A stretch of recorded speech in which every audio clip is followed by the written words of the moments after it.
had a lot of great insight for this team and for this offense.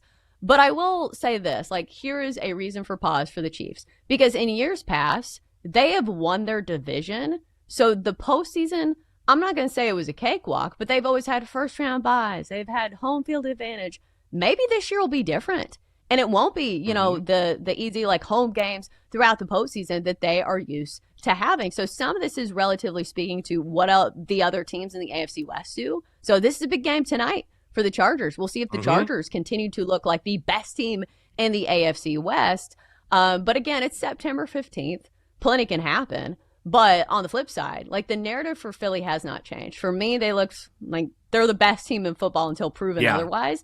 And Tom Brady brought this up, you know, after the game, is that not only are they a team that can win in dominant fashion, they are a team that knows how not to lose games. Because that was the difference. Yeah. You know, the interception for the Chiefs, they lost the game as much as the Eagles won it. So the Eagles did a great job of hanging on to the football. And also, you're not coming back to the Eagles. Like, if the Eagles have a lead and there's 2 minutes left in the game, like, good luck. Good luck stopping the run. Good luck stopping the clock. So there's a lot of things built in there, but the Eagles remain the best team in football until proven otherwise.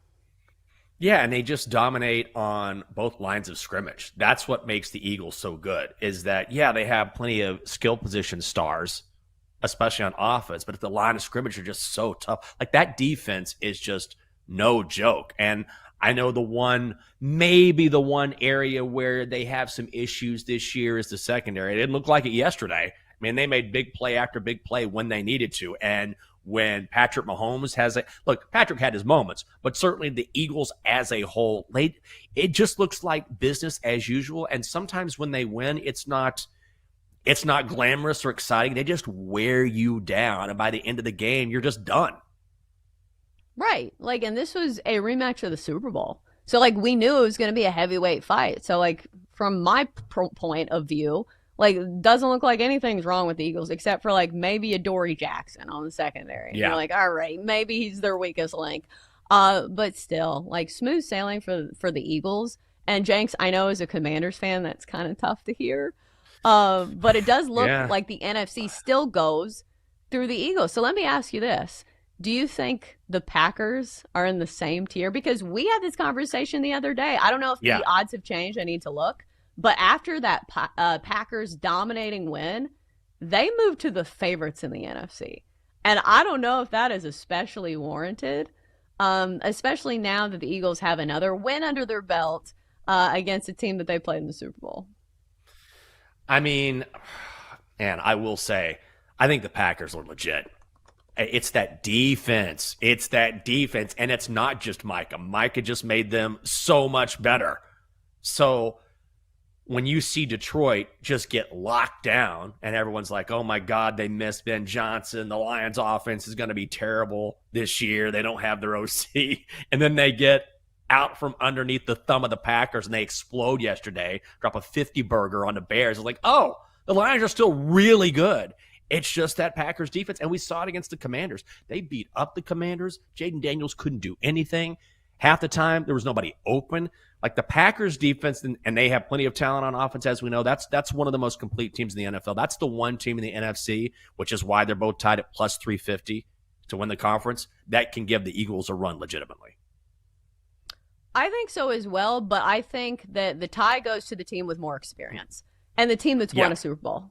Correct? Like, when you look at Jalen Hurts, he has played in the biggest of situations. So that experience is there. I'm not saying that Jordan Love hasn't played in big games, because we've seen him in the postseason as well. It's just, if you were giving me both of those teams at the same odds, I'm going to go with the team that's proved it in the postseason. I mean, you're not wrong. And remember, the Eagles went there the first time, didn't win, and then went back and finally got it done a couple years later. It's not to say you have to lose a Super Bowl, but man, those games are so tough to win. And sometimes when you've been there, you're not overwhelmed by the moment, and the Packers have not been there yet. The Eagles certainly have. Last night on Sunday Night Football, the Falcons beat the Vikings 22-6. The Falcons getting 3.5 points. Falcons plus 155. The total at 44 and a hook. The under hits. We were both on the Falcons yesterday, so that was nice. Kind of a sleepy first half. Falcons up 9-6 at the break. Only touchdown of the game comes in the fourth. Second and goal, and Algier walks into the end zone game's first touchdown. That's Mike Tirico on NBC. Algier, 13 carries, 67 yards. Bijan, my guy, Bijan Robinson, doing most of the work for Atlanta. 22 carries, 143 yards. The story of this game, probably J.J. McCarthy struggling after that incredible performance in the second half in game 1 of the season. The Falcons get to him 6 times, bringing him down. He only throws for 158 yards and 2 picks. And Atlanta on the board for their first win of the season. Falcons looked good last night. Yeah, it wasn't pretty in the first half, but the Falcons got the job done. And a win is a win is a win in the NFL, especially when you have to go on the road in primetime, especially with a young quarterback and Michael Penix Jr., because we talk about, J.J. McCarthy's young. So is Michael Penix Jr. So we saw some youth from both of these quarterbacks at time, but the difference is that Atlanta had Bijan Robinson to rely on. Like, after that first drive of the game, you're like, okay, we're just going to give it to Bijan every single play because they can't stop the run, and they never did. So I don't know why the Falcons went away from Bijan at times in the red zone, but, they got the job done, and luckily the Vikings offense wasn't getting much on the ground against this Falcons defense. So this was a big win for the Falcons. It was huge. They've done a nice job of kind of retooling their roster. I know Double D's happy. That's his team. We're always thinking of Double D when the Falcons are playing, but their O-line is really good. And we saw that with Bijan. It helps to have Bijan Robinson, but their O-line is very talented. One of the better. I mean, this has got to be probably a top 5 unit in the NFL. And you have to really like the ceiling when it comes to the Falcons because we were discussing this, I think, in the first hour where, at least in my mind, I'm like, Michael Penix has been playing forever, but he really hasn't. He has only, 4 or 5 starts in the NFL, didn't take over until late last year. So we're essentially watching him in his rookie season. And so if he continues to improve as part of that offense, and they definitely have offensive weapons as well, whether it's Pitts or Drake London, whoever it may be, and Bijan out of the backfield, if he gets better, coupled with what we saw last night, that really stingy defense, like the Falcons are a team that I think could, mid-season we could be saying Atlanta is a lot better than we thought they were going to be and could actually challenge Tampa in the South. I think they still need to get some issues fixed in the red zone. Because, that was a disaster in the red zone. Every single time, they were lined up for succession. All right, here comes a touchdown. No, they settle for a field goal. Yeah. So until they fix some of those issues, again, it's not the biggest problem because a win is a win is a win. But still, that's what you kind of expect from, a young team is that, in the middle of the field when they have space, they're great. But when, the field collapses and you're in the red zone, it's just tougher. We see that. Defenses have a better chance of stopping you when there's fewer yards to cover. So I don't believe in the Falcons that much yet. It was a good win, but I'm not ready to put them ahead of the Bucs. Yeah, I mean, we'll see. The Falcons were impressive to me. I think they worked those red zone problems out. Eventually, it's going to take some time. And also, look, Minnesota, when you have a Brian Flores defense, you're talking about a very good defense, and those defenses tend to really tighten up and get really tough, when you get to the 20. So it's something to work on, but this was still a very convincing win where the Falcons defense itself just would not let Minnesota do anything. Coming up next year on the show, okay, we've talked about Sunday Night Football. We got into the Chiefs and Eagles, but now it's time for some Monday Night Football, and we have 2 games on the schedule. The Bucs down in Texas taking on the Texans. And then late game tonight, if you want to stay up late and watch some Monday Night Football, it's a battle in the AFC West. The Raiders hosting the Chargers. We're going to preview both games. I know Chelsea have a lot of prop picks coming up as well. We're going to get to all of that next on the Daily Tip on the BetMGM Network.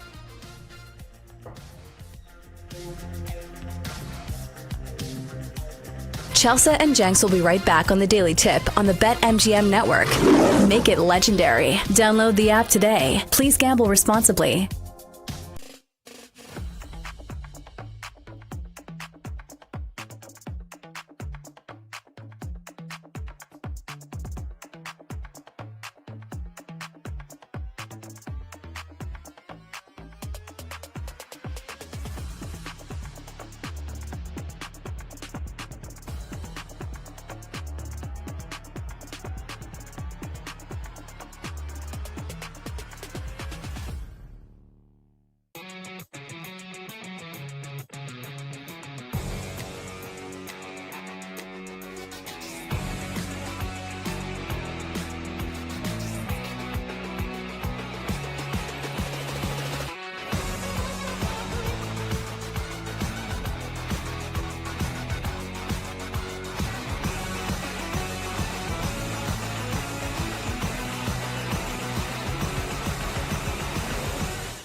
Welcome back to the Daily Tip with Michael Jenkins and Chelsea Messenger on the BetMGM Network. Make it legendary. Download the app today. Please gamble responsibly. Welcome back. It is a Daily Tip. Good to have you with us on the BetMGM Network. I'm Michael Jenkins. She is Chelsea Messenger. Coming up here on the show, Bucs and Chargers both looking to improve to 2-0. We'll preview each game on the card tonight on Monday Night Football. You know what's amazing? You know who is amazing? Scottie Scheffler. Because here we are, the day after a weekend of football, and all he did over the weekend was win for the 6th time this year. Nobody's talking about it. Nobody, which I get it. It's that time of year. It's football. This guy has now won 6 times in consecutive seasons. The only other players to ever do that. He won the Pro Core Championship this weekend. Tiger, Jack, Arnold Palmer. That's it. That's the list. He's now won, this year alone, more than $27 million. And what's crazy is, this is how you know that you're the best of the best when you see a headline like this in golf and you shrug your shoulders and you're like, it's Scottie. That's what he does. It's so impossibly difficult to do, and yet he continues to do it. It's amazing. Yeah, and I think you can tell by the odds that they put on Scottie Scheffler to win golf tournaments. He's like plus 200, plus 150 in a sport where usually an outright win, you can get a very good golfer for 8-1. Like, this used to be the prices on Scottie Scheffler and all the boys on the PGA Tour, the big dogs. But now Scottie Scheffler is just so dominant, especially in some of these tournaments that don't have the field that, the majors do. Because it was him and Ben Griffin going toe-to-toe, and I do feel for Ben Griffin here. But still, it is wild what we're seeing from Scottie Scheffler, and I understand it's football season, but Scottie continues to do absolutely dominating things while having some balance in his personal life. It's crazy, because I feel like we are led to believe that greatness is only achieved when you have a singular focus in your life and you're a psycho about details, about everything. You are solely focused on your sport. But Scottie Scheffler is also a good person, or at least from what we see. Feels like he's a great dad, a great husband. So it's just crazy what he's doing while having it all. I feel like you hear that term for working women, but Scottie Scheffler's doing that too. He has it all. He has it all. Oh, is Scottie cooking dinner tonight after a long day on the course? Probably. He sure is. He probably is, actually. This guy, he goes to jail, he comes out. Unbelievable. He spent a little time in the poke. He came out just fine. The guy does it all. Doesn't matter. You can't stop him. It's good for him. Because we can joke about him being arrested because, it was such, a bizarre deal. It wasn't that he was, out in Las Vegas with strippers. Oh, right. No. Not at all. But even he said, look, there's a text thread and my mugshot is all over it. So he just continues to, but good on him. And I think it's amazing how he is able to control his emotions in a way that definitely sort of hides this really fiery competitiveness. If you talk to anyone who knows Scottie or who has played with him, not on a PGA Tour event, playing a round of golf, apparently he just talks a ton of smack. He's just all way, which you wouldn't think about it, but it sort of makes sense when you think about underlying that demeanor is a competitor, which, of course, defines all the greats. Right. There's two wolves inside of everybody. He's just very good at keeping those compartmentalized. And here's the thing. When you're as good at something as Scottie Scheffler is, I feel like talking trash would be so easy. Right? Because you have the ultimate bag of ammo. You're just well, you guys going to compete with me this week or what? That's all you have to say. Because it's hard to talk trash when you are a mediocre athlete. Pat Beverly, that's difficult. But when you're actually very good at what you do, all you have to do is say a sentence. And because it's so true, it hits harder. Absolutely. Well, who's going to hit tonight, Chelsea? Because we got a couple games to bet on. And I know you have got your props lined up and ready to go. Bucks and Texans in H-Town. Texans laying 2.5. Texans minus 145. The Bucks are plus 120. The total is set at 42.5. I like the Bucks. I like the points. Who do you like and why? Yeah, I think I like the Bucks here if I were to pick a side, just because for me, the Texans offense still looks like it's having some rust shaken off. And also, they have a ton of injuries that they're still dealing with. So we saw it in the first game. C.J. Stroud didn't have a lot going. And we saw this last year where the offensive line does a not a great job of protecting C.J. Stroud. Gave up the second most sacks of any offensive line in the league last year. So we saw this team only score a total of 9 points in their first game against the Rams. So I think that it's fair to have questions about this Texans team. Meanwhile, you look at the Bucks and the offense, despite suffering some injuries, no Chris Godwin, no Jalen McMillan, they have an embarrassment of riches, it feels like, on the offensive side of things, because you just plug in Emeka Egbuka and you're like, okay, he's a slot receiver, and he's amazing. You get all these rave reviews about somebody who is young, who is a rookie, who comes into the league, and everybody says he carries himself like a veteran. Then you get somebody as a quarterback in Baker Mayfield who is an absolute gamer. And I feel like in these type of games, this is when he's at his best. You know, when you play in these primetime moments on the road, I think he kind of likes when people like count him out and when people like boo him. I don't think that's going to be the case here. But still, just based on the info in front of us, it feels to me like the Bucks. But I'm not ready to feel super confident in that because I do think there is a good team in there in the Texans. And maybe it was just a one-game sample size. And maybe it was just a matter of, hey, we're a little rusty. It's the first game of the season. Oh, I mean, that can absolutely be it. Think about how many opinions change after a single game. You know what I mean? So that wouldn't surprise me at all. I mean, the Rams have a really good defense too. So I know the Texans didn't score and it wasn't their best performance, but the Rams are one of those teams here we're going to be talking about. We both liked them before the season. They look really good. Matthew Stafford, of course, he's fine. He's banged up, but he's always fine. But when it comes to this game, I do need to see a little more from the Texans. They missed Joe Mixon in a big way. I just wonder if they can keep up with the Bucks because the Bucks can score. You know, when Baker gets going, I mean, he can move on the ground. I know you've kind of looked at his rushing prop as well. Now they have Egbuka, who looks like he's going to be a stud, and you're adding him to that offense, and Chris Godwin is coming back soon. I just feel like that Tampa is too talented on offense, and that if the Texans need a score late in this game, I wonder if they're going to be able to get it. So I'm going to go Bucks plus 2.5 here. Yeah, I also think there's some good prop looks for this game. So as opposed to picking a side, I'm going to look at a couple receivers. I think you can go one of two directions when it comes to the Bucks, because I do think that's the best option to look on, each side of the coin. So you can go the Mike Evans direction, which you don't even need that much of a handicap for Mike Evans because he is such a stalwart. One of the best receivers in the league. He's going to go to the Hall of Fame. We know he has a rapport with Baker Mayfield. Last week, he had 8 targets, 5 catches, 51 yards. But the thing is, you are always playing a higher number on Mike Evans. He is a brand name, and you're going to have to pay for it. So the prop on him tonight is a bit higher. It is 68.5, 5.5 receptions if you want to play catches. And also, I'll say this. I started off with him because he is from Texas, and they had a really debilitating loss against the Texans. I think it was C.J. Stroud's rookie season.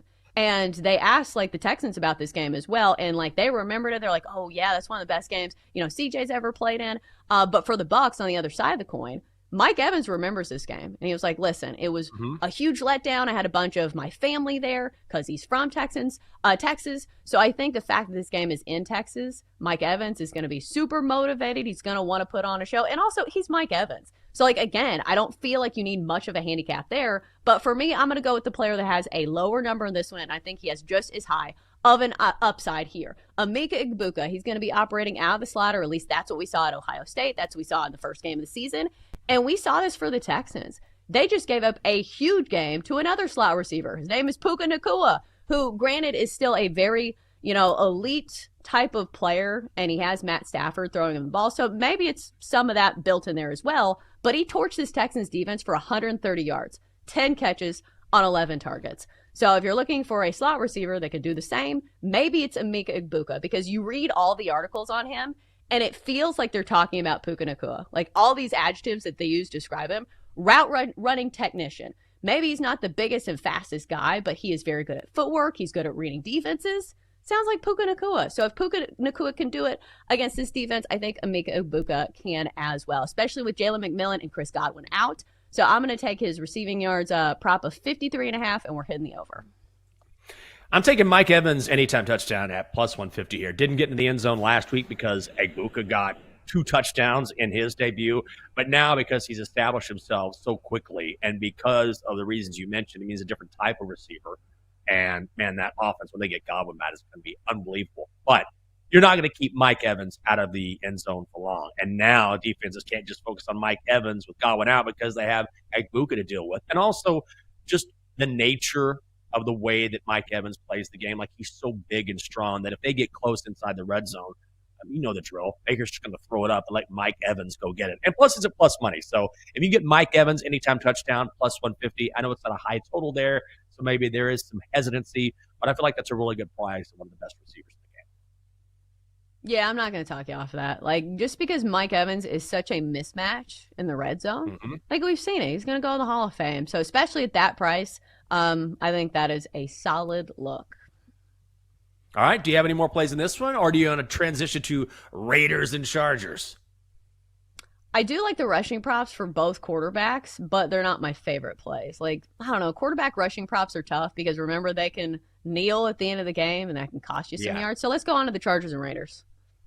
All right, let's do it. The Chargers laying 3.5 tonight in Vegas. Chargers are minus 190. Raiders are plus 155. The total is 46 and a hook in Sin City. I am going to play this down from 3.5 and lay minus 130. Maybe you can find it at minus 20 and lay the 3 just because I'm going to buy the hook. Some people don't like doing that. I don't mind doing it for the purposes of this show, but I was so impressed by what we saw from the Chargers in week 1. They look coached up and ready to play. They look like a team that's going to compete with the Chiefs in the division, especially now with the Chiefs off to that 0-2 start. And the fact that they've had extra time to get ready for this game, I think, is massive. Doesn't matter if it's week 2, if it's week 12, an extra couple days of rest. And I'm just not sold on the Raiders yet. Like, they are going to improve. Now they have actual professionals running the show and Pete Carroll and Geno Smith, and it's good to have them back together again. But I'm just not quite so sure that they can keep up with LA. That looks like a juggernaut. As much as you can tell from a week 1 performance, it looks like a team that is coming together and is a complete football team.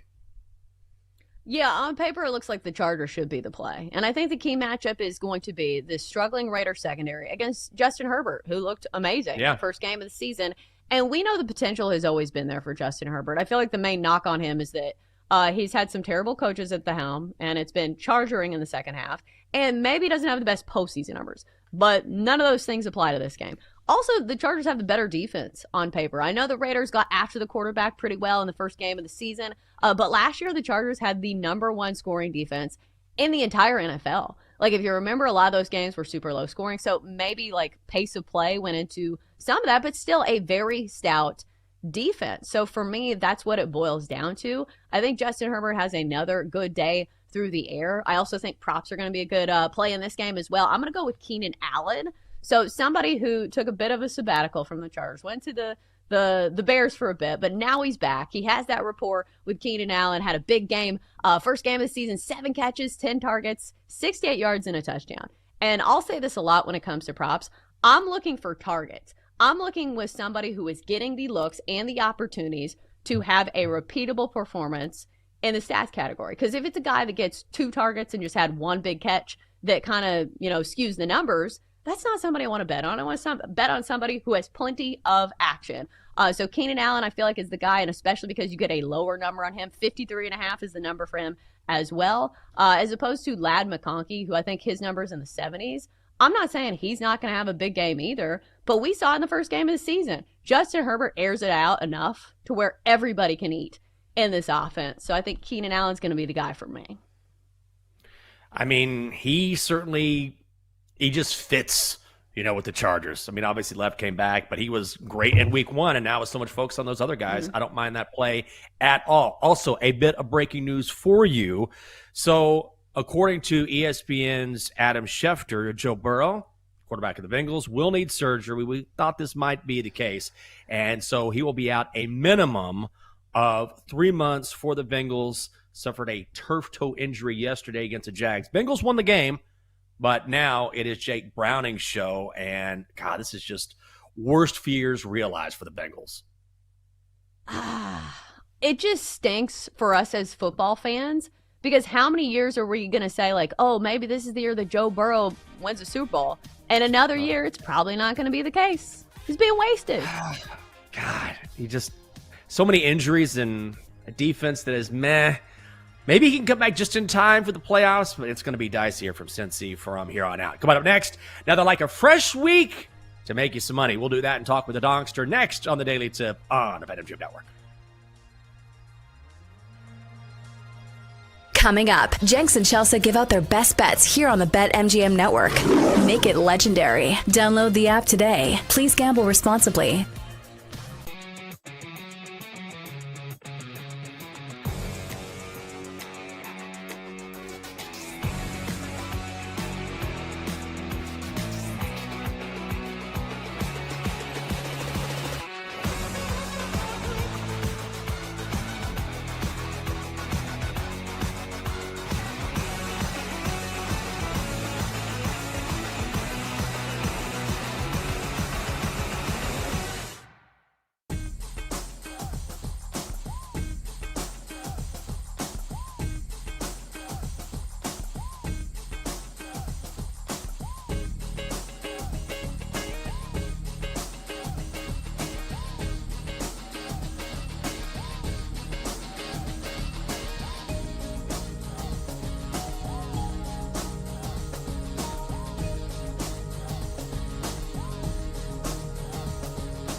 Let's get back to the Daily Tip with Chelsea Messenger and Michael Jenkins on the BetMGM Network. Make it legendary. Download the app today. Please gamble responsibly.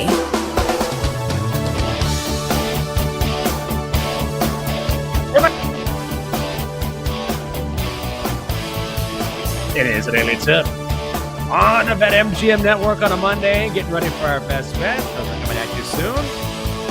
Double D.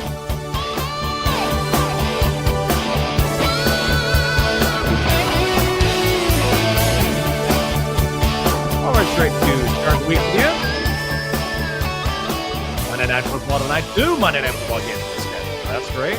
I'm Jinx. She's Chelsea. Donkster lined up and ready to go as well.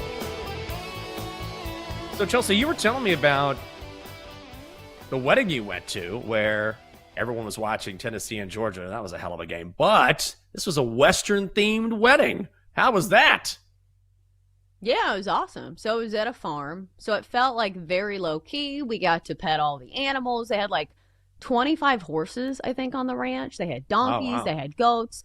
They had quail. So it was just one of those things where it's like built-in like conversation pieces. And it just felt a little less stuffy because sometimes when you go to like black tie weddings, there's almost like a feeling of anxiousness where it's like, you know, they spent so much money on this that like you hope everything goes right, you know, as opposed to, I don't know, like it just felt like they didn't have the nerves about it. So it just felt looser. So it was nice. It was relaxed.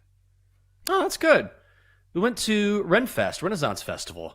Out in Maryland. It was a great time. I didn't dress up this year because the lovely Catherine did because she loves that stuff. And I almost did, but we got tickets at the last minute. But it was a great time. I love doing that stuff. It's amazing that they have all of these built-in, like these aren't temporary buildings. It's in the middle of this forest and it's just one building after another. And they stay vacant for the majority of the year. And then come Renaissance Festival time, they just open up, they get populated. And it's just like this. It's like a secret city out in the woods. Like it's something to see. It's like Spirit Halloween. When it's that time of year, it just pops up. Yeah. It's unbelievable. We had a great time. And the one thing that kind of caught me off guard is that I was walking with Catherine and we're just enjoying the day. And I hear this guy behind me. I guess he was really close behind me talking to his partner, girlfriend, whatever. And I hear him say, "Here's the difference between me and Jared." And I was like, okay, well, I'm curious. I don't know who you are. What's the difference? And there's a pause and he goes, "He likes to do a pile of cocaine. I like a dusting." And I was like, oh, okay. Well, that's not what I expected to come out of your mouth. I mean, I don't know this person, but that's the conversation I heard right behind me at Renaissance Festival. So good times all the way around. Well, sometimes better than others, depending on how much cocaine you do. I guess so. My God. I was like, all right, you guys are having a good time. Well, we do have some breaking news that we want to get to before we get to our best bets, and that is that confirmed by Adam Schefter online, it looks like Joe Burrow now is going to have surgery on his turf toe that he suffered yesterday against the Jags. So, again, he's going to be out for at least 3 months. And if you look at the calendar, what does that mean? It means best case scenario, he maybe comes back for Cincinnati during the playoffs, but it is Jake Browning's show until Joey B returns. And remember, this happened in 2023 when Joe Burrow had a wrist injury, missed the rest of the season. And I believe that Browning went, 4-3 in 7 starts. So they've been down this road before. Yeah. So it's just a tough break for a Bengals team that finally starts the season 2-0. They've been waiting for a solid start to the season, a strong start to the season that has been plaguing them over the past few years. They finally get one, and now their starting quarterback is out. Yeah, I think this is going to be a question of when does Joe Burrow get back? And when he gets back, will he be at full strength? Because here's the thing. I think Jake Browning is a fine backup quarterback, and we've seen it. He can be fully serviceable and even win games for the Bengals. But when it comes to the postseason, like, are you going to be afraid of the Bengals if it's Jake Browning? No, it does not strike the same fear into your heart as if it was Joe Burrow, the stone cold killer of the Kansas City Chiefs, if he's at quarterback. So I think it's like the high end potential is now a little bit watered down for the Bengals. Yeah, it certainly feels that way, man. They just can never quite put it all together. But if any of that changes here over the next few weeks, maybe they'll get some good news. But then there's also that potential where they say, we don't want to risk anything. We're not going to bring him back a couple weeks early for a wild card playoff game and risk him getting more injured. So who knows how that's going to play out. But regardless, bad news for Cincinnati on this Monday morning. All right. We've been talking about our favorite plays that we were thinking about putting on the card. So let's make it official. Time to place your bets. All right, Chelsea, let's go. All right, best bet of the day is going to be on Chargers receiver Keenan Allen. I'm going to go over his receiving prop in this one. Going to go 50-plus receiving yards for -128 because 53.5 was -115, so I might as well be a little conservative and pay like a few more cents for it. So here's the thing. I like banking on guys who have a lot of targets and a lot of opportunity in the offense. And we saw that in the first game of the season for Keenan Allen. 7 catches on 10 targets. Anytime you're getting double-digit targets, that is a great thing, especially when we know the established connection is there. Before Keenan Allen, went to Chicago, he was with the Chargers, so he knows, how to operate in a Justin Herbert offense. Also had a touchdown last week, and plus the matchup is good. I would not be shocked if this is a very back and forth game because we know the Raiders are probably going to sling it with Geno Smith. But we also saw the secondary give up 276 yards through the air to the Patriots. Also gave up a 100-yard receiver to the Patriots in Keyshawn Butte. So I think Keenan Allen has a big game in this one, and plus you get a 50 for -128. I think he can get to this number. I'm going to go with that. Keenan Allen for my best bet tonight.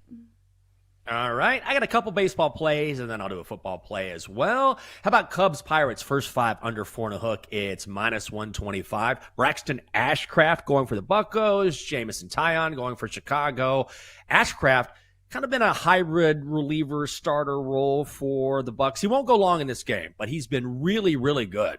I mean, only given up 2 earned in his last 16 2/3. Jamison Tyon going for the Cubbies. 9-6, 4.15 ERA, but giving up 2 runs or less in 4 consecutive starts. I think this is a lower scoring game, and you know how cold the Pirates can be. First 5 team in baseball at home. So first 5 under 4.5 is -125. Yeah, we got a lot of plays. All right, so I got another prop in Monday Night Football. This one's coming for the Bucs and Texans game. Gonna go with Emeka Egbuka over 53.5 receiving yards for -115 in this game. This is based on the fact that we saw this matchup for the Texans in the first game of the season against a very good slot receiver in Puka Nacua. Puka Nacua, what did he do in that first game? Oh, he torched him for 130 yards on 10 catches. So maybe Emeka Egbuka is not going to get the target share that Puka Nacua commands, but still, Emeka Egbuka, when you read about him, it feels like you are reading about Puka Nacua. He is a slot receiver. He is a technician when it comes to route running. He is somebody with really good footwork, and he's very good at reading defenses. So if somebody with that profile already torched this defense, why can't they do it again? Especially when Emeka Egbuka came out the gates with a really good game, 4 catches, 67 yards in game 1. So we get a 53.5 on him in this game. Let's hit the over for -115. All right, good luck, Chelsea. One more baseball play before we talk some football here. Let's go Yankees on the run line. -115 at the Twins. Just a good spot to fade Minnesota. Really, any game is a good spot to fade Minnesota. Simeon Woods Richardson on the mound for the Twins. He's given up at least 3 runs in 5 straight appearances. Carlos Rodon going for the Pinstripes. Obviously, a huge mismatch there. He has not allowed more than 2 runs in any start in more than a month. Faced the Twins back on August the 12th, gave up 1 run over 7 innings. Yankees won that game 9-1. Twins have fallen off since the All-Star break. They were sellers. They're 3-7 in their last 10. Neither of these teams great on the run line, but I think the Yankees are the exception tonight. We'll go Yankees. Run line -115 in Minneapolis. And finally, we're going to do some football. I'm going to buy the hook in the Chargers game. Go Chargers -3, taking on the Raiders. I just love what I've seen from Jim Harbaugh. We know he's a hell of a head coach. They looked awesome in Brazil, taking on the Chiefs. That defense looks fantastic, and I love the fact that he's handed the keys to Justin Herbert and said, I like to run the ball, no question about it. I want to play power football, but also I have a franchise quarterback. We're going to throw it around as well. This is a well-coached team. They have the extra rest And I'm not really worried about the Raiders and their home field advantage in Vegas. I mean, it's still the Raiders, and they'll get there eventually. At least they have Pete Carroll. But the real advantage here for San Diego, or not San Diego, for LA, is the Chargers going up against that Raiders secondary, a real weak spot for this Raiders defense. So let's go Chargers -3 tonight in Sin City. Go Chargers, go! We need Let's that go. clip of Arnold Schwarzenegger. You remember that? Oh, yeah, I remember that. Go Chargers, go! Go Chargers, go! There you go. That was better. I forgot about that. That took me back there. All right, we got to get to Joe O, find out what's coming up next on Bet Sweats. But before that, we bring in the Dogster. Dogster, good morning.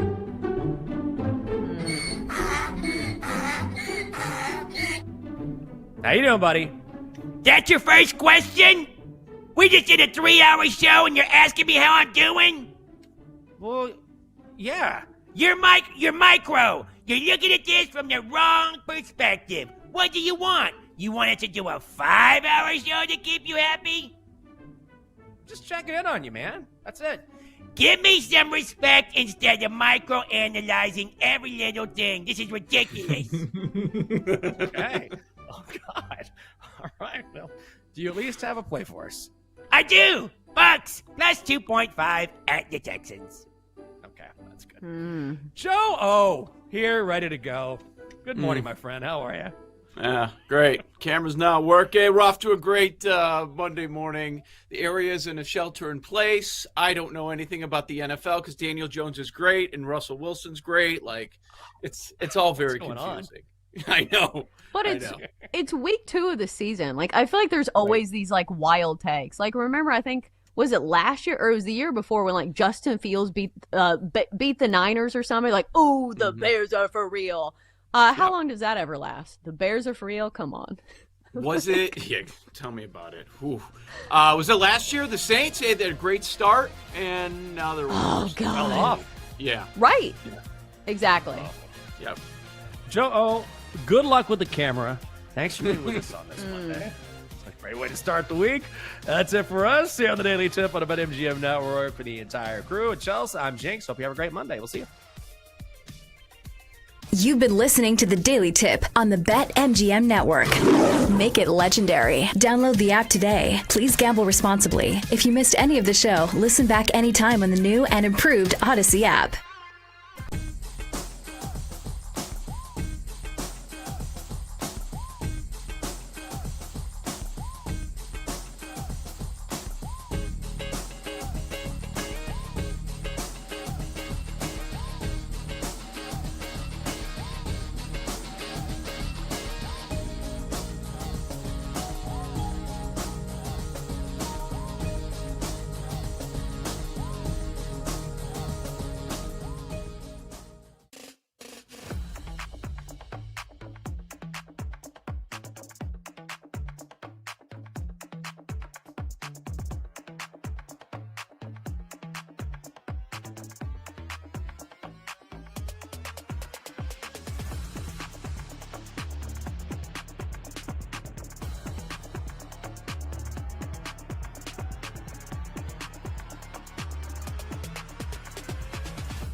This is the BetMGM Network. Please gamble responsibly.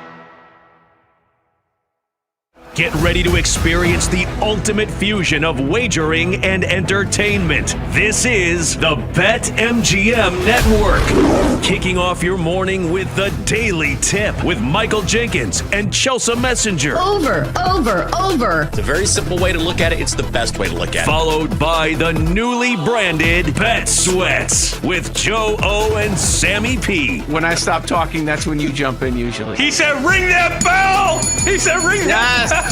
Then it's You Better You Bet, hosted by Nick Costos and Femi Abebefe. Great teams and great players get a whistle. It's happened forever. It will continue to happen. Capped off every night with the electric Brad Evans and Ryan Horvat on BetMGM tonight. Oh, that's a sexy phrase. Quote Dr. Dre, creep with me and walk with me on this one.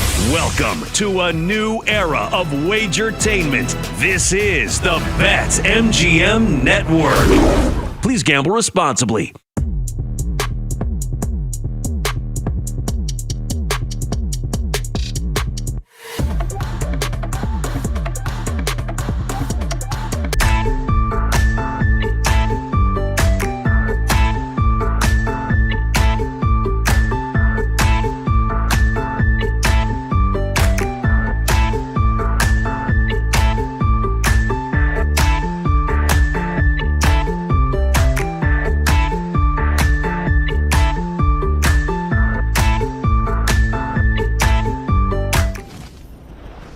Happy Monday. Welcome to Send It In, presented by BetMGM here on the BetMGM Network. I'm your host, PJ Glasser. We got a Monday night football doubleheader.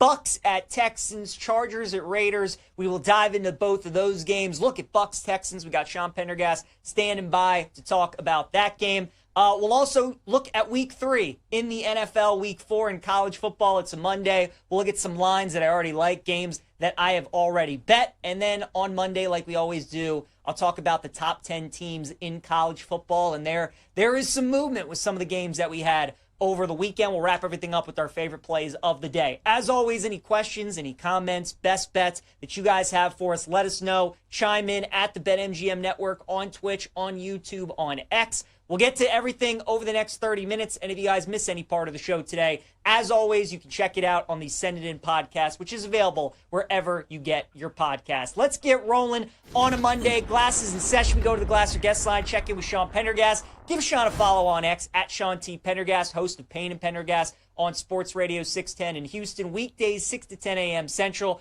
Also does pre- and post-game for the Houston Texans. Sean, great having you back on the show, man. Before we talk about tonight's game, just want your overall takeaways from that week 1 game against L.A. We expected it to be a low-scoring game, 2 good defenses, maybe not 14-9, but your overall takeaways from that week 1 game against the Rams.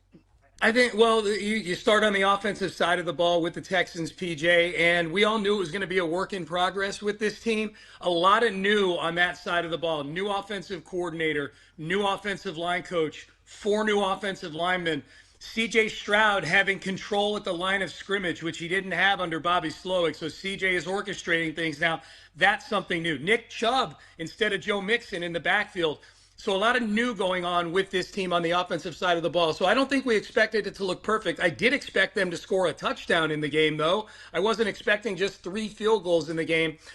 They've got to protect C.J. Stroud better. They've got to have a cleaner operation tonight. They had 11 penalties in the game. Not all of them on the offensive side of the ball, but plenty of them pre-snap on the offensive side of the ball. We thought we traded that away to Washington when Laramie Tunsil got sent up there. We thought we got rid of the false starts. Evidently not. And I think you're going to see a lot more of Nick Chubb tonight. A lot more Nick Chubb than we saw. And he got 13 carries in that game, but DeMeco Ryans made no bones about it. We're going to see more Nick Chubb tonight. And I think you're going to see Nico Collins targeted a lot more than 5 times in this game tonight. That's where I was going to go, Sean. I was going to start with Chubb because that was big talking point in the offseason, right? The injury to Mixon. You bring in Chubb, who at this point in his career probably wasn't what he was in Cleveland. He's had some injuries. But then with this matchup specifically, Bijan had 100 receiving yards against Tampa, so you wondered maybe if Houston tonight goes a little bit more with Woody Marks or they go a little bit more with the receiving back. But you do think it's going to be a heavy dose of Chubb again tonight. I think it's going to be a heavy dose of Chubb. DeMeco Ryans all but said it on his coach's show this week that in looking back at that Los Angeles, the loss to the Rams, that he probably should have leaned on Nick Chubb more than he did, and he was not going to make that same mistake twice. Chubb, you bringing up Woody Marks is completely appropriate because that's what they drafted him for out of USC, was to catch the ball out of the backfield. One of the best pass-catching running backs in this past draft. So I think we'll see a dose of Woody Marks. I don't think it's just going to be exclusively Nick Chubb, but I don't think they're going to be burning carries with Dameon Pierce. I don't think they're going to be having Woody Marks come in and carry the ball a lot, maybe third down situations. And I don't think we're going to see Daria Gumbawale leaned on in crucial situations like he was against the Rams. Of course, had that crucial fumble that essentially handed the game to the Rams at the end there. So, yeah, Nick Caley's made no bones about it, the new offensive coordinator. He wants to run the ball between the tackles, and Nick Chubb is that guy.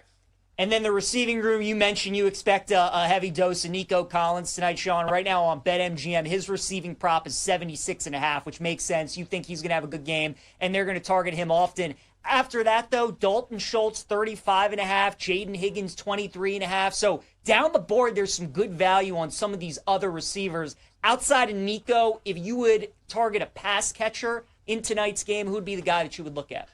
I would look at Schultz. I would definitely look at Schultz. One of the focus points for C.J. Stroud throughout the preseason, and you saw a little of it in that Rams game, has been getting the ball out quickly, getting it out fast, taking the easy money that's there.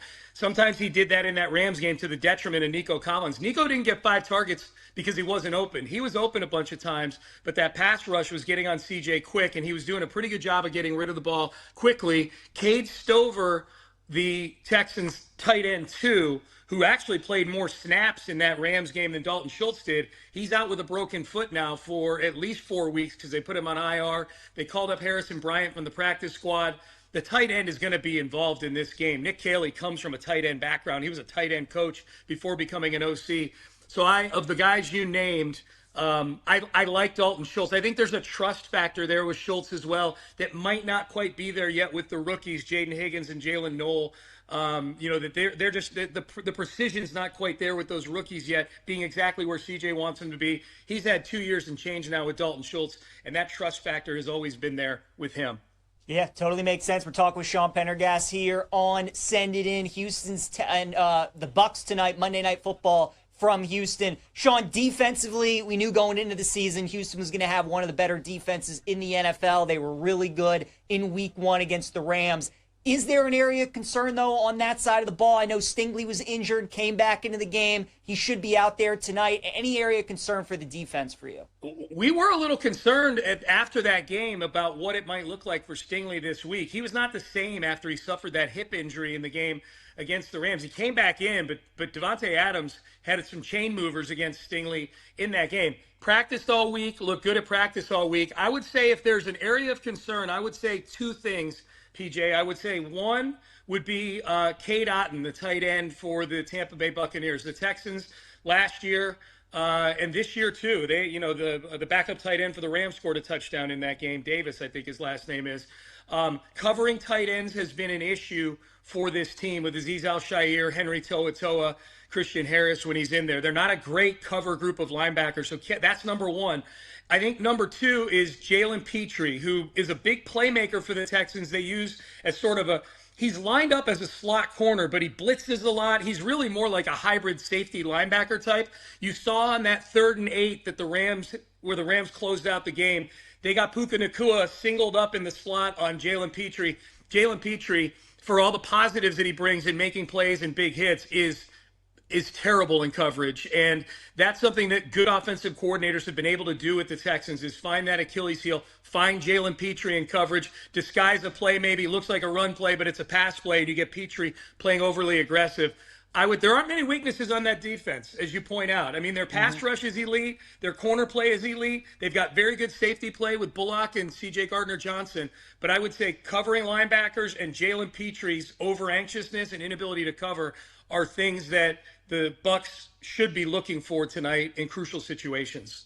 Some great insight there from Sean. We'll get to who you like to win the game in a moment, but just looking at the total, 42.5 tonight, Sean, again, low-scoring game. Last week against the Rams, would you expect another low-scoring game? I remember when these two teams played a couple of years ago, it was like a 39-36, right? It was like a thriller between these two. I don't know if we'll see that tonight, but do you think it's more of a shootout or a lower-scoring game?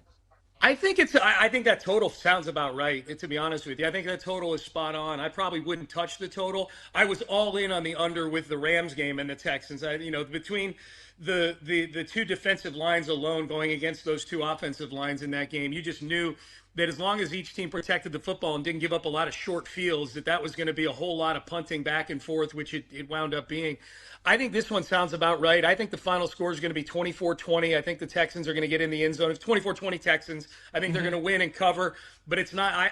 I'm not playing it. I think that the odds makers are right around where I feel this game should be. That game in 2023 was incredible. That was a top 5 NRG Stadium regular season game. It was amazing, and that was CJ Stroud's coming out party. Yes. That was week 9 of his rookie year. The Texans were 46 seconds away from going 3-5 on the season, and CJ was perfection. And I get chills talking about it, and then I get anxiety and agita and PTSD because Tank Dell was the one on the end of that touchdown throw from C.J. Stroud. Tank Dell, 2 huge catches in that game, and we know Tank is probably out for this season with that knee injury. So I don't think it's going to look like that shootout. I think 24-20 is what I have. I think the total and the side are very, very – I think they're right in the neighborhood on this one.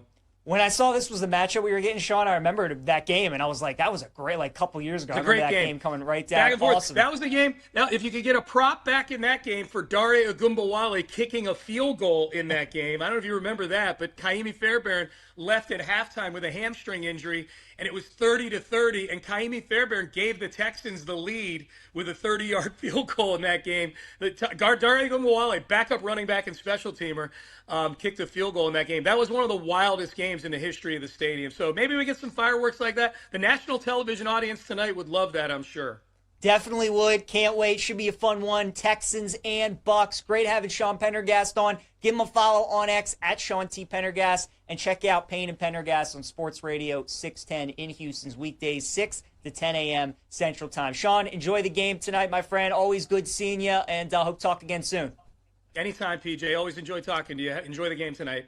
Yeah, appreciate it. Great stuff there from Sean.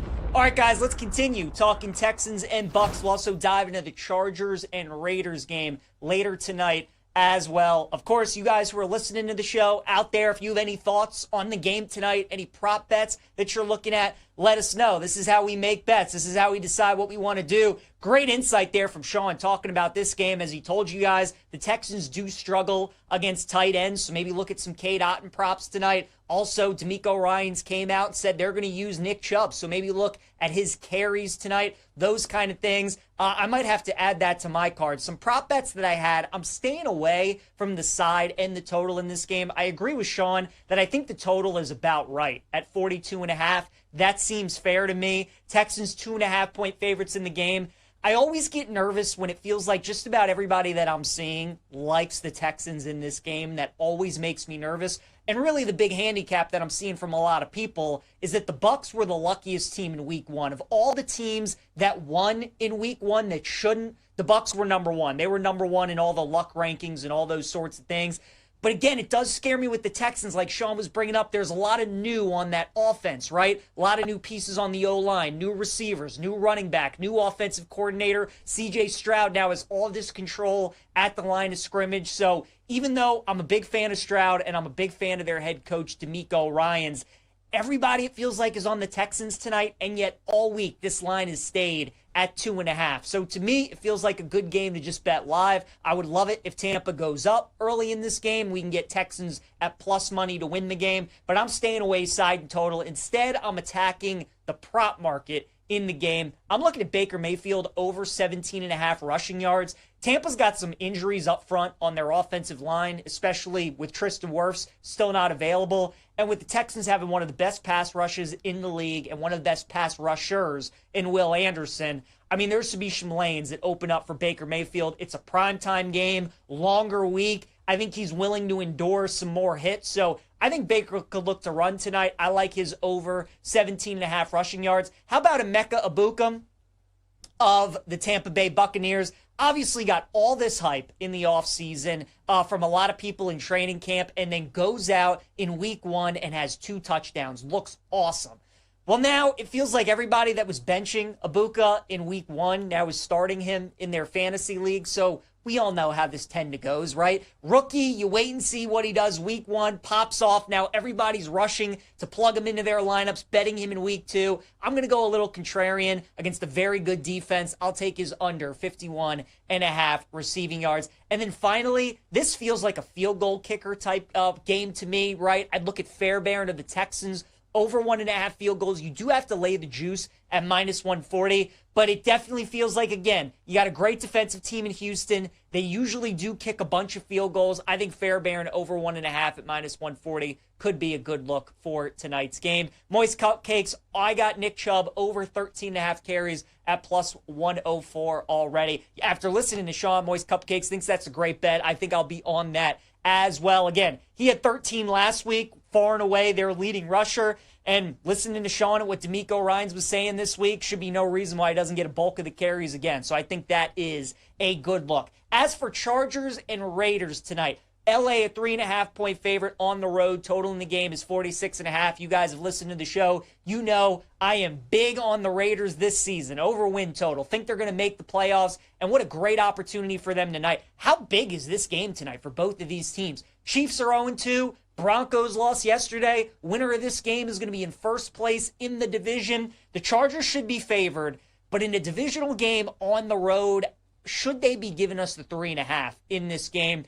And guys, a big part of why I like the Raiders this season is because of how great Geno Smith has been in his career when he plays indoors. Obviously playing tonight in Vegas, he's going to be indoors. Should be a good environment for the Raiders tonight. And going up against the Chargers, normally whenever the Raiders are at home, whichever team they're playing against on the road always has a big road contingency there with their fans, because what a great road trip for the fans to go to Vegas and see their teams play. As we know, Chargers, not really much of a home field, not really that great of a contingency. So the Raiders, this should be one of the better home atmospheres that they do have all season. So I think that definitely plays a part and maybe some value for the Raiders tonight as well. I do like them plus the 3.5. I'll be hoping that they win the game, but I'm just going to take them on the spread. And then 2 props that I would look at, both on the Chargers side. Amarion Hampton over 12.5 receiving yards against Vegas. That Chiefs-Chargers game in Brazil, the one thing that stood out to me about that game, one of the things that stood out to me was how much Hampton was out on the field in that game for the Chargers. He wasn't as effective running the ball as you would have liked, but man, he was out there a lot, and he's a really good receiver. 12.5 yards is not that many, and Justin Herbert looked really good. Greg Roman and the Chargers came out and threw the ball a lot more than we thought they would. Maybe they do that again tonight. So Hampton over 12.5 receiving yards, I like that. I also like Keenan Allen anytime touchdown at plus 200. That's a great price. And when the Chargers are in the red zone, when it's 2nd and goal at the 8, 3rd and goal at the 6, Herbert's looking for Keenan Allen. That's his guy, still an elite route runner. So plus 200 Keenan Allen anytime touchdown. All right, let's take a look at a promo from our friends at BetMGM. It's a pro football short game parlay boost token. And if you fouled out the parlay, now boost it. Use this boost token on any pro football same game parlay and grab a bigger payout if you win. Make it legendary with BetMGM. Download the app today and please gamble responsibly. All right, you guys, let's get into our games that we would bet right now.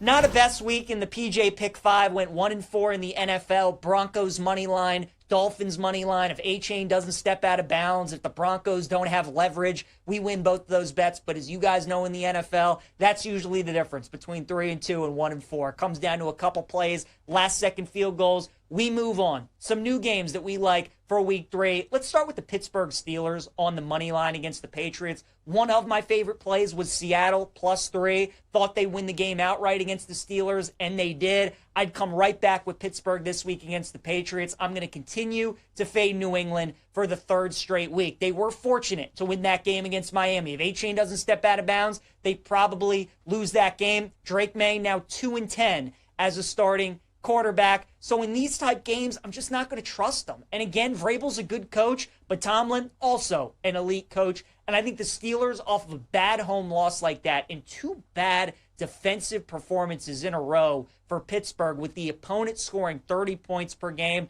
I think this is the game where we see the Steelers defense finally play pretty well. I think Aaron Rodgers bounces back against the Patriots, so I do like the Steelers on the money line at -115. I would bet that because I think there's a chance it could go up. Also like the Raiders +6 against the Commanders. Now, obviously with this game, the big concern is the fact that the Raiders are playing on a Monday and Washington played on a Thursday. So you have the ultimate rest advantage in this game this early in the season with Washington playing on a short week, Vegas playing on a short week and Washington getting the extended break. But I think it's built into the spread because the Commanders were a 6-point favorite against the Giants, and now they're a 6-point favorite against the Raiders, and the Raiders are definitely a much better team than the Giants. So if there wasn't any rest, it feels like the Commanders would probably be like -4 in this game. I just think you're getting good value here with Las Vegas. And again, you guys, I've talked about it the first couple weeks in the NFL. These West Coast teams traveling east, I think there's this perception that because they're early kickoffs, it's a big advantage for these East Coast teams. But these West Coast teams have been on fire. Seattle just won in Pittsburgh. Vegas beat New England in week 1. And when Pete Carroll's with the Seattle, and we already saw it in week 1 against the Patriots, his teams would always play well on the East Coast. So I do like Vegas +6. I think they're alive in that game against Washington. The other NFL game that I have my eye on, you guys aren't going to like this one. I'm on the Bears on the money line, -115 against the Dallas Cowboys. NFL, buy low, sell high. Think about these two teams and the games that they just had in week 2, right? Dallas, an emotional, tough win against a divisional opponent in the Giants. A thriller. You win it in overtime. You're feeling great. Brian Schottenheimer gets his first win. They're celebrating in the locker room. They're feeling great. Dallas should have lost that game, and we all know it. The Giants had it multiple times. They should have won. If it wasn't for Brandon Aubrey being awesome, Dallas loses that game. But because they win and they're 1-1, the perception around Dallas is a lot different. And I like the fact that they won because a 1-1 Dallas Cowboy team psychologically is way different than an 0-2 team, which is what we're getting with the Chicago Bears, with how badly they have looked in the 4th quarter against Minnesota and yesterday against Detroit. It's only 2 games, and they're 0-2. And yes, they've looked terrible. We have some breaking news that Jalen Johnson, their corner, is out indefinitely with a groin injury per Adam Schefter, so that certainly doesn't help their defense. But Dallas's defense is awful. Russell Wilson just threw for 455 yards against that Dallas defense. I know Caleb Williams isn't what people had thought he would be up to this point. I know he hasn't looked as good as people would have wanted him to look under Ben Johnson. But against that Cowboys defense, I think he's going to make some plays. I think they're going to be able to move the football. And we know Dak and the Cowboys, when this offense goes outdoors on natural grass, they tend to struggle. It's not the same team that when you get them certainly at home or when you get them on turf. So nobody's going to want the Bears. Everybody who was high on this team going into the season has completely abandoned ship. Everybody's off. Nobody wants to bet them. Everybody in Chicago thinks the season's over. isn't this so Bears that they're going to win this game and then everybody is going to buy back in? So this is when you bet the Bears, is when nobody wants them. And then when next week, when they give everybody hope, that's when you probably look to fade them. But for this week, we'll take the Bears on the money line at -115. Looking at college football now, how about South Carolina plus 13.5 against Missouri? Lenore Sellers going to be out for this game for South Carolina. Got injured against Vandy. That's why the line is as high as it is. But this is what I love in college football. When you have a backup quarterback and the line just gets a little bit too high. I get Sellers as maybe the best quarterback in the country. And yes, South Carolina should be a dog in this game to Missouri. But should they be a 2-touchdown dog? Should they be 13.5-point favorite? This isn't Georgia, South Carolina. This isn't Texas, South Carolina. This is Missouri in an SEC game laying 2 touchdowns. Missouri's got a good defense, but their offense by no means is one of the best in college football. And the difference now with South Carolina is they have a week to prepare with the backup. When Sellers gets hurt, obviously you're going on the fly. And they were losing in that game to Vandy. They were trying to play catch up. It's 0-0. The backup quarterback gets a full week of prep. The team should play a lot better around him. And I expect that defense for South Carolina to play really well. Obviously, Shane Beamer Ball, known for special teams. That should help them in a game like this. So it was bad against Vandy. It's a nice spot to buy back on South Carolina. I just think this is way too many points. I like the Gamecocks plus 13.5. And then finally, give me the under in Michigan and Nebraska, under 45.5. This is Big Ten football, baby. You like punts, you like turnovers, you like defense, you like ugly, sloppy, 14-17, 20-14. This is the game for you. This is going to be one of those tough, physical, ugly games. We'll go under 45.5 in Michigan and Nebraska. All right, let's talk about my top 10 teams now in college football.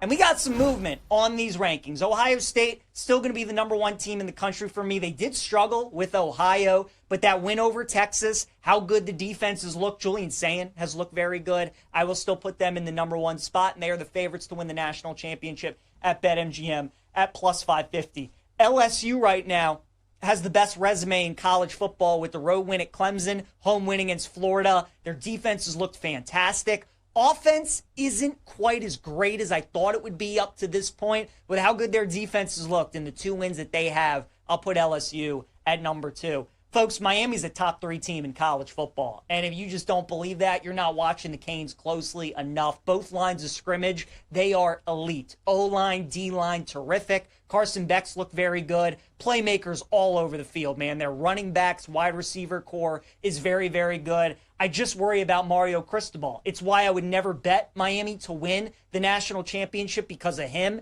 and what he does in-game management type things, but his team is loaded, and they are good enough to beat any team in college football on any given day. I'll put Georgia at number 4 at plus 600. We all wanted to see what Georgia would look like finally against a good team, and their offense and Gunnar Stockton answered the bell. He was really, really good. I would expect Georgia's defense throughout the season, because they're coached by Kirby Smart, to continue to get better and better. But offense was their big question mark. I thought Gunnar Stockton played great. I'll put Georgia at number 4. Penn State has played absolutely nobody to start the season, and they have been very underwhelming. I've kept them at number 2 the last couple weeks, but now I got to drop them to number 5. They're on a bye this week, and then they get Oregon in 2 weeks. Obviously, we'll reevaluate and what they see, what they look like in that game. I'll put Texas at number 6 because of that defense. They have one of the best defenses in college football, elite on that side of the ball. But you definitely have to be concerned with Arch in that offense. That game against UTEP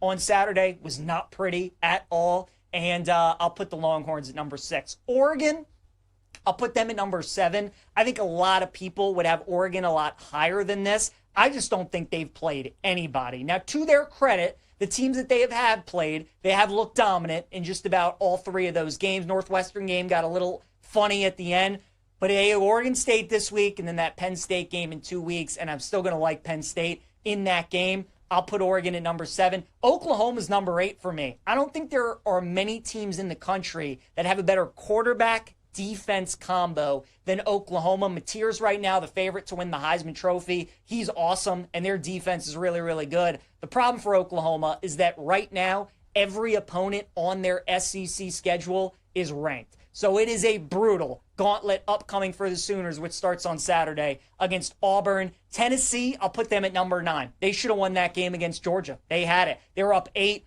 4th down, give up a touchdown, game-winning field goal opportunity. You missed that. Brutal, brutal loss for Tennessee. This team is good enough to make the playoff, though. Aguilar is obviously an upgrade over Nico and what he's doing at UCLA. Defense, I think, is going to get better as the season goes on. Biggest problems for Florida or for Tennessee is that they're still at Florida and at Bama this season. If they lose both of those games, probably not going to get into the playoff. And then Texas A&M, I'll put them at number 10. I'm not quite sold on A&M yet. You got to give them credit for winning that game at Notre Dame and finding ways to win, but do I seriously think they're going to win the national championship, win the SEC? I don't. I think that game was more about Notre Dame than it was about A&M and their defense, and certainly their defensive coordinator, Chris Ash, not nearly being as good as Todd Golden. So I'll put A&M at number 10, but for me, not a serious contender to win the Natty. All right, our favorite plays of the day here on Send It In. Let's get into them.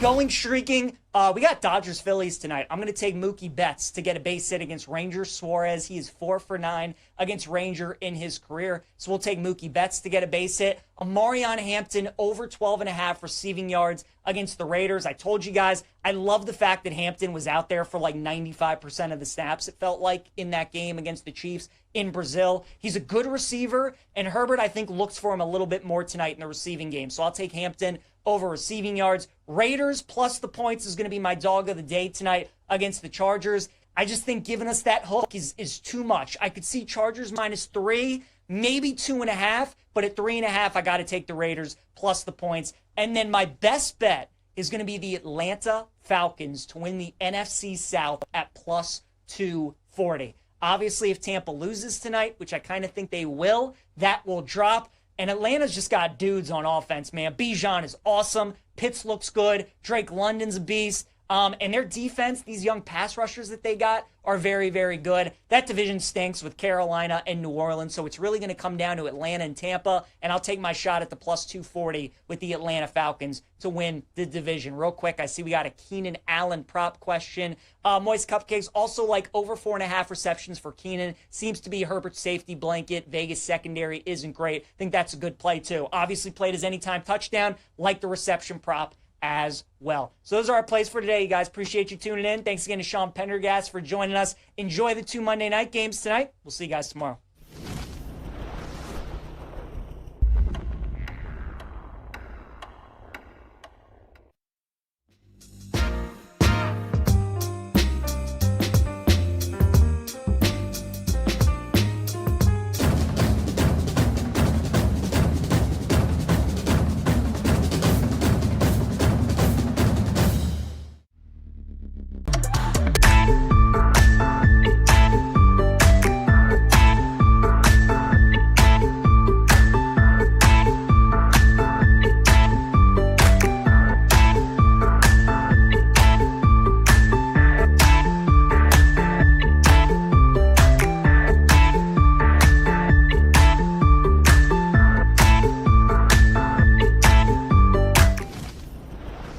Happy Monday. Welcome to Send It In, presented by BetMGM here on the BetMGM Network. I'm your host, PJ Glasser. We got a Monday night football doubleheader. Bucks at Texans, Chargers at Raiders. We will dive into both of those games. Look at Bucks Texans. We got Sean Pendergast standing by to talk about that game. We'll also look at week 3 in the NFL, week 4 in college football. It's a Monday. We'll look at some lines that I already like, games that I have already bet. And then on Monday, like we always do, I'll talk about the top 10 teams in college football. And there is some movement with some of the games that we had over the weekend. We'll wrap everything up with our favorite plays of the day. As always, any questions, any comments, best bets that you guys have for us, let us know. Chime in at the BetMGM Network on Twitch, on YouTube, on X. We'll get to everything over the next 30 minutes, and if you guys miss any part of the show today, As always, you can check it out on the Send It In podcast, which is available wherever you get your podcast. Let's get rolling on a Monday. Glasses in session. We go to the Glasser guest line, check in with Sean Pendergast.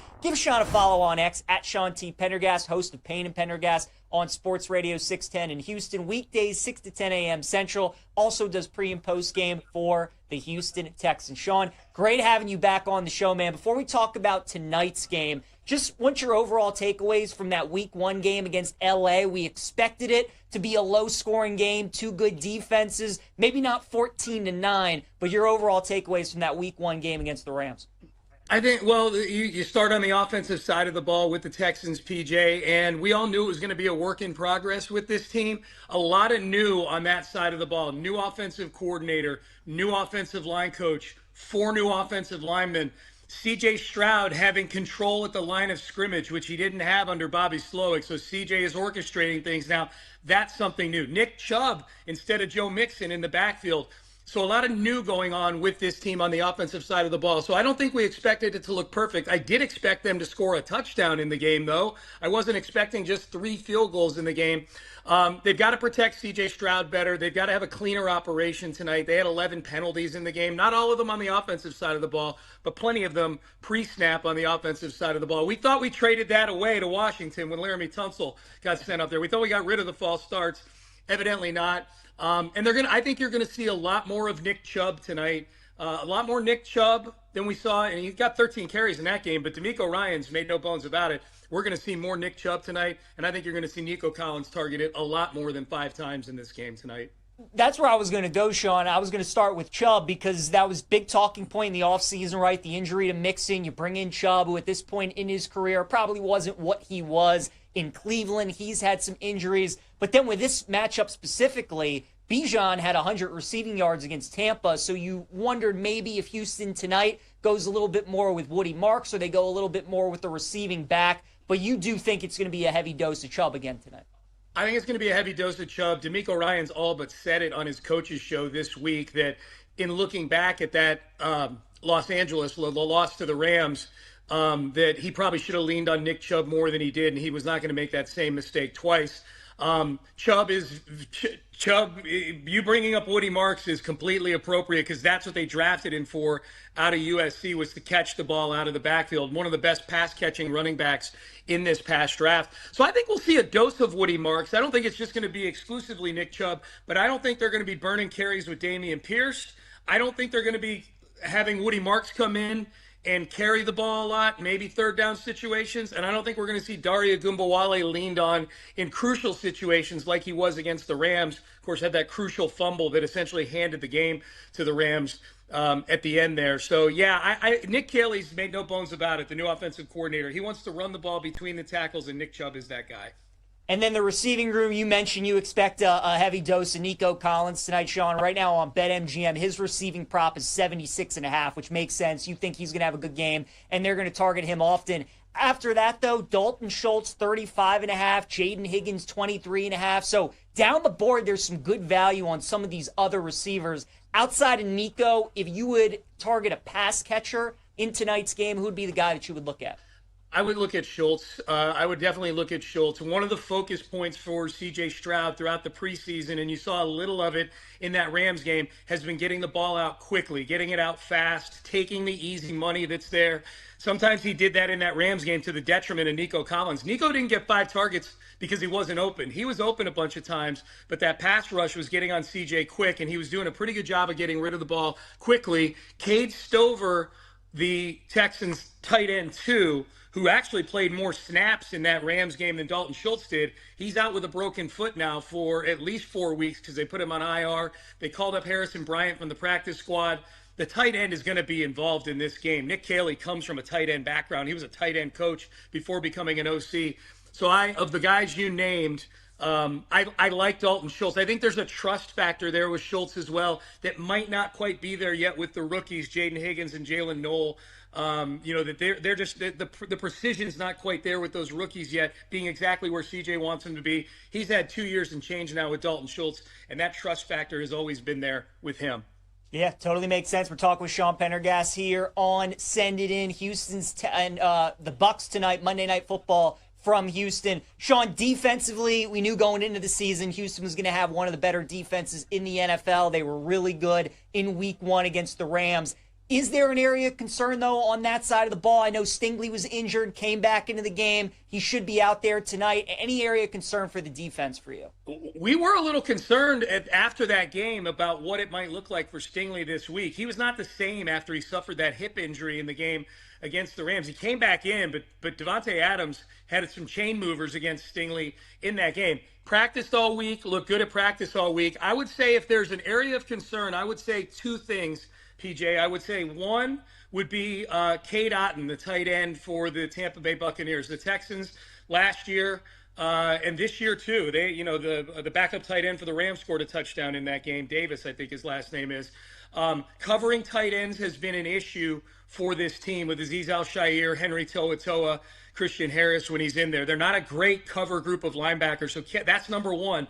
I think number 2 is Jalen Petrie, who is a big playmaker for the Texans. They use as sort of he's lined up as a slot corner, but he blitzes a lot. He's really more like a hybrid safety linebacker type.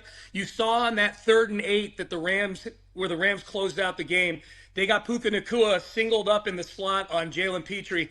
Jalen Petrie, for all the positives that he brings in making plays and big hits, is terrible in coverage. And that's something that good offensive coordinators have been able to do with the Texans, is find that Achilles heel, find Jalen Petrie in coverage, disguise a play, maybe looks like a run play, but it's a pass play, and you get Petrie playing overly aggressive. There aren't many weaknesses on that defense, as you point out. I mean, their pass rush is elite. Their corner play is elite. They've got very good safety play with Bullock and C.J. Gardner-Johnson. But I would say covering linebackers and Jalen Petrie's over-anxiousness and inability to cover are things that the Bucs should be looking for tonight in crucial situations. Some great insight there from Sean. We'll get to who you like to win the game in a moment, but just looking at the total, 42.5 tonight, Sean, again, low-scoring game. Last week against the Rams, would you expect another low-scoring game? I remember when these two teams played a couple of years ago, it was like a 39-36, right? It was like a thriller between these two. I don't know if we'll see that tonight, but do you think it's more of a shootout or a lower-scoring game? I think that total sounds about right, to be honest with you. I think that total is spot on. I probably wouldn't touch the total. I was all in on the under with the Rams game and the Texans.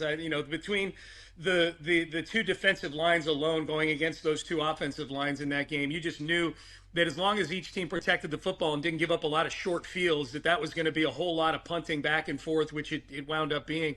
I think this one sounds about right. I think the final score is going to be 24-20. I think the Texans are going to get in the end zone. It's 24-20 Texans. I think they're going to win and cover, but it's not.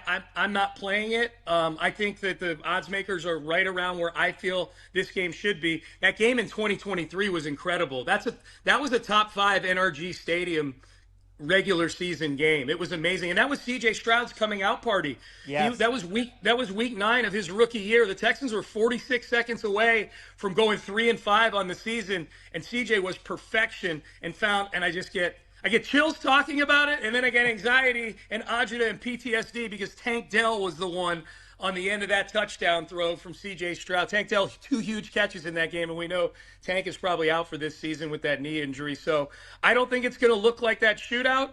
I think 24-20 is what I have. I think the total and the side are very, very – I think they're right in the neighborhood on this one.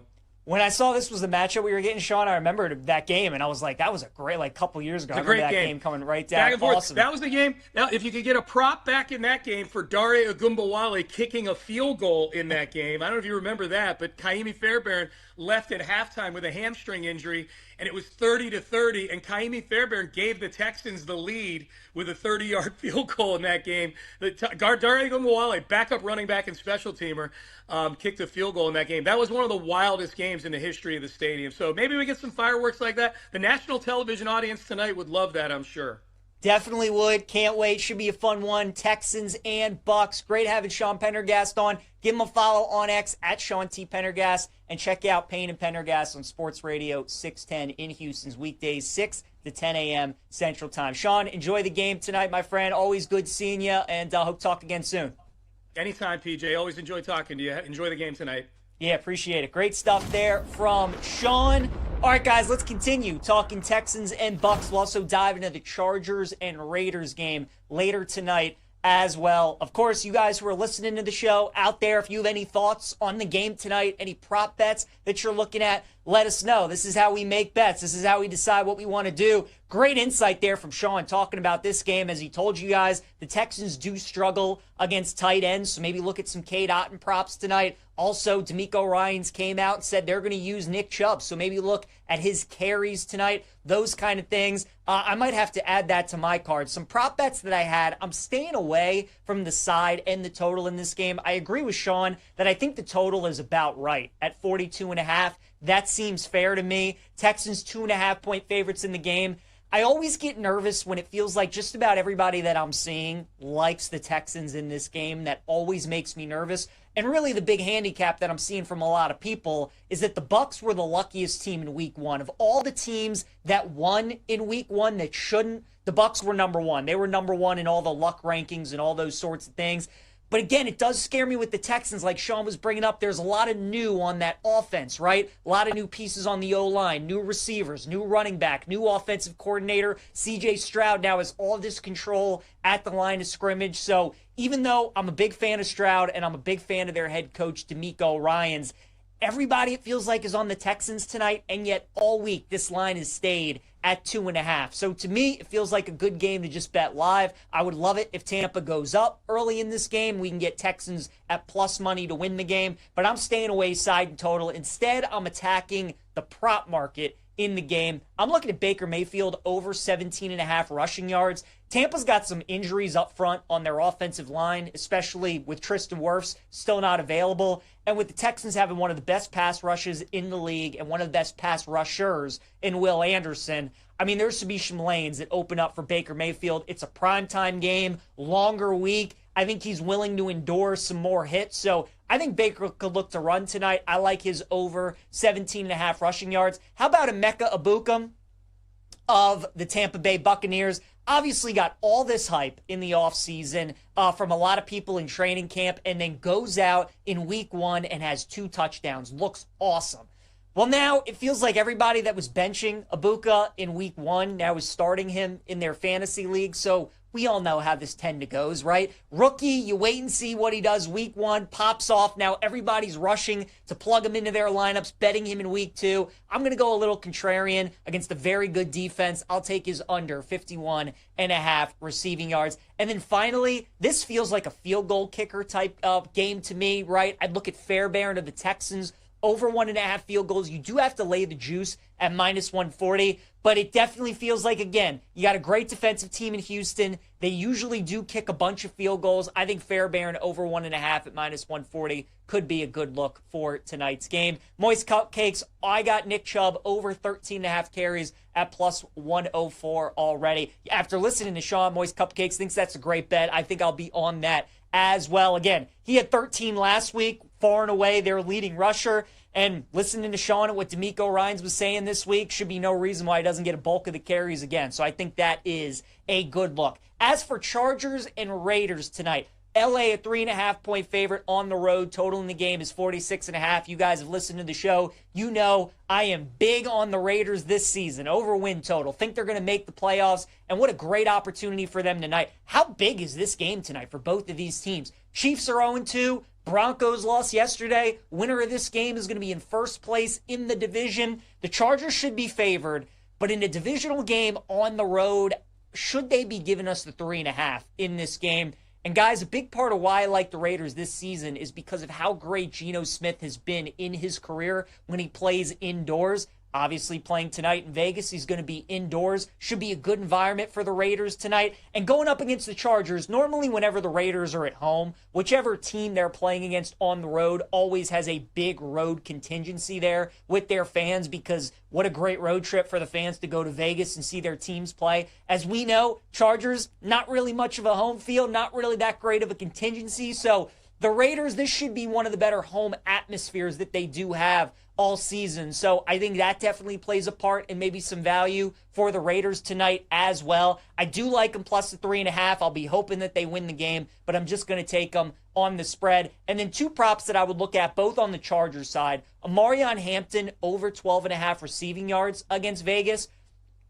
That Chiefs-Chargers game in Brazil The one thing that stood out to me about that game, one of the things that stood out to me was how much Hampton was out on the field in that game for the Chargers. He wasn't as effective running the ball as you would have liked, but man, he was out there a lot, and he's a really good receiver. 12.5 yards is not that many, and Justin Herbert looked really good. Greg Roman and the Chargers came out and threw the ball a lot more than we thought they would. Maybe they do that again tonight. So Hampton over 12.5 receiving yards, I like that. I also like Keenan Allen anytime touchdown at plus 200. That's a great price. And when the Chargers are in the red zone, when it's 2nd and goal at the 8, 3rd and goal at the 6, Herbert's looking for Keenan Allen. That's his guy, still an elite route runner. So plus 200 Keenan Allen anytime touchdown. All right, let's take a look at a promo from our friends at BetMGM. It's a pro football short game parlay boost token.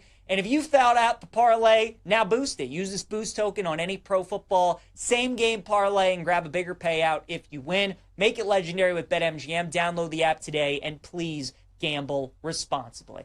All right, you guys, let's get into our games that we would bet right now. Not a best week in the PJ Pick 5. Went 1-4 in the NFL. Broncos money line. Dolphins money line. If A-Chain doesn't step out of bounds, if the Broncos don't have leverage, we win both of those bets. But as you guys know in the NFL, that's usually the difference between 3-2 and 1-4. It comes down to a couple plays, last-second field goals. We move on. Some new games that we like for week 3. Let's start with the Pittsburgh Steelers on the money line against the Patriots. One of my favorite plays was Seattle +3. Thought they'd win the game outright against the Steelers, and they did. I'd come right back with Pittsburgh this week against the Patriots. I'm going to continue to fade New England for the 3rd straight week. They were fortunate to win that game against Miami. If A-Chain doesn't step out of bounds, they probably lose that game. Drake May now 2-10 as a starting quarterback. So in these type games, I'm just not going to trust them. And again, Vrabel's a good coach, but Tomlin also an elite coach. And I think the Steelers, off of a bad home loss like that and 2 bad defensive performances in a row for Pittsburgh with the opponent scoring 30 points per game, I think this is the game where we see the Steelers defense finally play pretty well. I think Aaron Rodgers bounces back against the Patriots, so I do like the Steelers on the money line at -115. I would bet that because I think there's a chance it could go up. Also like the Raiders +6 against the Commanders. Now, obviously with this game, the big concern is the fact that the Raiders are playing on a Monday and Washington played on a Thursday. So you have the ultimate rest advantage in this game this early in the season with Washington playing on a short week, Vegas playing on a short week and Washington getting the extended break. But I think it's built into the spread because the Commanders were a 6-point favorite against the Giants, and now they're a 6-point favorite against the Raiders, and the Raiders are definitely a much better team than the Giants. So if there wasn't any rest, it feels like the Commanders would probably be like -4 in this game. I just think you're getting good value here with Las Vegas. And again, you guys, I've talked about it the first couple weeks in the NFL.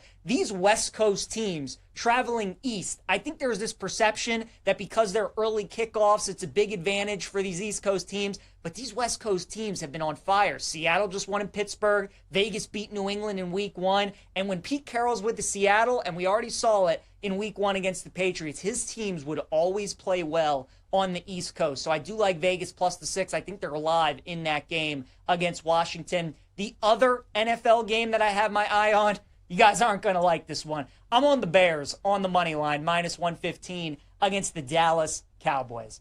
NFL, buy low, sell high. Think about these two teams and the games that they just had in week 2, right? Dallas, an emotional, tough win against a divisional opponent in the Giants. A thriller. You win it in overtime. You're feeling great. Brian Schottenheimer gets his first win. They're celebrating in the locker room. They're feeling great.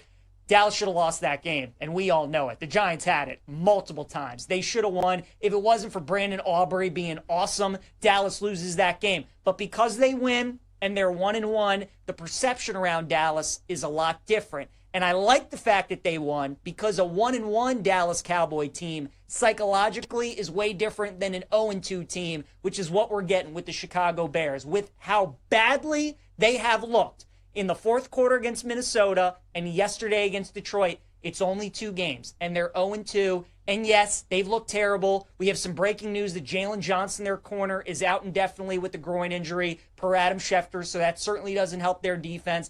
But Dallas's defense is awful. Russell Wilson just threw for 455 yards against that Dallas defense.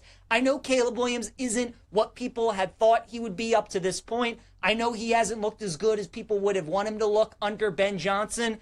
But against that Cowboys defense, I think he's going to make some plays. I think they're going to be able to move the football. And we know Dak and the Cowboys, when this offense goes outdoors on natural grass, they tend to struggle. It's not the same team that when you get them certainly at home or when you get them on turf. So nobody's going to want the Bears. Everybody who was high on this team going into the season has completely abandoned ship. Everybody's off. Nobody wants to bet them. Everybody in Chicago thinks the season's over. Isn't this so Bears that they're going to win this game and then everybody is going to buy back in? So this is when you bet the Bears, is when nobody wants them. And then when next week, when they give everybody hope, that's when you probably look to fade them. But for this week, we'll take the Bears on the money line at minus 115. Looking at college football now, how about South Carolina plus 13.5 against Missouri? Lenore Sellers going to be out for this game for South Carolina. Got injured against Vandy. That's why the line is as high as it is. But this is what I love in college football. When you have a backup quarterback and the line just gets a little bit too high. I get Sellers as maybe the best quarterback in the country. And yes, South Carolina should be a dog in this game to Missouri. But should they be a 2-touchdown dog? Should they be 13.5-point favorite? This isn't Georgia, South Carolina. This isn't Texas, South Carolina. This is Missouri in an SEC game laying 2 touchdowns. Missouri's got a good defense, but their offense by no means is one of the best in college football. And the difference now with South Carolina is they have a week to prepare with the backup. When Sellers gets hurt, obviously you're going on the fly. And they were losing in that game to Vandy. They were trying to play catch up. It's 0-0. The backup quarterback gets a full week of prep. The team should play a lot better around him. And I expect that defense for South Carolina to play really well. Obviously, Shane Beamer ball, known for special teams. That should help them in a game like this. So it was bad against Vandy. It's a nice spot to buy back on South Carolina. I just think this is way too many points. I like the Gamecocks plus 13.5. And then finally, give me the under in Michigan and Nebraska, under 45.5. This is Big Ten football, baby. You like punts. You like turnovers. You like defense. You like ugly, sloppy, 14-17, 20-14. This is the game for you. This is going to be one of those tough, physical, ugly games. We'll go under 45.5 in Michigan and Nebraska. All right, let's talk about my top 10 teams now in college football. And we got some movement on these rankings. Ohio State still going to be the number 1 team in the country for me. They did struggle with Ohio, but that win over Texas, how good the defenses look. Julian Sayin has looked very good. I will still put them in the number 1 spot, and they are the favorites to win the national championship at BetMGM at plus 550. LSU right now has the best resume in college football with the road win at Clemson, home win against Florida. Their defenses looked fantastic. Offense isn't quite as great as I thought it would be up to this point, with how good their defenses looked and the 2 wins that they have. I'll put LSU at number 2. Folks, Miami's a top 3 team in college football. And if you just don't believe that, you're not watching the Canes closely enough. Both lines of scrimmage, they are elite. O-line, D-line, terrific. Carson Beck's looked very good. Playmakers all over the field, man. Their running backs, wide receiver core is very, very good. I just worry about Mario Cristobal. It's why I would never bet Miami to win the national championship because of him and what he does in-game management type things, but his team is loaded, and they are good enough to beat any team in college football on any given day. I'll put Georgia at number 4 at plus 600. We all wanted to see what Georgia would look like finally against a good team, and their offense and Gunnar Stockton answered the bell. He was really, really good. I would expect Georgia's defense throughout the season, because they're coached by Kirby Smart, to continue to get better and better. But offense was their big question mark. I thought Gunnar Stockton played great. I'll put Georgia at number 4. Penn State has played absolutely nobody to start the season, and they have been very underwhelming. I've kept them at number 2 the last couple weeks, but now I got to drop them to number 5. They're on a bye this week, and then they get Oregon in 2 weeks. Obviously, we'll reevaluate and what they look like in that game. I'll put Texas at number 6. because of that defense. They have one of the best defenses in college football, elite on that side of the ball. But you definitely have to be concerned with Arch and that offense. That game against UTEP on Saturday was not pretty at all. And I'll put the Longhorns at number 6. Oregon, I'll put them at number 7. I think a lot of people would have Oregon a lot higher than this. I just don't think they've played anybody. Now, to their credit, the teams that they have had played, they have looked dominant in just about all 3 of those games. Northwestern game got a little funny at the end, but Oregon State this week and then that Penn State game in 2 weeks, and I'm still going to like Penn State in that game. I'll put Oregon at number 7. Oklahoma's number 8 for me. I don't think there are many teams in the country that have a better quarterback defense combo than Oklahoma. Mateer's right now the favorite to win the Heisman Trophy. He's awesome, and their defense is really, really good. The problem for Oklahoma is that right now, every opponent on their SEC schedule is ranked. So it is a brutal gauntlet upcoming for the Sooners, which starts on Saturday against Auburn. Tennessee, I'll put them at number 9. They should have won that game against Georgia. They had it. They were up 8, 4th down, give up a touchdown, game-winning field goal opportunity. You missed that. Brutal, brutal loss for Tennessee. This team is good enough to make the playoff, though. Aguilar is obviously an upgrade over Nico and what he's doing at UCLA. Defense, I think, is going to get better as the season goes on. Biggest problems for Florida or for Tennessee is that they're still at Florida and at Bama this season. If they lose both of those games, probably not going to get into the playoff. And then Texas A&M, I'll put them at number 10. I'm not quite sold on A&M yet. You got to give them credit for winning that game at Notre Dame and finding ways to win, but do I seriously think they're going to win the national championship, win the SEC? I don't. I think that game was more about Notre Dame than it was about A&M and their defense, and certainly their defensive coordinator, Chris Ash, not nearly being as good as Todd Golden. So I'll put A&M at number 10, but for me, not a serious contender to win the Natty. All right, our favorite plays of the day here on Send It In. Let's get into them. Going streaking, we got Dodgers-Phillies tonight. I'm going to take Mookie Betts to get a base hit against Ranger Suarez. He is 4 for 9 against Ranger in his career. So we'll take Mookie Betts to get a base hit. Amarion Hampton over 12.5 receiving yards against the Raiders. I told you guys, I love the fact that Hampton was out there for like 95% of the snaps, it felt like, in that game against the Chiefs in Brazil. He's a good receiver, and Herbert, I think, looks for him a little bit more tonight in the receiving game. So I'll take Hampton over receiving yards. Raiders plus the points is going to be my dog of the day tonight against the Chargers. I just think giving us that hook is too much. I could see Chargers -3, maybe 2.5, but at 3.5, I got to take the Raiders plus the points. And then my best bet is going to be the Atlanta Falcons to win the NFC South at plus 240. Obviously, if Tampa loses tonight, which I kind of think they will, that will drop. And Atlanta's just got dudes on offense, man. Bijan is awesome. Pitts looks good. Drake London's a beast. And their defense, these young pass rushers that they got, are very, very good. That division stinks with Carolina and New Orleans, so it's really going to come down to Atlanta and Tampa, and I'll take my shot at the plus 240 with the Atlanta Falcons to win the division. Real quick, I see we got a Keenan Allen prop question. Moist Cupcakes also like over 4.5 receptions for Keenan. Seems to be Herbert's safety blanket. Vegas secondary isn't great. I think that's a good play, too. Obviously played his anytime touchdown, like the reception prop as well. So those are our plays for today, you guys. Appreciate you tuning in. Thanks again to Sean Pendergast for joining us. Enjoy the 2 Monday night games tonight. We'll see you guys tomorrow.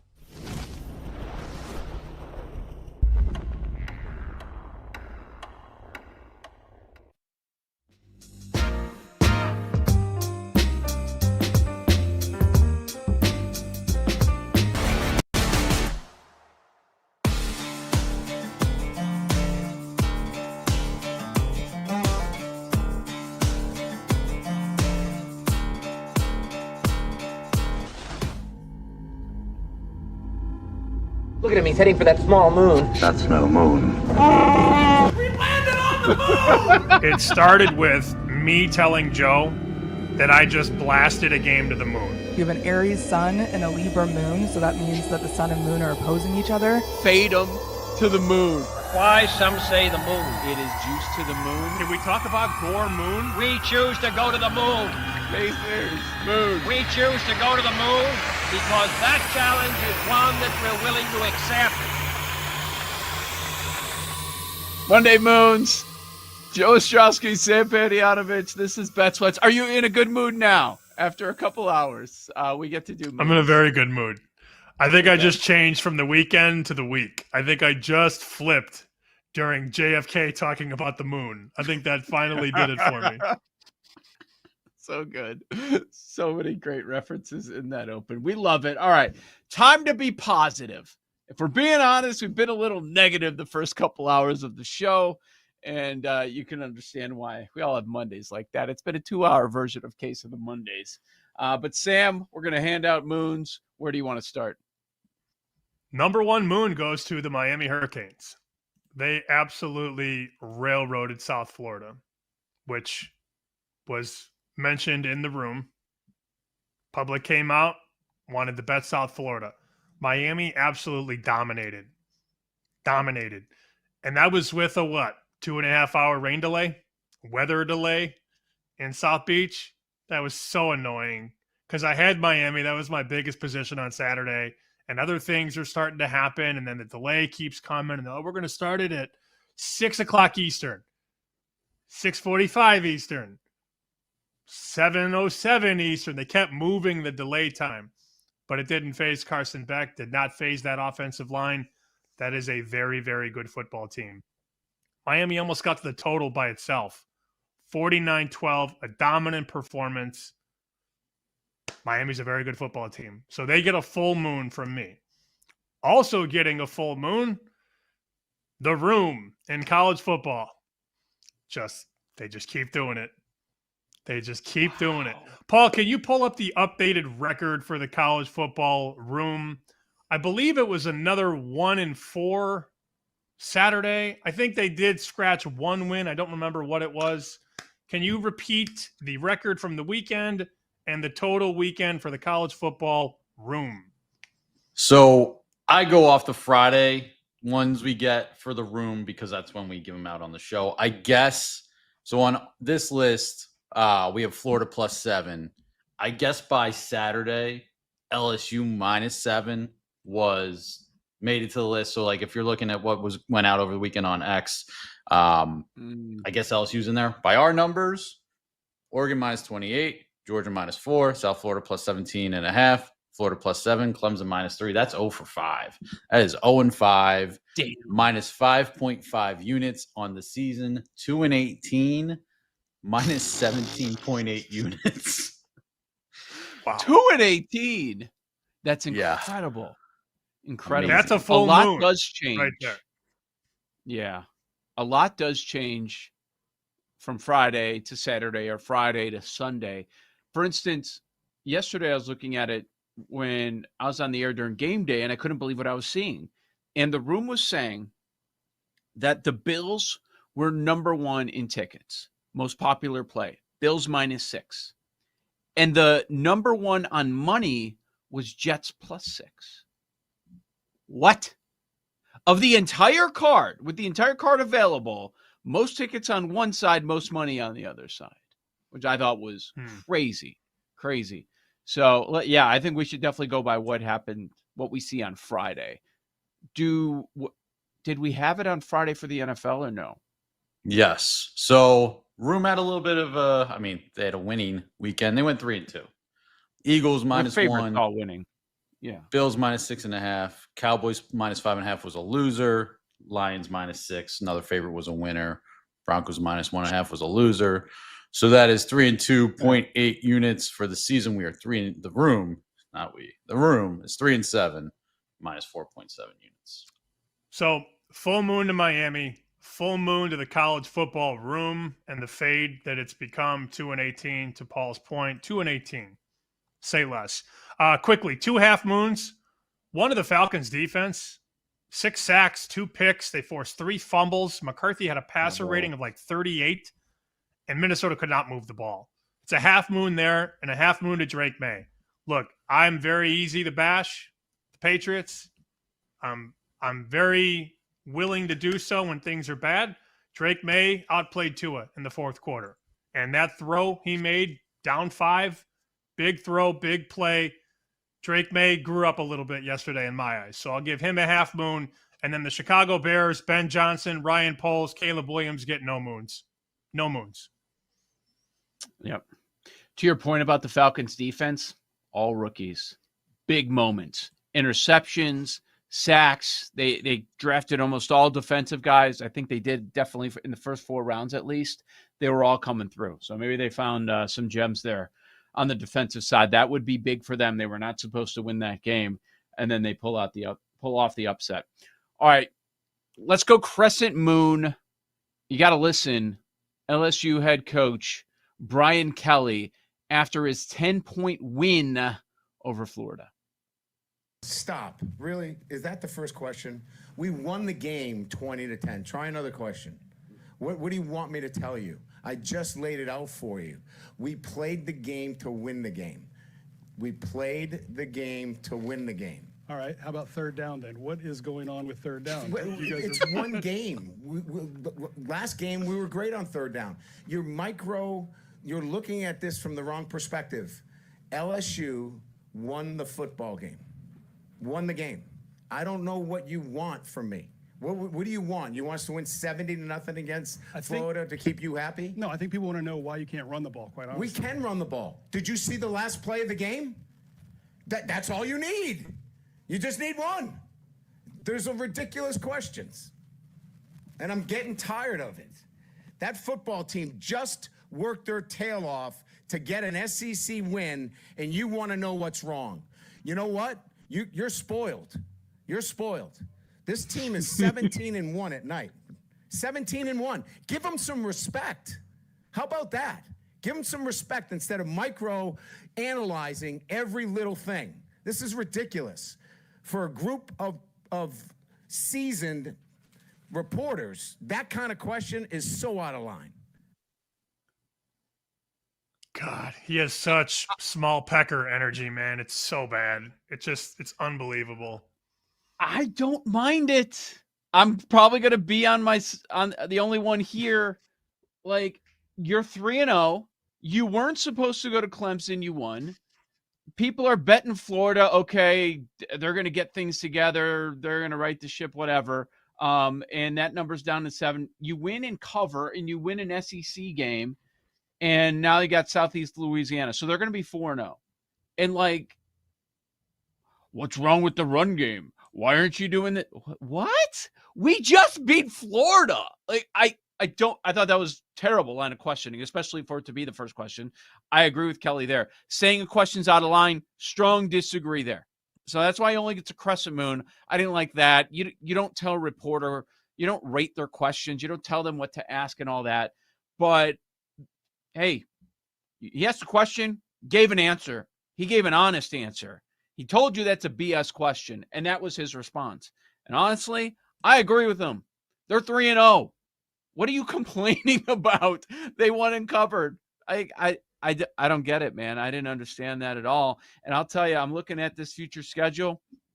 They don't have what we thought were the top teams in the SEC, but maybe we're wrong. Maybe Texas A&M is one of those teams. Maybe Oklahoma is one of those teams. And people are wrong about Texas. We're going to find out later, but they're having a hell of a year. Like, because Nussmeier doesn't have Heisman numbers, like, or you can't run the ball as much as you wanted. I don't know. I don't get that. Anytime you get an SEC win, I don't think there's a lot to complain about. I do agree with Kelly on that, but it seems like you guys disagree. He could have just handled it so much better. I mean, it's not that big of a deal. I don't know. Reporters on your PR feels the heat. Like, it's a local reporter. That's what I would want to look up who it was. Like, could have been a student reporter. Like, that's an unfair power dynamic if you're going over after. It was not, but I'm saying that was my first assumption. But it was a local reporter who he thinks has to be cheering for the team, and that's just stupid. Yeah, I don't like that. I think it's a bad question, too. I do. Yeah, it wouldn't be the first question. It wouldn't be the first question in a press conference, no doubt. And I've been in hundreds of press conferences. That's not how I would have started. I would have said, what'd you think of the way you guys played against DJ Lagway, who was freaking horrible in the game? Mm-hmm. That was the story of the game. He had 5 interceptions. He should have had 9. He sucked. That's that's my first question. What did you guys do to hold DJ Lagway to such a poor performance? that's the story of the game. Not being able to run the ball. Whew. So I'm a crescent. Little crescent. I like it. It gave us entertainment, gave us something to play and talk about, and everybody was laughing about it over the weekend. I don't mind it. I think an angry Brian Kelly is entertaining. I think it's good for college football, and I know a lot of people hate him. So he gets a crescent moon there. I gotta go full moon. White Sox. This is why.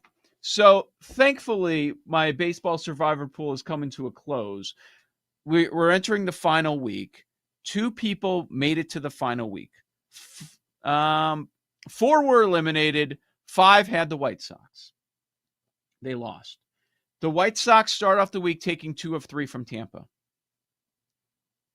People that took the White Sox, like, oh my God, we're going to get through with the White Sox. We're going to make it to the final week.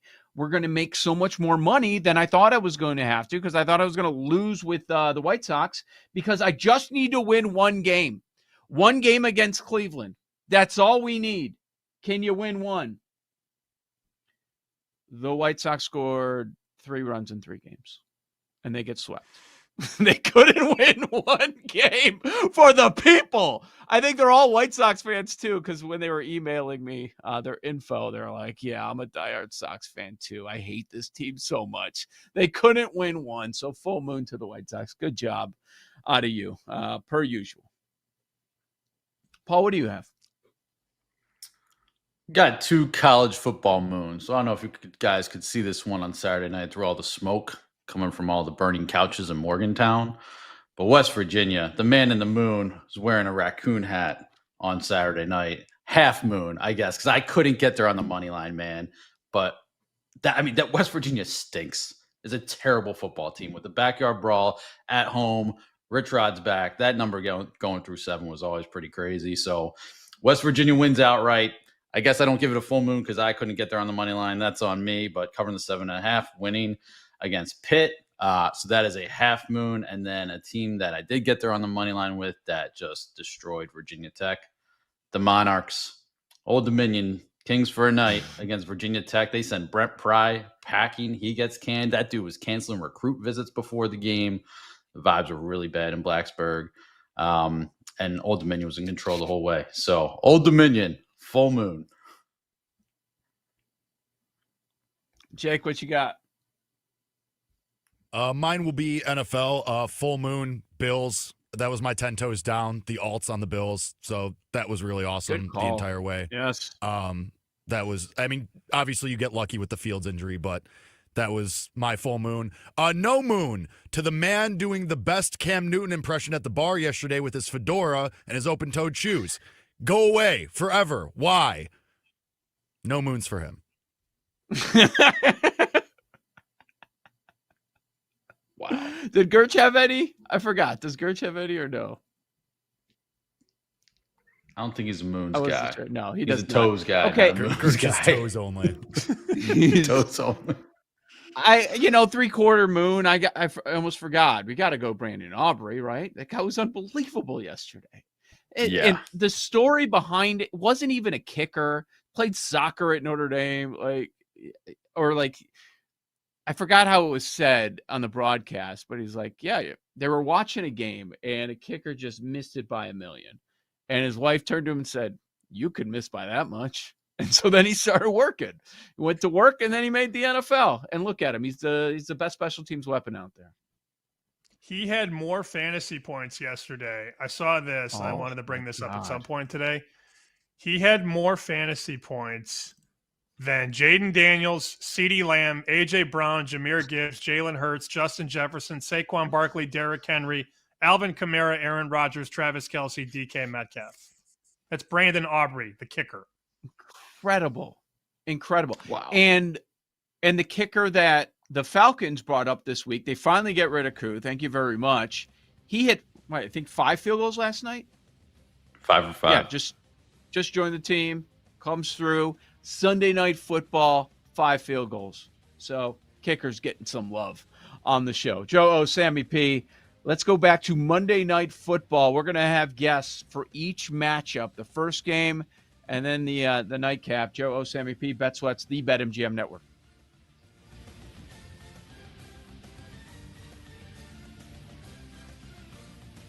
You're listening to Bet Sweats with Joe O and Sammy P on the BetMGM Network.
3rd down and 4. Blocked by Tunsil on Ogba. Stroud, end zone, touchdown. Collins. Welcome back to Bet Sweats with Joe Ostrowski and Sam Paniotovich on the BetMGM Network. It's going to be a late one. Double dip of action when it comes to Monday Night Football. We'll give you some insight on both of those games coming up in just a second. Joe Ostrowski, Sam Paniotovich with you. This is Bet Sweats, BetMGM Network, weekdays, 9 a.m. to noon. Let's go down to Houston first off. Check in with Sean Pendergast of Sports Radio 610 in Houston. He's got mornings down there, kind enough to join us. Houston Texans, a 2.5-point favorite over the Tampa Bay Buccaneers. And Sean, we come in with a Stroud touchdown from last year because there wasn't one from last week. For those that are not watching every down, every snap of this team, there was some expected regression with the offense. We know about the injuries a year ago, but in greater detail, can you explain why there have been so many struggles offensively with this team? Sure. I mean, I think there's the struggles last season, and then there are the struggles in week 1 of this season, which I think are kind of two separate things, because all the struggles last season caused them to fire the offensive coordinator, fire the offensive line coach, bring in several new offensive linemen, trade Laramie Tunsil, that's how I knew it was a last year highlight y'all were playing, because not only was it a touchdown, but Laramie's name was invoked on that. So they had all sorts of issues last year protecting C.J. Stroud, and they got really bad in the middle of the season, like week 7 through 9, 7 through 10. C.J. was seeing just crazy, unprecedented amounts of pressure compared to previous Texans quarterbacks, and I think it affected him throughout the rest of the year. You know, I think he went from a guy in his rookie year who was pretty free-flowing with his play to a guy whose feet got a little happy, who, you know, kind of needed eyes in the back of his head, that sort of thing. He seemed to kind of work that stuff out as the season grew to an end, and as they got to the playoffs, he was really good against the Chargers in the playoffs, and he was pretty good against the Chiefs in the loss to in the playoffs. So I think that was the big cause last year. I think this year, with all the new along the offensive line, and by the way, also the new offensive coordinator Nick Caley giving CJ way more control at the line of scrimmage. I think we expected it to be a work in progress. I don't think we expected there to be no touchdowns in week 1. I know I didn't, but I don't think anybody is super panicked here. That this is going to be a trend. I don't think they're going to be a great offense this year, but I think they'll be an improved offense ultimately over what they were last year. I would think, Sean, given the pressure that Todd Bowles wants to bring, this will be a nice one-on-one night for Nico Collins. He's got to have a bigger game, and clearly they got to get him the ball, right? Got to be targeted more. Yeah, I mean, he was only targeted 5 times in that loss to the Rams last week, had 3 catches for 25 yards. Which I'm sure infuriated over prop bettors on Nico Collins and fantasy owners everywhere. I'm both of those things. So, yeah, I think they're going to try. Look, D'Amico Ryans didn't make a secret this week in any of his press conferences that they intend to get Nico Collins the ball quite a bit and target him quite a bit in this game. I would add Nick Chubb to that, too, as long as we're talking about expectations for guys tonight. I think you could clearly, D'Amico Ryans thought that they didn't give Nick Chubb the ball enough in that first game against the Rams. He was the only hot hand they had in the backfield. Anybody else they gave the ball to, they were just burning daylight with, and it made no sense. So I would expect Nick Chubb to get close to 20 carries tonight. I would expect Nico Collins to get at least 9, 10, 12 targets in this game. And he needs to. Yeah, they're going to be without Christian Kirk. Christian Kirk has yet to play a snap in the regular season as a Houston Texan. So after Nico, their next 3 guys are literally guys that went to Iowa State. Xavier Hutchinson, Jaden Higgins, and Jalen Nolan. 2 of those guys are rookies. So, and they're going to be without Cade Stover. They're one of their tight ends who broke his foot in the season opener. So yeah, I mean I think there's going to be a heavy dosage of Nico, and it's a great point with all that pressure that Todd Bowles likes to bring. Hopefully, you get Nico in some favorable matchups. How good is this defense? Excellent. I think it's got a chance to be the best defense in the history of the team, which is, I know people might roll their eyes like, y'all are the Texans. You've only been around for like 20 years. But they used to have some pretty good defenses with J.J. Watt and, the middle part of the aughts. They had some really good defenses. I think it's got certainly the potential to be the best defense in the league. I think it's among, for sure, one of the top 5 defenses. And I think the key, guys, is that they've got the most important positions in a great defense hemmed down. They've got 2 elite pass rushers in Danielle Hunter and Will Anderson. And tonight, I think those 2 guys are going to eat against a patchwork offensive line that won't have Tristan Wirfs for the Bucs. So I think pressure on Baker Mayfield is going to be aplenty tonight. And then they're really good on the back end. You know, the 2 corners, Derek Stingley Jr. is in the conversation for the best in football. And Kamari Lassiter, the second-year guy out of Georgia, had a really good rookie year, an excellent training camp.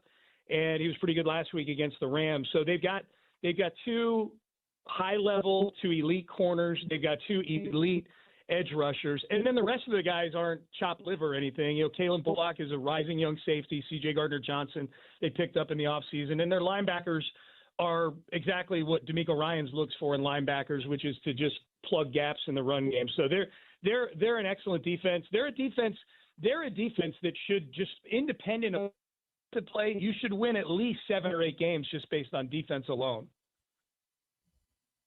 Last thing, Sean, we need a final score out of you. Short and sweet. What happens tonight? What's the final score? I got 24-20 Texans. Guys, they finally break the seal and get into the end zone. Not once, not twice, but thrice. 24-20 Texans. Sean Pendergast, Morning Sports Radio 610 in Houston. Thank you, Sean. Talk soon, all right? Thanks for having me, guys. See ya. Good stuff. So 24-20, he's got a Texans cover and going over the total. Going just over. All right. I don't know. That's really close. Really close on both ends there, side and total, Sammy. That would eke over. It would just eke over that 42.5. But as you heard, Sean was playing prop bets last week, so he knows what he's doing. He knows what he's doing with that 24-20 prediction. Yeah, definitely does. And if they don't get it done, he's going to be dealing with a whole lot of mess there. With as good as the Colts are looking, and then the Texans have a bad performance on Monday night, it's going to get loud there and angry. Let's go out to Las Vegas for the nightcap. We've got the Raiders and Chargers later on tonight. Chargers, a 3.5-point favorite, total 46 in the hook. We got Steve Cofield, afternoon host on ESPN Las Vegas. What's going on, Steve?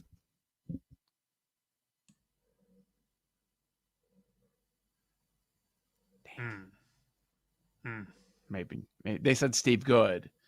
Maybe we're bad. Oh, his phone dropped. Okay. Being told he dropped. Hopefully he didn't drop his phone in like a vial of liquid. That would be bad. Hopefully yes, it would be. Service just dropped. It would be. So you say the books need a Chargers loss. Oh, right? yeah. For this one. You heard it. I mean, you're going to hear it all day. Chargers money line. Well, I'm a little surprised just because a lot of times the Vegas books, they get so much more action on the Raiders and there's excitement. It's early on in the year before people start fading them. That did surprise me a little bit because I always just assume that there will be plenty of Raiders backers. Well, you have to remember the bigger bets are going to carry the conversation. And when you get these huge parlays that line up over the weekend, really, Vegas has been about knocking out money line favorites. That's what it's turned into. Because the most popular way to bet the NFL now in Vegas, let me line up 3 or 4 favorites or more, and let me parlay them all to win. And when a lot of them win on Sunday, the liability keeps building into Monday, and more people around Vegas are money lining the Chargers than they are betting the Raiders, period. Man. Yeah. You could stay away from the toss-ups, and then if you're able to avoid, it feels like there's 1 or 2 games. Like today or this week, rather, it was last night's game. You just had to avoid that one and maybe like one other. But for the most part, those favorites are at least winning. That's why nobody's been knocked out in Survivor so far. Let's try again. Steve Cofield, he's got afternoons ESPN Las Vegas here to preview Raiders Chargers. Hello, Steve. What's up, guys? Can we get behind the Raiders catching points with Pete Carroll and Chip Kelly? Good idea or bad idea, Steve? Well, I think that's a side. I don't know if I want to get behind it. It might be a stay away for me. But, yeah, I think the Raiders, showed pretty good in week number 1. I think the Chargers are good. I don't think the Chargers are great. The Chargers should not be laying this kind of number in Vegas. It actually may be a rare, real home spot for the Raiders where they may have like 85% of the people in the building instead of 50-50. So I think it's a pretty good spot for the Raiders. What do you think about the total? It's been ticking up throughout the week, but we're not at that key number of 47 yet. It's 46 across the board. What kind of game are we in store for? I think there's going to be a lot of passing because I still don't believe that the Raiders can run the ball. Maybe the fact that Jackson Powers-Johnson is down will be a good thing, and Alex Kappa is in there at guard. Kappa wasn't great last year with Cincy, but I still don't believe that they can run block real well. And, well, Omarion Hampton looked okay, pretty solid in his debut. I'm not sure the Chargers are a grind-out team right now, and especially since they're making adjustments on the offensive line with all having to switch to left tackle and, Pipkins on the right. And they looked very, very willing to kind of use Herbert, and now that Keenan Allen's back is kind of their, possession way of moving the ball. So I could see the ball being in the air, I don't know, a combined minimum 65 times, maybe 70 times, and some scores coming out of that. So both teams have good kickers, so they can kick from long distance. So I might lean over. What's the latest on Brock Bowers? Well, talking to Adam Hill yesterday, Adam's the foremost expert on the Raiders. He was saying that Bowers' knee, could he go? Yes. But they also have the cautionary tale last year of could he go Max Crosby? Yes. And Max Crosby tried to play through a knee injury and then jacked himself up for the season. So I think he's very touch and go going into today's game. So I would lean towards doubtful. And obviously that, again, that would affect the total because there's some other receivers who are going to have to step up, and most of them for the Raiders are really young guys. I don't know that Jacoby Myers, while a really good possession receiver, is a game changer. You think the Chiefs are finally beatable now in the AFC West with an 0-2 start? I think the Chiefs were beatable last year and the year before, but they went on this amazing streak. I couldn't believe it when they showed the graphic on that first Friday game that they had won 17 straight one-possession games. 17 straight one-possession games in the NFL to win those, and then they had, I think it was a streak of 9 straight wins with the score decided by a field goal or less. So I think you guys know, a lot of these NFL and college football games that are one score or field goal basically are a coin flip. It could be a call by an official, a catch, a drop, a missed tackle. It was eventually going to turn on the Chiefs. I don't think they're a bad team. I don't think they're a team headed for 8 or 9 wins. I just think, some of the stuff that's close to the margins isn't going their way, and bye-bye went the 17-game streak of winning one-score games. And, they had an amazing season last year going 15-2, but how many of those games were one-score games and close games? So it's just turned a little bit here. I think they're fine. I think the division is a lot more open than it's been. I would say the target for the division to win it is probably 12 or 13 wins, not 14 or 15 now. Call your shot, Steve. Final score tonight in Vegas. What is it? So I'll go Raiders, close win. Let's go 27-24. Probably should pick more field goals, but 27-24 Raiders. All right. I like it. He's going over the total, apparently. Steve Cofield, ESPN, Las Vegas. Got Cofield and Company afternoons out there, the Las Vegas Sports Network. Thank you so much, Steve. Best of luck with whatever you play tonight. You got it, guys. Thanks for having me on. Yep, Steve Cofield there. Back in the Vegas team. The Houston guy back the Houston team. The Vegas guy back to the Vegas team. I agree with him, which should probably scare him. That I think the Raiders are very live. And I know you agree with that idea as well. Catching 3.5 at home that they could pull off this upset. Yeah, I'm looking at the games that I took in my five. My five, as Charles Barkley used to say. 1 and 3 right now. The only one that I hit was Mac Jones, no matter what, that nobody wanted to tail me on. Nobody wanted to bet San Francisco. That one hit, of course. Lost the Steelers, lost the Dolphins in a game that could have gone either way, and then had Kansas City +1. Short pants, dropped the touchdown. What do you want? What do you want from me? So the Raiders now, my last leg in the pick 5. No, I'm not you. I'm talking to everybody. I don't know. Dolphins could have won. Chiefs catch a touchdown they should have caught. Can't even talk. That's how frustrated I am with this stupid league. 2 weeks in, Joe. I already hate the NFL. Joy. No, I mean, I had the Chiefs too. I had the Jaguars. Plus 3.5 all game. Jaguars, way worse. Covering. Way worse. Oh. The Titans look good. They were winning at halftime, and then things fell apart. But you do see it in Cam. You do see it. Like that throw that he never should have made across the entire field after running for a long ways to score a touchdown is like, okay.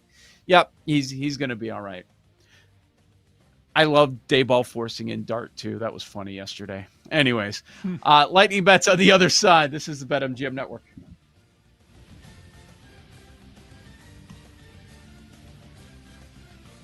You're listening to Bet Sweats with Joe O and Sammy P on the BetMGM Network.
Welcome back to Bet Sweats with Joe Ostrowski and Sam Paniotovich on the BetMGM Network.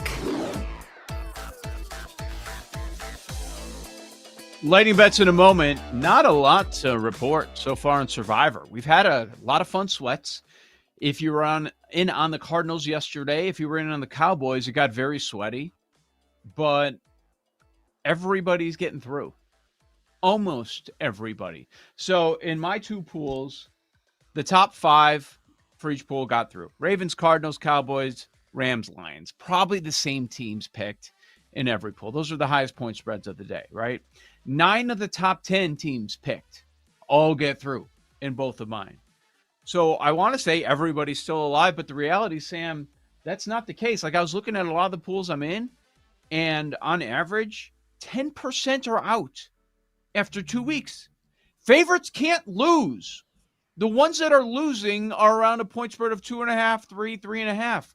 I don't know how, but it seems like on average, 10% of pools are eliminated after the first 2 weeks. People just decide that they're going to get too cute. I don't know. I don't get it. Like, get in the game, stay in the game. You get some quarterback injuries. I don't know. I think it's funny when people come up with their team that they're going to pick every week for the entire season. It never, ever plays out that way in this league. Well, that would be me getting too cute on the Dolphins, so I'm out of Survivor. I have one left. It's awesome. Well, you're not out. It's very fun. You're still alive in every one, right? No, I have Miami. I'm out. I'm out in 2 pools out of 3. I have one left. Oh, damn. You're that hard on him? A buddy texted me yesterday. He's like, I'm officially out. I'm like, how? It's like, well, I took the Vikings and the Saints. Oh, see, I could get Miami. I would never put Spencer Rattler on my Survivor card. That would never happen. So I feel a little bit better now. Did you see though? Like, Miami had a 74-yard punt return touchdown to go up 27-23. And then the ensuing kickoff, the Patriots took back to the house for 90 yards. And I'm like, okay, Here we go. And then the Patriots kick the field goal to go up 6. And then Achane scores a touchdown in the final minute. But no, he stepped out of bounds at the 25-yard line. I know. I mean, it's a game they could have won. They didn't win. It is what it is. And, yeah, I'm out. I mean, that Dolphins was a huge swing for me, financially and Survivor-wise. Just dead. Totally dead. Love-hate relationship with the NFL. Paul, did your buddy that texted you about the Saints, did he take the Saints? And how'd you do in the 10-point teaser? We're always interested in those results. We got him off. Well, clip that. He did not go with the Saints. He did not go with the Saints. So we kind of let everyone make their own bed. Who'd he go with? Arizona. So got through. Glad to do that. And your boy took the Browns, catching 21.5 in the teaser pool. So RIP. Wow. Man, I get it. Goal line. How about that game? Even for the 11.5 goal line stand, Ravens, and then something like goal line stand. I don't know. There was a kick out of bounds, like the Brown, and then Flacco. Like all the momentum was turned towards the Browns, and Flacco does Flacco and throws a pick. And yeah, more so I guess for the 21.5. But that was what, a 1-score game at halftime. Yep. Ravens couldn't do anything. Do anything on offense, and the Browns kind of handed it to them. So I was not super confident in that one. Yeah, I'm like, I think they're going to pull away, but when the hell is it going to happen? And then it finally happened. Myles Garrett very upset. He's a bleeps embarrassing. Like, I don't know what you were expecting, man. It's going to be a lot more. Well, that's what it was. Goal line stand. They hold him to a field goal. Kickoff goes out of bounds. So Browns get in great field position, and 3 plays later, Flacco throws pick and dead. Yeah. There you go. Highlight of the show today, the Monday Moons intro, which I love every Monday. Outstanding. Second best highlight, Paul almost choking to death on his breakfast mid What? speech. Lunch? Is it lunch? What do you got here? Lunch, the yeah. silverware? Yeah. The silverware's going. Like, what's happening? I'm very interested. Just a coffee. Oh, I thought he was there's mid. food. I thought he was mid Yeah. chomp. That's what I thought. I I thought. My bad. I thought he was bite. Oh, I thought that was a fork. Just a with coffee noise. guy. Okay. Sorry, it's a I little thought for cluttered sure over here. I thought for sure there was like food being hurriedly swallowed, and then it's okay. Never mind. Damn.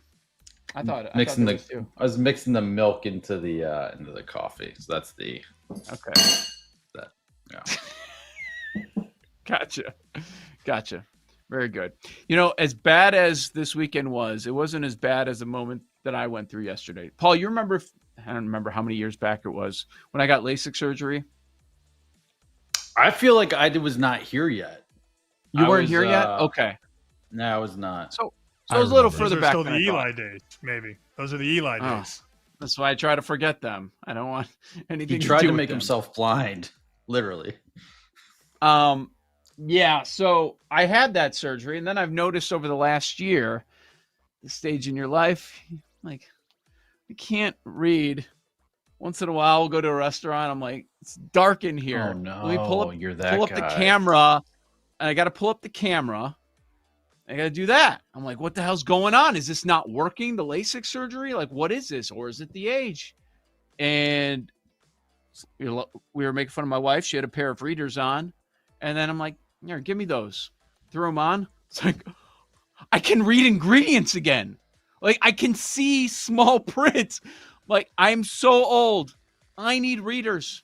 That's what I realized yesterday, on top of the NFL results that we were getting yesterday. That's where we're at. Readers. Oh, I can't wait. I can't wait for you to be readers on the nose guy, like the guys who wear them like this. I already see it. Doing the show like that. I'm only doing this to cover up the huge zit that's growing on my face, by the way, if you couldn't tell throughout the whole show. Oh, nope. Could not still tell. can't. Nope. No. Oh yeah, can't tell. Yeah, neither can I. I can't wait for you to be a readers guy. This is awesome. Joe, I mean, so what's Life that? is 5 ending. years glasses free? How was it? Because I guess it's over. Yeah, You're going I back mean, to readers. I wore contacts. I just got sick of putting them in every day. And so then I went to glasses. But yeah. I mean, Can you I could go- certainly do the show, but Can you do full moon readers, or is it always half moons? Like, are there full moon readers, or are they always I half don't moons? know. I don't know. I would laugh at, like guys like Dan McNeil in the studio doing the show. He'd have to get out his readers when he's talking about something, to read a note or something, or read a story. I'm that guy now. I think. I don't know that I'm going to give in. Paul's I right don't know though. if I'm You gonna thought give in. you It thought was this over. would fix everything, and believe it or not, 5 years after getting a laser shot in your eyes, it didn't quite get better. Didn't take. Yeah, Didn't take. I remember. Let's burn all these eye cells. That'll fix everything. Right? I remember a girl we worked with in Houston. I mean, I was in my 20s at the time, so she was around our age. She's like, yeah, I went on a date with this kind of older guy the other day. And I realized at dinner, once he pulled out the readers and the cell phone light to read the menu, she's like, yeah, I was out after that. So he couldn't do it.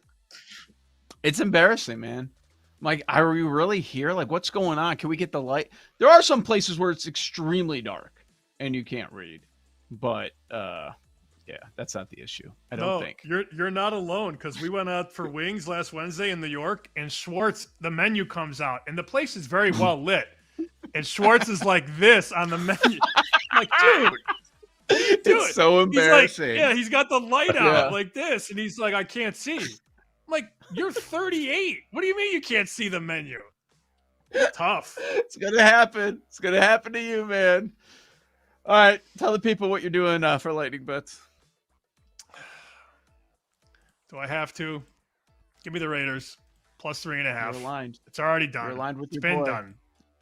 It's already in. Plus 3.5. All right.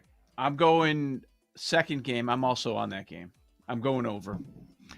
I want to go under, but that 42.5 is scaring me. So it means it's going to be a dead under, just so you know. Because anything I want to do that I don't quite pull the trigger on, it's all hitting right now.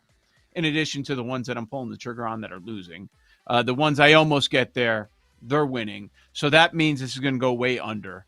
But for Lightning Bet purposes, over 46 in the hook on the Raiders and the Chargers tonight. Paul? I'll just let everyone know where the room is at. We do not have juice on these, but I expect some of them are pretty pricey. So Brock Bowers may or may not play. Over 62.5 receiving yards is number 5. Most bet props at BetMGM. This is a combo of both games. Dalton Schultz, over 35.5 receiving yards.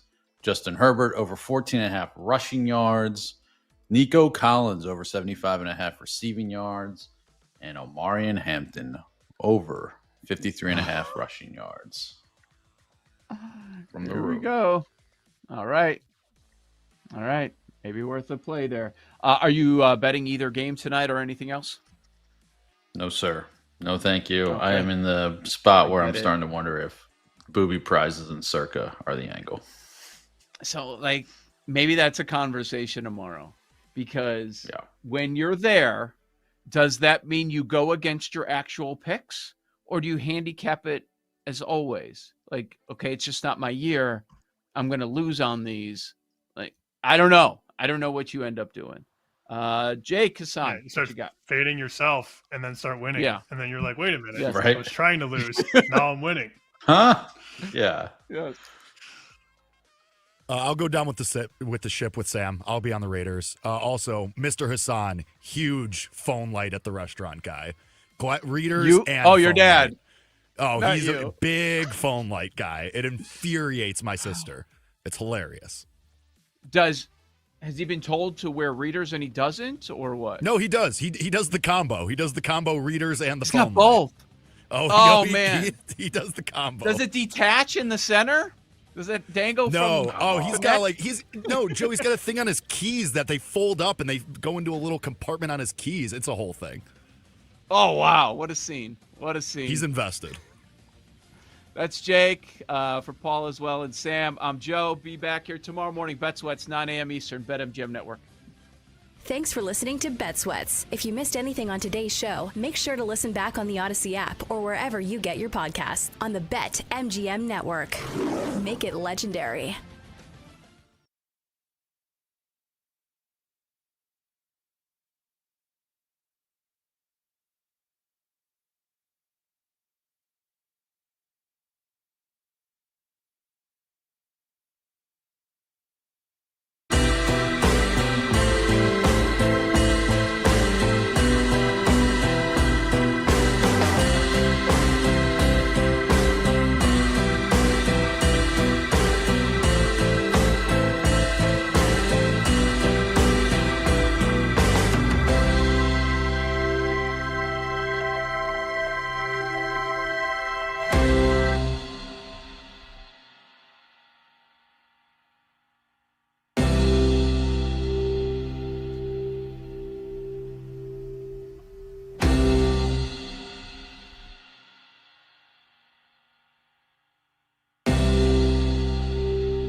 It's time to laugh, to win, and to live the thrill of the action. Hey, baby, let's go out there like a bunch of crazy dogs. What the hell's going on out here? No idea what's going on, but I am excited. Every pick, every play, every game-changing moment. This is You Better You Bet on the BetMGM Network. Make it legendary. It's a great day to be alive, and it's a great day to be a better. Welcome to another edition of You Better You Bet, presented by BetMGM, right here on the BetMGM Network. I'm Femi Abebefe, hanging out with you guys over the next 4 hours, where you can find us across a multitude of platforms. Make sure to watch us live 24/7 on the BetMGM Network and directly on the free Odyssey app. You can also check us out on Twitch at BetMGM Network and on YouTube at the BetMGM Network. You can watch us on YouTube TV, Roku, Fubo TV, Samsung TV Plus, and more. And if you want to listen to us, you can go ahead and do so at Sirius Channel 160 and Sirius XM 205. And throughout these 4 hours, make sure you hit us up on social media. You can find me on Twitter at Femi Abebefe. You can find me on Instagram, Femi_Abebefe. You can check out the show on Twitter at You Better You Bet, and the entire network at BetMGM Network over on Twitter. You like our show, Bet Sweats, BetMGM Tonight, Daily Tip, all the shows that we have across the network, weekdays and weekends at BetMGM Network is where you can go ahead and find it. We got the whole crew hanging with us here on this Monday. We got Tyler Morales, Jake Hassan, Bill Zimmerman, Mike Brown, Sean Ha, Addie Bates, Nick Costos. He joins us at the top of the hour with his thoughts on the Eagles beating the Kansas City Chiefs yet again in yesterday's Super Bowl rematch. Plus, I mean, we got quarterback injury news out the wazoo. Like, the last 30 minutes have been pretty nuts. But Nick will be mentioning Joe Burrow out for the next 3 months for the Bengals. J.J. McCarthy unlikely to play on Sunday against the Cincinnati Bengals. And then also Jaden Daniels, status uncertain after injuring his knee last Thursday night in their loss to the Green Bay Packers. A lot of quarterback injury news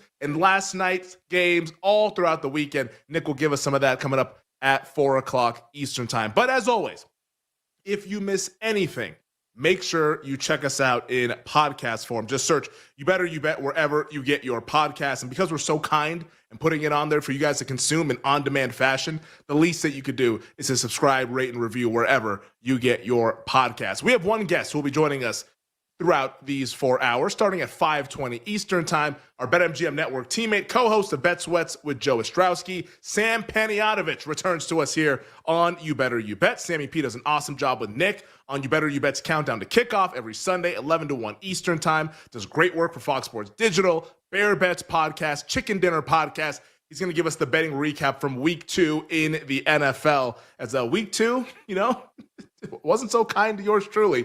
We will try to get some winners tonight in the sport of football. But week 2 Sunday was could have been better. Could have been worse, but also could have been better. And we'll try to go ahead and get back on the horse, like I said, later on this evening. Speaking of this evening, we want to hear from you guys on social media. You can tweet us at You Better You Bet on Twitter. What's your best bet for tonight's Monday Night Football double header? Because if one game's not enough, how about 2?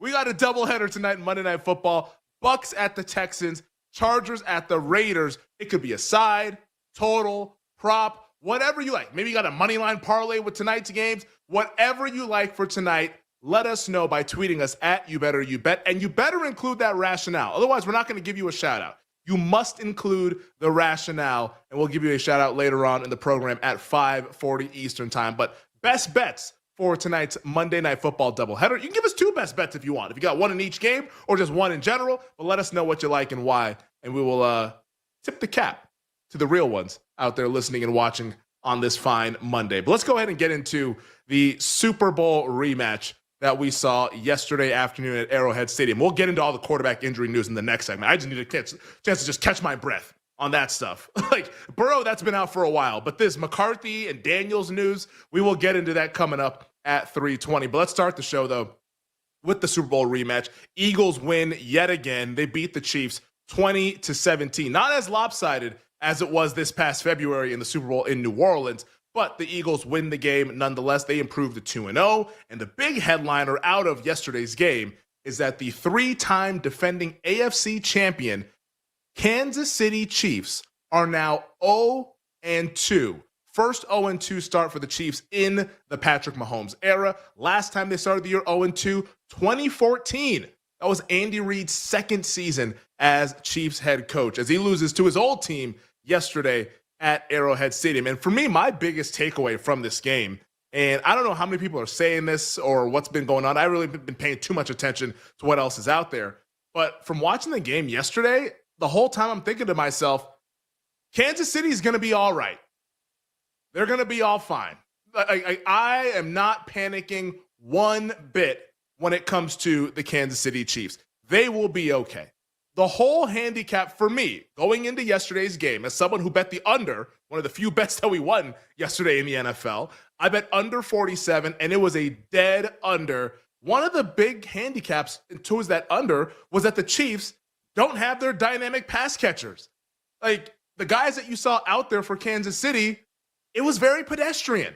There's no Xavier Worthy. He's dealing with the shoulder injury after Travis Kelce ran into him in Brazil. There's no Rashee Rice. He's dealing with the suspension, not going to be back for another 4 games. Like, that's not the fully formed version of the Kansas City Chiefs. And until we see that fully formed version, why would we be panicking? They still have the best head coach in Andy Reid. They still have the best quarterback. They still have one of the better defenses in the league. As we saw yesterday, Steve Spagnuolo can still dial them up as a Hall of Fame defensive coordinator. Like, this is not the time to panic on the Kansas City Chiefs. However, it is a time to criticize the Kansas City Chiefs. Because, like, you can't watch the game yesterday and not think to yourself, what the hell is Travis Kelce doing out there? Like, apparently, the 2025 version of Travis Kelce is now a double agent. He's a double agent. He's out there as a saboteur. He's out there just trying to be the mole on the Kansas City Chiefs. This man looks washed with a capital W, a capital A, a capital S, a capital H, a capital E, a capital D. He looks washed. I could not believe the play at the goal line. Like, you could make the argument that Travis Kelce cost Kansas City the game yesterday. Was he the only person to make a mistake yesterday for Kansas City? No. Mahomes missed a receiver wide open on a deep ball. Other guys were making mistakes out there. Nobody else played a perfect game. Nobody ever does. But Travis Kelce's mistake was the pivotal point in the game, the most high leverage point in the game, with Kansas City down 13-10 early in the fourth quarter. Here's Mahomes, just throws an absolute dime, threads the needle, bang, hits Kelce right there by the goal line. He's going to fall into the end zone for a touchdown to give Kansas City the lead. Instead, he deflects the ball into the arms of Eagles defensive back Andrew Makuba, and he takes it 41 yards the other way. Boom. Philadelphia now in business, up 13-10 early in the fourth quarter. That, of course, led to a 10-play, 59-yard touchdown drive by the Eagles to make it a 20-10 game midway through the final period. At that point, based on how the Eagles' defense was shutting down the Chiefs' offense, at that point, ball game. It's over. Kansas City is not going to overcome that 10-point deficit because their offense is not explosive right now. The whole premise of the handicap, hey, Chiefs dynamic pass catchers, they're not in the game. You fall down 10 points in the fourth quarter against that pass rush and that defense with Vic Fangio, who does such a great job of limiting big plays, you're not going to get back into the game. And they never did. They lose the game 20-17. Of course, thankfully it goes under the total. Eagles go ahead and cover the number there as a short road favorite. But for my money, and in my opinion, like, as bad as Kelce was in the game and as down in the dumps it feels like the Kansas City Chiefs should be right now, sitting at 0-2 in a very, very competitive AFC West, mind you, like, it's going to get so much better when Xavier Worthy and Rashee Rice are back. It's going to be so much better. Like, Xavier Worthy can stretch the field. One of the fastest players in the NFL. Like, that's going to open things up for some of those guys that are working the underneath routes, like a Juju Smith-Schuster, like a Travis Kelce if he decides to hold on to the football. Like, that's going to work out. Oh, by the way, Rashee Rice, who, like, at this point in his career is probably Mahomes' most reliable target, like, he's going to come back in a month. This is going to be so much better than what it looks like right now. And I know there's going to be people that are waiting to put dirt on Kansas City, have been dying to bury this team because they're tired of them. Like, yeah, we're all tired of them. We all want to see new teams win and not just see the same team over and over again. But don't let that blind you or let that kind of trick you into thinking that this team is done. We did that how many times with the New England Patriots before they were finally done in 2019? So, like, this is not done. Don't write off Kansas City just yet. It's just a blip in the radar. And the reason why I think that this is a blip in the radar, because you take a look at the upcoming schedule. Is it easy? No. Is it daunting? Not when you have Andy Reid and Patrick Mahomes. Like, you can win any game you step onto the field with. And on Sunday, they're at the New York Giants. They're a 5.5-point favorite. Barring Russell Wilson looking like how he did yesterday, which we'll get into next segment, like, the Kansas City Chiefs should win the game. Hosting the Baltimore Ravens, that's tough. Like, I think Baltimore is going to beat them because the game's being played in September. If that game were played in January, you know exactly where I'd be going with that one. But if it's in September, I think Baltimore can at least handle it in week 4. So you're probably looking at 1-3. Week 5 at the Jacksonville Jaguars, they can beat Jacksonville. I'm not worried about that game. Then week 6, they host the Detroit Lions.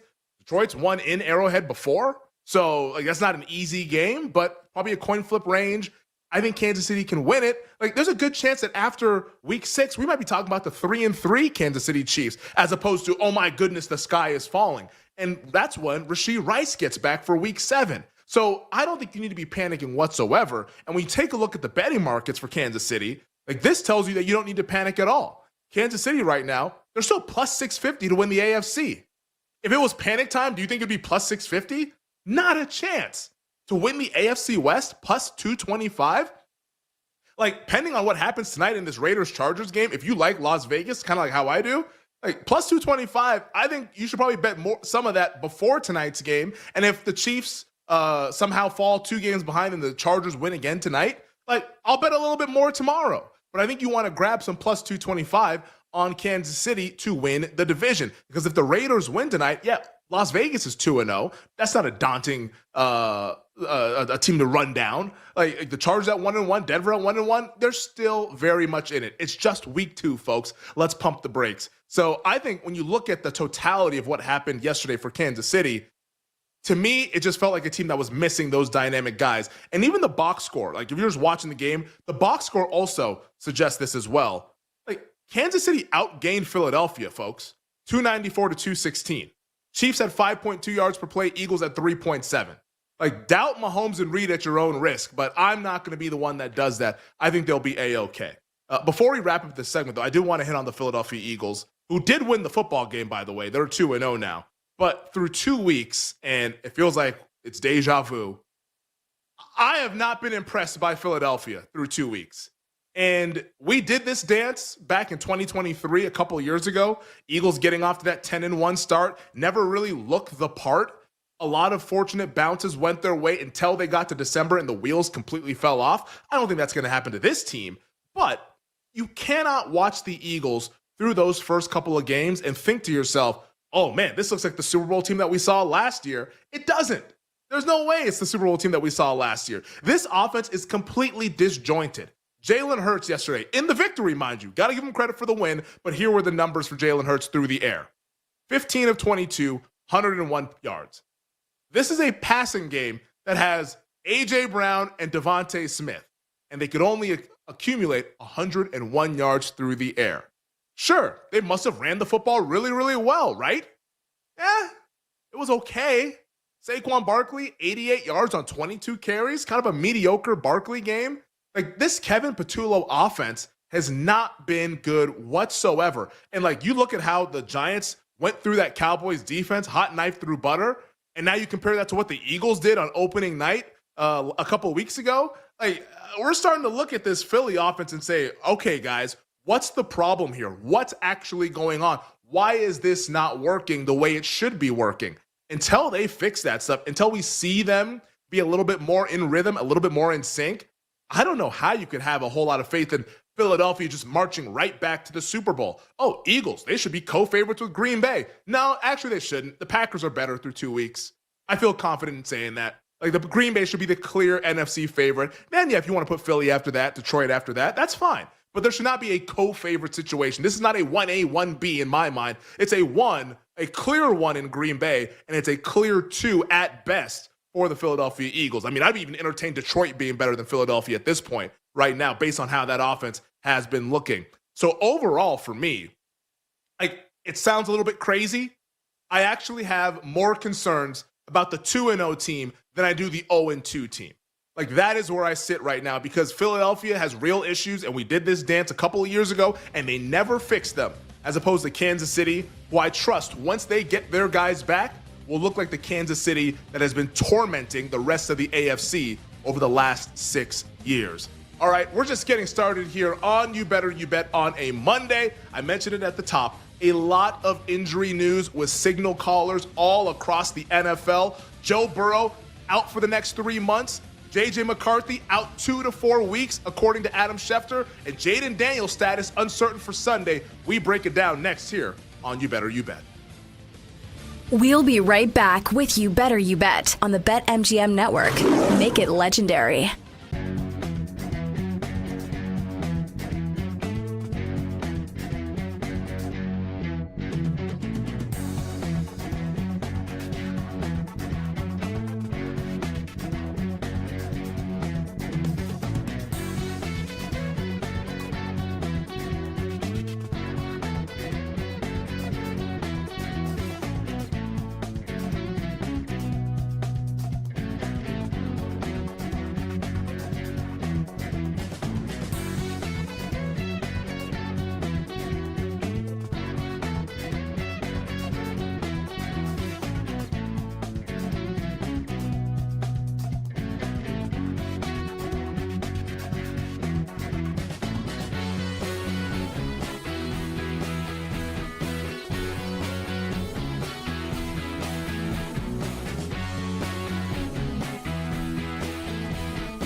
Let's get back to You Better You Bet on the BetMGM Network.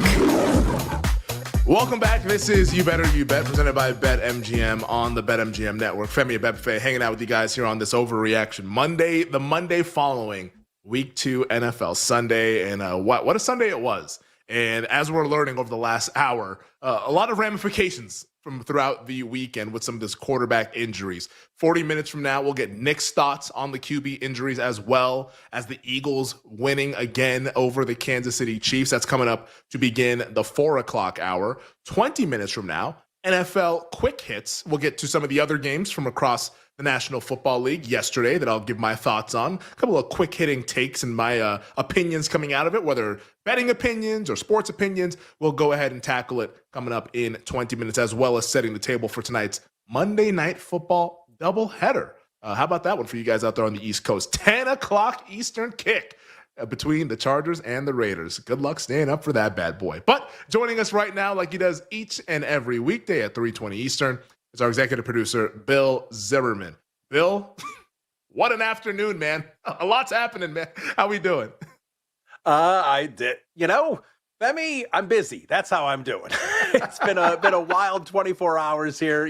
Crazy game Sunday, crazy game Saturday even. We won't even have time to get to those. That's probably a Tuesday's content. But yeah, it's been, you got to love football, but yeah, a lot to react to on a Monday here. I'm not even sure how we're getting all this in 4 hours.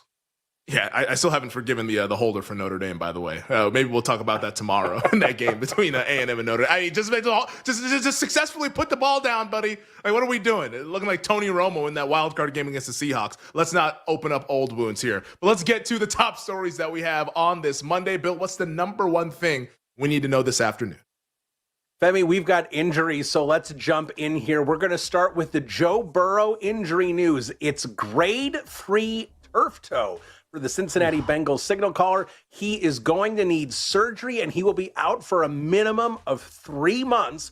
They're saying if the Bengals are in contention, he could make it back by the end of the season. It's going to be Jake Browning starting for the 2-0 Bengals here, Femi, as they try and stay afloat and hope Burrow can get back here and save the season.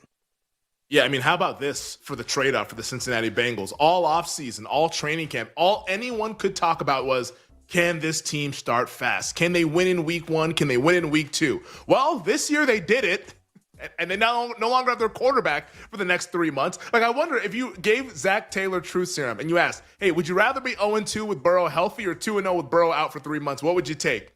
Like, I think he would take the former. Like, he would take the 0-2. Like, he's not signing up for this where it's like, damn, now I got Jake Browning as my quarterback. And I'm not even throwing shade at Jake Browning. I love Jake Browning. Shout out to the Huskies. He led them to the playoff many, many moons ago. But, like, we all saw it yesterday. Like, Jake Browning's limited. He can function. He can run the offense, but he's limited. You can only do but so much with Jake Browning, even with those stud wide receivers. But back to the Joe Burrow part of this equation, I mean, like, this stinks, man. Like, this is now a third time that Burrow has a significant injury.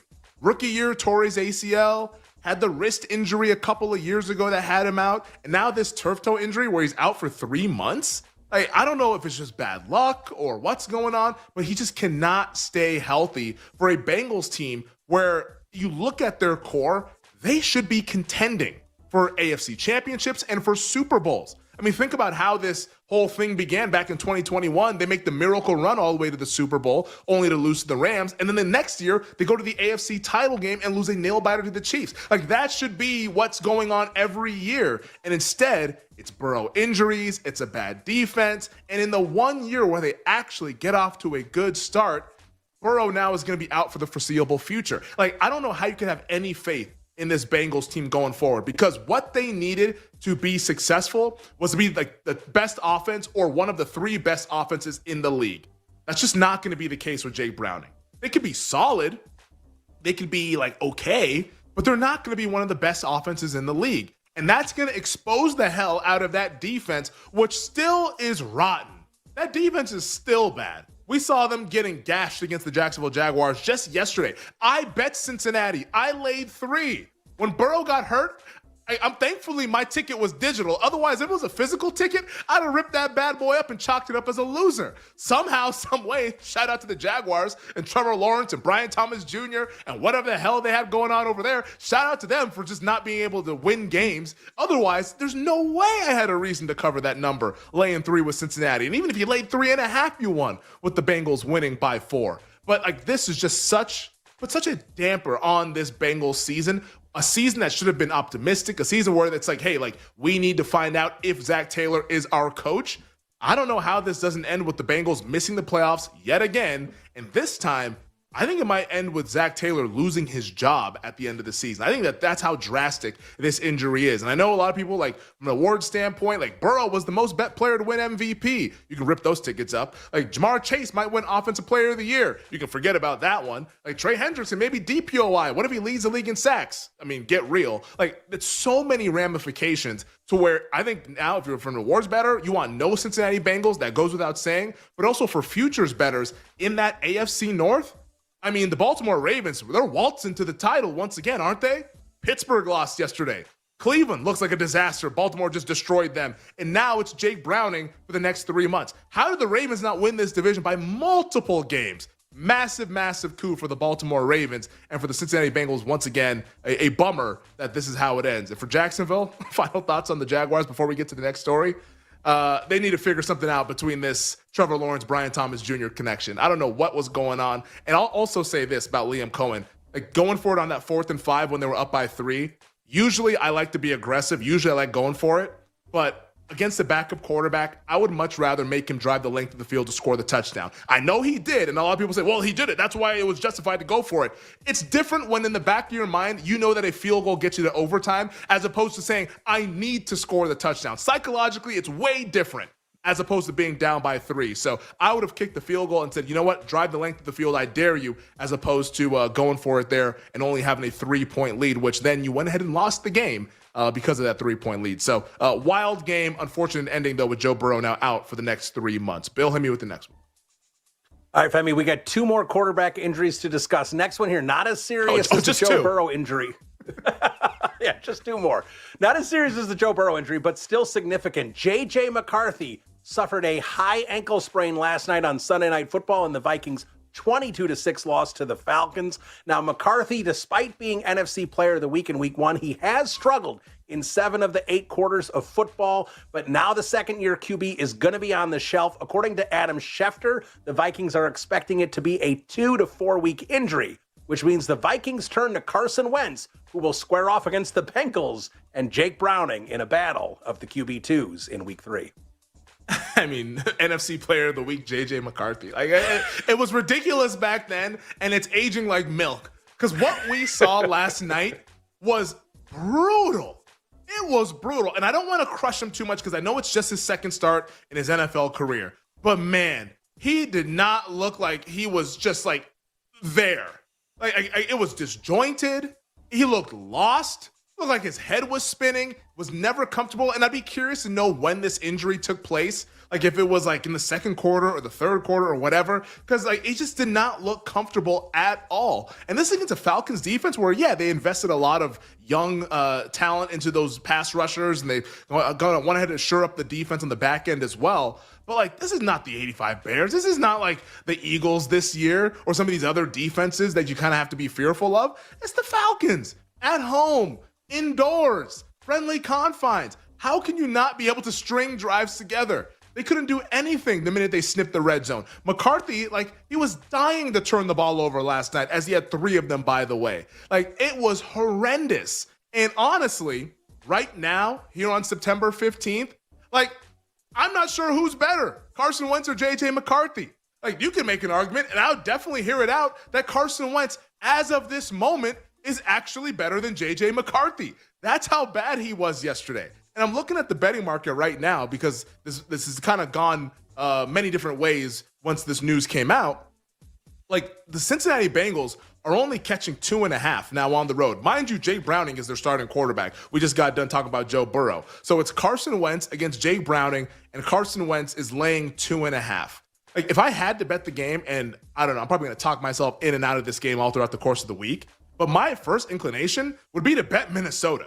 Like, that would be my first inclination. We'd be like, hey, I actually think they might even be making a small upgrade at quarterback. Because, like, McCarthy was lost, and he never looked comfortable. And Wentz, he's terrible, but he's played a bunch of football, and he at least has experience, more experience than someone like Jake Browning has, and he's at home, and he doesn't have to go up against Brian Flores' defense. Jake Browning does. He gets to go up against the Al Golden defense of the Cincinnati Bengals, which is terrible. So, like, first inclination, I actually think this might be a spot to back Minnesota. Let's see what happens. The rest of the injury report, the Vikings had a bunch of injuries on the O-line, a bunch of injuries on defense. Like, if the injury report looks relatively clean for the Vikings, I'll probably end up betting them. But for J.J. McCarthy, maybe this ends up being a blessing in disguise to where he plays a couple games, gets a chance to take a step back for a month, reassess, get a little bit more comfortable, watch some tape, and then get back out on the field, because the guy we saw last night, he couldn't even function. KOC's dialing up wide open guys down the field, and he's airmailing them by 5 yards. You cannot have that. That's unacceptable at the NFL level. So maybe this ends up being a blessing in disguise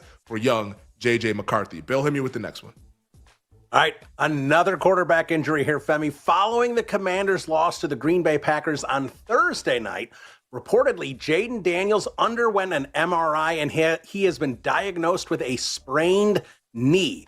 Now, Femi, the Commanders don't consider this a long-term injury. However, according to NFL Network's Ian Rappaport, his status for this Sunday's game against the Raiders is in doubt.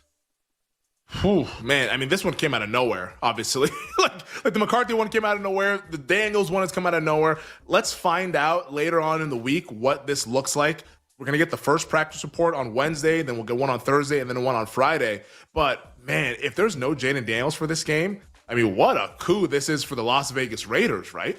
Like, as somebody like me who's on this Raiders kick, and I like the Raiders to make the playoffs, if they could ever upset the Chargers tonight, all of a sudden you're 2-0 going across the country on a short week, and you don't have to face Jaden Daniels. It could be Marcus Mariota. Like, man, like, that's a chance to go 3-0. That's insane that this is the run out for the Raiders potentially. But for Washington, I don't think this team is going anywhere without Jaden Daniels. And, like, you don't need me to tell you that. Like, you could just watch the games. You can see how much Jaden Daniels carries this team and what is asked of him. And Marcus Mariota, like, that's a guy, okay, yeah, he's played a bunch of football. He's even started multiple playoff games.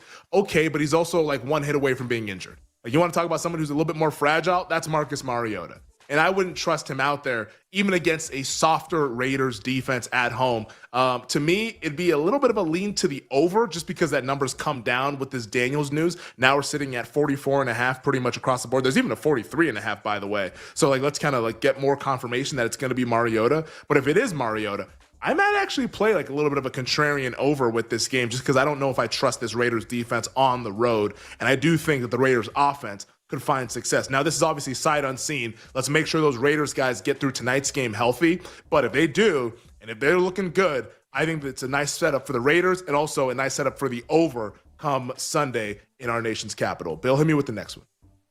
I mean, let's talk about a game here for a change. How about the end of this Giants-Cowboys game? Now, I know you and Nick were sweating this one as you had them in Survivor, so you were glued to this finish. It was wild.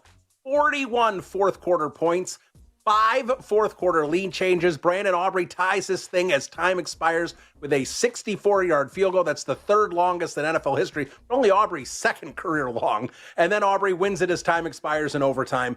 Cowboys 40, Femi. Giants 37. I mean, this is the kind of stuff that takes years off your life. like this is the kind of stuff that really gets you going on a Sunday afternoon. I was sweating. I was absolutely sweating this game yesterday afternoon. And I was telling Bill this earlier this morning as we're talking about what we want to do for the show today. My fandom was not why I was sweating. I know the Cowboys aren't going to do really anything this year. They're a mediocre team. Maybe they win 8 games, maybe 9 at most. Like, this has nothing to do with the Dallas Cowboys. It had everything to do with that damn Survivor entry that we had with me and Nick and Tyler. And, like, just like, are we really going to go out on the New York Giants? It was just an absolute roller coaster. 6 lead changes in the fourth quarter. 6. Like, when do you see that? 41 points scored in the fourth quarter. It was an absurd game. And shout out to Brandon Aubrey, who, like, if we are ever lucky enough to win Survivor, that man, the jersey's going up right behind me, the Brandon Aubrey jersey, because that man saved our ass. 64-yarder, bang, as time expires in regulation. And then he hits the 46-yarder to win it as time expired in overtime when it looked like we were headed towards a tie. Like, Russell Wilson was so locked in, 450 yards, until he decided to just lose his mind and chuck one down the field to Donovan Wilson, where it's like, bro, like, I know you want to hit Malik Neighbors. Dude, there's two guys down there. What are you thinking, man? Like, I guess every deep ball was working to that point, so he just said, bleep it, Malik down there somewhere. He wasn't. It was Donovan Wilson, and it saved our bacon as the Cowboys win the game. There's much more to unpack from that game. Maybe we'll talk about it a little bit later on with Nick in the show, but my goodness, what a game that we saw yesterday afternoon, and I cannot believe the Cowboys somehow won the game. I bet the -5. Could not care less about my bet on the spread, but it kept us alive in Survivor, and we are moving on to week 3, where I'm sure we'll do some other crazy stuff that'll make us sweat next Sunday. All right, on the other side, let's set the table for tonight's Monday Night Football doubleheader. Bucs at the Texans, Chargers at the Raiders, and then we'll do NFL quick hits with all the games from yesterday in the National Football League. We'll be right back with You Better You Bet on the BetMGM Network. Make it legendary.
Bill Belichick.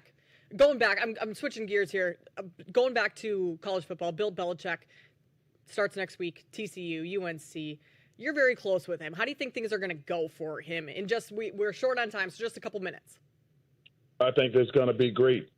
You know, he's the greatest pro football coach ever.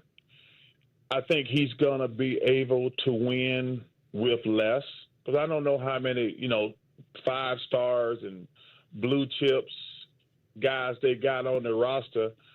I think they got, it's going to be kind of like, if you go back to Colorado, Deion's first year, he had like 40 transfers, and it worked out pretty good for him. And Bill's the greatest coach ever. I mean, Nick Saban's the greatest college coach ever. Bill's the greatest pro coach ever.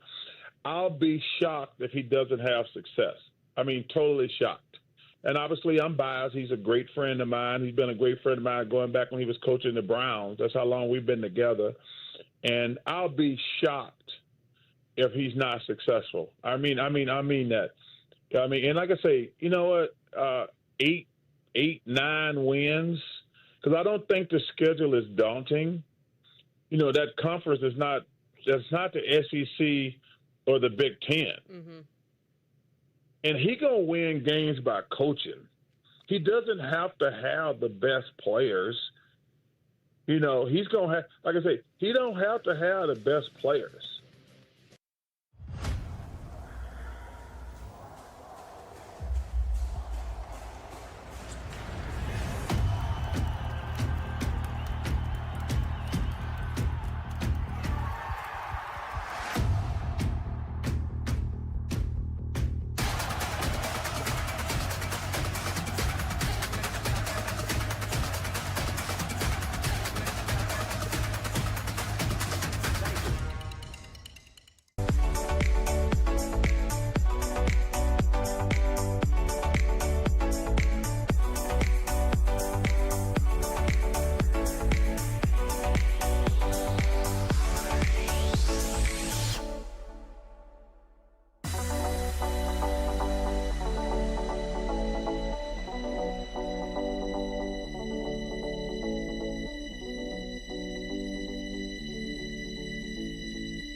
Let's get back to You Better You Bet on the BetMGM Network.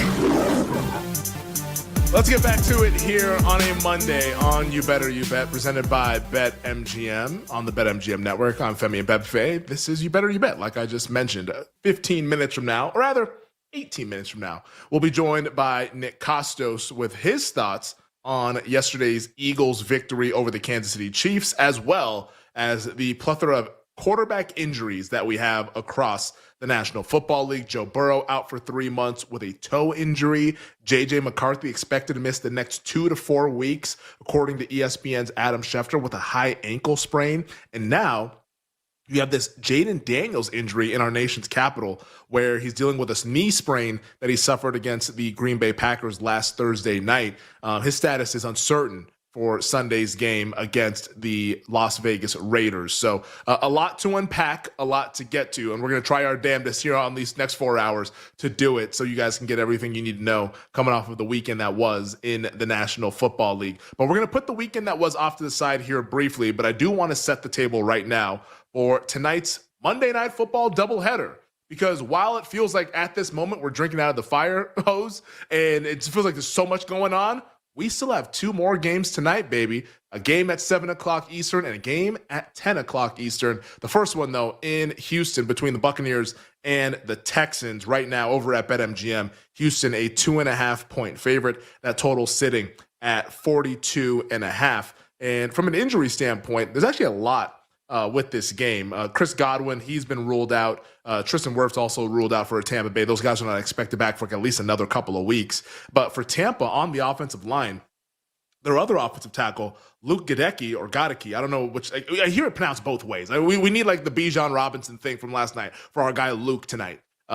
Which that also was maybe on another time with more time we can talk about Bijan Robinson and the whole Bijan versus Bijan thing. But Luke Gadecki, which we'll call him right now, he is listed as questionable. Was limited in practice on Saturday after being DNP Thursday and Friday. That's going to be one that's a game time decision. I'm sure we'll find out a little bit later on during the 5 o'clock hour with the actives and inactives. On the Houston side, Braxton Berrios and Christian Kirk, both their wide receivers, they're out with hamstring injuries, as is their center, Jake Andrews, who injured his ankle in the loss to the Rams on Sunday. He is also out for tonight's game. As for what everyone's betting with tonight's game, 60% of the bets, 67% of the handle is on Tampa plus the 2.5. 60% of the bets on over 42.5, but 60% of the handle is on under 42.5. I'd actually kind of lean to the under, just given the fact that all the injuries at wide receiver and on the offensive line with both of these teams. I think it's a lower scoring game.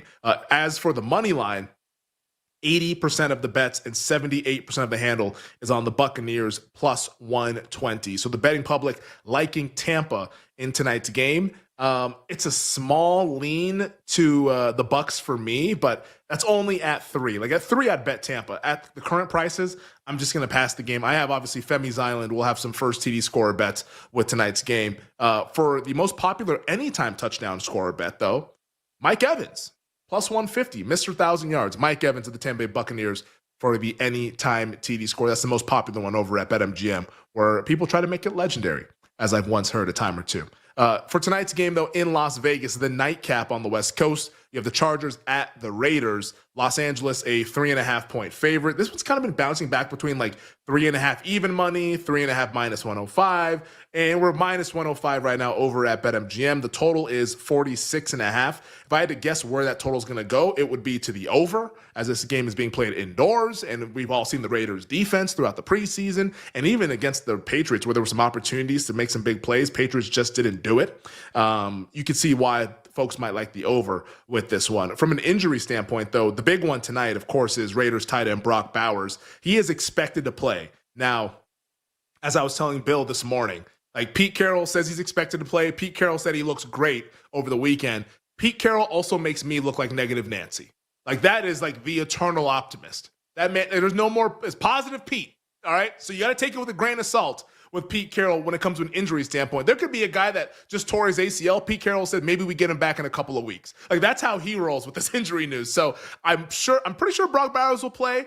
I don't know if he's going to look great. The brace that he has is pretty bulky, but I would expect him to be out there on the field. But I just wouldn't be going all systems go for Brock Bowers if I had him in like a DFS lineup or something like that, or with the prop betting, whatever. I think it's going to be kind of touch and go, as it already was when he was healthy, as they were playing Michael Mayer quite a bit in the game against the New England Patriots. On the Chargers side, linebacker Denzel Perriman has already been ruled out. He has now been placed on IR, so Perriman's going to miss at least the next month. For the Bolts, they'll be down also Elijah Molden on the back end in the secondary, dealing with a hamstring injury. And then Delshon Phillips at linebacker usually wouldn't be notable. He's listed as questionable, but he is the replacement for Denzel Perriman. So just kind of keep that in mind for that Chargers defense. As for what everyone's betting, 62% of the bets and 60% of the handles on the Chargers laying the 3.5.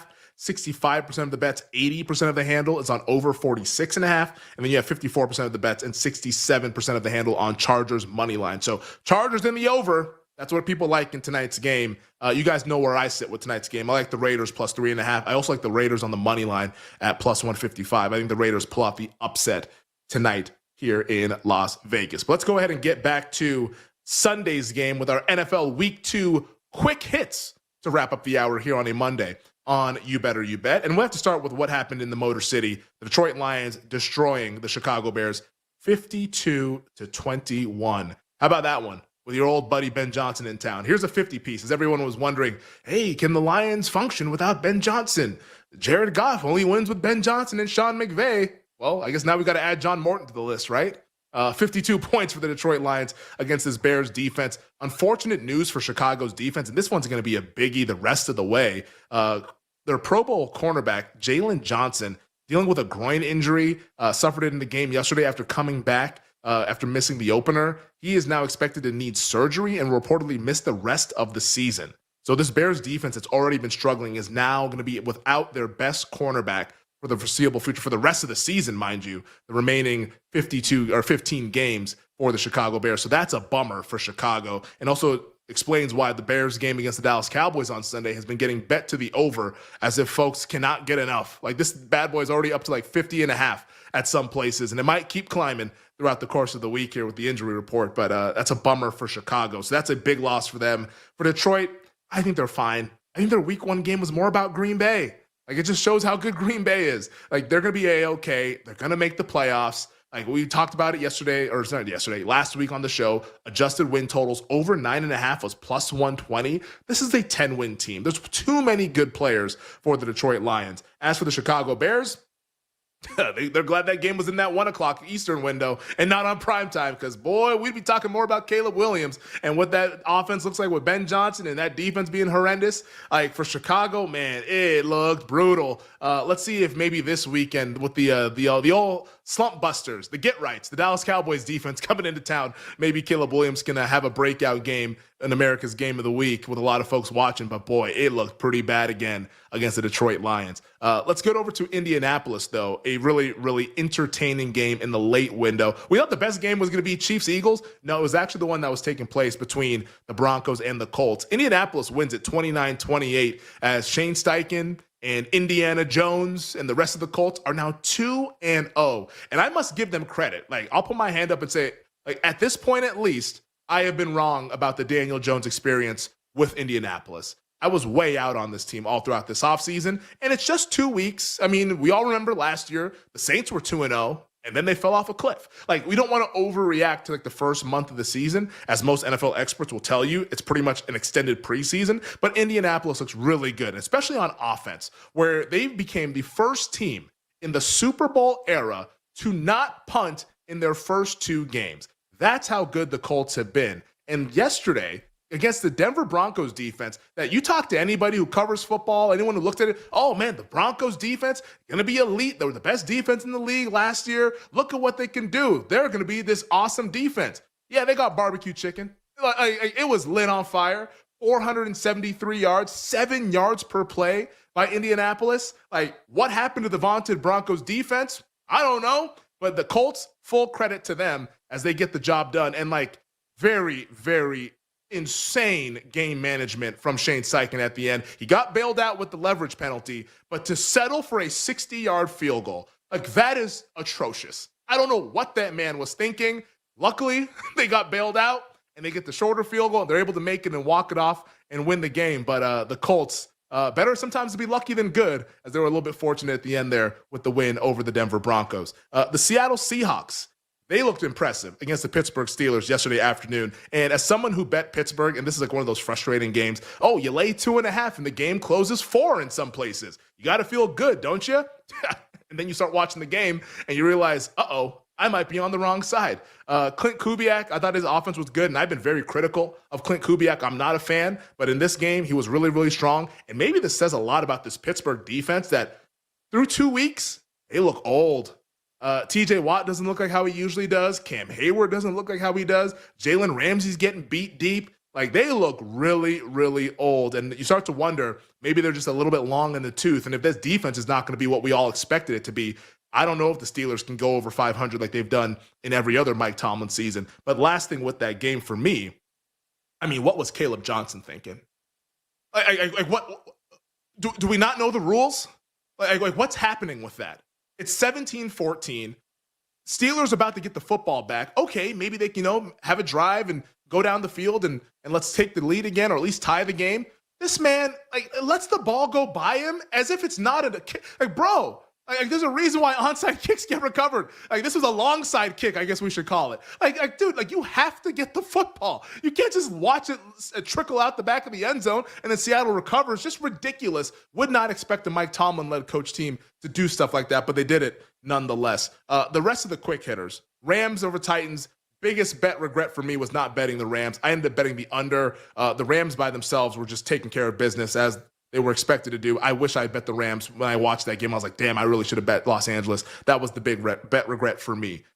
Patriots beating the Dolphins 33-27. It's over in Miami.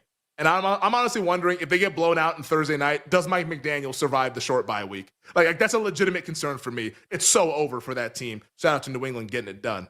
Niners over the Saints. Return of the Mac, right? Mac Jones, baby. Here he is, balling out. 3rd and Juwan. We're getting it done. That buys Brock Purdy some time with the toe injury, which is a big win for San Francisco. Buffalo over the Jets. The Bills' defense looked locked in, and also gangrene, it looked to be a year away with Justin Fields now in the concussion protocol. And then finally, Ravens over the Browns. I didn't think Baltimore's offense was that impressive, but they didn't need to be. In Cleveland, you're on the clock. On the clock in 5 minutes. Our guy Nick Costos, who gives us his thoughts on all the happenings from the NFL on Sunday. We'll be right back with You Better You Bet on the BetMGM network. Make it legendary.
Now, he and Center have won all 8 of the major titles in 2024 and 2025. But what I thought was interesting about his run is that Novak Djokovic, who is arguably the greatest tennis player of all time, he was in the semifinals, and he's trying to get that record-breaking Grand Slam title. And he said after facing Alcaraz in the semis, he's just too good.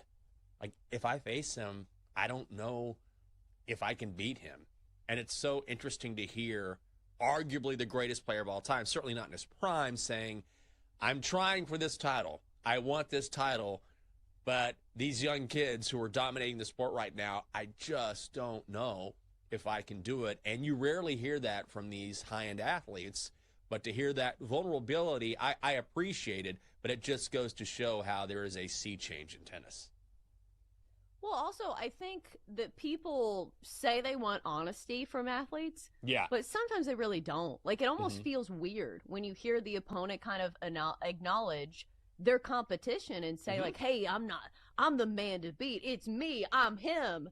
So when you hear somebody with, like, a thoughtful answer that's, like, you know, giving some credit to the other side, that's not bulletin board material. We don't want to hear that. This is like people when they, like, hear NBA players, they're like, we don't want them being friends with each other. We want them going for each other's throat. So I think it's just a different era that we live in where athletes are more open and honest. And I do think that it is refreshing to hear guys have actual honest answers, because you see some of these guys play and, like, the answer that comes to mind, where I forget what NBA player it was, and he, like, had like 60 points or something, and they asked the team that was defending him, they're like, hey, what happened out there? And they're like, hey, have you tried defending Kevin Durant? Yeah. He's really good. So sometimes I think we do need that reality check.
The BetMGM Network presents to you the most unique show in sports. I'm an NFL junkie. I think I like the NFL more than my wife. Don't tell her. Don't tell anybody. I love the National Football League. A show so unapologetically original, it needs its own word to describe it. Wagertainment. Money won is twice as sweet as money earned. Featuring the prop king himself, Nick Costos. The idea that Bo Nix is, like, regressed all of a sudden, like, he doesn't suck. You might not like him, but he doesn't suck. Watch him suck now on Sunday. Does anyone understand the irony of the fact that Travis Kelce, on his podcast that he does with his brother, is saying, my head wasn't in the game to start on Friday night. Head so far up his rear end he could smell the pancakes he had for breakfast. Figure it out, 87. Like, come on. This is You Better You Bet on the BetMGM Network. Make it legendary. What's up, everybody? Happy and merry, magnificent Football Monday to you and yours. This is You Better You Bet on the BetMGM Network.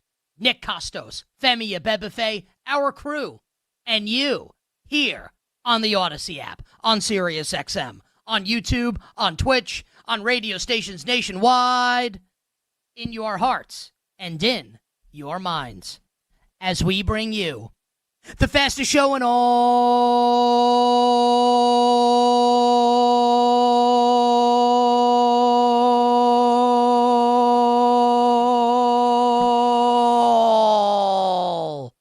of Wagertainment. Talking all things sports betting. The show presented today and always by BetMGM. Make it legendary by downloading the BetMGM app and visiting BetMGM.com. Coming up on today's show, we will review what we got right betting week 2 in the National Football League. For me, it'll be a quick conversation. And we'll also go over what we got wrong week number 2, betting the National Football League. That might take a little bit more time, at least for me. Thank God for the Atlanta Falcons last night on Sunday Night Football. And we will also detail the Survivor Sweat to end all Survivor Sweats had yesterday by myself, Femi, and Tyler. How about them Cowboys? Never a doubt against my New York Football Giants. All of that coming up next hour on the show.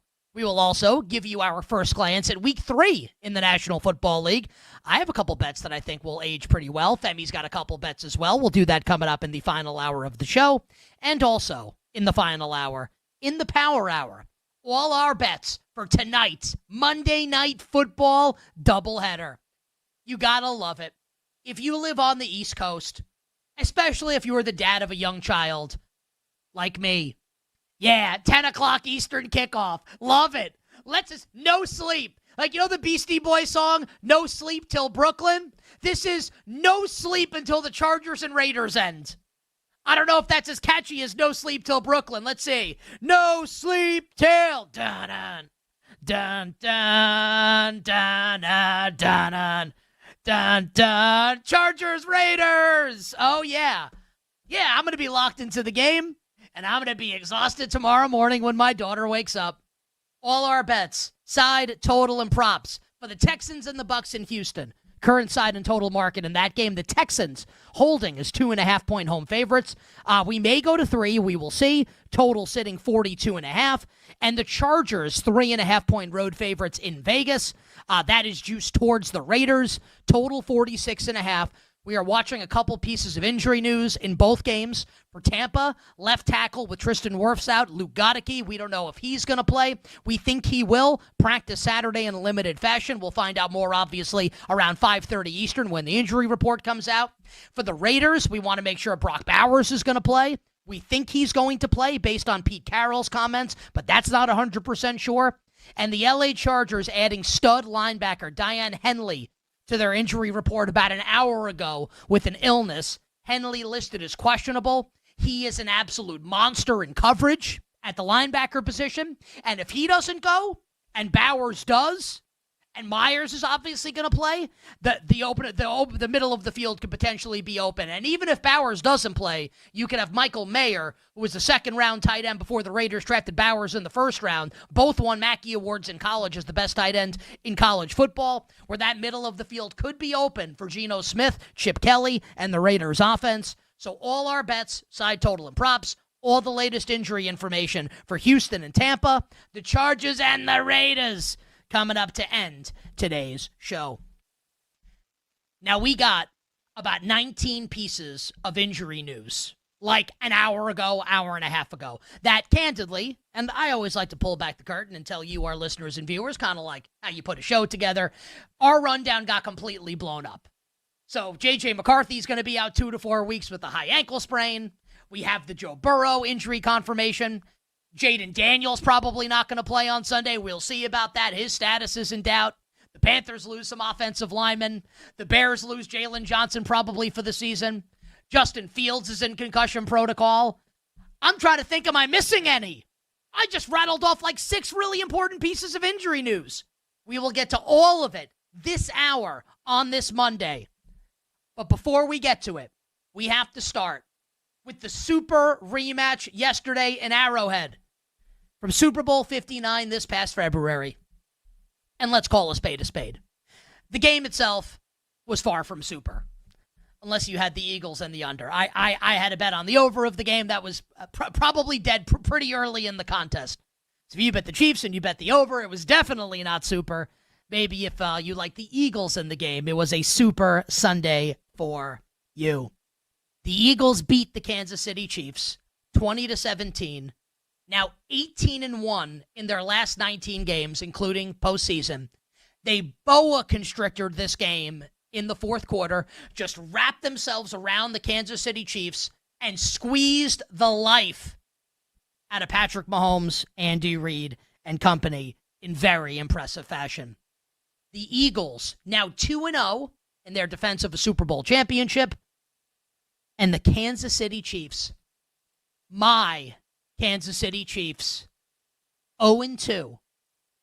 And it's the first 3-game losing streak for Patrick Mahomes since his head coach was Cliff Kingsbury, and he played collegiately at Texas Tech. Unbelievable. We'll get to the losers in a few minutes, but I want to start with the winners of yesterday's game, the Philadelphia Eagles. Now, as far as how we talk about the Eagles as a football community, whether we are analysts that are paid to talk on television, radio, podcasts, paid to write, or just football fans, it's always been this way locally in the coverage of the Philadelphia Eagles. And like Tyler knows this, he's a lifelong Eagles fan growing up in a part of New Jersey where there are Eagles fans. I go on WIP every Friday with our friends, with Ike and Spike every single Friday, and I've been doing it for years on WIP.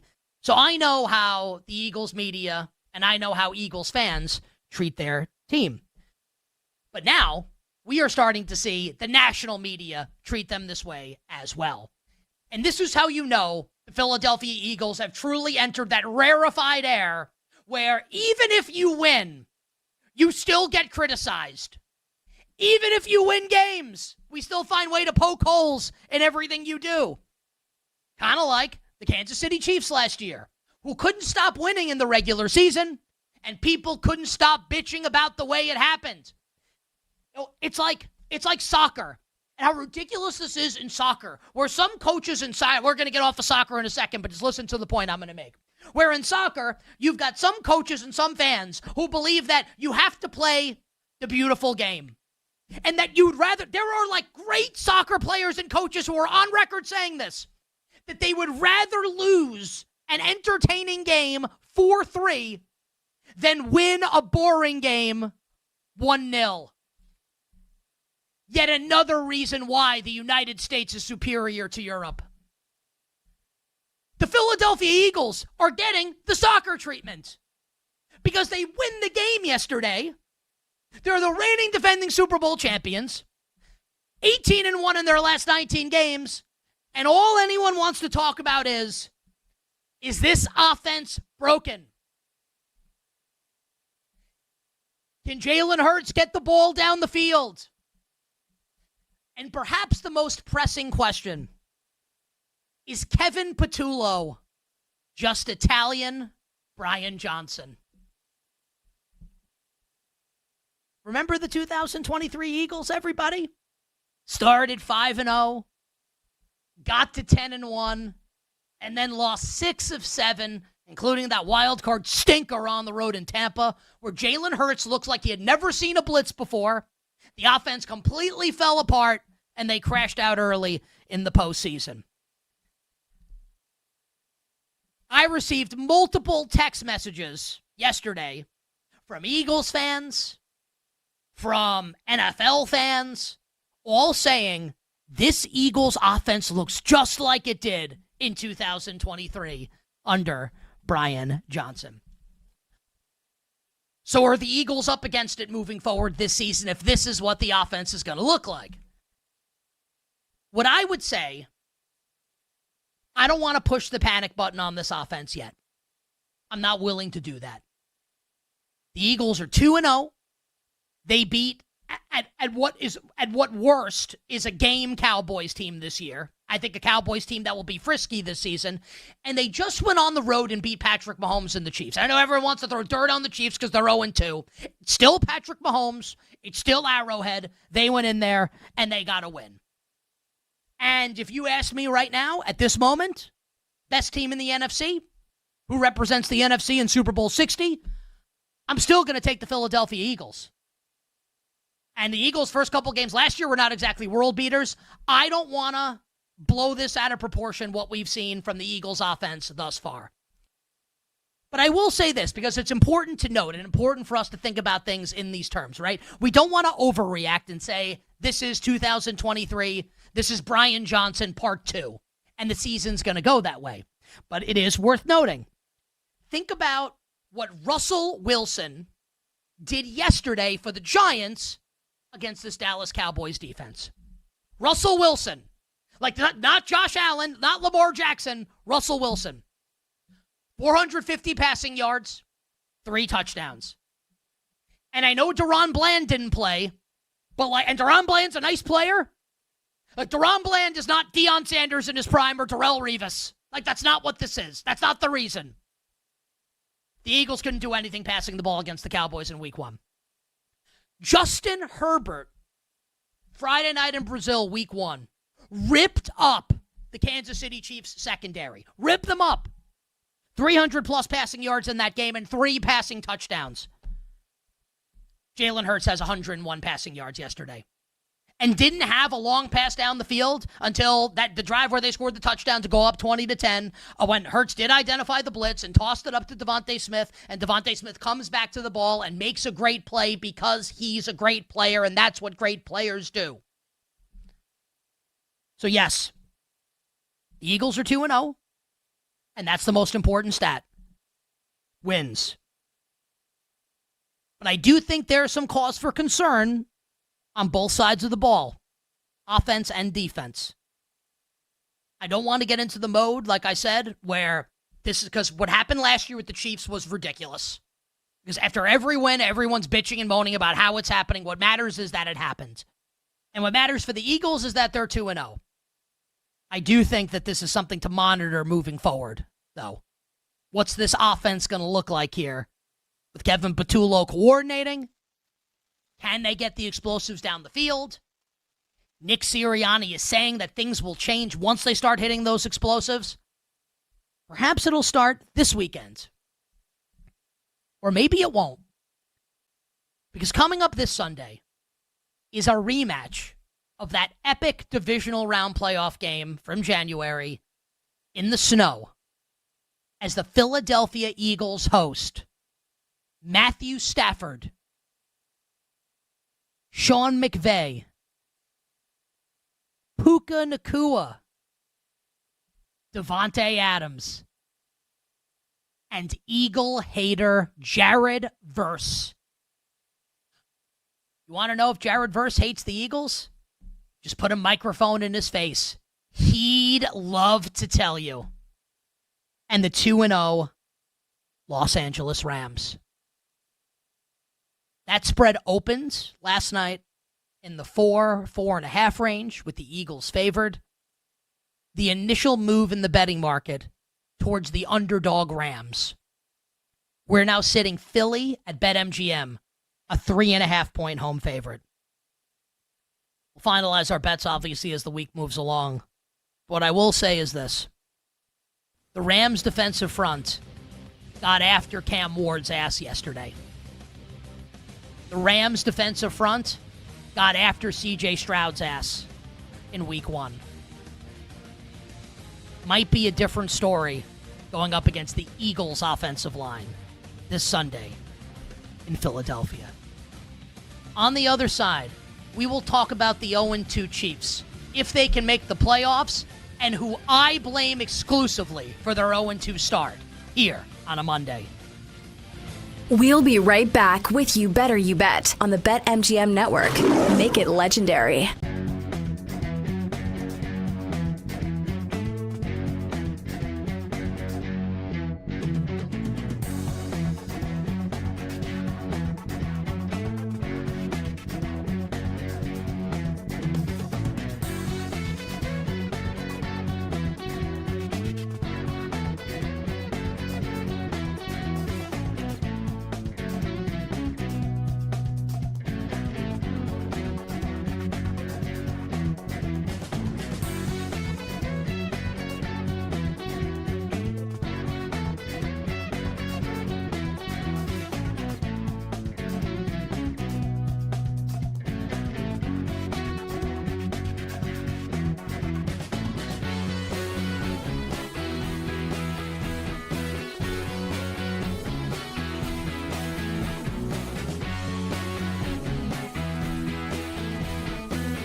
but I'm staying away side and total. Instead, I'm attacking the prop market in the game. I'm looking at Baker Mayfield over 17.5 rushing yards. Tampa's got some injuries up front on their offensive line, especially with Tristan Wirfs still not available. And with the Texans having one of the best pass rushes in the league and one of the best pass rushers in Will Anderson, I mean, there's some lanes that open up for Baker Mayfield. It's a primetime game, longer week. I think he's willing to endure some more hits. So I think Baker could look to run tonight. I like his over 17.5 rushing yards. How about Emeka Egbuka of the Tampa Bay Buccaneers? Obviously got all this hype in the offseason from a lot of people in training camp, and then goes out in week 1 and has 2 touchdowns. Looks awesome.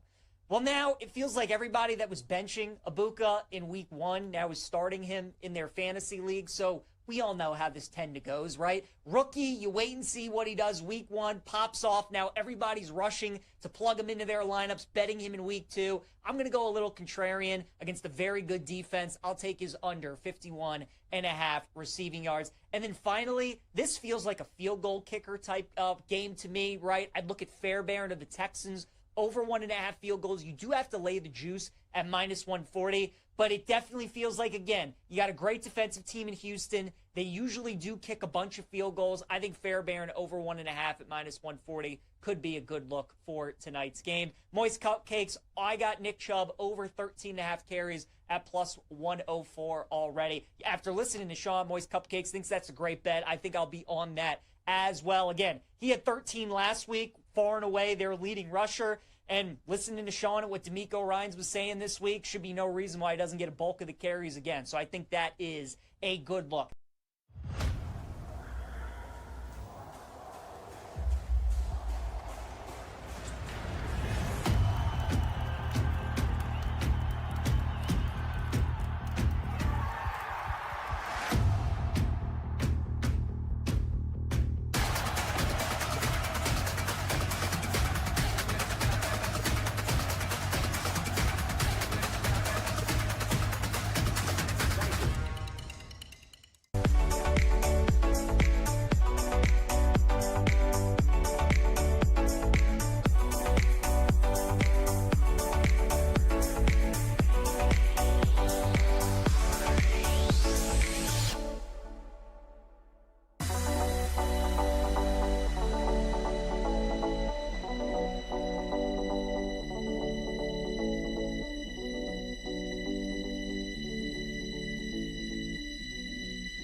Blitz, Mahomes over the middle, Kelsey, oh, it's picked off!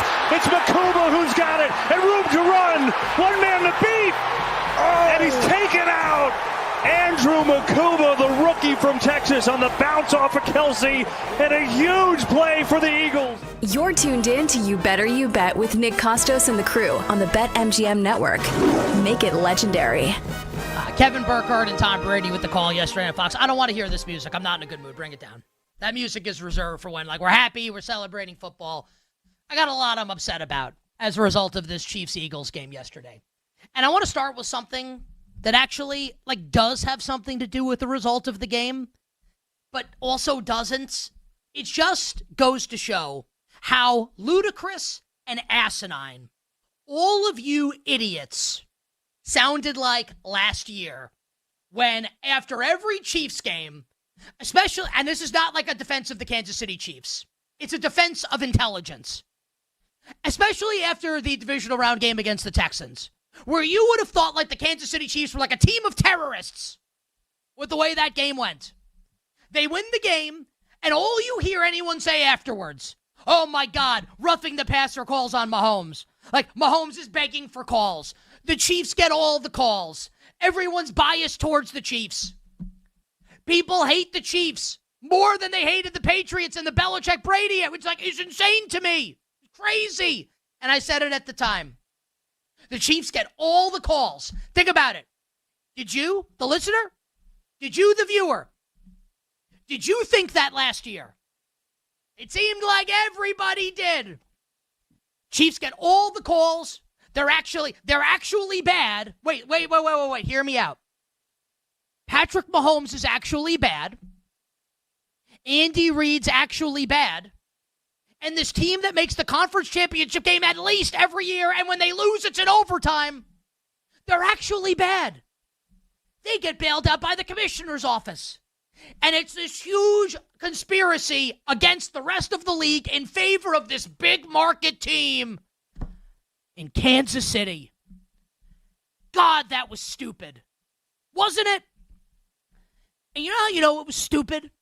Because yesterday, and Kevin Burkhardt and Tom Brady did an awesome job, and I'm actually curious how this is going to impact things moving forward. For the Eagles, as far as the tush-push is concerned, the Eagles ran, like, conservatively, right? I'm thinking here, like, what's the actual number? I'm going to be conservative in my estimate.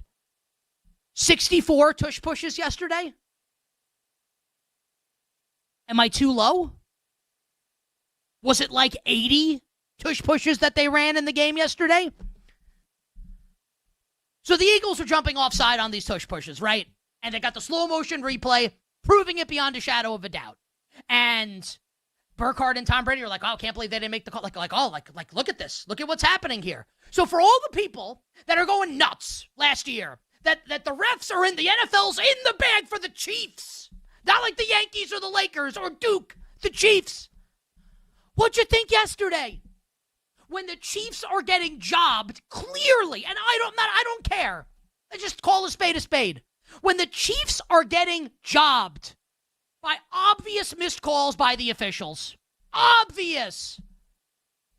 What do you have to say now? Are you embarrassed by those takes? You should be. They were embarrassing. And enough of a stink was made yesterday by Burkhardt and Brady, and I'm not criticizing, and Dean Blandino as well in the Fox booth. Not a criticism at all. Enough of a stink was made. I think that when they run the tush-push moving forward, I think that the refs are going to be laser-focused on any kind of movement pre-snap. I wouldn't be shocked if they started calling false starts on these now. Like, the league clearly hates the play. Like, they wanted the play to go away. Roger Goodell wanted the play to disappear last year. They didn't have the votes. This could be the final year. And now the NFL has its reason to really police the play, which was in this high-profile Super Bowl rematch, the referees absolutely blew it in terms of officiating the tush-push. So again, I don't say this as sour grapes because I have the Chiefs to win the Super Bowl. That's not what it is. It's more just like how insane this was. And like I don't want to hear it ever again that the refs are in the bag for the Kansas City Chiefs. Now let's talk about Travis Kelce. Before I even discuss what happened in the game and the highlight that Jake played coming back from break, where Kelce, you know what, I'll do that. I'll hold that setup for a moment. Before we even get into that, Travis Kelce, the irony of all of this should not be lost on anyone. We are dripping with irony. We are drowning in irony. A tsunami of irony. Travis Kelce on his podcast saying, yeah, I need to be more focused. My head wasn't in the game when I injured my own teammate on a bad route run in the first drive of the season. I need to be more focused. Before the game starts, Travis Kelce and Tyquan Thornton also, I don't care about Tyquan Thornton. Travis Kelce is seen pregame at Arrowhead on the field doing warm-ups, wearing a shirt that says, Free 4. If you don't know what that means, it's referring to Rashee Rice, his teammate who is suspended for 6 games to start the year. Now, before we get into it, Rashee Rice seems like, I don't know him, seems like a decent young man who knows that he screwed up and took responsibility for it immediately. Took his suspension like a man and has kind of disappeared into the shadows for now. Everybody makes mistakes. I'm not looking to bury this young man or say that he can't be productive the rest of his life and be a model citizen on and off the field. This is not to say like that he's a bad person. I don't know him at all. And it seems like he's handled all of this really well. Rashee Rice, free for. Rashee Rice is not like on the trade block for the Chiefs. It's not like a Micah Parsons situation. It's not like the Chiefs aren't paying him. It's not like he's been taken captive by the Russian government. Free for. Like he's in North Korea. Free for. He was involved, with drag racing in a multi-car accident that left multiple people injured. Free for. Are you kidding? Does anyone think that this is ridiculous? Forget about that. It's ridiculous that Tyquan Thornton wore it. But then you have Travis Kelce wearing it. Yeah, I need to be more I got to be focused on the game. But let me wear this shirt saying, free my teammate who almost got people killed drag racing in the offseason last year. Free him. This is some miscarriage of justice that Rashee Rice is suspended. What an absolute joke and a smack in the face of anyone whose life was adversely affected by this. And again, this is not to bury Rashee Rice. Everyone in life makes mistakes. It's cool. And no one faced the ultimate consequence. Thank God. And he can live a great rest of his life. The fact that Kelce's this guy's clueless. Heads up his rear end. And now we can get to what happened on the field. Where the Chiefs, because nothing comes easy for the Kansas City Chiefs. And that may sound like sour grapes for me. It's the truth. It's this dink and dunk offense because all the explosion that we thought they were going to have this season, like Xavier Worthy's injured, didn't play in the game, and Rashee Rice is suspended. Great, Tyquan Thornton can run really fast. He did catch a touchdown to make it 20-17. This guy is no good. Hollywood Brown's okay. Did anyone see the replay of Cooper DeJean literally pushing Hollywood Brown to the ground right as a route is starting? You got to be stronger than that. In that moment, he's like Bakersfield Brown, Anaheim Brown. He ain't Hollywood Brown.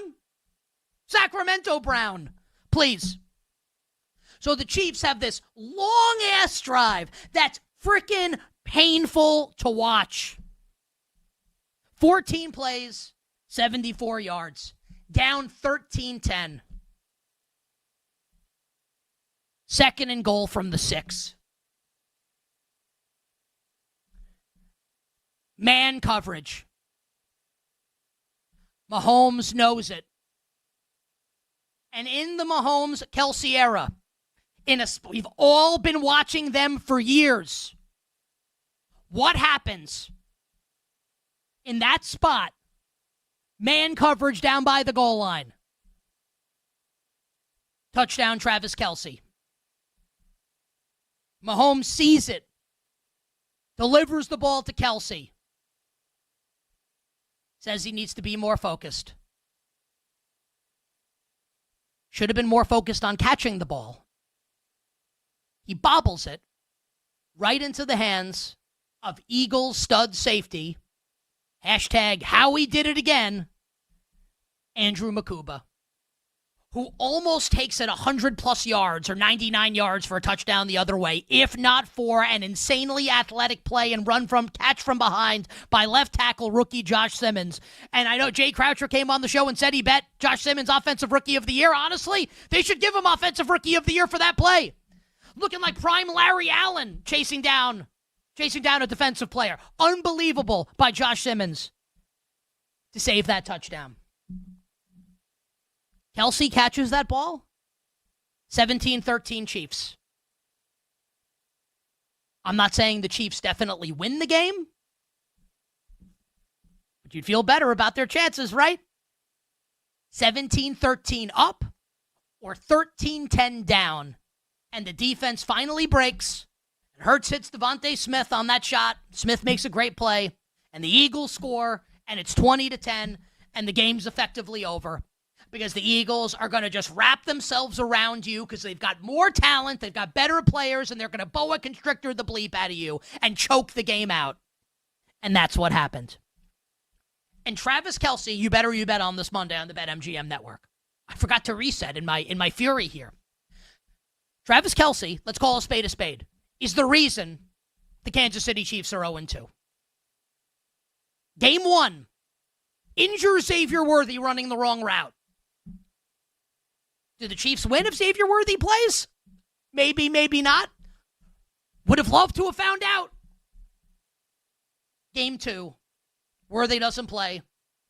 He drops the biggest play of the game, and not just drops it into the hands of Andrew Makuba. 0-2.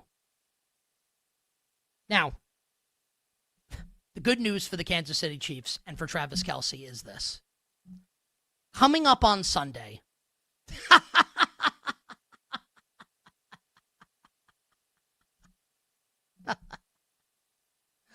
oh, man. Sunday night football at the New York Football Giants. Here is my personal guarantee for everybody. And I'll be making this bet with my money. If you don't think Travis Kelce scoring a touchdown in this game against the Giants, I don't know what to tell you. It might be the best touchdown bet of all time. Now, the odds won't be good, but it gonna happen. This will be the bounce back game of all time for the Kansas City Chiefs offense. Maybe the Giants find, we'll talk about them later in the show, their game against Dallas. Maybe they find a way to cover. The Giants are not beating the Chiefs on Sunday night at MetLife. The Chiefs have 4 more games until Rashee Rice returns. Free 4. What a joke. 4 more games. At the Giants on Sunday night. Home Baltimore. At the Jaguars. Home Detroit. I think they need to go 3-1 over the next 4 games. If they can get to 3-3 with Rashee Rice coming back, I think this is a playoff team. And even if they're 2-4 when Rashee Rice comes back, I refuse to count out the Kansas City Chiefs. At BetMGM, the market is not counting out the Chiefs. The Chiefs are minus 190 to make the playoffs at BetMGM.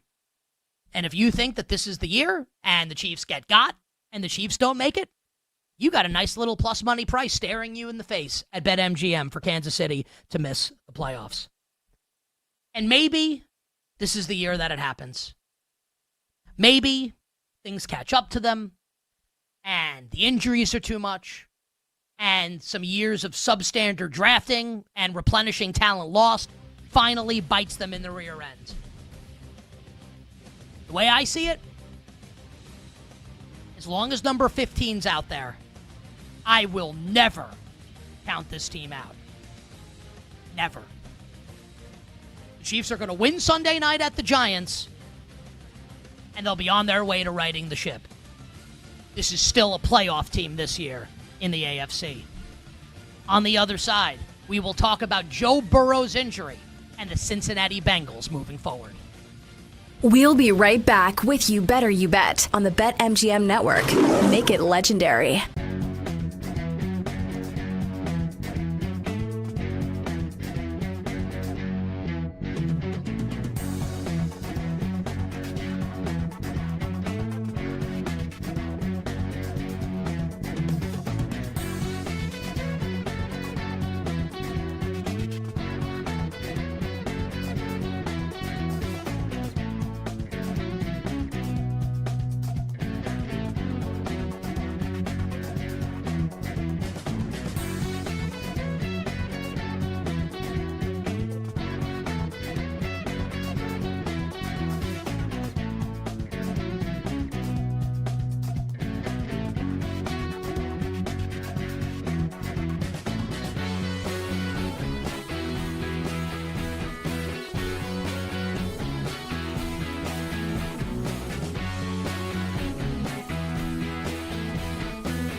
Sam, if we go to the very top of the board, what do we see in the Heisman Trophy race?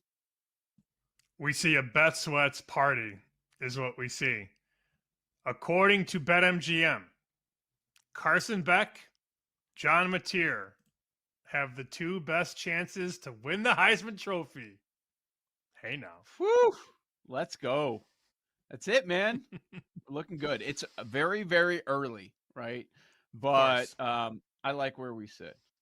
It was a gimme game for Oklahoma. They throttled Temple 42-3.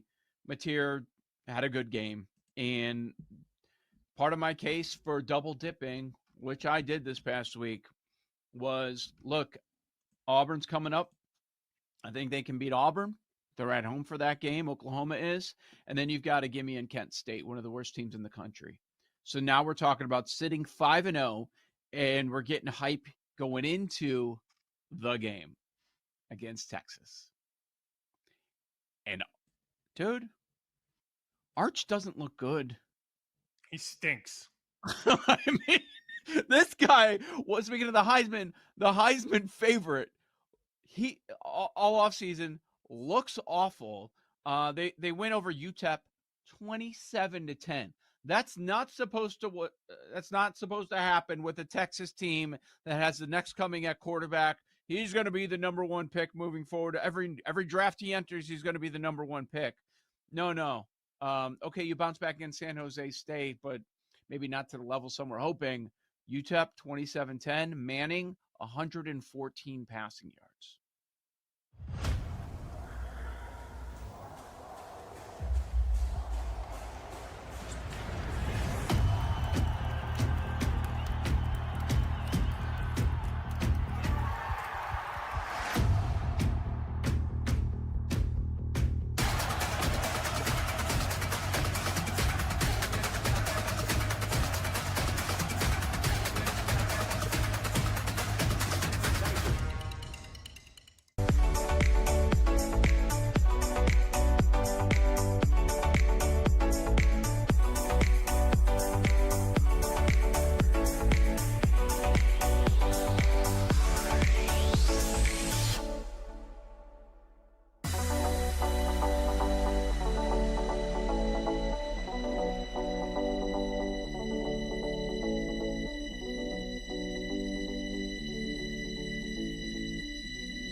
It looks like he's going to need surgery. We're still working through all the details of that, what that timeline is going to look like.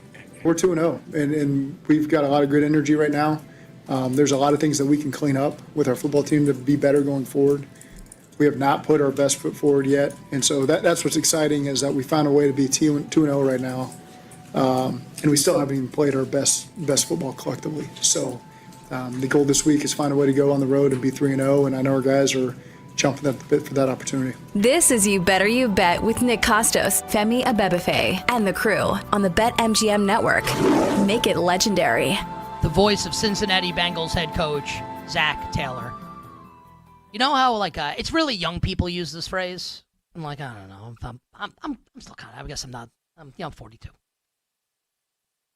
Copium. When you're coping after something, you try and justify something. And try and spin it into a positive.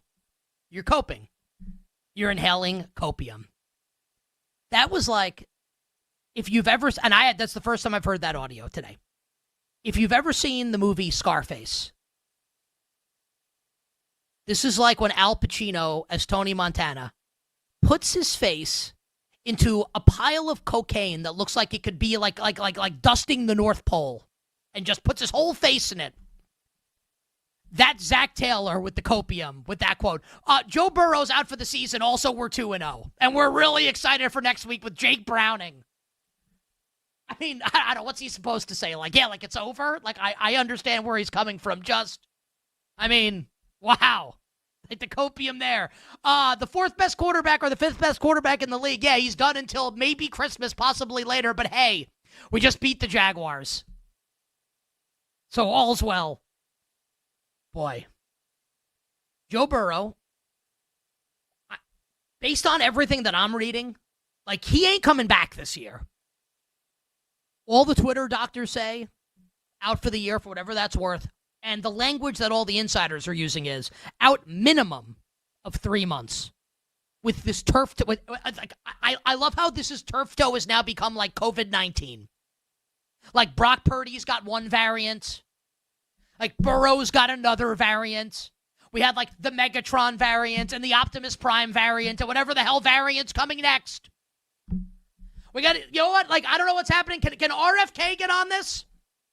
Can we make turf toe disappear again? Is there a vaccine for turf toe? For the variants of turf toe?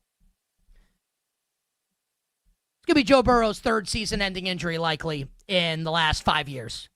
2020, the torn knee ligaments. 23, the wrist. And now 2025, turf toe. In the Bengals win yesterday over the Jaguars. And credit to Jake Browning. Threw 3 interceptions in the game, but also threw 2 touchdowns. Had the rushing touchdown with under 20 seconds to play to win the game. We'll talk about the Jaguars. And for me, and I liked Cincinnati in the game, not sour grapes. The Jaguars handed that game to Cincinnati on an absolute silver platter. But this is now about the Cincinnati Bengals. And yes, this sucks for a million different reasons. It sucks in real life because Burrow is a tremendously fun player to watch. It sucks if you bet Cincinnati to achieve anything this year, and I don't really think they're very good, but they did start 2-0 for what it's worth. It sucks for fantasy football, like for Jamar Chase and for T. Higgins and for Chase Brown. It just sucks when one of the best quarterbacks in the league gets hurt and misses an extended period of time. So it's needed to say that. No one wants this. It sucks. But now we have to turn the page because we have to accept reality. He's injured. Probably not coming back this year. And if he does, it's going to be the holiday season. So the question that everyone's asking today, can the Bengals still make the playoffs? With Jake Browning, who is a good backup quarterback. He is. He's a good backup quarterback. Can the Bengals make the playoffs? Yes, at BetMGM, plus 170. No, minus 210. Maybe you want to make a contrarian case. You, the person watching, you, the person listening, that Browning can get the job done. I think he's like a quadruple A quarterback. Better than the average backup, but worse than a decent starter. But he's far from terrible. Can he lead the Bengals to the postseason? You can think what you want. Here's what I think. I didn't like the Bengals to make the playoffs when Joe Burrow was the quarterback. I think it's an absolute miracle. And credit to them. And this is I don't want to say, it's not karma. It's just, isn't it ironic? You know what's like rain on your wedding day? When you finally start 2-0 after years of starting 0-2 or 1-1 or 1-2 and have these brutal Septembers, and now you play everyone in the preseason, and you finally start 2-0, and now the quarterback's out. It's like rain. It sucks for the Bengals. I didn't like Cincinnati with Burrow as the quarterback. I think the offensive line is average at best and probably worse. The defense is rotten. I don't like the head coach. I bet them to miss when I thought Burrow was playing 17 regular season games. Now he's out, and I'm going to like them to make the playoffs? It's not even an anti-Jake Browning thing. I think the team's no good. And that Burrow and Chase and Higgins were going to try to carry them to 9 wins. Carry them over 500. Let's be honest, right? And you don't take wins away. Wins are hard to come by. Trust me, I bet. I know. Should have lost to the Browns in week 1. right? We can all say that. They won, should not have won. The fact. 7 yards of total offense in the second half. Multiple interceptions that Joe Flacco threw off the hands of Browns receivers right into the hands of Cincinnati defensive backs. I have no idea how the Jaguars lost this game yesterday. A combo of Trevor Lawrence inaccuracies, De'Ami Brown can't catch the ball, and Brian Thomas Jr. has all of a sudden morphed into like some curtain jerking jabroni. I have no idea. I don't know how this happened. They should be 0-2. But they're 2-0, and credit to them for that. But now, here's Jake Browning. And y'all pay homage to the man. And the man is Joe Burrow. And he's not there anymore. I would never bet this team to make the postseason. Never. Now I'm not looking to lay no minus 210 price. I've already got a no price from before the year. But just in case anyone, what's Nick's opinion here? I didn't like them with Burrow. I'm certainly not going to like them with Jake Browning. Also, like the defense is no good. Shamar Stewart's hurt. And we saw this yesterday. Joe Burrow loves to run plays out of the shotgun. That's his thing. And the run game, as a result, with Chase Brown is not as effective as it probably could be because they're running basically everything out of the shotgun. But you live with that when Joe Burrow's your quarterback because that's how Burrow likes to operate. And he's so good. Now they're going to be more of an under-center offense, more of like your traditional NFL offense, and it's run by Jake Browning with a substandard offensive line. The one fantasy implication that I think is interesting here, and it's not like you're going to sit T. Higgins and Jamar Chase like they're too good. In a 7+ game sample, T. Higgins has performed better than Jamar Chase in games started by Jake Browning. Just something to think about, especially as it concerns like when we bet props moving forward for these players. You bet on this Monday. So the Bengals this weekend will travel to Minnesota to play the Vikings. And it was announced today that after my Atlanta Falcons, oh baby, what a bounce back from my Falcons last night. Smothered J.J. McCarthy and the Vikings offense. How about Terry Fontenot, Falcons GM, who's been an absolute clown for much of his tenure in Atlanta? I think he nailed the quarterback 2 drafts ago. And this draft class, James Pierce with the sack, Jalen Walker with the sack, Billy Bowman with the pick, Xavier Watts with the pick. All of a sudden, this Falcons defense not looking so bad. We'll talk about them a little later, but this is about the Minnesota Vikings. So J.J. McCarthy, it's announced by Kevin O'Connell today, has a high ankle sprain. Going to miss 2 to 4 weeks. My guess is, since he's a quarterback, this will be closer to 2 than 4. That's my guess. I have no medical expertise. Just like quarterbacks are generally on the lower end of a high ankle sprain. But I think we can assume that he misses this week against Cincinnati. He's already been ruled out for the game, and then the Dublin game against Pittsburgh. Enter Carson Wentz. Now, remember what we said in the summer when Sam Howell was urinating down his leg in these preseason games and Brett Rippon was terrible. The Vikings got to do something behind J.J. McCarthy. Credit to them. They did. Because Carson Wentz now is going to have to play probably a couple games for the Vikings. Now, I don't think Carson Wentz is very good. And I know that's not a hot take. Here's what I do know. Kevin O'Connell is like the quarterback. He's not a quarterback whisperer. The guy's got a freaking megaphone. He's taken Nick Mullins to 400-yard games.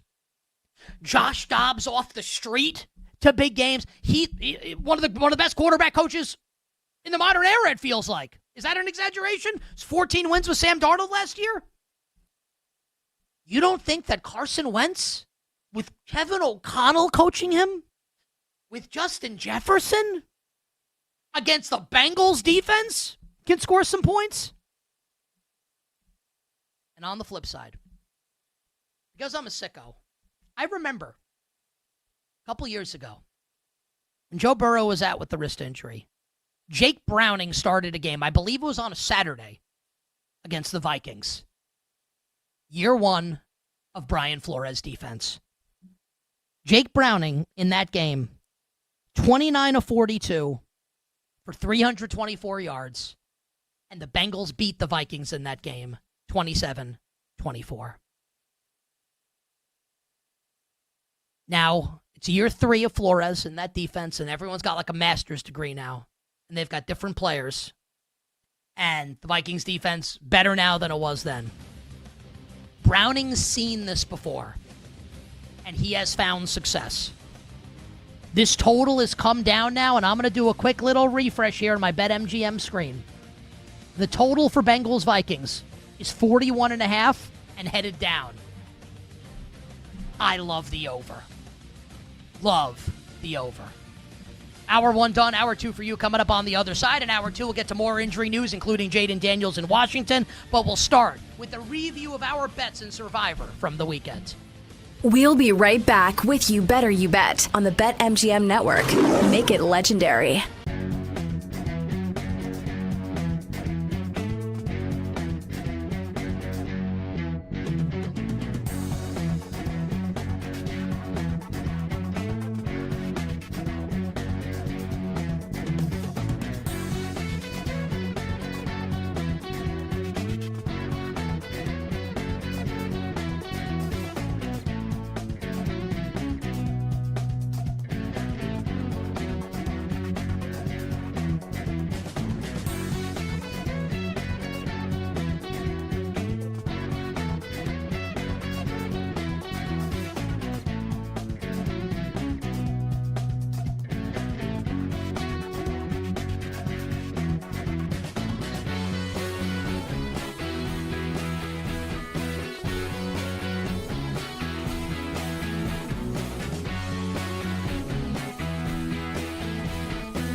Keenan Allen.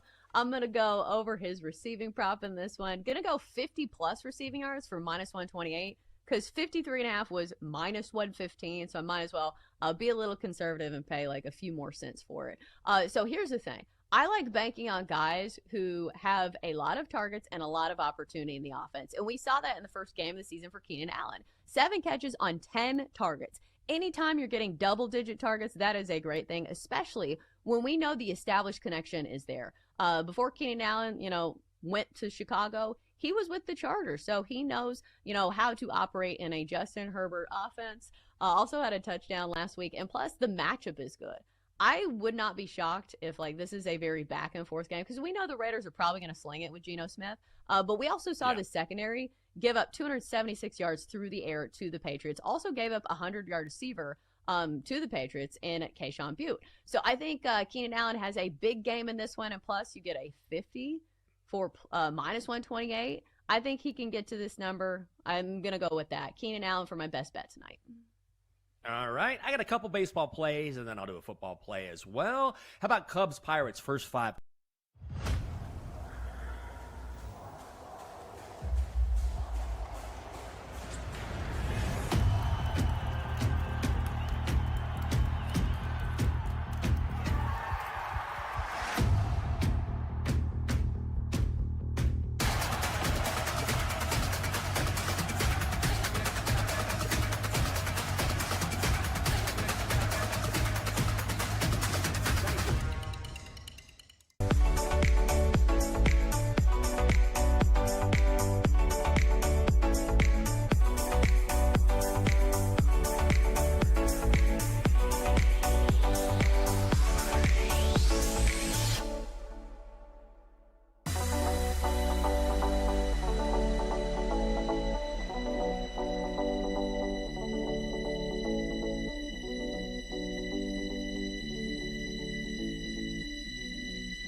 Games in the business are on You Better You Bet with Nick Costos and Femi Abebefe. Hey, this is Joe Buck, and you have done it. You have found it. You are listening to You Better You Bet. Great decision. The great Iron Eagle. Nick and Femi are such close friends.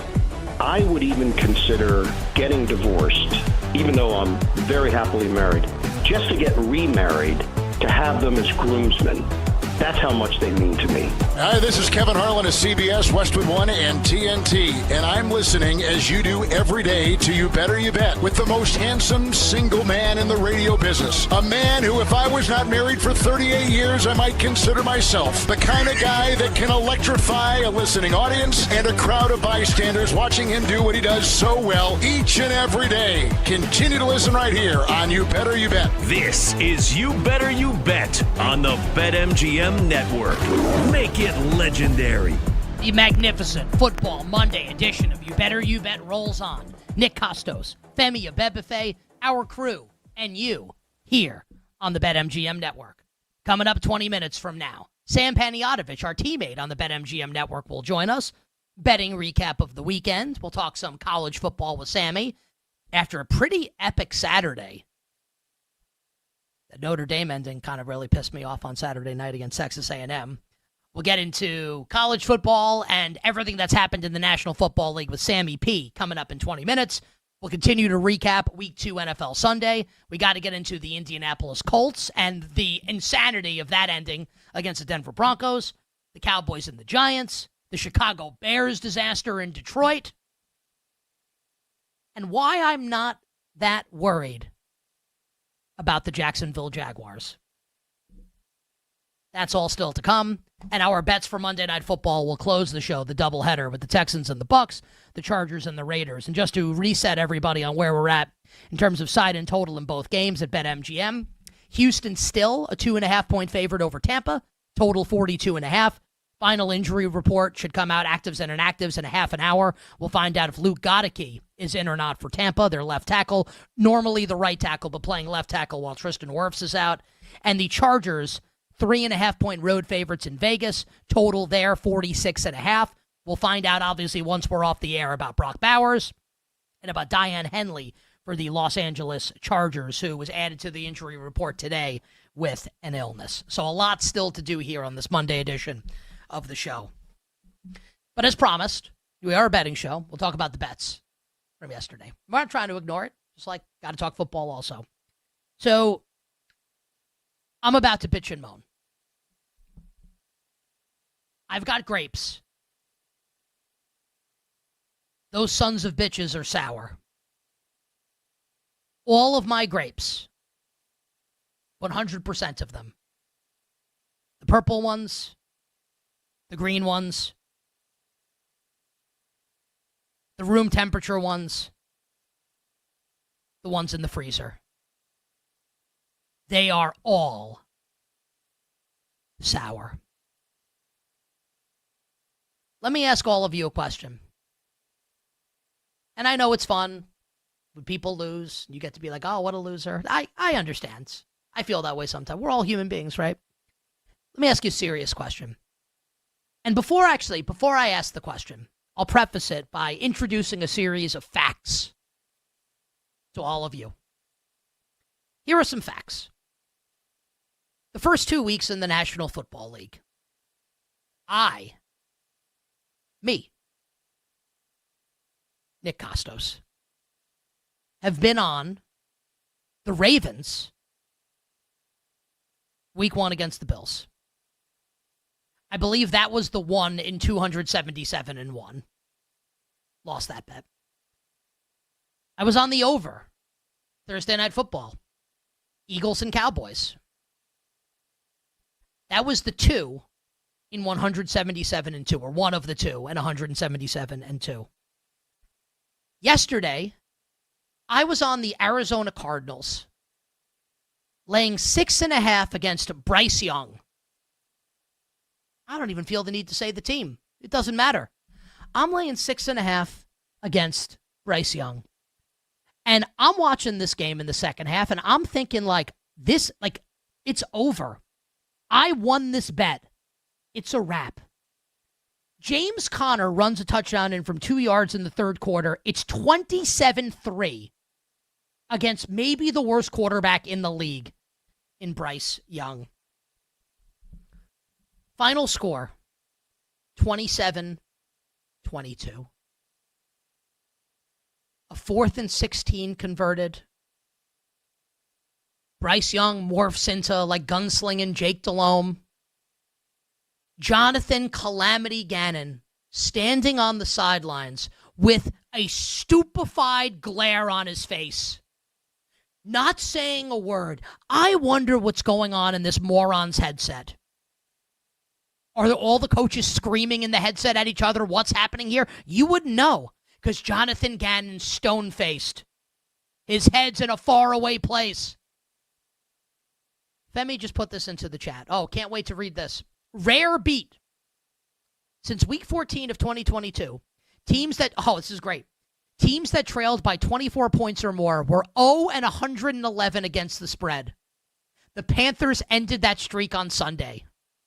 So now, just in the first 2 weeks of the season, I am the 1 in 277-1. One of the 2 in like 177-2. And the 1 in 111-1. I lost the Broncos because Will Lutz missed a 42-yard field goal. And then Shane Steichen, I will save this. What's like Steichen's brain-dead play management at the end, or clock management at the end. For Spencer, not Brandon Aubrey, for Spencer Schrader for 60-yarder. Leverage gets called. And then Schrader hits, that was pretty aggravating. I actually think that's like a normal loss. That is aggravating. It's one of those where, like, how the hell did this happen? But, like, we see stuff like that happen. It sucked to lose a bet like that. That kind of stuff happens. But it was annoying. Seattle, week 1. Brock Purdy in the sea of hands. Jake Tonjes. Not Dwight Clark. Not Brent Jones. Not George Kittle. Jake Tonjes snatches it out of thin air. Younghoe Koo. Younghoe benched for Parker Romo. Tony's brother, who goes 5 for 5 last night. Like the Falcons, Seattle, Denver. Normal, aggravating losses. Normal, but aggravating. The other 3. I mean, really? If you get 3 of those in a season, it's a kick in the junk. I had 3 in 10 days. Is it possible to run worse than I have? I'm not saying, I know I'm not Billy Walters.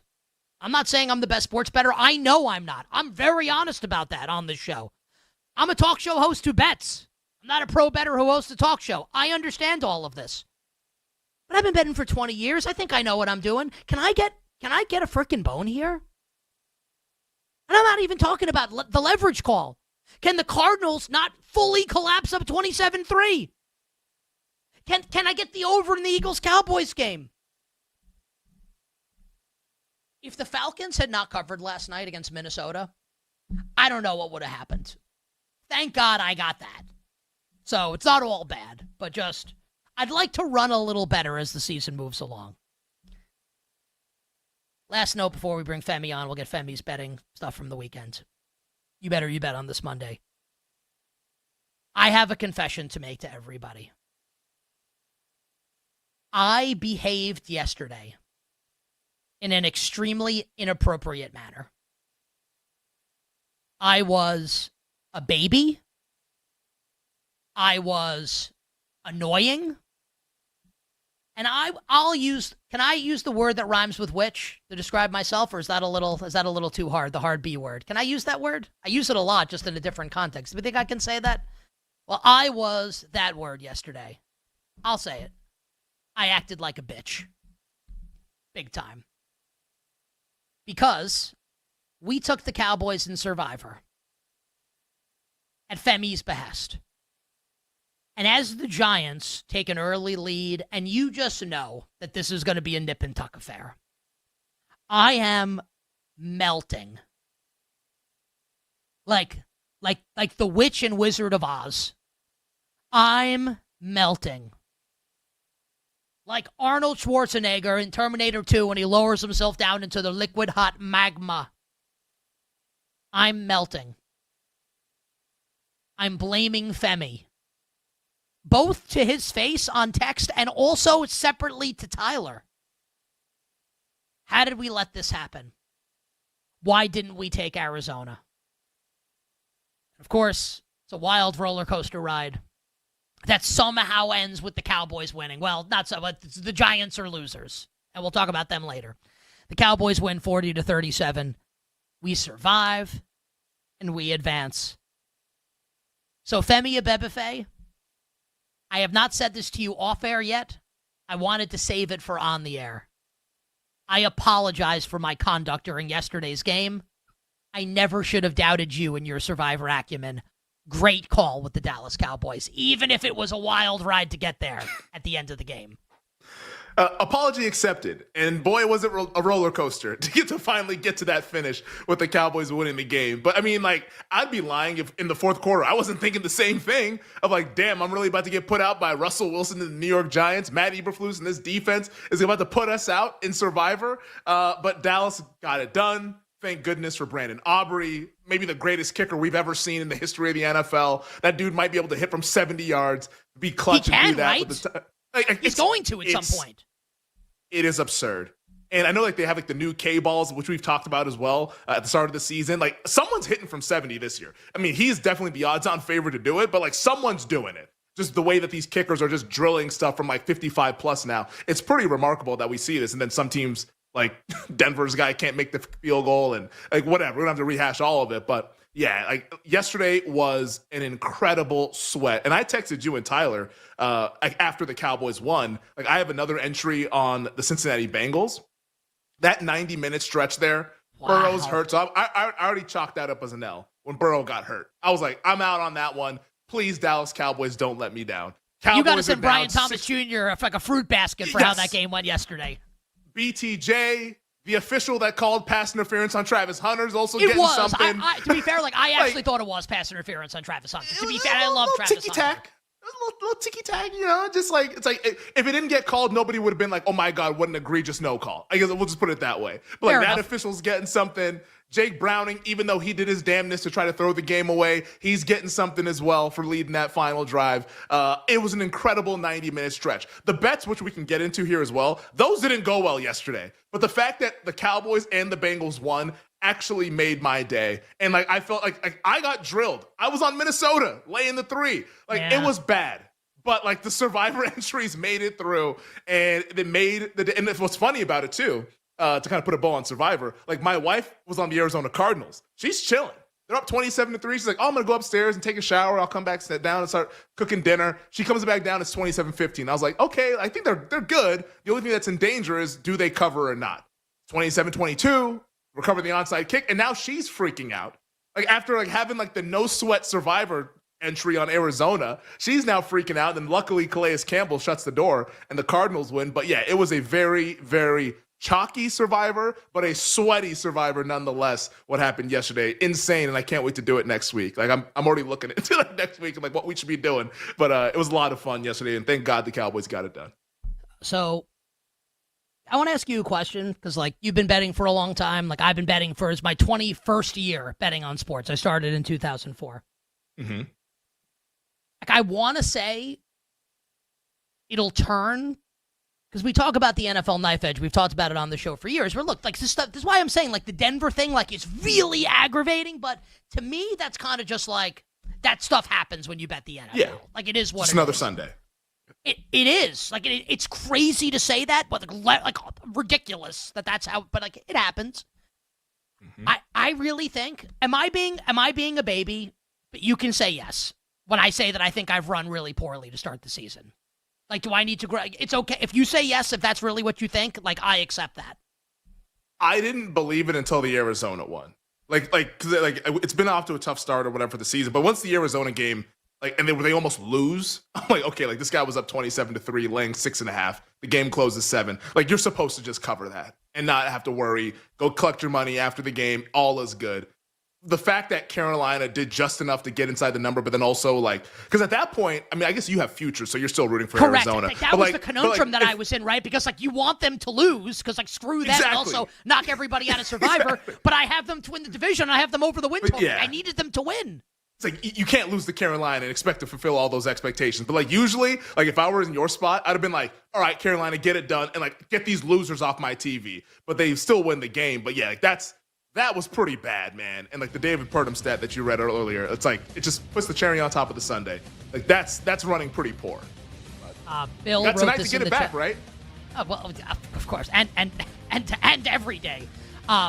Bill Zimmerman did the math here, which this is not like Blaise Pascal crunching the numbers. He said the odds of me being on the wrong side of those 3 games is 27,624 to 1. Maybe he's right. He also produces a sports radio show. Sam Paniotovich joins us next. We'll be right back with You Better You Bet on the BetMGM network. Make it legendary.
Ohio State still going to be the number 1 team in the country for me. They did struggle with Ohio, but that win over Texas, how good the defenses look. Julian Sayin has looked very good. I will still put them in the number 1 spot, and they are the favorites to win the national championship at BetMGM at plus 550. LSU right now has the best resume in college football with the road win at Clemson, home win against Florida. Their defenses looked fantastic. Offense isn't quite as great as I thought it would be up to this point. With how good their defenses looked and the 2 wins that they have, I'll put LSU at number 2. Folks, Miami's a top 3 team in college football. And if you just don't believe that, you're not watching the Canes closely enough. Both lines of scrimmage, they are elite. O-line, D-line, terrific. Carson Beck's look very good. Playmakers all over the field, man. Their running backs, wide receiver core is very, very good. I just worry about Mario Cristobal. It's why I would never bet Miami to win the national championship because of him and what he does in-game management type things. But his team is loaded, and they are good enough to beat any team in college football on any given day. I'll put Georgia at number 4 at plus 600. We all wanted to see what Georgia would look like finally against a good team, and their offense and Gunnar Stockton answered the bell. He was really, really good. I would expect Georgia's defense throughout the season, because they're coached by Kirby Smart, to continue to get better and better.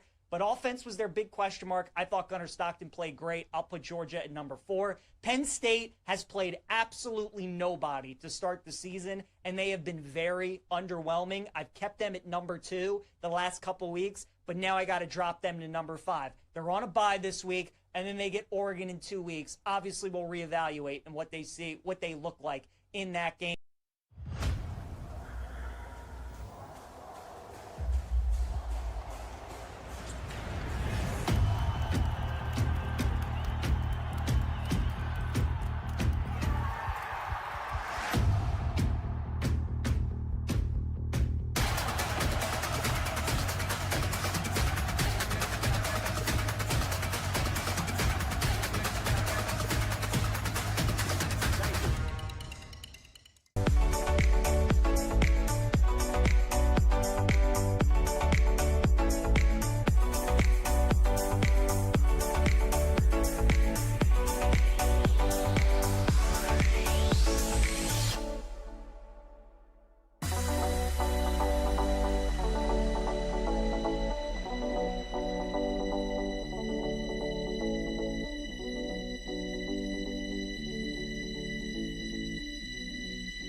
This is You Better You Bet with Nick Costos, Femi Abebefe, and the crew on the BetMGM Network. Make it legendary. We'll get back to the National Football League coming up 20 minutes from now, recapping Week 2 NFL Sunday, the flurry of injuries that hit the old news feed right before we came on the air at 3 o'clock Eastern today.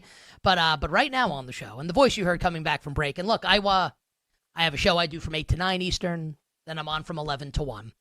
And after the show ends at 9 on WFAN in New York, there's a really quick mass, like right by the studio that I do the show from now. I went and met my wife. She brought my daughter. We went to church yesterday because I consider myself to be a man of faith. That was Tom Brenneman on the call.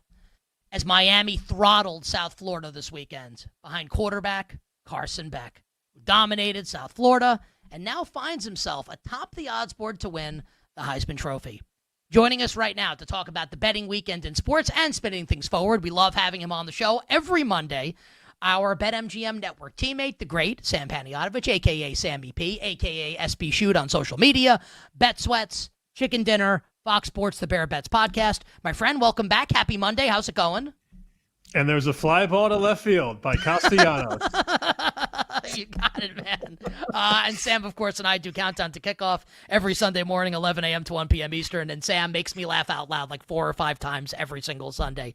Sammy, let's start with the Heisman Trophy. Now, you liked Carson Beck on this show and on your show over the summer. This is not like victory lap. Like, obviously, there's a ton of season left to go here for Carson Beck. But just like your analysis here of Beck leading the market, anything else you find interesting on the Heisman Trophy market?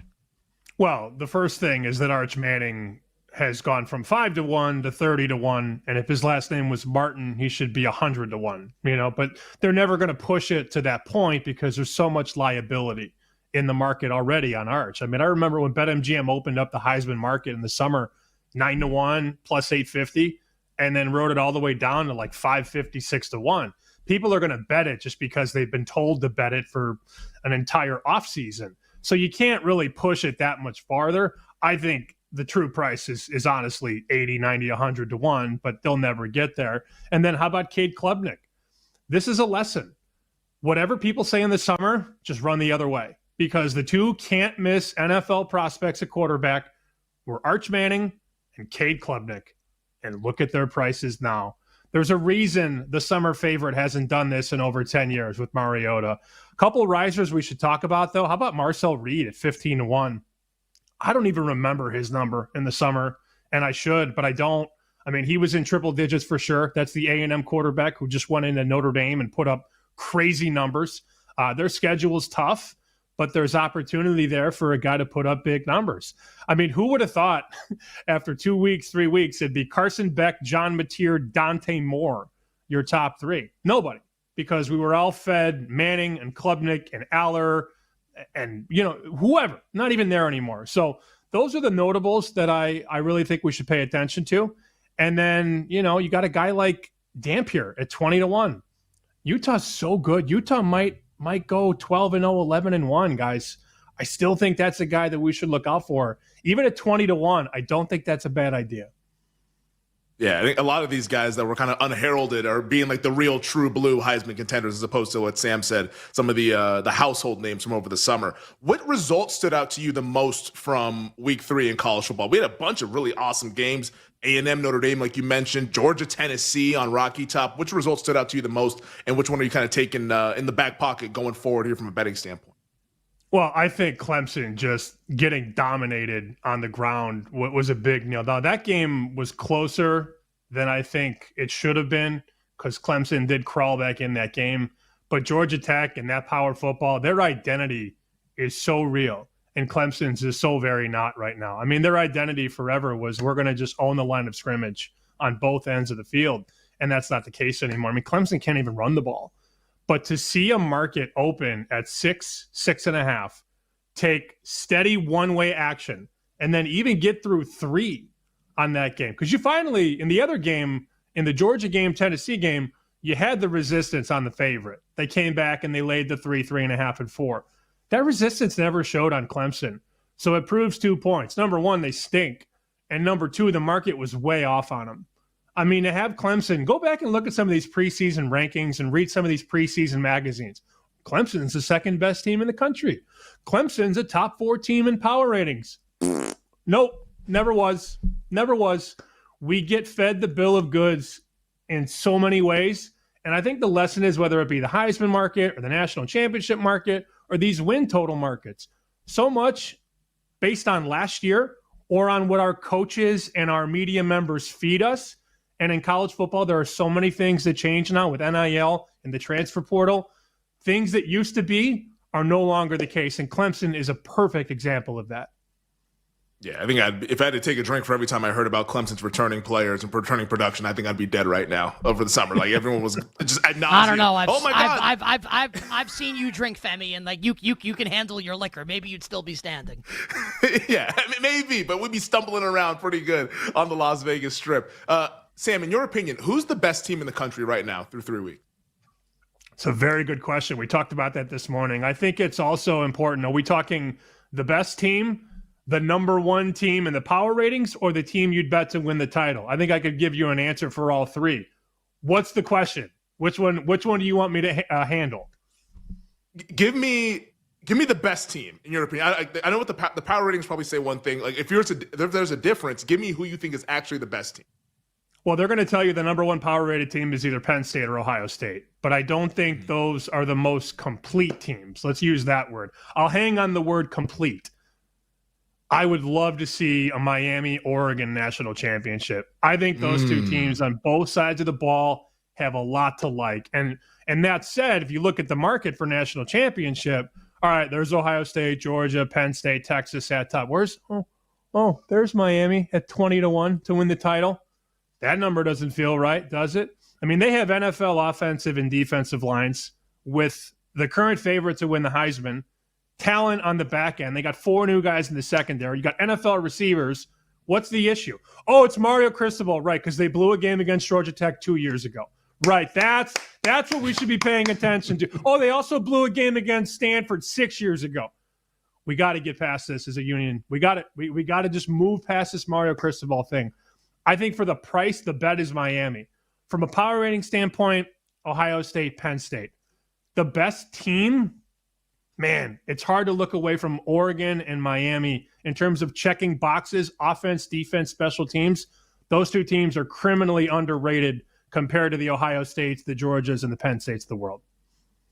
And next Saturday, Oregon at Penn State. Like, that's going to be a hell of a game. I believe that's going to be Penn State's whiteout out there at Happy Valley as well. So we'll get a nice little litmus test for both those teams. Penn State has not played anybody, and now they're going into the bye week to get ready for the Ducks, which should be a hell of a game. Let's get over to the NFL. Chiefs now 0-2. They lose to the Eagles yet again yesterday afternoon. Are the Chiefs a team that you want to buy at this point to win the division, win the AFC? What are you doing with Kansas City? Because it feels like the sky is falling with Mahomes 0-2 for the first time in his career. Look, we can't really assess them until they get those guys back on offense. Without Worthy, without Rashee Rice, it's an incomplete grade right now. I mean, clearly you don't want to start a season 0-2.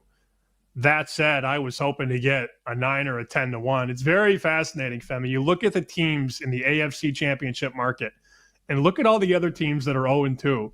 100-1, 150-1, 200-1. Oh, there's the Chiefs 7-1. You're like, wait a minute, that doesn't even make sense. But that's the power of Mahomes. That's what Andy Reid does to people. And I think they've learned their lesson over the years. It doesn't matter how this team starts, it's how it finishes. I was hoping for 10-1. Forget it. You're not going to get 10-1 on this team. You should. I mean, a team that's 0-2 should not be 7-1 to win the conference, or less, mind you. I think 7's the best price. There's a 6-1 and a 550 in the market. And then you look at the Colts, who are 2-0, and they're 30-1. Make that make sense. No, I know the Colts probably aren't going to win the Super Bowl, but to have an 0-2 team at 7-0 or 7-1 and a 2-0 team at 30-1, the math ain't really mathing. I will answer your question eventually after I stop pontificating. No, I don't feel the need to jump in at 6-7-1. You just watch Baltimore and Buffalo play, and you think, wow, they're so much better. Like, this could finally be the year that the talent is just too tall. I know we joke, Nick, about DVOA and all the metrics and all that. I just watched the first 2 weeks and watch what Buffalo and Baltimore can do in so many ways on offense, and then you watch the Chiefs. Now, I know the Chargers and Eagles are very good, but getting yourself behind the 8 ball at 0-2 and not having any answers on the outside, Tyquan Thornton is your number one target down the field. That's a problem right now. And they really need to rip off 4 out of 5 wins here, get back in the mix, get those other guys back into the fold. As currently constructed, there's not a lot to like. What would Al Michael say if he were calling a game and Tyquan Thornton caught a long touchdown from Patrick Mahomes? And it's Tyquan Thornton into the end zone, touchdown. You bet on this Monday. Our guest, Sam Panayotovich of Bet Sweats, here on the BetMGM Network. He is on Twitter at SPShoot. Sammy, Joe Burrow probably done for the season, Christmas at best if he's going to come back for Cincinnati. We talked about this earlier in the show. Cincinnati's playoff price right now at BetMGM, no, minus 210. Yes, about plus 190, plus 180 or so. Anything doing with Cincinnati? You want to make a contrarian case that the Bengals can make the playoffs with Jake Browning? What are your thoughts on Cincinnati moving forward? Let me take it in a different direction. Rather than talk about Cincinnati, let's just look at that price on the Ravens to win the North. Minus 400. I think it should be minus 800. I think the 4 is insanely cheap. Who's going to be better than them for 17 games? It's not the Bengals. Sure as hell ain't the Browns. I almost swore there, but I didn't. Give me credit. Almost swore there. Did not swear, boys and girls. And then the Steelers with Aaron Rodgers, if he even makes it through the season, I mean, he was getting clobbered yesterday. The offensive line's a problem. Their defense giving up 30 points in 2 straight weeks. Who's beating the Ravens in the North? Okay, Sam, the price is minus 400. Okay, take the Ravens to win the North and parlay it with other things. Go load that BetMGM app. Let's do a Ravens parlay to win the North and Scottie Scheffler to win the Masters. This is what you do. When you have a near sure thing like Buffalo, well, Buffalo too. Buffalo's minus 1,000 to win the East. But Baltimore's minus 400, and I think the price should be double. You wedge that with other things. You make a $20 bet on the Ravens to win the North and this to happen. The Ravens to win the North and the Thunder to win the title. That's what I look at. You know, we can bet Bengals shorts. We can do things like that. I think the best bet to make from the Burrow news is wheel the Ravens with other things. And I don't want you to lay minus 400 for a big number. Just package that Ravens bet with other things. It will put you in a great spot down the road, and it cheapens that minus 400 when you hook it with a big plus price. That's what I would do.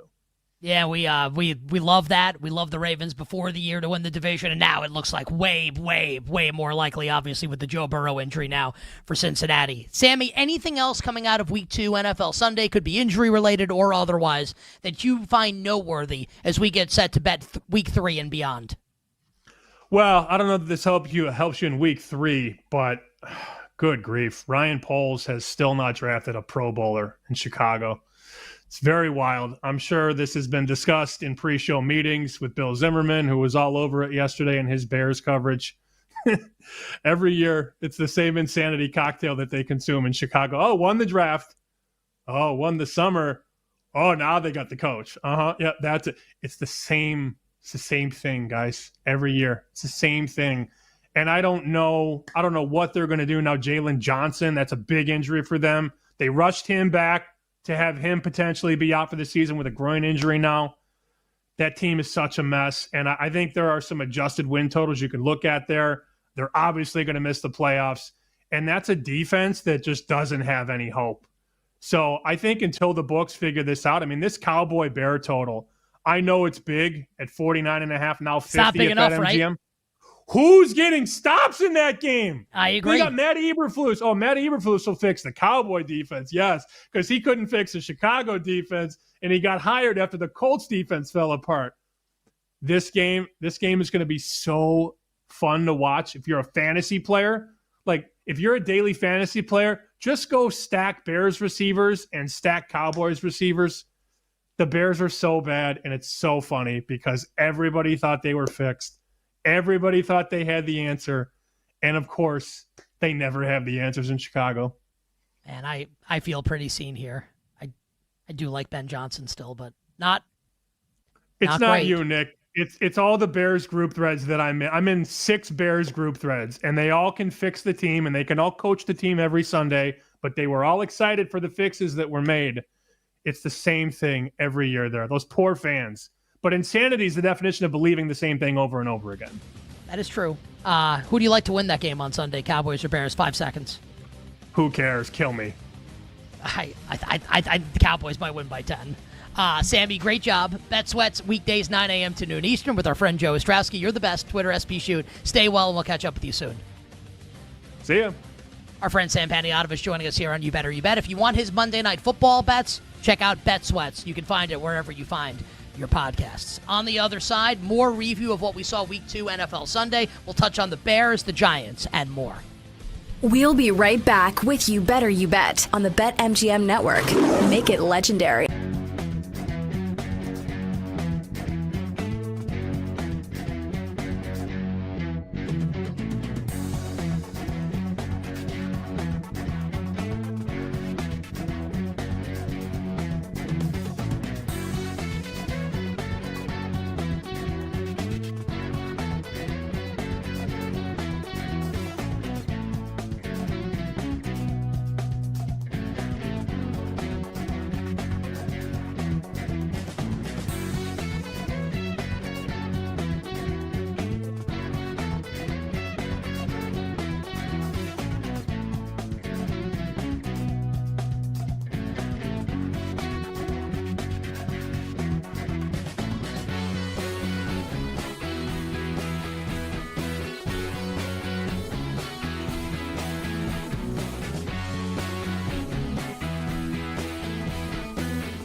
When you lose on the road, I know it's unranked team, and you've struggled already relative to their expectations. I think that's what gets me, right? Because weren't we all talking about Clemson as being maybe not a dark horse, but certainly one of the favorites to win a national title? This is Klubnik coming back.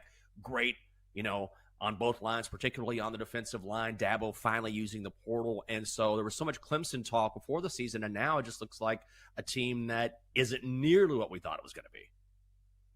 I think it's more upsetting for Clemson because they look like the team that was ready to go from the start just because they had so much experience. Like, this is a team that you looked at in the preseason. You said, okay, Cade Klubnik's been there a while. He has plenty of experience. This should be a good team from the jump. Meanwhile, you look at Notre Dame, and they lost some big pieces. Hell, they didn't even name C.J. Carr the starter until, a week before the season started? So I think we looked at this team. We knew that maybe it wasn't going to be the fastest start. And also the fact that they lost these games by a combined, 4 points? They lost to Texas 41-40, lost to Miami 27-24. And I will say this for both teams.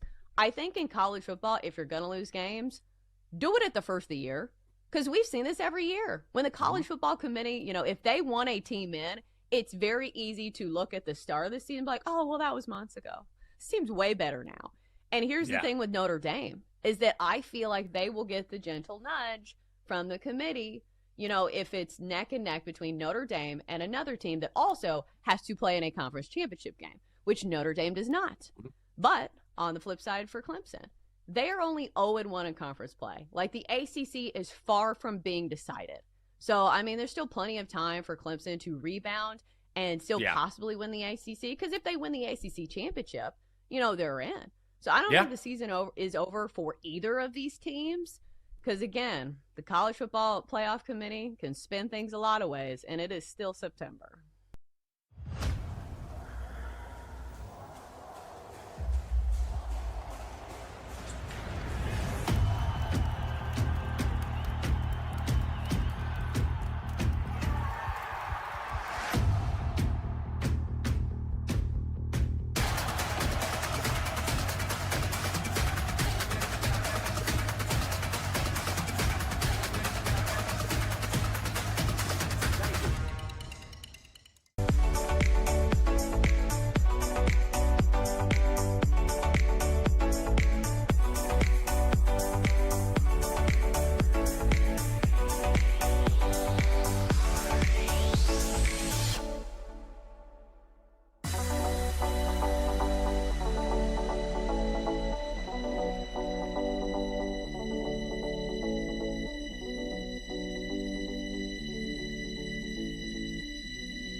This is You Better You Bet with Nick Costos, Femi Abebefe, and the crew on the BetMGM network. Make it legendary. We'll get back to Week 2 NFL Sunday in a few. Talk about the Bears disaster in Detroit and what that means for Sunday's game against Dallas and more. But first, we want to remind you, our listeners and viewers, don't forget to download and subscribe to You Better You Bet in podcast form. Just search You Bet wherever you find your podcasts. You can catch up on everything from today's show, including Femi's Hour from 3 to 4 p.m. Eastern. He talked about all the quarterback injury news and reacted to, is that true? I heard the end. You reacted to every Week 2 game, like all of them? It's not 100% true. I did not get a chance to react to the Cardinals-Panthers game, but we reacted to every game other than that. So do you like the way that's written? Like when they promote like your hour there, do you like that or no? Like just in general? I do. I like it. I think they do a good job with it. Catch up on everything from today's show, including Femi's Hour, where we discuss all the quarterback injuries and reacting to every NFL game. I'm not going to torch you, Tyler. I like the job you've done. I think you should have higher standards. Search You Bet wherever you find your podcasts. And BetMGM is our show sponsor. BetMGM account holders will receive an Any Sport Parlay Boost token. Score a bigger payout if your wager with the Parlay Boost token hits. Tokens can be used on parlays and same-game parlays. Make it legendary with BetMGM. Download the BetMGM app and please gamble responsibly. An hour from now, we will finalize our bets for tonight's Monday Night Football doubleheader with the Texans and the Bucs in Houston, the Chargers and the Raiders in Vegas. Femi, where do we stand right now on side and total in both games? And we also have injury news, right? The actives and inactives are out for the first Monday night game. That is correct. Right now, we still sit with the Houston Texans as a 2.5-point favorite. Now, it's heavily juiced. Like the consensus number is now 2.5 minus 120. BetMGM still has 2.5 minus 115. The total holding steady at 42.5 after seeing a bunch of money on the under all throughout last week. But in terms of the actives and inactives, because once again, this game kicks off at 7 o'clock Eastern right after we're done here on You Better You Bet. The big one is for the Tampa Bay Buccaneers, and it's on the positive side. Their offensive tackle, Luke Gadecki, he will be active for tonight's game. The Bucs, we already knew that Tristan Wirfs would be inactive. Chris Godwin was going to be inactive. Those were already known. But Gadecki, starting lineup, active. That's massive for that Tampa Bay offensive line. For Houston, everyone that we thought would be inactive is inactive. Christian Kirk's not going to play. Braxton Berrios. Jake Andrews, their center, he was already ruled out. Dameon Pierce is inactive as well for Houston. But the big news is Luke Gadecki for Tampa Bay will be on the field tonight, which should help out that Bucs offensive line against a really good Texans pass rush. I'll tell you what, man. I'm on BetMGM right now, looking at the anytime touchdown scorer market. Dameon Pierce. Okay, so Dameon Pierce is still listed in the market.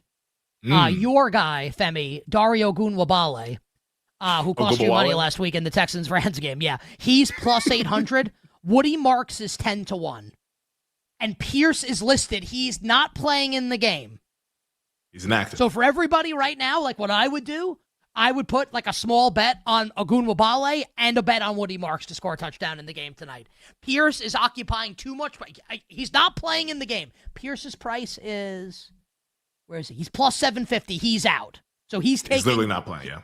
Like he's taking away from Marks and Ogunwabale here. I would bet both of those guys, Femi, in the anytime touchdown market. As far as the game is concerned, I like the Texans here, laying the 2.5.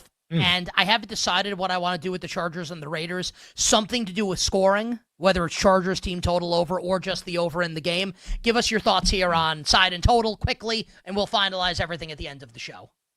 Yeah, I'll go real quick here on side and total because I don't think I'm going to end up on anything unless this goes to 3. If it goes to 3, I will bet Tampa. But right now, I think the market's just right. Houston should be a favorite. It should not be 3 given the injuries that they have. So and if I had to bet anything, it would be the under, but we've already missed that move. So I'm actually going to be on the sidelines other than Femi's Island, which will be coming up at 6:40. All right, so there you have it. And what about Chargers-Raiders?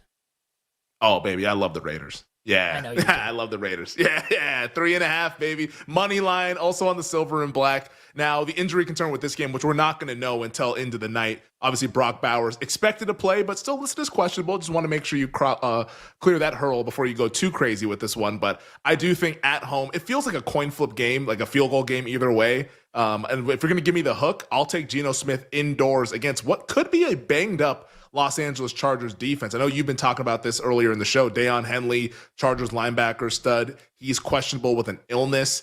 They've already had Denzel Perriman was placed on the IR. They already have another linebacker that's questionable that's supposed to be replacing Perriman as well. So Chargers a little bit banged up. I could see the scoring conditions being very, very good since it's indoors. But I do think the Raiders pull off the upset. I just love getting Pete Carroll at home in primetime as an underdog. I think it's a really good spot for the Silver and Black.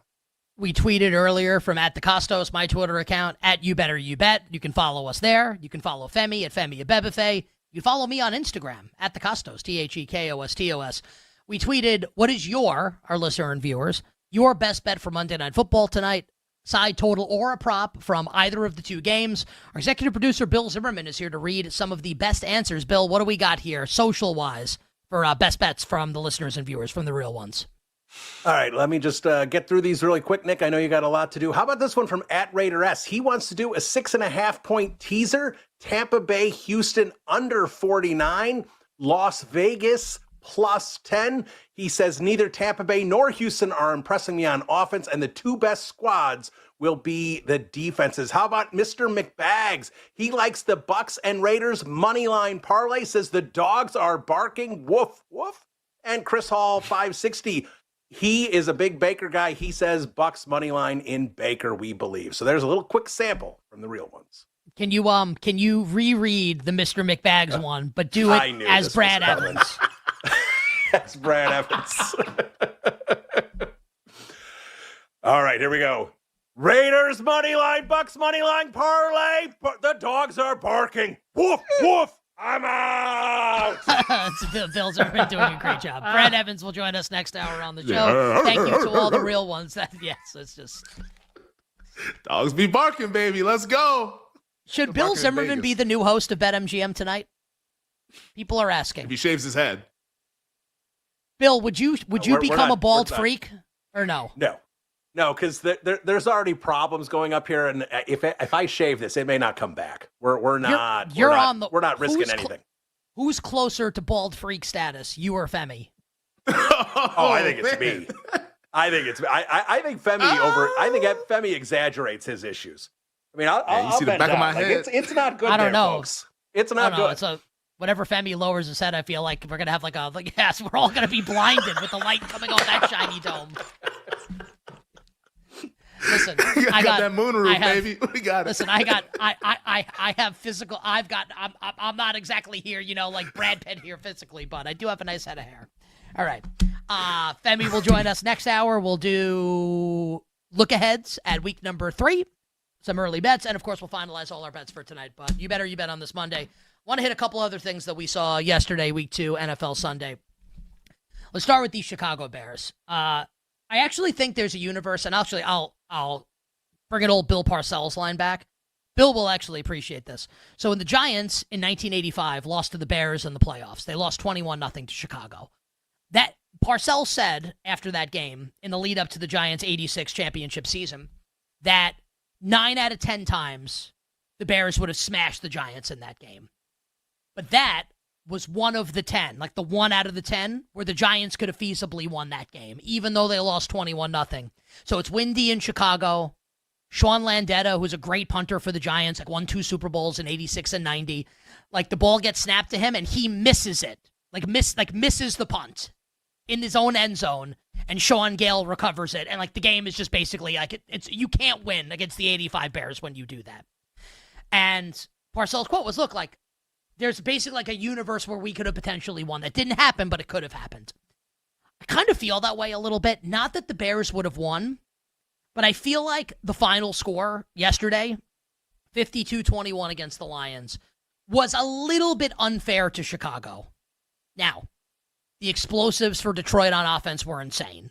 It's explosive play after explosive play. They absolutely crushed the Bears defense, and it reached a point where the Bears defense just crumbled, and the Lions just kept scoring and scoring and scoring. 9 yards per play for the Detroit offense.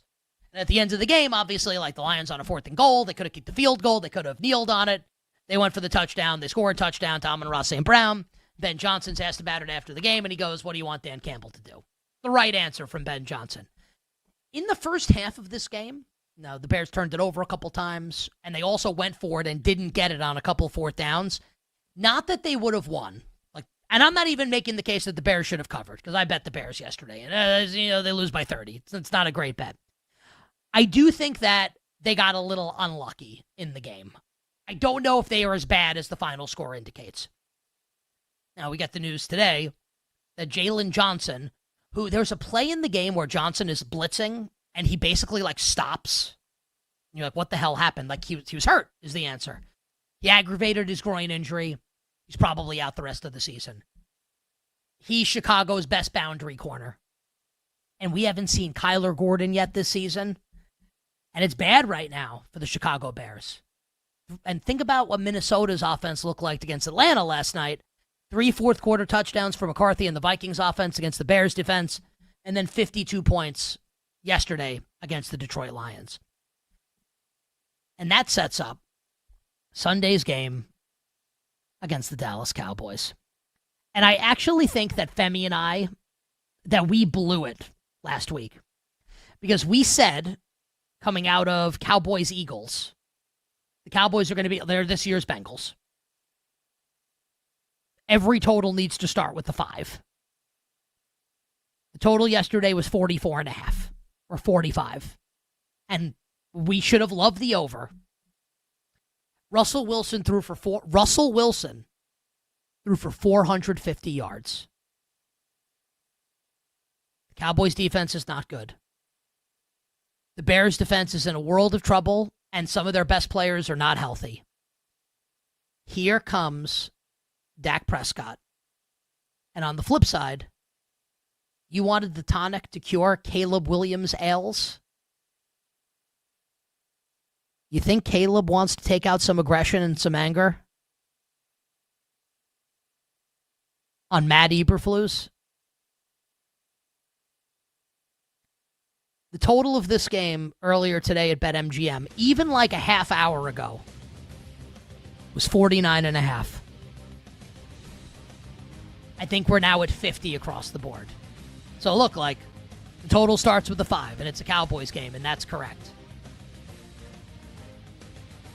I think we might not be big enough with those defenses and what these offenses can potentially do. Final hour, power hour coming up next. More Week 2 NFL Sunday, our look-aheads for Week 3, and all our bets for tonight, Monday Night Football.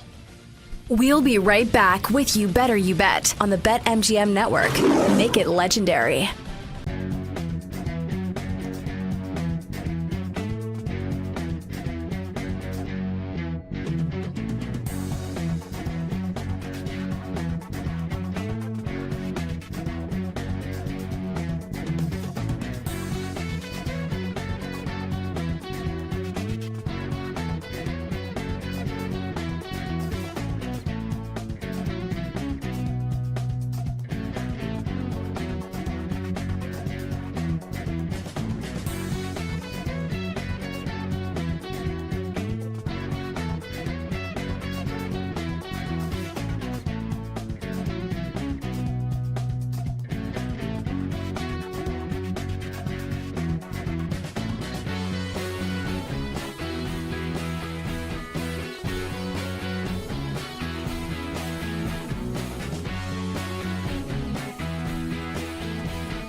For my money, and in my opinion, as bad as Kelsey was in the game and as down in the dumps it feels like the Kansas City Chiefs should be right now, sitting at 0-2 in a very, very competitive AFC West, mind you, it's going to get so much better when Xavier Worthy and Rashee Rice are back.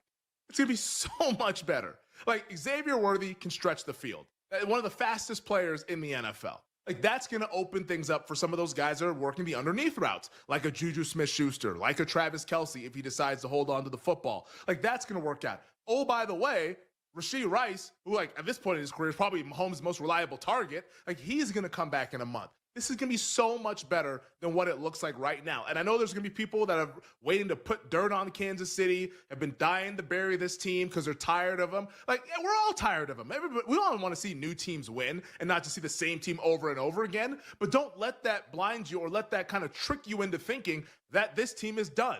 We did that how many times with the New England Patriots before they were finally done in 2019? So, like, this is not done. Don't write off Kansas City just yet. It's just a blip in the radar. And the reason why I think that this is a blip in the radar, because you take a look at the upcoming schedule. Is it easy? No. Is it daunting?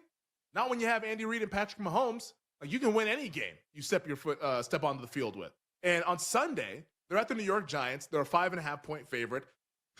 Barring Russell Wilson looking like how he did yesterday, which we'll get into next segment, like, the Kansas City Chiefs should win the game. Hosting the Baltimore Ravens, that's tough. Like, I think Baltimore is going to beat them because the game's being played in September. If that game were played in January, you know exactly where I'd be going with that one. But if it's in September, I think Baltimore can at least handle it in week 4. So you're probably looking at 1-3. Week 5 at the Jacksonville Jaguars, they can beat Jacksonville. I'm not worried about that game. Then week 6, they host the Detroit Lions. Detroit's won in Arrowhead before. So, like, that's not an easy game, but probably a coin flip range. I think Kansas City can win it. Like, there's a good chance that after week 6, we might be talking about the 3-3 Kansas City Chiefs, as opposed to, oh my goodness, the sky is falling. And that's when Rashee Rice gets back for week 7. So I don't think you need to be panicking whatsoever. And when you take a look at the betting markets for Kansas City, like, this tells you that you don't need to panic at all.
This is You Better You Bet with Nick Costos, Femi Abebefe, and the crew on the BetMGM Network. Make it legendary. Oh, bring it up, Jake. Let's go.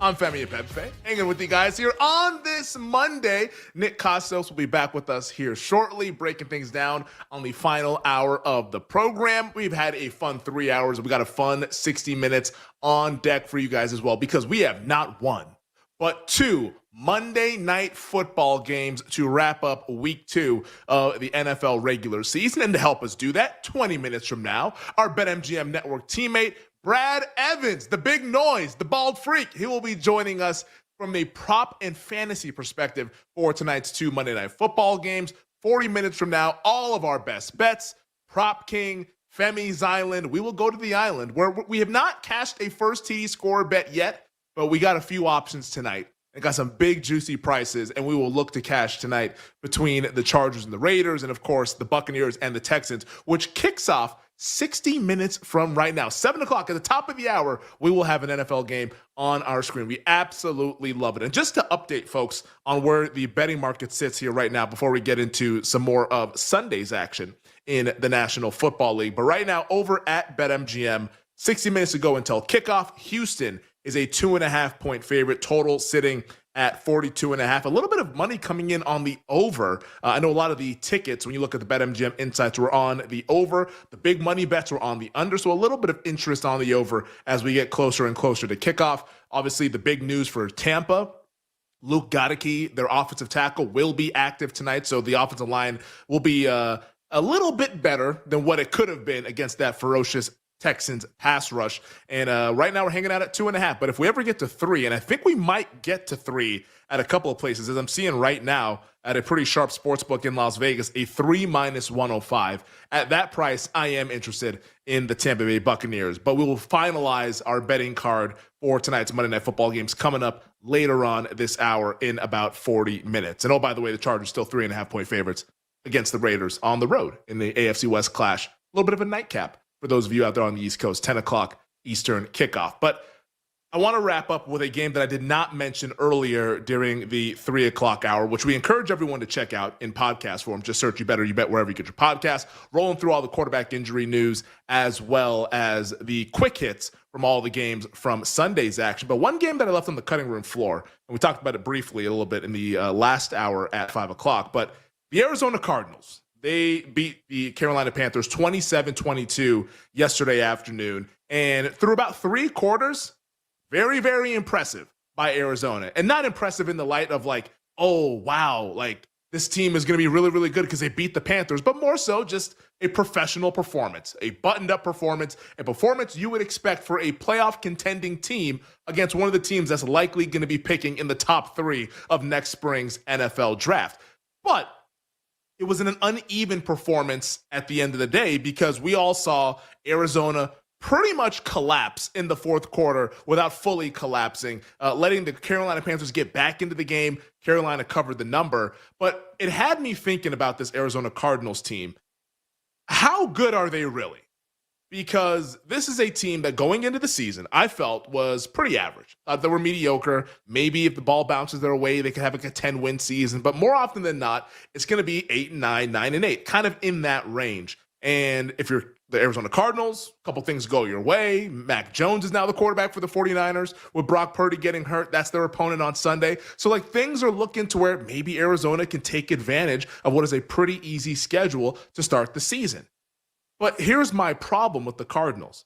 In week 1, on the road, so road environment, never easy, but still on the road against the New Orleans Saints, a team that is not very good. And then week 2, at home against the Carolina Panthers, a team that we all know is not very good. And in both performances, there were some good and some bad. So are the Cardinals just like the average team that has capitalized on weak opponents, or are they actually the good team that we still have more to go in terms of their ceiling? I kind of land on they're the average team.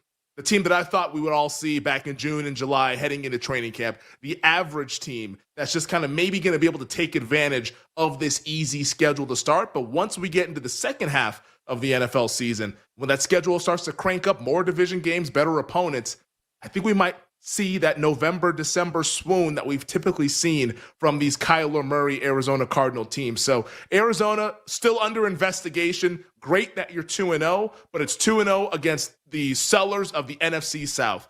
Do it against a real team. And this Sunday, the Niners, they're a hell of a lot more of a real team than what they've seen so far through 2 weeks of the NFL season. But once again, we will get to all of our bets coming up a little bit later on at 6:40. Brad Evans coming up at 6:20, but rejoining us right now is our guy, Nick Costos. Nick, what's happening, buddy? So I don't know if you said like what the reason. So yeah, we can always be honest with the audience. So I record stuff for Westwood One for their national game broadcasts. Obviously, there's a doubleheader tonight. So Texans Bucks kicks off right at 7 o'clock Eastern. Yep. And we had to wait for the injury stuff to come out. So I had to write and record my report for Westwood One. That'll air at the end of the hour prior to Monday Night Football starting. Kevin Harlan will be on the call, friend of the show. You know, It's really funny, and we'll talk more about week 2 in a second here. So I'm writing the report, right? Because it has to be timed. So like I can't freestyle it. Like it has to hit like an exact mark. And I'm thinking more about the game, and the more I think about it, I think I like Tampa maybe. Or maybe I don't like Houston as much as I thought. The reason is this. So Atlanta's defense, so hear me out on this and tell me if this makes sense to you or if I'm overthinking this, because I've liked Houston all week. Maybe I'm overthinking this. And we can talk about this more at the end of the show, obviously. Yep. Atlanta's defense looked awesome last night, right? Against Minnesota. Like 11 quarterback hits, 5 sacks. They looked great. And Christian Darrisaw didn't play in the game for Minnesota, and Minnesota's Justin School was getting absolutely abused in the game. But still, like the Falcons' pass rush looked really good. In week 1, they sacked Baker Mayfield once and had 3 quarterback hits. And I remember coming out of that game, we were all thinking, well, like maybe Atlanta hasn't fixed the pass rush. Is it possible that Tampa's offensive line, even without Wirfs, is pretty good and can keep the Texans' defensive front at bay? Because if that's true, how is Tampa not valuable at plus 2.5 or maybe even plus 3? We'll see where this closes at. Am I overthinking this tonight? I think slightly, just because Houston's pass rush is just better than the Falcons one. It's Will Anderson and Danielle Hunter, two of the more menacing pass rushers. But at price, that's where it becomes a fun conversation, because there are now 3s popping in the market.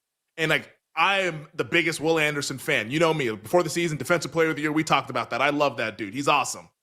At 3, I cannot justify this being the price. I actually like Tampa. I agree. At 3, I think it's Tampa. I agree. Under 3, it's Houston. And I think 3 or more, it's Tampa. At 3, it's Tampa. Yeah. And I thought this whole time we were going to hang out Houston under a field goal. I was like, all right, I'm not going to have a bet in the game. But at a pretty sharp sportsbook here in Vegas, I see 3 minus 105. And even at another sportsbook, 3 has popped. So, I'm going to end up betting Tampa. I didn't think I was going to bet Tampa. We literally talked about this 20 minutes ago. And I was like, I'm not going to have a bet on the game. But here we are, because the market, as we're getting closer to kickoff, continues to like Houston. Yeah, I think they should be favored. I don't think they should be favored by a field goal. All right. You bet on this Monday. Femi rejoins me next segment. We'll have Brad Evans on next segment also, and we will talk about some of the games that we like for week 3, and we'll find out if Femi likes my thought on the over for the Bengals-Vikings game in the Jake Browning-Carson Wentz Bowl. But a couple other thoughts. So we talked about Dallas, and we talked about Chicago, and the over in that game next week. And if I had to bet a side, I'd bet Dallas, but I reserve the right to change my mind as far as the side is concerned. I see. I'm stuck in this feeling every week now when the Giants embarrass themselves. Do we even need to talk about the Giants anymore?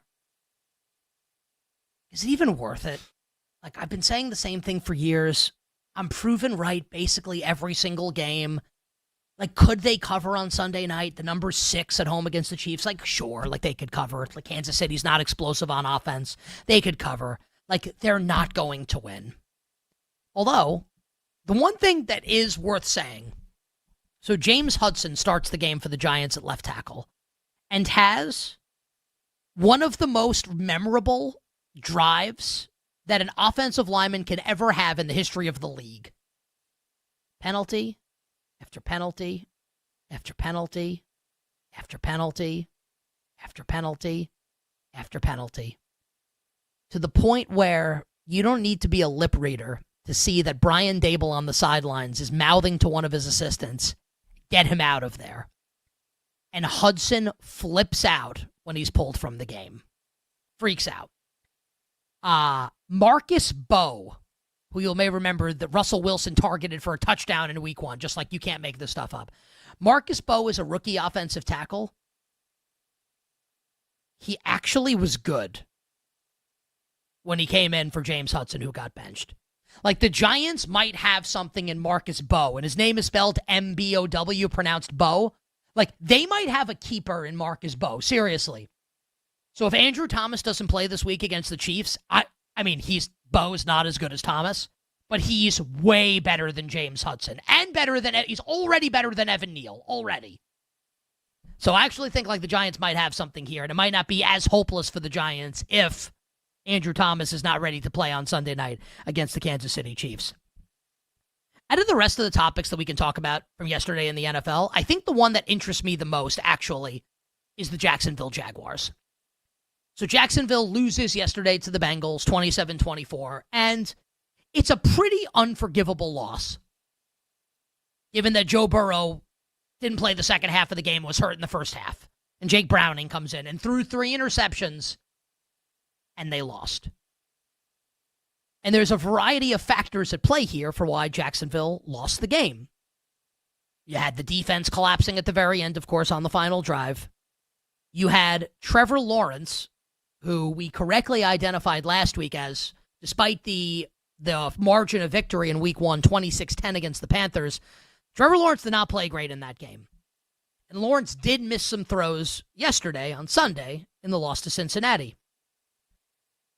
The main reason, though, why the Jaguars lost, and it really is a gut punch for me as someone who bet the Jaguars to win the AFC South before the year, and I actually still think that's going to be the case, even though Indianapolis looks really good. We'll get to them maybe in a moment here.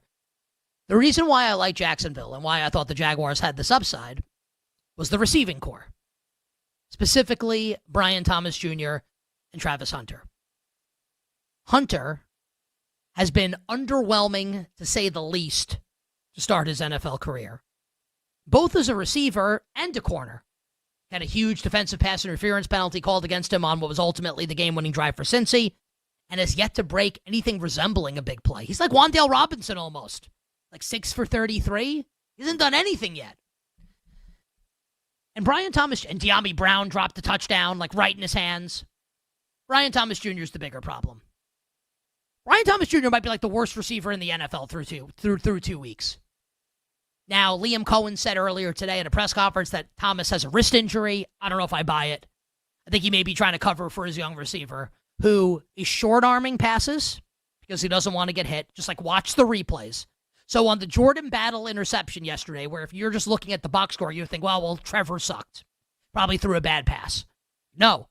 Like Brian Thomas Jr. stopped running because he didn't want to get hit, and the ball sailed right into the arms of Jordan Battle. Thomas was terrible yesterday. And it's awful because we watched him last year and his tantalizing potential, like to be one of the best receivers in the league. He's been terrible. And people are killing Liam Cohen for his decision at 27-24 to go for it, to try and end the game instead of going up 30-24. Cohen defiant in post-game, saying like, no, like all the models say go for it. I love the aggression from Liam Cohen. You have a franchise quarterback you're paying a bleep ton of money to, go in, and a great receiving core, at least on paper, go win the game. The receivers let the Jaguars down. I'm willing to bet that the receivers figure it out, and I still like the Jaguars moving forward this season, although that is a terrible loss for Jacksonville. And just on the Colts, who probably deserved to lose based on the way Shane Steichen handled the end of the game, settling for a 60-yard field goal with Spencer Schrader, got bailed out by the leverage call, which Sean Payton took responsibility for earlier today. It's like Sean Payton not having the best start to a season for an NFL coach where after both games he's going hand up, it's my fault. Not good for Sean Payton. So the Colts probably deserve to lose. I'm ready to say it after 2 weeks. I don't know if, the offense is going to be this good, like it's been the first 2 games for Indianapolis. But it is good. It is. It's one thing to do it against a Miami team that's quit. You do that against the badass Denver Broncos defense. Colts offense is good. And they may contend for a division title this year. On the other side, Brad Evans joins us, and we'll give you our early thoughts for Week 3 in the NFL. We'll be right back with You Better You Bet on the BetMGM Network. Make it legendary.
I don't care. I don't like this coach. I don't like this team. I don't like the organization. The PR guy is a loser. Like, I just don't like the team. I don't like any of them. I hate them all.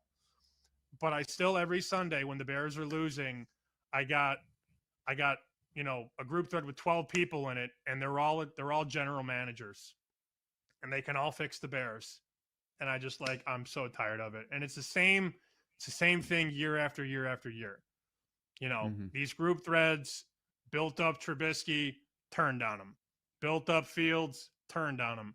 Built up Caleb, turned on him. And now, oh my God, Ben Johnson. Oh, we're going to go to the playoffs. We're going to win the Super Bowl. And now Ben Johnson doesn't know how to coach his way out of a paper bag. So now let's fire Ben Johnson and get another head coach, and then we'll draft Arch Manning. Oh, no, Arch Manning's a bust. All right, so we'll take Carson Beck. Like, Bears fans are too much. And I have started to just mute the Bears group threads because these people are all insane. It's the definition of insanity. Year after year after year. It's the same script. Let's win the draft. Let's win the offseason. This is the year. It's honestly the same thing as the Cubs used to be. This is our year. Although the Cubs finally got there in 2016, of course. This is the year. We have the coach. We have the quarterback. How many times in the last 20 years have they had the coach and the quarterback? How many? Enough. Just accept it. It's never going to work. You're never going to have nice things. Stop coaching the team during the game. Stop recreating the wheel. Stop fixing the roster in the group thread. I don't want to read it anymore. I no longer care.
This is You Better You Bet with Nick Costos, Femi Abebefe, and the crew on the BetMGM Network. Make it legendary. All right, 20 minutes from now, it's all our bets for tonight. Texans and Bucks, Raiders and Chargers. If we all need to, we all have to retweet because we're live on Twitter here. I forgot to ask everybody to do that. So everybody, including, it'd be great if Brad, if you could do that also. Thank you. Brad Evans is with us now here on the show because we have 2 Monday Night Football games. We have a lot. Like, the next segment's going to be ridiculously crammed. So Brad is the absolute best. He's a true professional. That's not a setup to a joke. It's the truth. Because he has moved his schedule around so he can still join us on You Better You Bet. He is the host of BetMGM Tonight, which airs weekdays 7 to 11 p.m. Eastern, after us here on the BetMGM Network, along with our pal Ryan Horvat. Brad, happy Monday. Hola, amigo. Hola, amigos! And yes, I saw my barber today, and I am ultra glossy as a result. Just for you, mi amigo. Brad is bald, and he is freaky deaky, as per usual, and we absolutely love it here on the show. Brad, we'll ask your favorite bet for Monday Night Football in a moment, but first, you've been doing fantasy football, a great job covering fantasy football for a long time, and obviously do sports betting as well, but I want this to be a fantasy football question. A lot of carnage, week number 2 in the National Football League. What is your biggest fantasy football take coming out of week number 2 as people get set to put waiver claims in coming up tomorrow on Tuesday? Yeah, look, I would be panicking about the situation in Cincinnati. Jake Browning is still going to be a gunslinger and a guy that had tunnel vision, to say the least, for Jamar Chase. So it's not going to be a downgrade at all in my mind for the number one presumed overall pick in your fantasy league. The one guy I am a little bit concerned about is getting down with my boy Chase Brown. I do worry about some of the stack fronts he may see. He was rather absent, except very late in the game, as a receiver, which I was a bit confused and befuddled by. So hopefully that's going to be remedied and rectified in the off week. There might be a slight downgrade for his presumed value the rest of the season. I think he's more of a high-end RB2 than a low-end RB1. As a result, I think T. Higgins stays the same, and I think the other associated components, though largely afterthoughts, largely stay the same. So that, to me, is one of a mountain of takeaways from week 2 of the NFL season. And how about your boy Russell Wilson? Sorry, Jackson Dart, your era is going to have to be put on hold. Especially when Brian Dable brought him into the game and he promptly lost his footing and lost 5 yards on the play. Just like that. That's so Giants. Brad, what is your one favorite prop bet from either game in the Monday Night Football doubleheader tonight? I love Nico Collins tonight to lead his game in receiving yards, no matter player. I got it at plus 150. I'm in on that. I think it's going to be a rebound for him. I think he's going to go nuclear, is Nico. A guy that cannot be held down for too long. You look at Tampa Bay, they're going to have one of the bottom 5 secondaries in the league. They're already number 31 in drop-back EPA defense after a week, and I think that's going to be telling of where they're going to be for much of the season. Probably going to get a lot of Jamel Dean in coverage.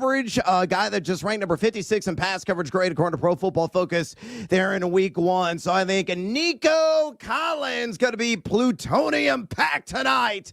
He detonates. I think it's going to be at least 80 yards, maybe even over 100. He could do his best Jamar Chase impersonation. Love that wager, especially at plus 150. Brad, great job. BetMGM tonight follows us here on the BetMGM network.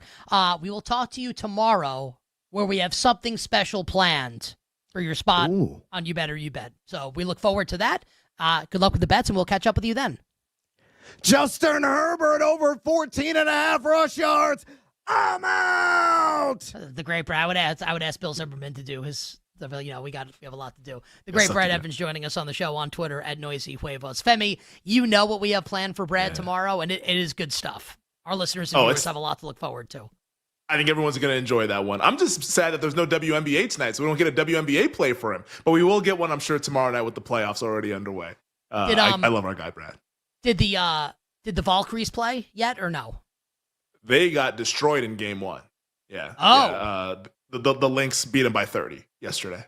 Are we coming back on the Valkyries in game 2 or no? No, I don't think. I think the Valkyries and their story, which is one of the great stories in sports, I think it comes to an end tomorrow night. I think they get swept 2-0, and Minnesota will be marching on to the semifinals there. Potentially, though, a potential fallen hero spot for the Liberty. I don't want to do this. Like you do. Brandon Stewart undergoes an MRI. No, this is like Tuesday at 3:48 p.m. Eastern written all over it. We are not doing this now. Here's 60 seconds on the WNBA when we have Monday Night Football doubleheader. It starts in 40 minutes. 0 seconds. Okay, Bucks money line is actually getting bet a little bit at BetMGM. I just saw the screen light up, and like I said, Femi, you take the reins here, and let's talk about Week 3 in the NFL, sides and totals that stand out to you, and we'll bandy it about. Yeah, let's go ahead and get into it, because that Steelers minus 2.5 and all that closing line value really did us well yesterday afternoon as they got beat by 2 touchdowns. That closed 4 at some spots yesterday. It certainly did, and you watch the game. Within 2 drives, I was like, we're holding on to dear life. I actually think, for whatever it's worth, I actually think they got the Rodgers end zone interception felt a little fluky. That was rough. Yeah, it was rough. And then the Caleb Johnson play, which if I had bet the Steelers, I probably would have done a lot on today's show. That was not fun. Also, do you see the Rodgers throw to Freiermuth, I believe? Everyone's been sharing it. It's a sick throw that he made. It was incomplete. And a great catch, too. Yeah.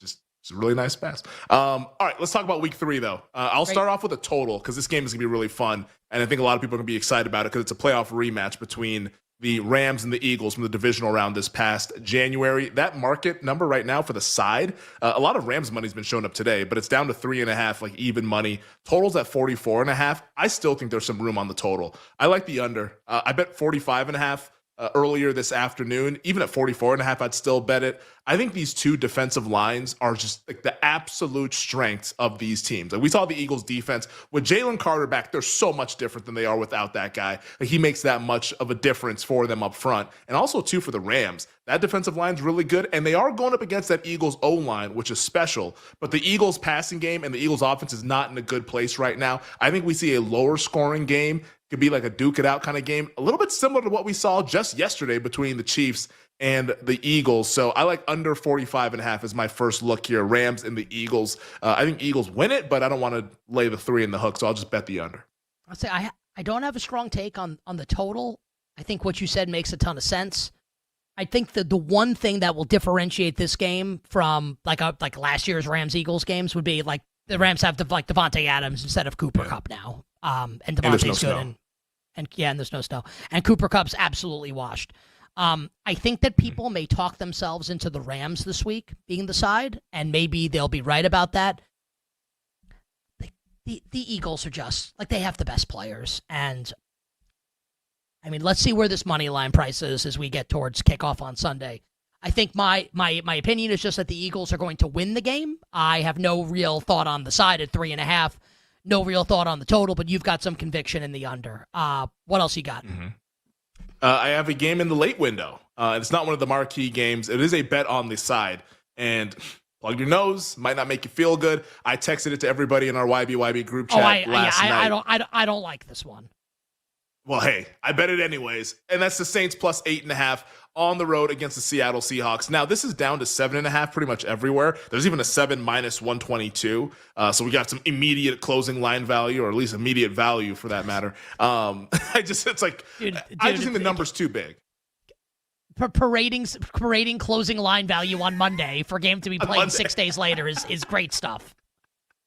I was just saying, hey, click a bet and it goes in your favor. Not saying that I'm the one that moved it. Other people agreed, I guess, as well. But I think the number's a little bit too big. And this might also be my blind spot to Seattle because, like I said, I bet Steelers last week and that didn't work out. I'm betting New Orleans this week. Hopefully this works out much differently. But I just don't think that Sam Darnold should be laying a number this big.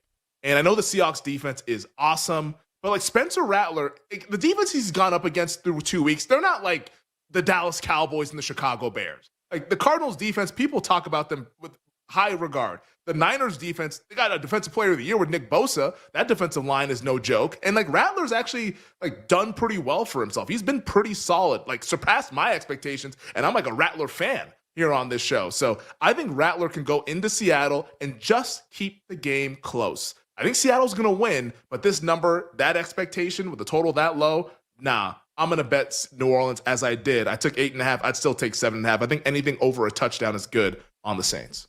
To that, I would say to you, good luck, sir.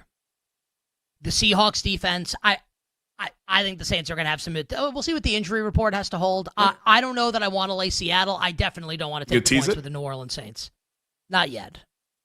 I don't think I'm ready to fire teasers just yet. So at some point in the next couple weeks, but not this week. It's staring at you though. Total that low at home feels like it'd be great, but all right. What are you, like the devil on my shoulder here? Maybe. Go ahead. Okay. Well, maybe I will. What else you got? Those are the bets that I have, but a couple that I'm monitoring here. I'm curious to see what you have. Now, this might be tricky, but it just seems like a great spot to back this team. It's Tennessee plus 3.5. There's a couple that are out there. So I see, actually, there's a 3.5 minus 110 now that I see. Earlier before the show, I saw some I will tell you that I like this. That I think, I don't know if I haven't placed it yet, but I think that this would be the side that I would bet. Would be the Titans as a home dog against Indianapolis.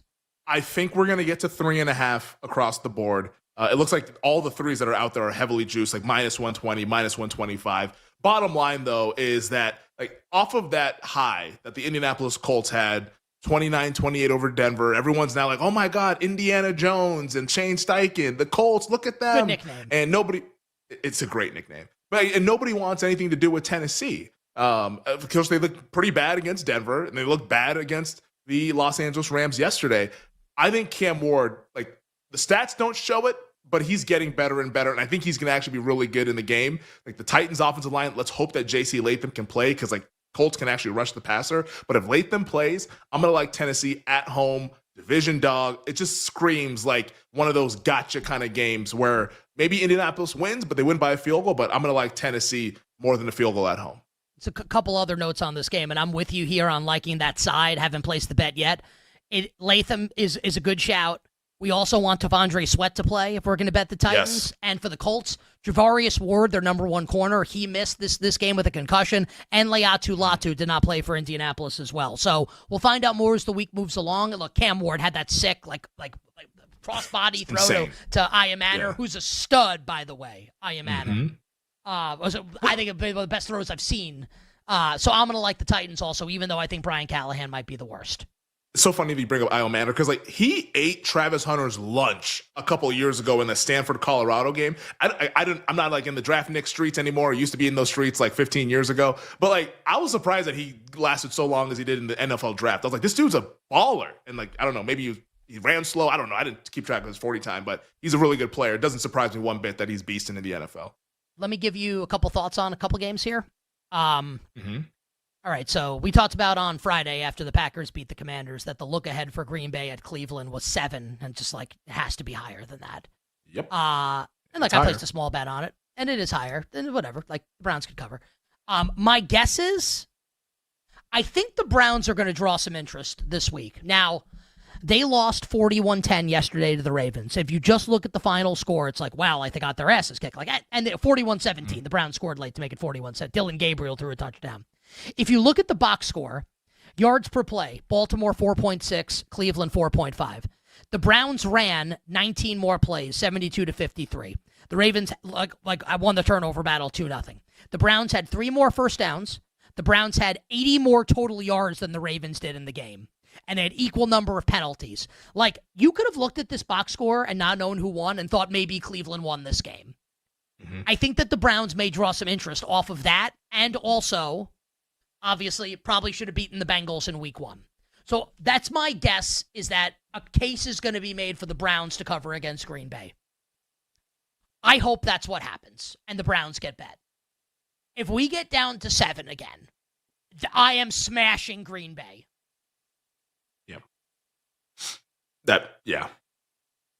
How do they protect? How do they protect in the game? I think the answer is they don't. Can I give you a couple other thoughts? Please do. You have a thought on Steelers Patriots? Lean Steelers early in the week, like want to think more about it. Like I want to know, like, are the Steelers going to get some of those defensive players back? I think the Steelers are better. So, so this will take me in actually to the Jaguars-Texans game, and we'll see what happens with Houston tonight.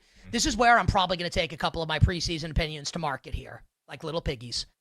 I like the Jaguars more than Houston. It's going to be around to pick 'em price. I'll take Jacksonville.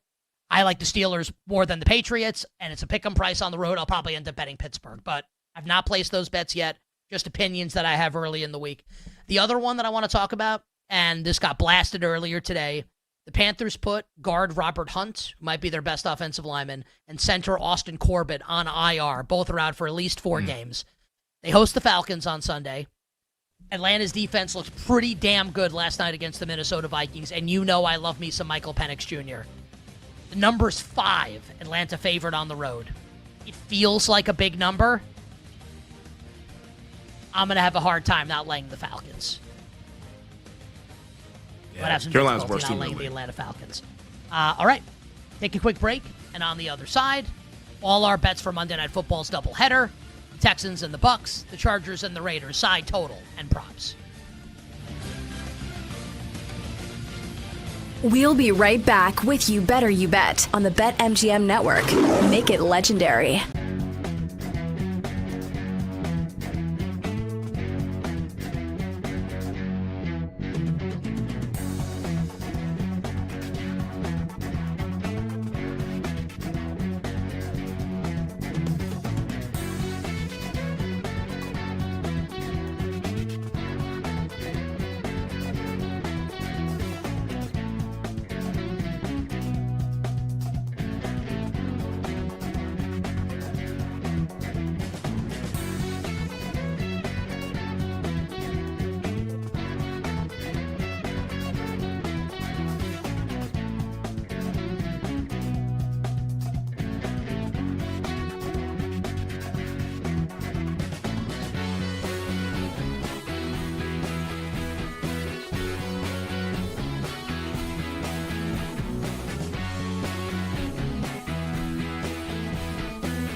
guys aren't going to like this one. I'm on the Bears on the money line, -115 against the Dallas Cowboys. NFL, buy low, sell high. Think about these two teams and the games that they just had in week 2, right? Dallas, an emotional, tough win against a divisional opponent in the Giants, a thriller. You win it in overtime. You're feeling great. Brian Schottenheimer gets his first win. They're celebrating in the locker room. They're feeling great.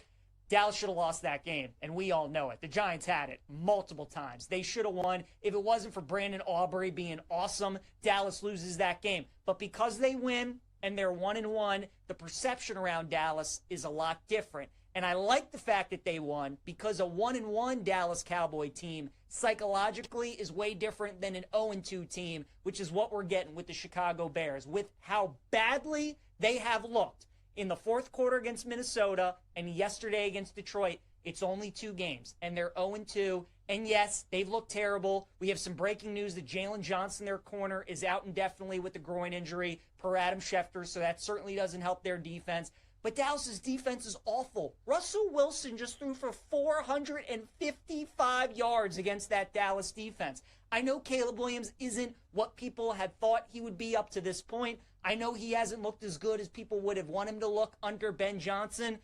But against that Cowboys defense, I think he's going to make some plays. I think they're going to be able to move the football. And we know Dak and the Cowboys, when this offense goes outdoors on natural grass, they tend to struggle. It's not the same team that when you get them certainly at home or when you get them on turf. So nobody's going to want the Bears. Everybody who was high on this team going into the season has a completely abandoned ship. Everybody's off. Nobody wants to bet them. Everybody in Chicago thinks the season's over. Isn't this so Bears that they're going to win this game and then everybody is going to buy back in? So this is when you bet the Bears, is when nobody wants them. And then when next week, when they give everybody hope, that's when you probably look to fade them. But for this week, we'll take the Bears on the money line.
This is You Better You Bet with Nick Costos, Femi Abebefe, and the crew on the BetMGM Network.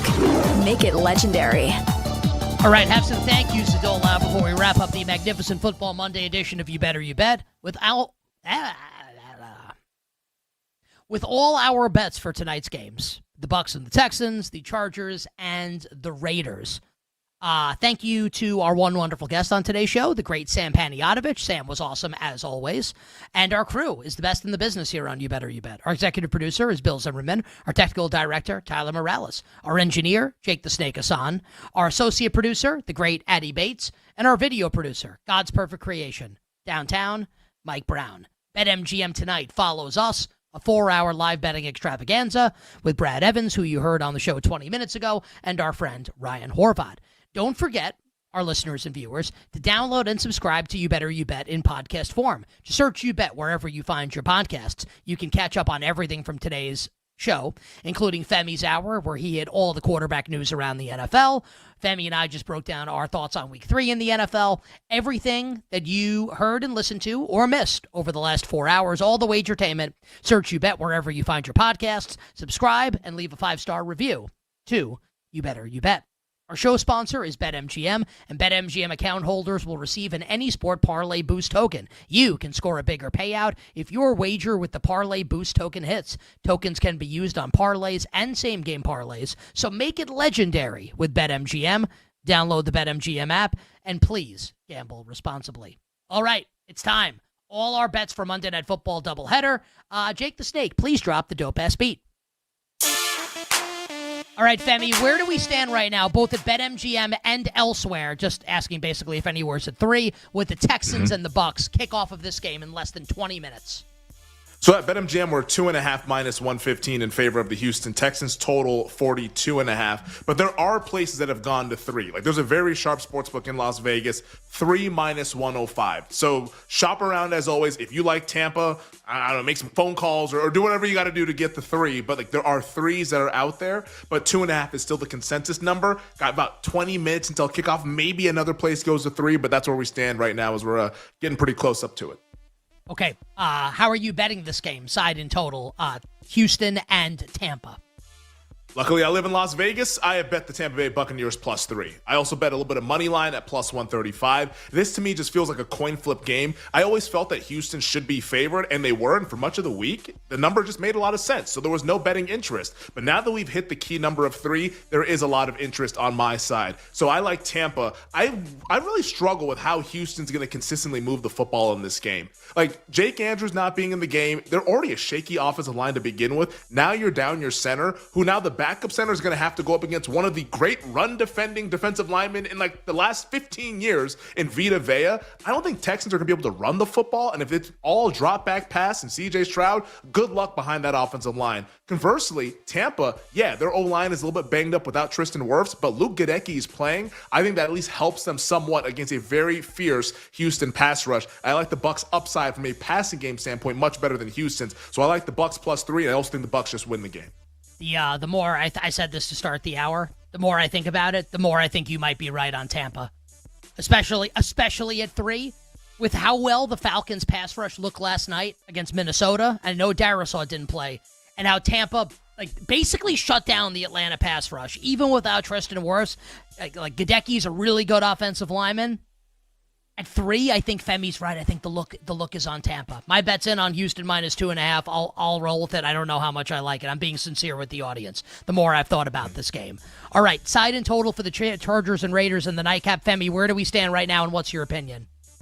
Yeah, at BetMGM right now, the Raiders are a 3.5-point underdog. That Chargers 3.5 is -105. Total still 46.5. A couple of spots are at 46.5, -118. I see a 47.5 at a pretty prominent domestic sports book. It feels like the over is going to get bet the closer and closer we get to kickoff. And if I had to bet the total, I would probably bet the over as well. I'm not doing that. I'm betting the side, and I'm betting the Las Vegas Raiders. I took 3.5.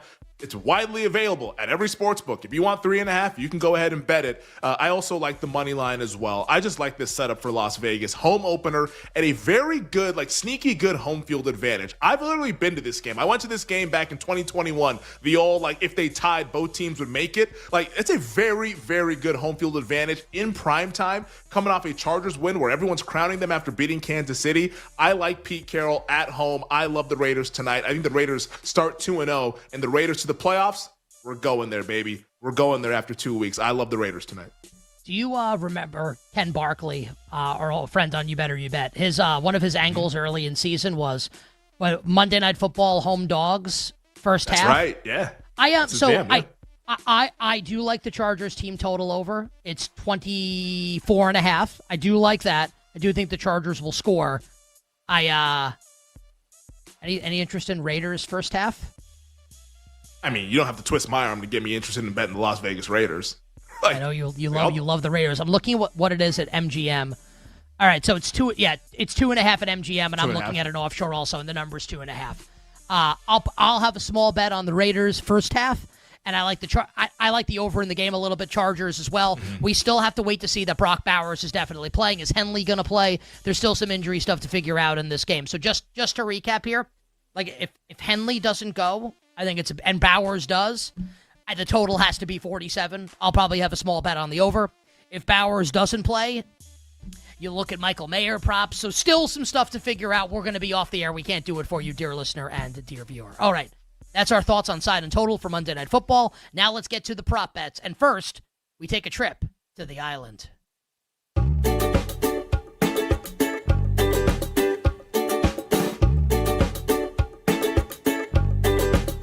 Hey, everybody, we ourselves a Monday Night Football doubleheader tonight. It'll be a late night for you on the East Coast, but we're going to hang on the island nonetheless. And how about in the game that's starting in about 15 minutes, the Buccaneers and the Texans? For Tampa Bay, nobody more reliable than the rookie from the Evergreen State. Played the most snaps of any Bucs pass catcher. How about Emeka Egbuka at 11-1 to be your first TD scorer? And for Houston, the island, we love long shots like we love Long Islands. I love a wide receiver out of Iowa State, but it might not be the one you're thinking of. Could it be Jaden Higgins? Not tonight, man. Could it be Jalen Noel? Not tonight, man. How about Xavier Hutchinson, who played more than any wide receiver not named Nico Collins, at 30-1 to be your first TD scorer? And let's get to the nightcap in Las Vegas for the Chargers. In week 1, we thought it was a reunion with Keenan Allen, not knowing it's a revival, it's a renaissance. QJ Quentin Johnson is our guy tonight at 15-1 for the Los Angeles Chargers. And for the Raiders, Dante Thornton Jr. might be Geno Smith's favorite wide receiver on the team, 25-1. And for a bonus, take advantage of a rogue number. Give me the TN2 for the Las Vegas Raiders. Tight end 2, Michael Mayer, as the mayor will rule the Vegas Strip tonight with the Chargers and the Raiders. So it's Quentin Johnson 15-1, Dante Thornton 25-1. If you want a little bonus, you get Michael Mayer at a rogue 35-1 here in Las Vegas. And I'll see you on the island. The mayor of the Las Vegas Strip. I absolutely love that. I love the picks for tonight. And I think you might be right on Tampa. Can I be a coward and I might buy out of my bet? You about to buy out? Oof. I mean, if you can get the 3, I like the 3. At 2.5, I just felt it was no opinion. No opinion, man. I just bet Bucks money line. Just bet them to win the game. I don't know. Houston could win by 1. I don't know.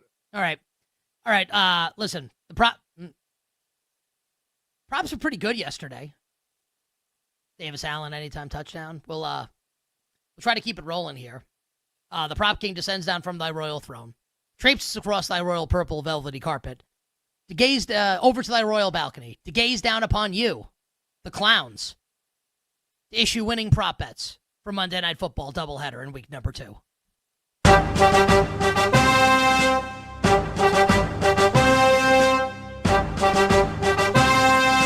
Now approaching the betting window, it is your prop king, Nick Costos.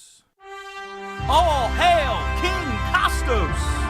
All hail King Costos. Worship me, pigs.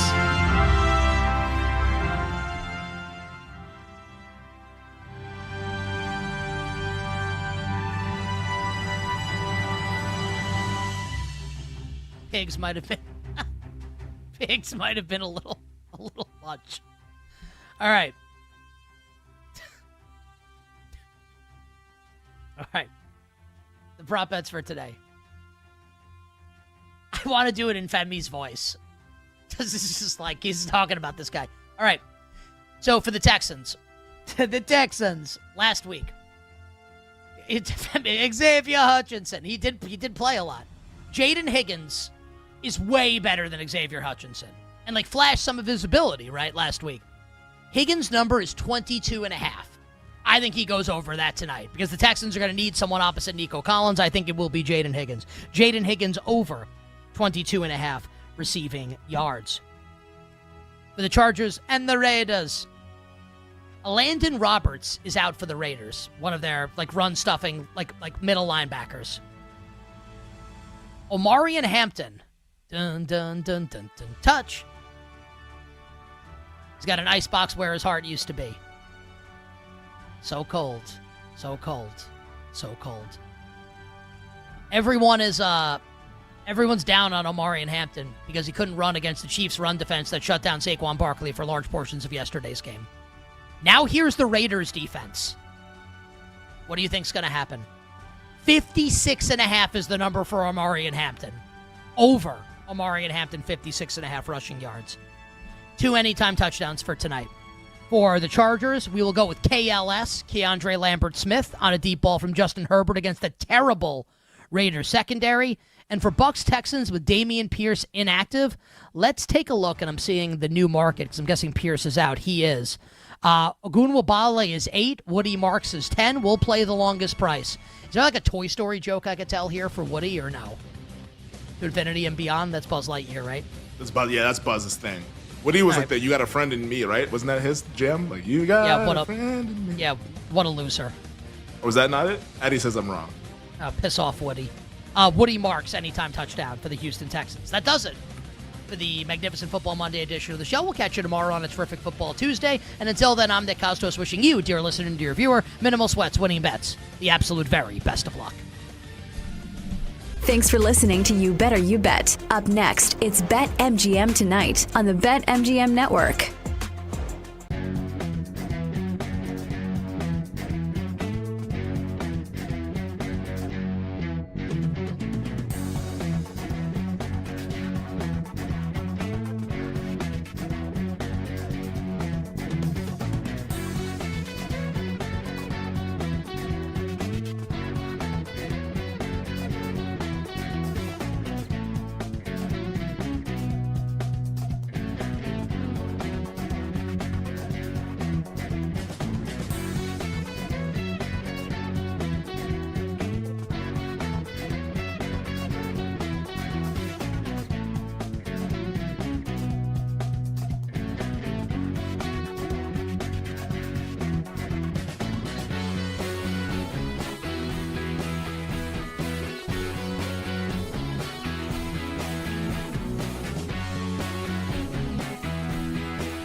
What in the world is going on with Arch Manning? Because everyone in Austin, Longhorn fans, are mystified. This has come out of nowhere.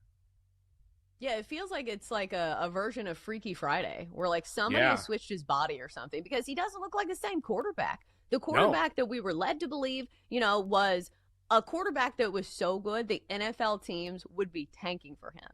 Now he's struggling against UTEP. Because I will be the first to say that it's very easy for people to overreact to like bad performances against really good defenses. And I think that's what we thought the first week of the season. We said, okay, going on the road for your first start of the season against a very stout Ohio State team is not an easy challenge for anybody. Mm-hmm. But when he's struggling against UTEP and some of these other teams, we thought he would be padding his stats right now. We thought he would be building back his Heisman campaign. But instead, he's looking like he shouldn't even be the starter. Like, how much leeway do you give Arch here? Because I think because of his last name, people will give him more chances than any other quarterback, that would be put in this position. Because if it was another quarterback, people would be like, all right, get him out there and put somebody else in. Yeah. But because they have so much stock invested in Arch Manning, like, I don't know how much they're paying him, but also, like, you believe the potential is there. So, Jenks, at what point do you turn away from being an Arch Manning stan and start to say, okay, it's time to start cutting my losses? Well, it's the thing is that we have proof that Arch is a great quarterback. Like, this isn't his first year getting college action. He started 2 games last year. Like, last year against Mississippi State, 26 of 31, 324 yards, 2 touchdowns, rushed for 33 yards and a touchdown. That's an SEC game. Mm-hmm. So it's not like this is his first every year as a full-time college starter. It's not the first time he's faced competition, and this isn't even strong competition. Like, the reason why everyone was so excited is because he had balled out, because he looked so good, because his mechanics were incredible, because he could run, because he saw the entire field, because he could throw the deep ball. And all of that has just fallen off. Like, he's regressing. And the thing that Texas fans are mystified about, that I'm mystified about, that people who cover the program are mystified about, is that we haven't even seen this in practice. Like, during scrimmages, there's been no inkling whatsoever that we were going to see this. He's looked awesome, just like he did last year. But for some reason, I think he's just in his head. Like, I don't know if it's the pressure. I don't know if it's the weight. But he's throwing sidearm passes. Like, your mechanics are faltering. You don't do that ever. You've never done that before.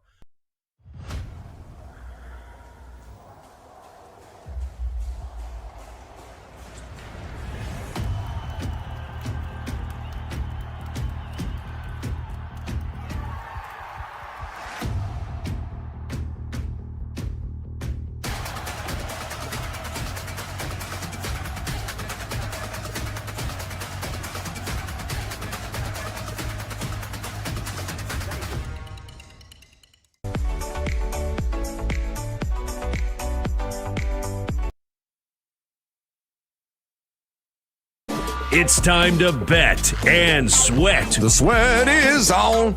Yeah, the sweat is on. With your hosts, the big noise, Brad Evans. I got to duplicate that. No way. No shot in the HE-double-L hockey sticks. And the mad better, Ryan Horvat. You don't got to bet every game. That's how you see those guys that live under the bridge? They lay 25.5 with UNLV week 0. It's BetMGM tonight on the BetMGM Network.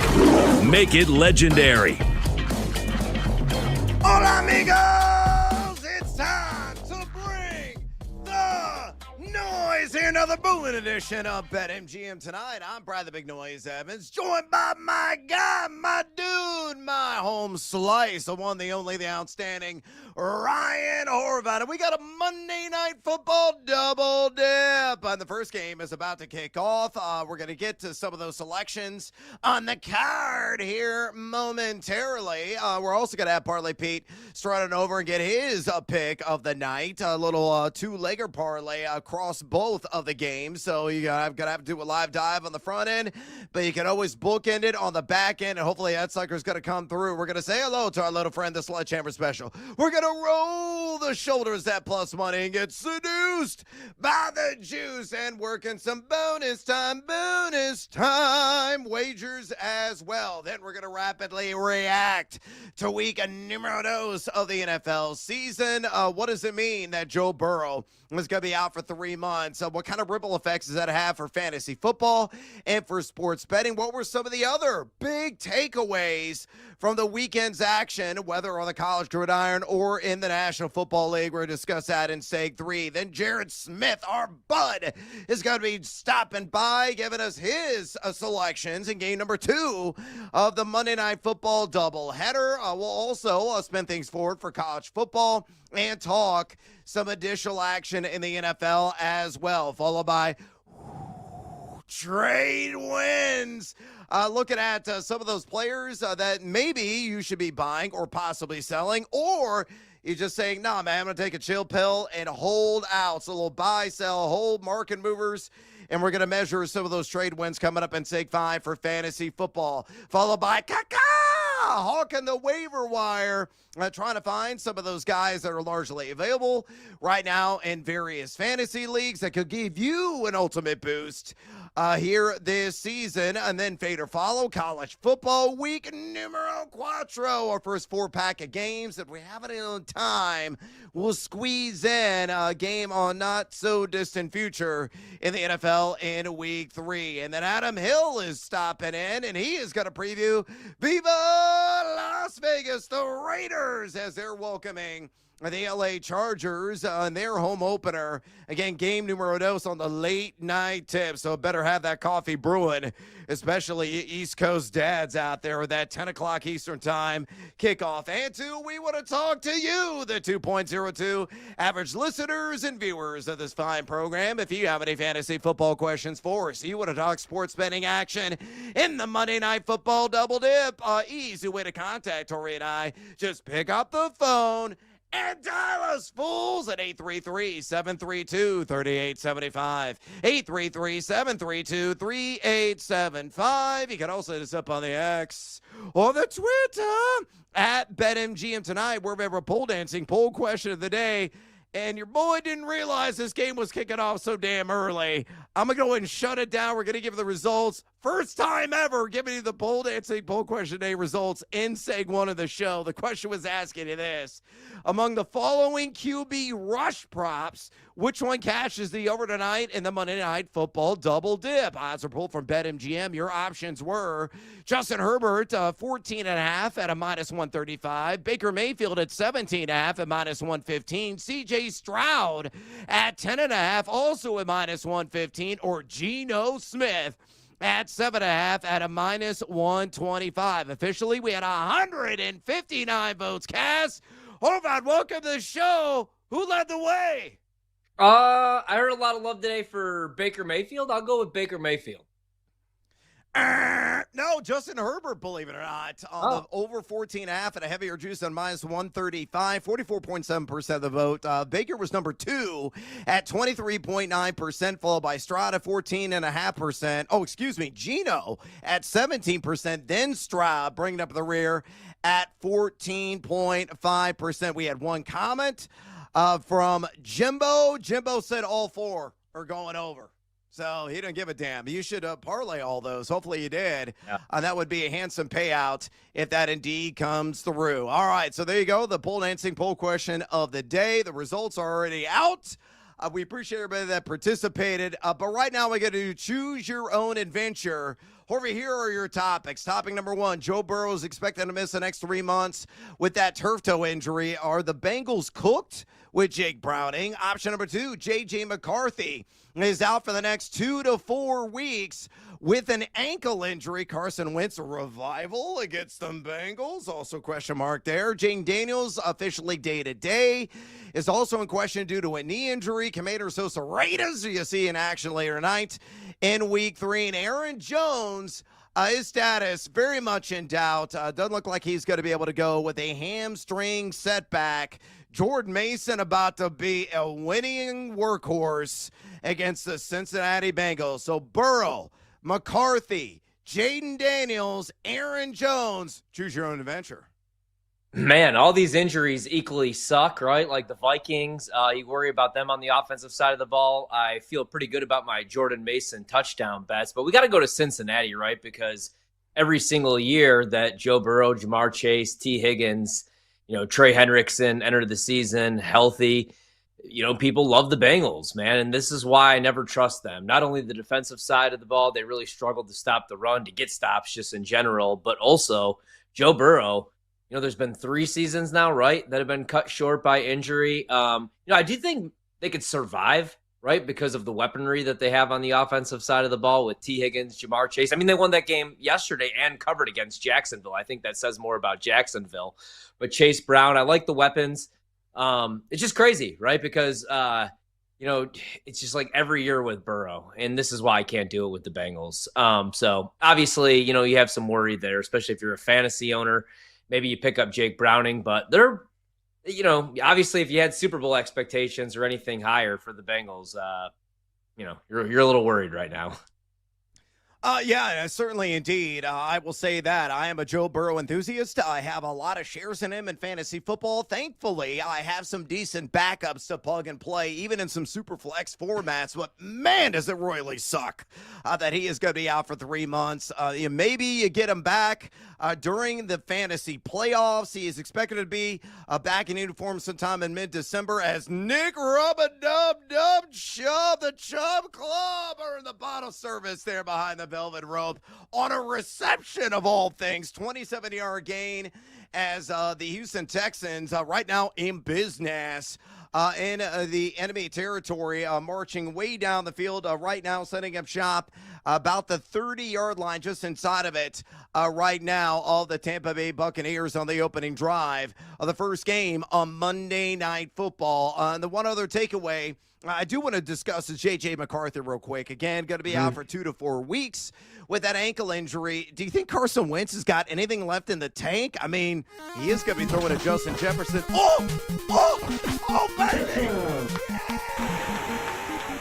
Oh, Collins! Hells to the yes! All right, folks, if you always follow the always free, transparent, and public spreadsheet, your boy got his ass kicked over the weekend in college football. He doubly got his butt kicked in the NFL. I'm like down 9 units. No lie. I'm looking at the replay. Oh, that's a catch, I think. Yep. Yeah, it's got to be close. All right. I had Nico Collins. I didn't bet the first touchdown, but I have for an anytime touchdown at plus 135. And again, I also have him to be the leading receiver in this game. Yeah, I think that's definitely catch. That back foot is down, and it looks like we got a little toe drag swag as a result as well. Man, that is a tremendous catch. You know you couldn't hold down Nico Collins for another full game, not this craptastic secondary of the Buccaneers. What a catch, what a play. Quickly, your thoughts on Carson Wentz. Are you downgrading any of the vertical threats in the Minnesota Vikings? Yeah. I have to see it to believe it with Carson Wentz, right? Now I have Justin Jefferson, so I am very, very concerned. Then again, man, I was kind of concerned with J.J. McCarthy. Outside of that fourth quarter against that leaky Chicago secondary, which we saw yesterday, allow the Lions to hang 50 on them. They haven't looked all that great. So I'm a little worried about all the weaponry in Minnesota right now outside of Jordan Mason.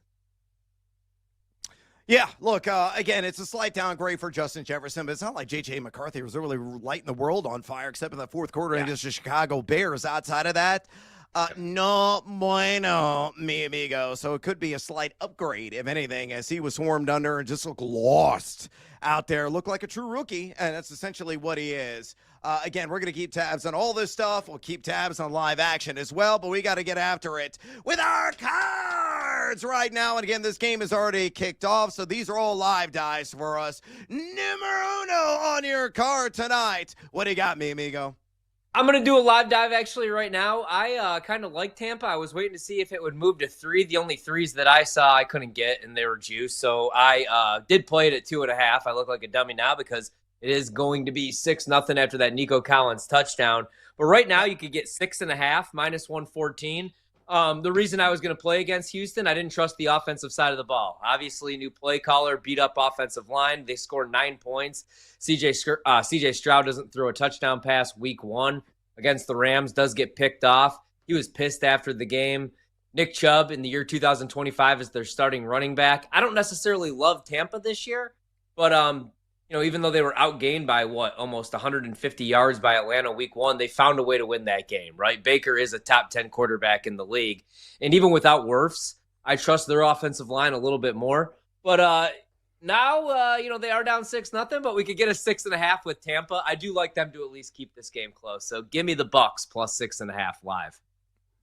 And the touchdown indeed does stand, which was the proper call. 7-0, the Houston Texans. Nico Collins already going nuclear in this game with that 29-yard score. Numero uno on my card. Mecca Buka took the over on 4.5 receptions. Got a lighter juice there to minus 105 at BetMGM. I absolutely love this bet. My buddy Rachel Krychak at Betalytics has him projected for 4.69 catches. Nice.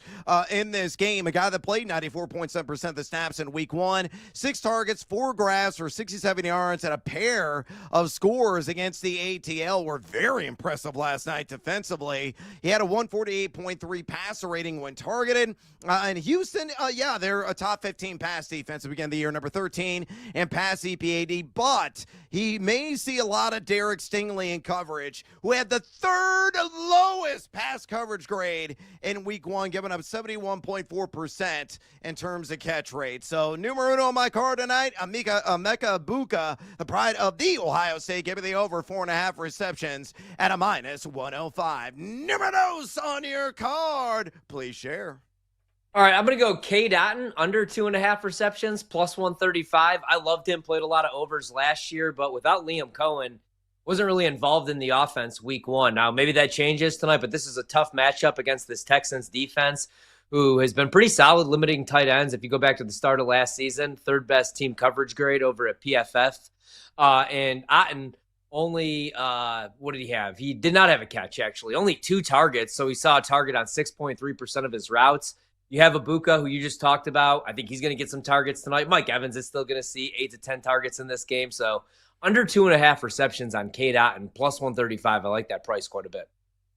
All right, numero dos on my card, already off to a rollicking start with Nico Collins. Had the most receiving yards in the game. Grab this at +150. He's already got 29 on the board. Hell, Nick Chubb's got 27 receiving yards. Hell is freezing over based on that development from Nick Chubb. We're going to see what the Buccaneers do, but Nico Collins, you got a really good shot. And again, starting off on a very right foot to maybe go for 100-plus yards in this game. Going to see a lot of Jamel Dean in coverage, who is number 56 in pass coverage grade after week one. Betalytics has Nico Collins projected for 76.6 yards receiving. I think it's going to be a hell of a lot better than that. Tampa Bay entering the night, number 31 in drop back EPA defense. I know it's a one-game sample size, but Nico should go nuts tonight and already has with that 29-yard touchdown. Numero trace on your card. Finish strong. Got to go with my boys tonight. Give me the Raiders, man. Catching 3.5. We get Geno Smith indoors or in a dome, not outdoors, right? Over the last 3 seasons, 13 games, almost a 6-to-1 touchdown to interception ratio in a dome. Only takes about 1.5 sacks per game, completes 66% of his passes, has a passer rating of 103.6, which dips to 87 outdoors in 36 games. The touchdown to interception ratio goes 1.3 to 1. So let's go with the Raiders to at least keep it close. I do like the Chargers, man, but maybe I overreacted because the Chiefs, again, yesterday did not look good. So 3.5 is too many points, in my opinion. All right, I'll fly on this. I'm going to give you any reasoning. 2-legger, Jalen Noel. I need 1 grab. Tyler Conklin in the game tonight for the Chargers. I need 2 grabs. Both those events occur +113 at BetMGM. All right, we got to take a little siesta here on the program. We come back. Bets, some more bets. Parlay Pete, Sledgehammer Special, and Seduced by the Juice. Don't go anywhere, fools. This is BetMGM tonight on the BetMGM Network. Way to go, Nico! Don't go anywhere. Brad Evans and Ryan Horvat will be right back with more Wagertainment on BetMGM tonight on the BetMGM Network.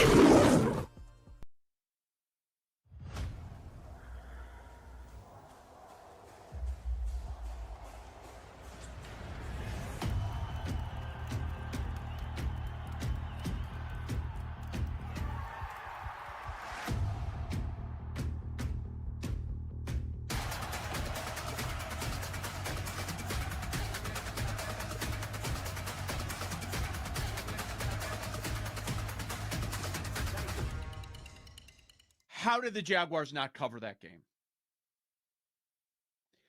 The entire game, the +3.5 was good until there were 18 seconds left. How did that not happen? You're covering all game. I thought they were going to win outright. Joe Burrow goes down. We find out he's now out for 3 months. We'll talk about the fallout of that, of course, against Jake Browning time in Cincinnati. And we've seen that before. He was able to win games. He was able to win yesterday, even though he ended up throwing, 3 interceptions? Yeah, 2 touchdowns, 3 interceptions for Browning. But them not being able to cover that game. ETN was great again. Sam, I understood why they gave the contract extension. But, a very similar situation to what you were talking about in Chicago is going on in Jacksonville. You got the great offensive mind in. You landed the big fish. So he's going to be your man running the show. They're going to get the quarterback they want. Now, they'll lie to the media and tell everybody that the quarterback they want is the one that is currently there. Okay, you can do that. That's fine. Right now we're at a point, and we're going to get there with the Bears and Caleb, and we're probably there right now with Cohen and Trevor Lawrence. When he wants to make a move, they're going to have to make a move. And I don't know that Trevor Lawrence is the guy moving forward. I don't. And I'm not saying this because of a loss here with a bet or whatever, but completion percentage over expectation. He was bottom 3 yesterday in the league. I'm waiting for that moment. He can't establish a connection with Brian Thomas. He can't. Thomas was great last year, and then now this year. Yesterday, 4 receptions, 12 targets. They could have won the game on a 4th and 5. They decided to go for it. Thomas drops the ball. That's not Lawrence's fault. But I do have a lot of questions. Like, how many times are we going to have this conversation? Is Trevor Lawrence the guy? And I don't even know that he's mid right now.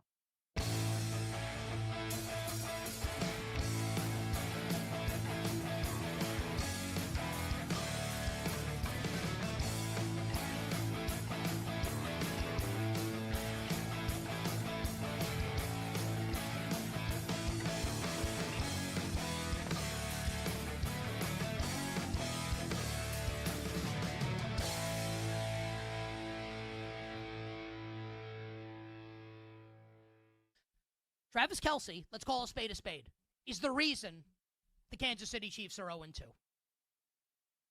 Game 1, injure Xavier Worthy running the wrong route. Do the Chiefs win if Xavier Worthy plays? Maybe, maybe not. Would have loved to have found out. Game 2, Worthy doesn't play. He drops the biggest play of the game, and not just drops it into the hands of Andrew Makuba. 0-2. Now, the good news for the Kansas City Chiefs and for Travis Kelce is this. Coming up on Sunday,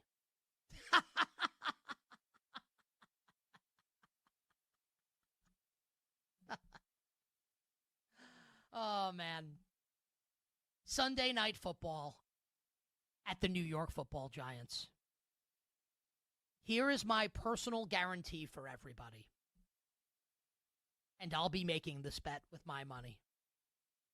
If you don't think Travis Kelce scoring a touchdown in this game against the Giants, I don't know what to tell you.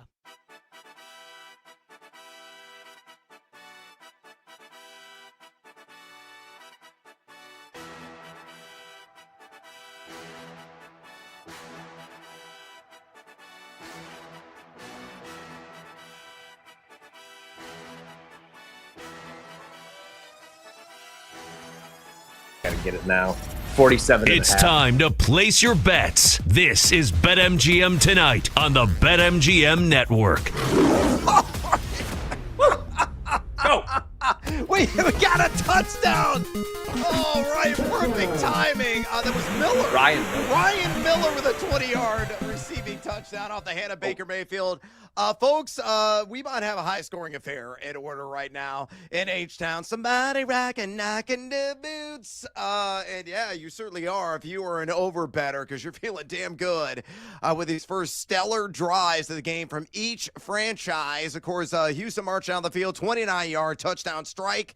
C.J. Stroud to Nico Collins, and then Baker Mayfield. Baker, the touchdown maker, he just answered with that 20-yarder to Ryan Miller, of all people. Mike Evans got called for offensive pass interference, almost made a spectacular end zone catch of his own. Does have one grab, though, for 8 yards. Sterling Shepard also a grab, an important one on that drive for 15. Cade Otton, your guy. You're hoping he's going to go under 2.5 catches. He does have one for 12. Bucky Irving got a couple of carries on that initial drive as well. 2 for 16. Rashad White, 1 for 4. And Baker Mayfield, 4 completions on 6 attempts, 55, double nickel, and a touchdown, 7-7. You were talking about doing a live dive on the total. Now, you grabbed it at the original number, and that is now shifted as a result of that touchdown. So right now it stands at 51.5. minus 110 either direction. And trust me, folks, we're going to get more bets on the board. Parlay Pete's going to come on by. Sledgehammer Special, Seduced by Juice, and bonus time here in a second. But I want to get Ryan's thoughts. Would you be over, under, or are you staying away now from the game total at 51.5, knowing how hot both these teams already started offensively?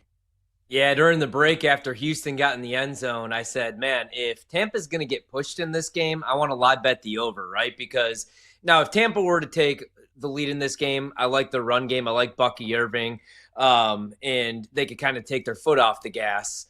But if they're going to be pushed, that means Baker's going to drop back 32-plus times in this game. I think there's a good chance he throws an interception. That was priced minus 160. He almost did it on the first drive. And also, I love this Tampa offense. So I think we might get some points. That said, when I said that to you during the commercial break, we were sitting with a live total of 47.5. I mean, you could have had this at close at 42.5. So you've obviously missed the number. But I don't think I could live bet an under right now, man. We might get some points. I thought the points were going to come in the second game. I bet the over in the second game. Yep. But, man, we could get a shootout right here, which would be awesome for all the props because I didn't throw it on the card, but I have Nick Chubb to score in this game, an anytime touchdown, and I used a little odds boost, so I'm hoping for that one to come home as well.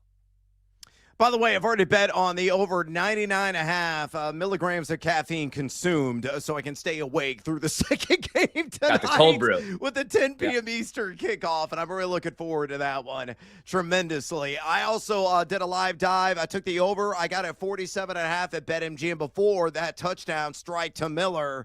And I got a light juice, too, at a minus 105. So you and I, we're going to be sweating together. Keep the points a-coming. Keep the chains a-moving down there in Houston between the Buccaneers and Texans. Again, we'll keep you up to date on all the action that is going down right now live on ESPN. But a friendly reminder, if you want to talk fantasy football with us, you want to talk live dives of your own, maybe you're firing off some tickets, maybe you have some additional action in the second game of the Monday night doubleheader this evening, all you got to do to contact and share all that pertinent information is pick up the phone and dial us, fools, at 833-732-3875. 833-732-3875. You can also rifle off your questions and comments via the X or the Twitter at BetMGM tonight. Again, bring the noise on X at BetMGM tonight. And pardon me for a second, I got to yell at my idiotic friend. Hey, bony pirate guy, get over here!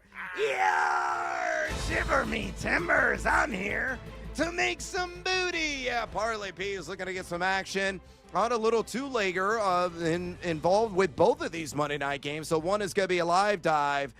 Leg numero uno, Nico Collins, 50-plus receiving yards. And leg numero dos, Ashton Genty, anytime touchdown. We'll reserve the juice, but first, from the straight, cold, dead hand of one Parlay Pete, let me give you the reasons behind each of these legs. Again, Nico Collins is more than halfway there. Wow, living on a prayer. 50-plus receiving yards is that number. He's already got 29, and Houston's already got the ball back.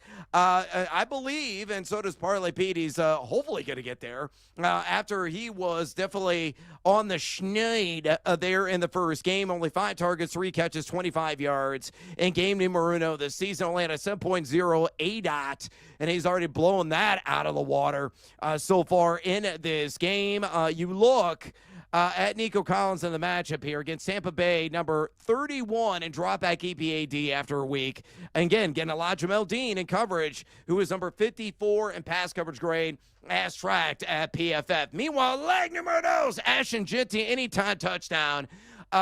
Voluminous workload, 87.5% of the opportunity share in week 1. Had a couple of red zone totes, found the end zone. The 2.32 yards after contact per attempt makes you feel a little unsettled, but he did force 4 missed tackles. And you look at the Chargers, they're only number 26. And, oh my gosh, here goes Woody Marks out of the backfield. A massive gain. Again, this game has got so much shootout appeal. I'm loving it, every second of it. This is cleansing the palate of what I had to endure last night in Falcons and Vikings, which set the game of football back, I think, roughly 30 years. J.J. McCarthy was terrible. It might be an upgrade that Carson Wentz is going to be under center in the next 2 to 4 weeks. But anyway, I believe, and so does Parlay Pete, Ashton Genty will splash 6. The Chargers have given up 4.10 yards per carry the young year to the running back position. So, shiver me timbers to recap. Two-legger, Nico Collins, 50 or more receiving yards. Ashton Genty, anytime touchdown. That works out to a cool plus 116 there at BetMGM. All right, it's time to pivot, and say hello to our little friend, Ryan Horvath. What is a phrase that pays? Daddy wants, daddy needs, daddy's got to have it. Give me the sledgehammer, Brando. Hurry up, damn it. We're going right now. You can get this live. Still hanging, minus 115. If you want to ride with me on Nick Chubb. I think Nick Chubb's getting in the end zone. If not right here, eventually. So Nick Chubb anytime touchdown. But also tonight, I used another odds boost as Nick Chubb is fighting. Almost. On our guy, Brad, Ashton Genty, anytime touchdown, minus 115. I like him to get in the end zone. I'm a big Ashton Genty guy. Like I said, I know that's the Chargers defense. I'm pretty high on the Chargers this season. But I like the Raiders to not only keep the game close tonight, but maybe even win it outright. More on that here in a second.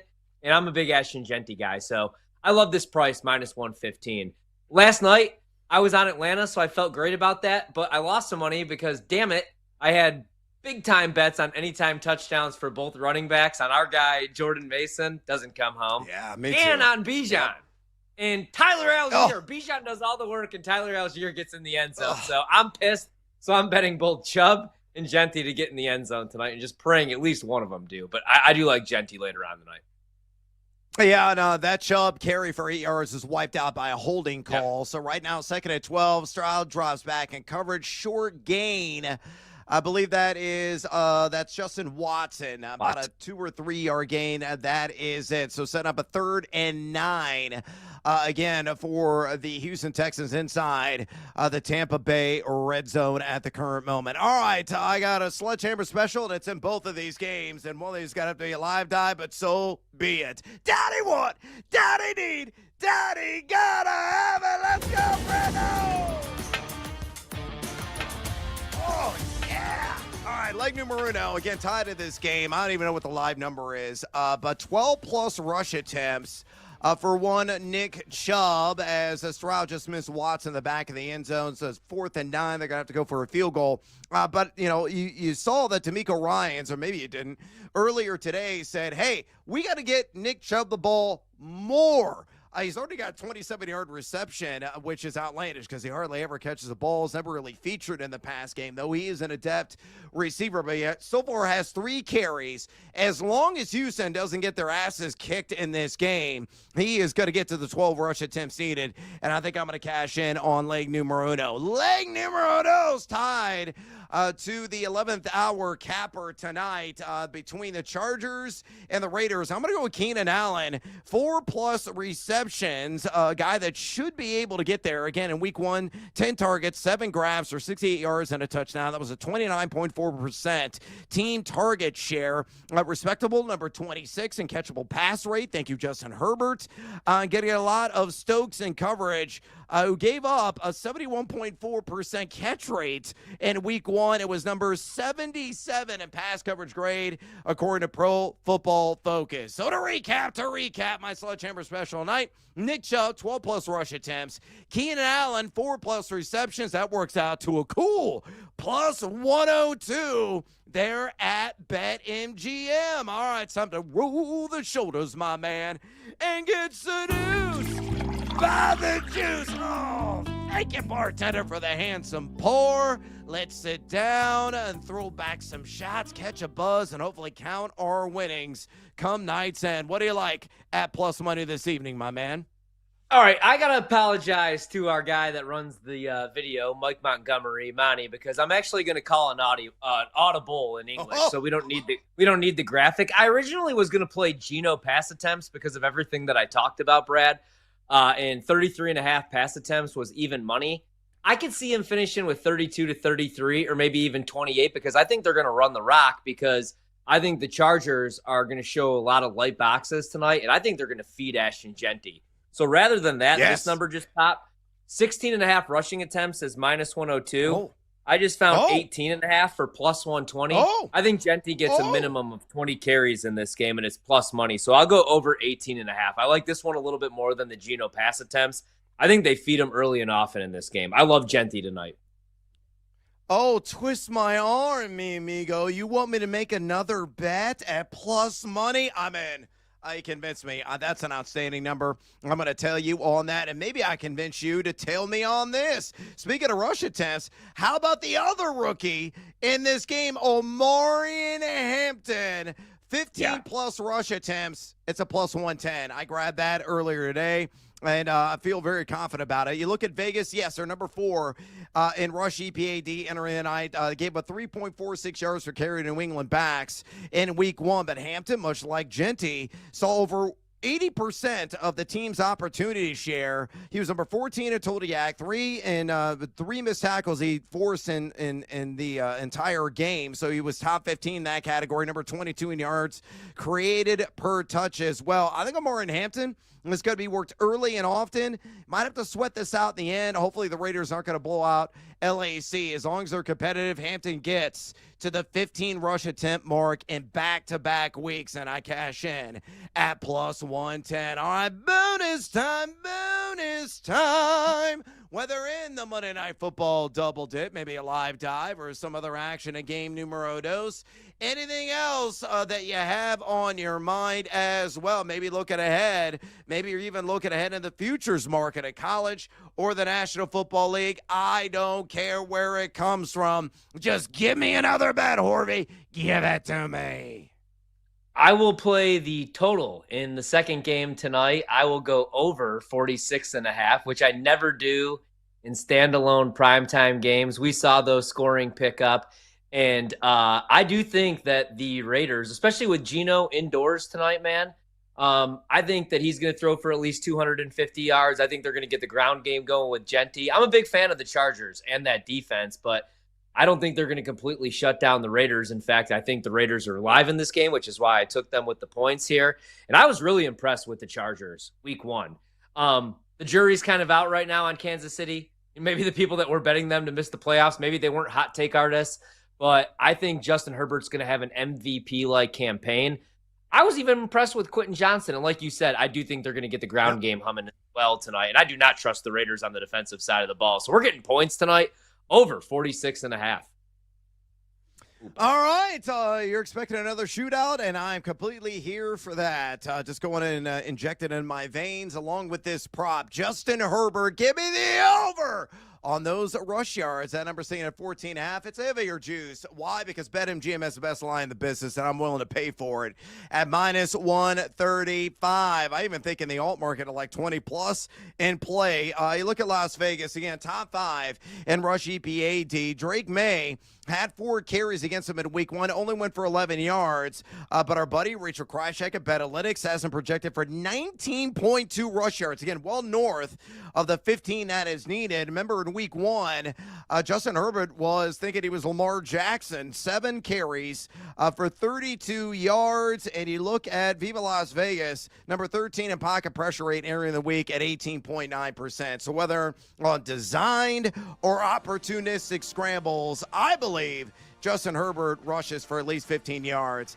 Does that, I cash in, though at a heavier juice at a minus 135. All right, we got to take a little siesta here on BetMGM tonight. We come back, we'll give you an update down there in Houston in that Texans-Bucks matchup, and 2 rapid reactions. So week numero dos of the NFL season. Don't you go anywhere, fools. This is BetMGM tonight on the BetMGM Network. On the move? Take the BetMGM network with you. Catch live Wagertainment anytime on Odyssey, iHeartRadio, or TuneIn.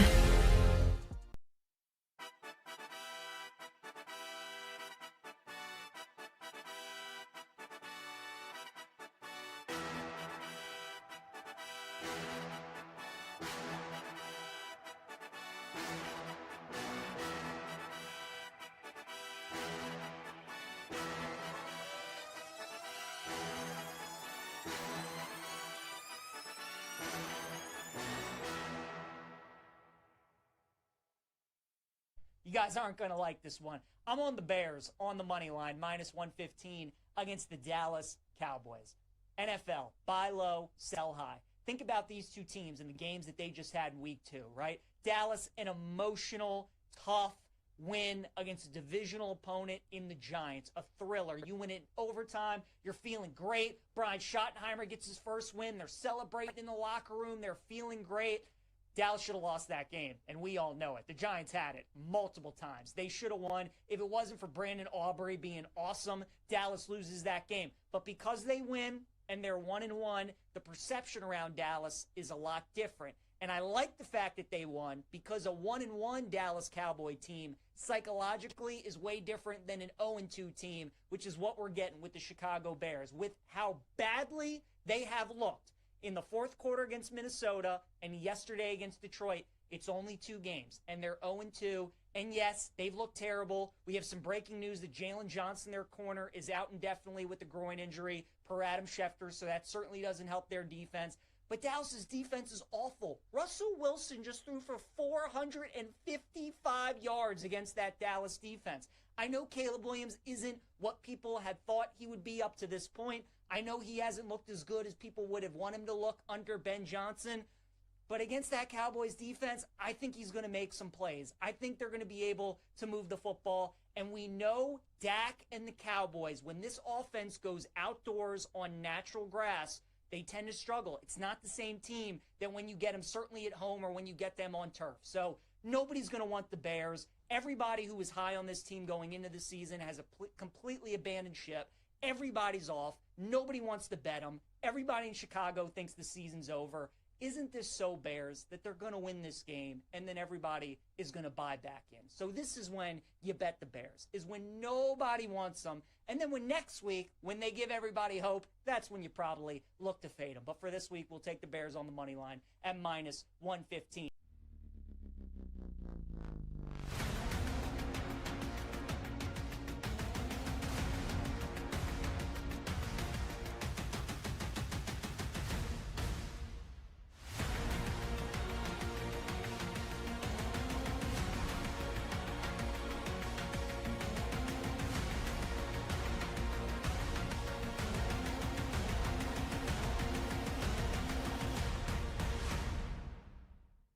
I'm sitting on tickets. Ravens 1, Steelers 2, Bengals 3, Browns 4. I'm a little worried about the 3-4. Like I still think it's still Mike Tomlin. He's never had a losing season, and I mean, could you have 7 wins and finish with a couple tiebreakers? You know, finish second in that division. I don't think it's out of the realm of possibility. What I think it does more than anything else is make me feel good about some of the tickets I'm holding on AFC West teams where I thought 3 were getting in, and Denver has got their issues. And I don't know what's going on with Denver defensively right now, but that's Sean Payton. That's a quarterback who's thrown a lot of touchdowns with Sean Payton. So like, you know, this game tonight gets kind of interesting for me. Like, I'm not going crazy on what I like. Like, the Raiders will be a professionally run organization under Pete Carroll. Like, he's going to make them better and deeper defensively. They're going to manage game situations better than they have in a long time. And that quarterback will, you know, go off on runs and put up some yards. So, you know, the door is definitely wide open for a third team in the AFC West. I mean, we're all sort of assuming, right? That's KC. That's the Chargers. That's Denver. But like this Chiefs thing, man, their schedule is a bear. And like the Raiders played them tough under Antonio Pierce. So what it does for me really is kind of make that division really even more intriguing. I mean, I don't know. Could they send 4? I mean, is that mathematically possible? I don't know.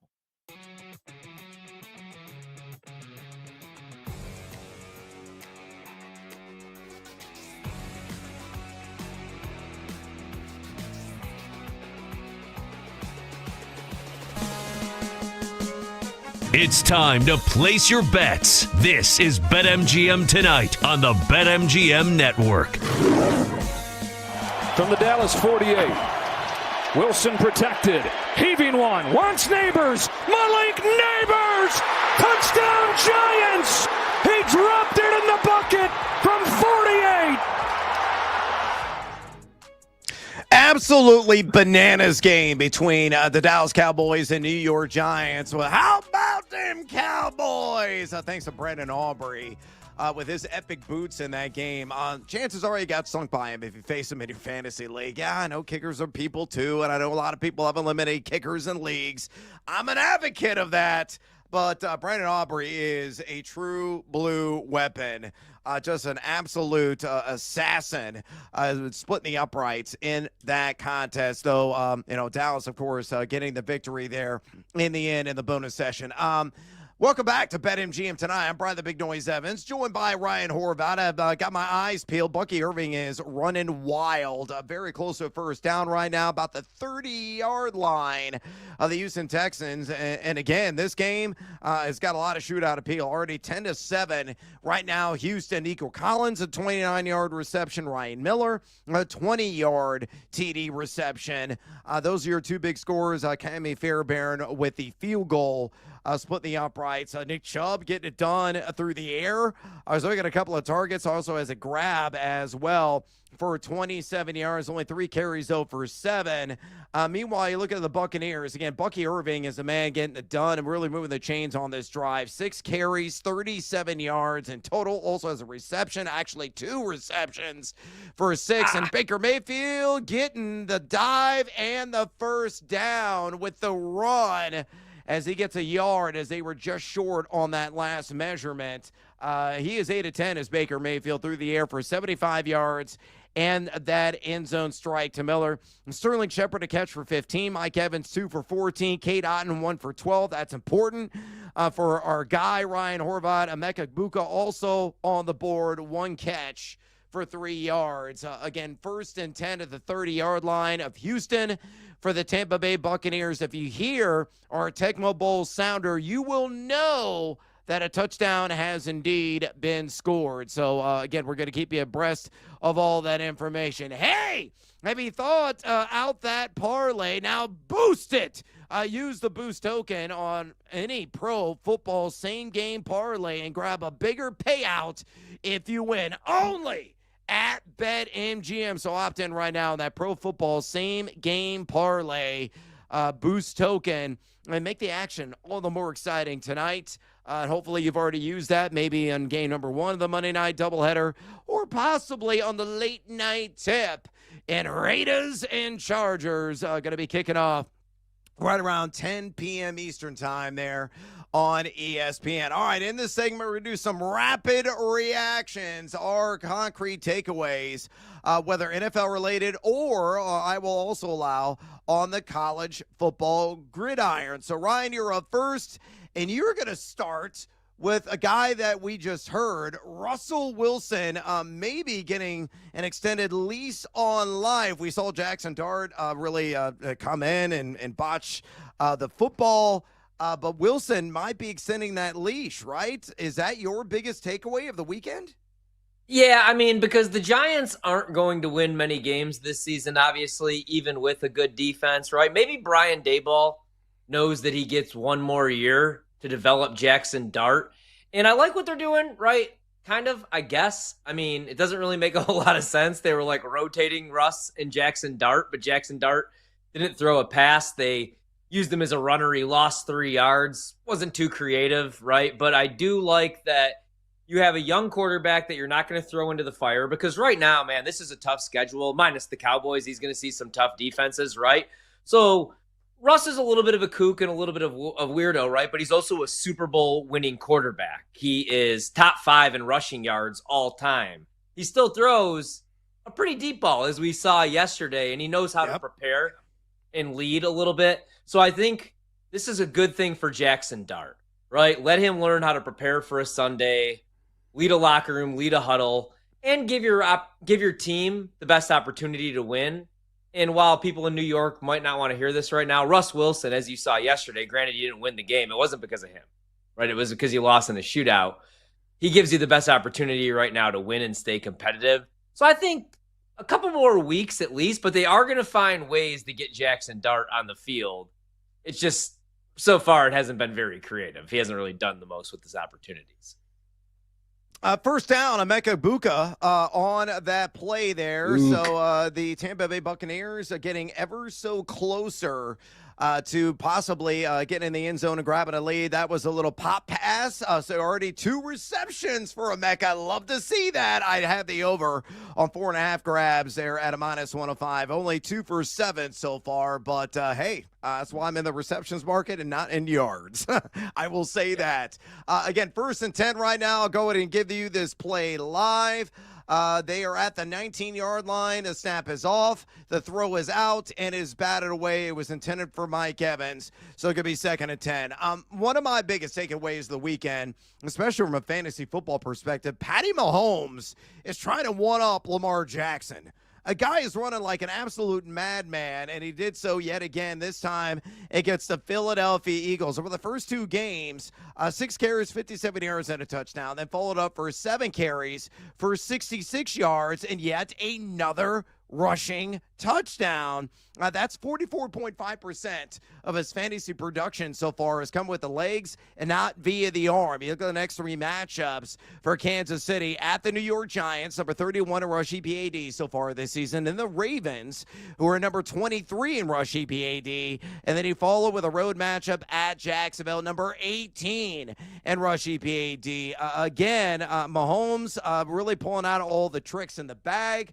I think he's going to continue to run as long as he stays healthy because he's so effective. And when the defense is sitting back in coverage, man, he's taking an incredible advantage. And that is boosting the bottom line from a fantasy football perspective. Emeka Egbuka in the end zone.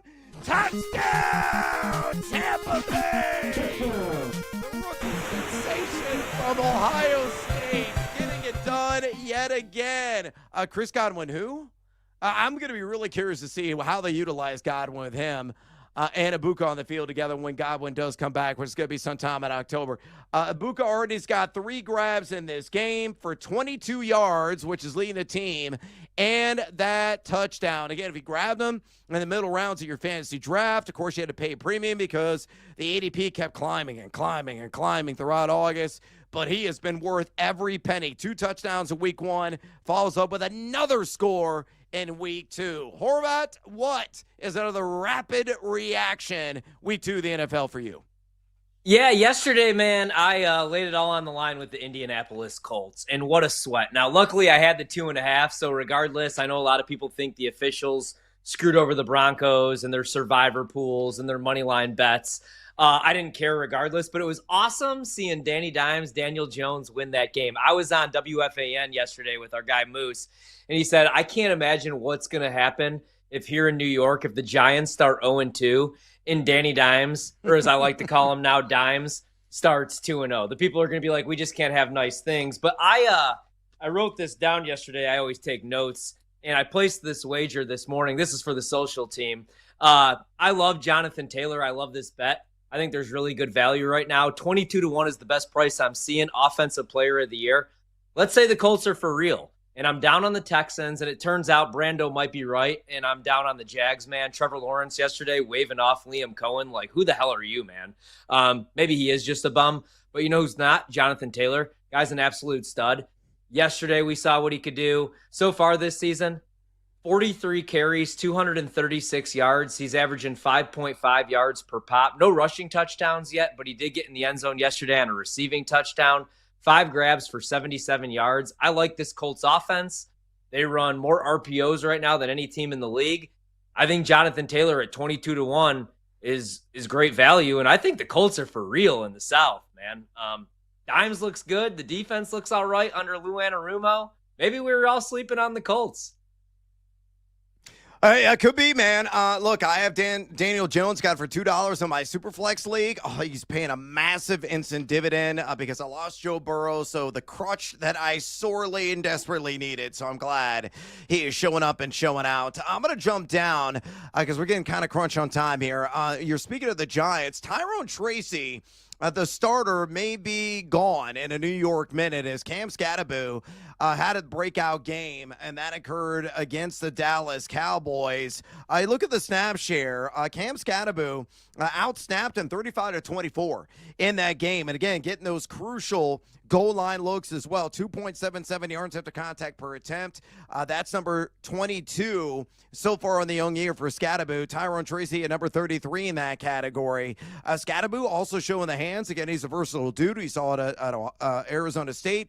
5 targets, 4 catches for 26 yards and a touchdown through 2 games. Also 3 total missed tackles forced. Tyrone Tracy, 8 targets, 6 catches for 47 yards through a couple of games. But I think this is going to be close to a 55-45 split moving forward in favor of the former Sun Devil. And here are the next 3 games for the G-Men. Again, Kansas City, number 30 against the run in terms of rush EPA data through 2 weeks. Then the LA Chargers at number 25. And the New Orleans Saints after that on the road in the Crescent City at number 16.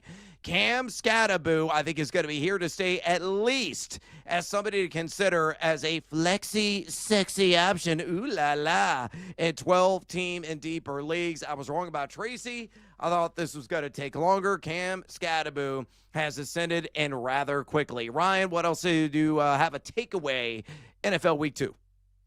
I will be really quick here, Brad. I'm going to take my Bears to make the playoffs ticket. I'm going to toss that in the fire. I am going to take my Bears over 8.5 wins ticket. I'm going to toss that in the fire. I believe on this show I said that I would shave my head if the Bears didn't win a minimum of 10 games. I thought Ben Johnson would be in the running for Coach of the Year. You can't even blame it all on Caleb Williams. That defense is horrendous. And now they're all beat up. It's going to be a longer rebuild than I thought. Maybe another decade plus. So I just want to come out and say I was wrong on the Bears. I was very wrong on the Bears. And I hate myself for it. Yeah, I am too. It's hard being a Bears fan. This is why we drink. All right, we got to take a little siesta here on BetMGM tonight. We come back. Our boy Jared Smith is going to be dropping by. We're talking the NFL, and of course, we're talking some college football. Don't you go anywhere, fools. This is BetMGM tonight on the BetMGM Network. Wherever you go, we're there. Listen to the BetMGM Network live on Odyssey, TuneIn, and now on the iHeartRadio app. Wagertainment for every fan.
When you lose on the road, I know it's unranked team, and you've struggled already relative to their expectations. I think that's what gets to me, right? Because weren't we all talking about Clemson as being maybe not a dark horse, but certainly one of the favorites to win a national title? This is Klubnik coming back. Great, on both lines, particularly on the defensive line. Dabo finally using the portal. And so there was so much Clemson talk before the season, and now it just looks like a team that isn't nearly what we thought it was going to be.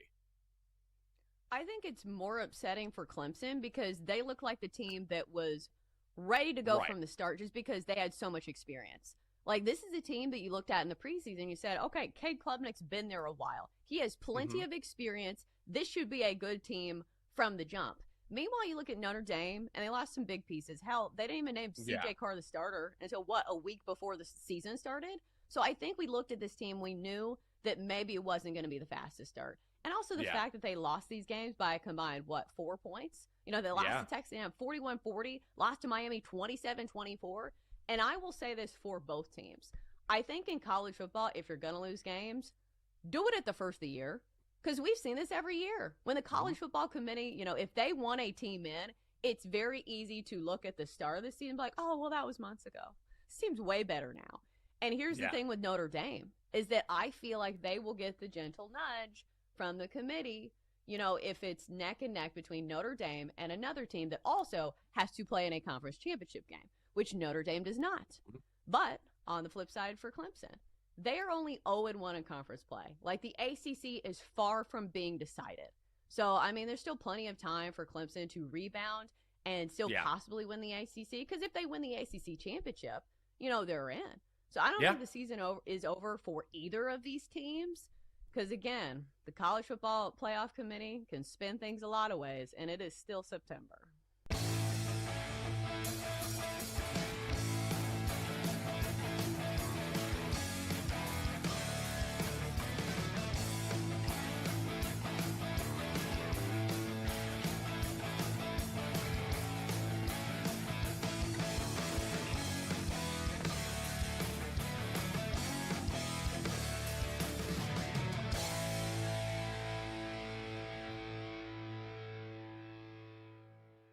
The AP poll, to me, I don't put a lot of stock in. I don't really care. From a numbers standpoint, I had Illinois 3 points better than Indiana last week going into Saturday. Indiana plays Indiana State, wins by 70. Whatever. And then Illinois is up 10-0 on Western Michigan at half. Illinois pulls away, wins 38-0.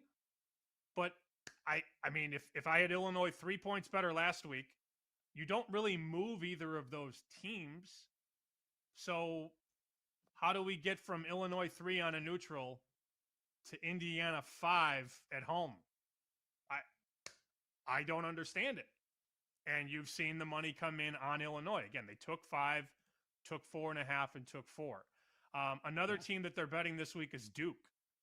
Duke opens 2 at home against NC State.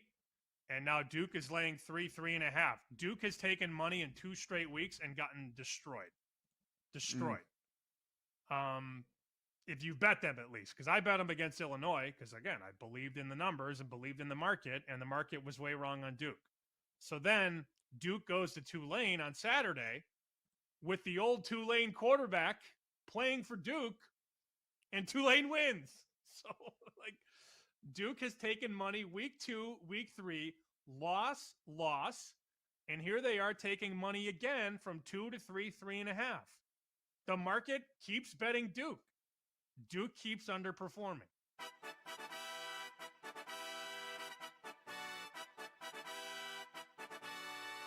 It's time to bet and sweat. The sweat is on.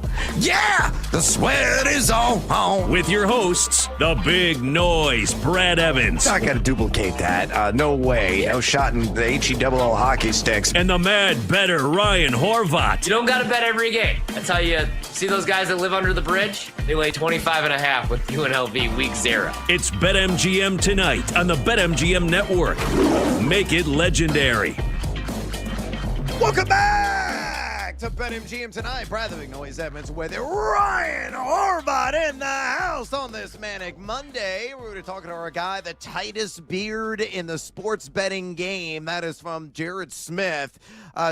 Graciously adorns his face, and he's got a lot of interesting perspectives, especially when it's time the NFL and the world of college football are going to be picking his brain here momentarily. But a friendly reminder before we bring on that tight beard, if you want to talk to us about a little fantasy football action, you want to talk some sports betting as well, possibly in game numero dos of the Monday night doubleheader, that one between the Chargers and Raiders, just pick up the phone and dial us, fools, at 833-732-3875, 833-732-3875. You can also hit us up on the X or the Twitter at BetMGM tonight. Again, on X, bring the noise at BetMGM tonight. Right now, 14-10.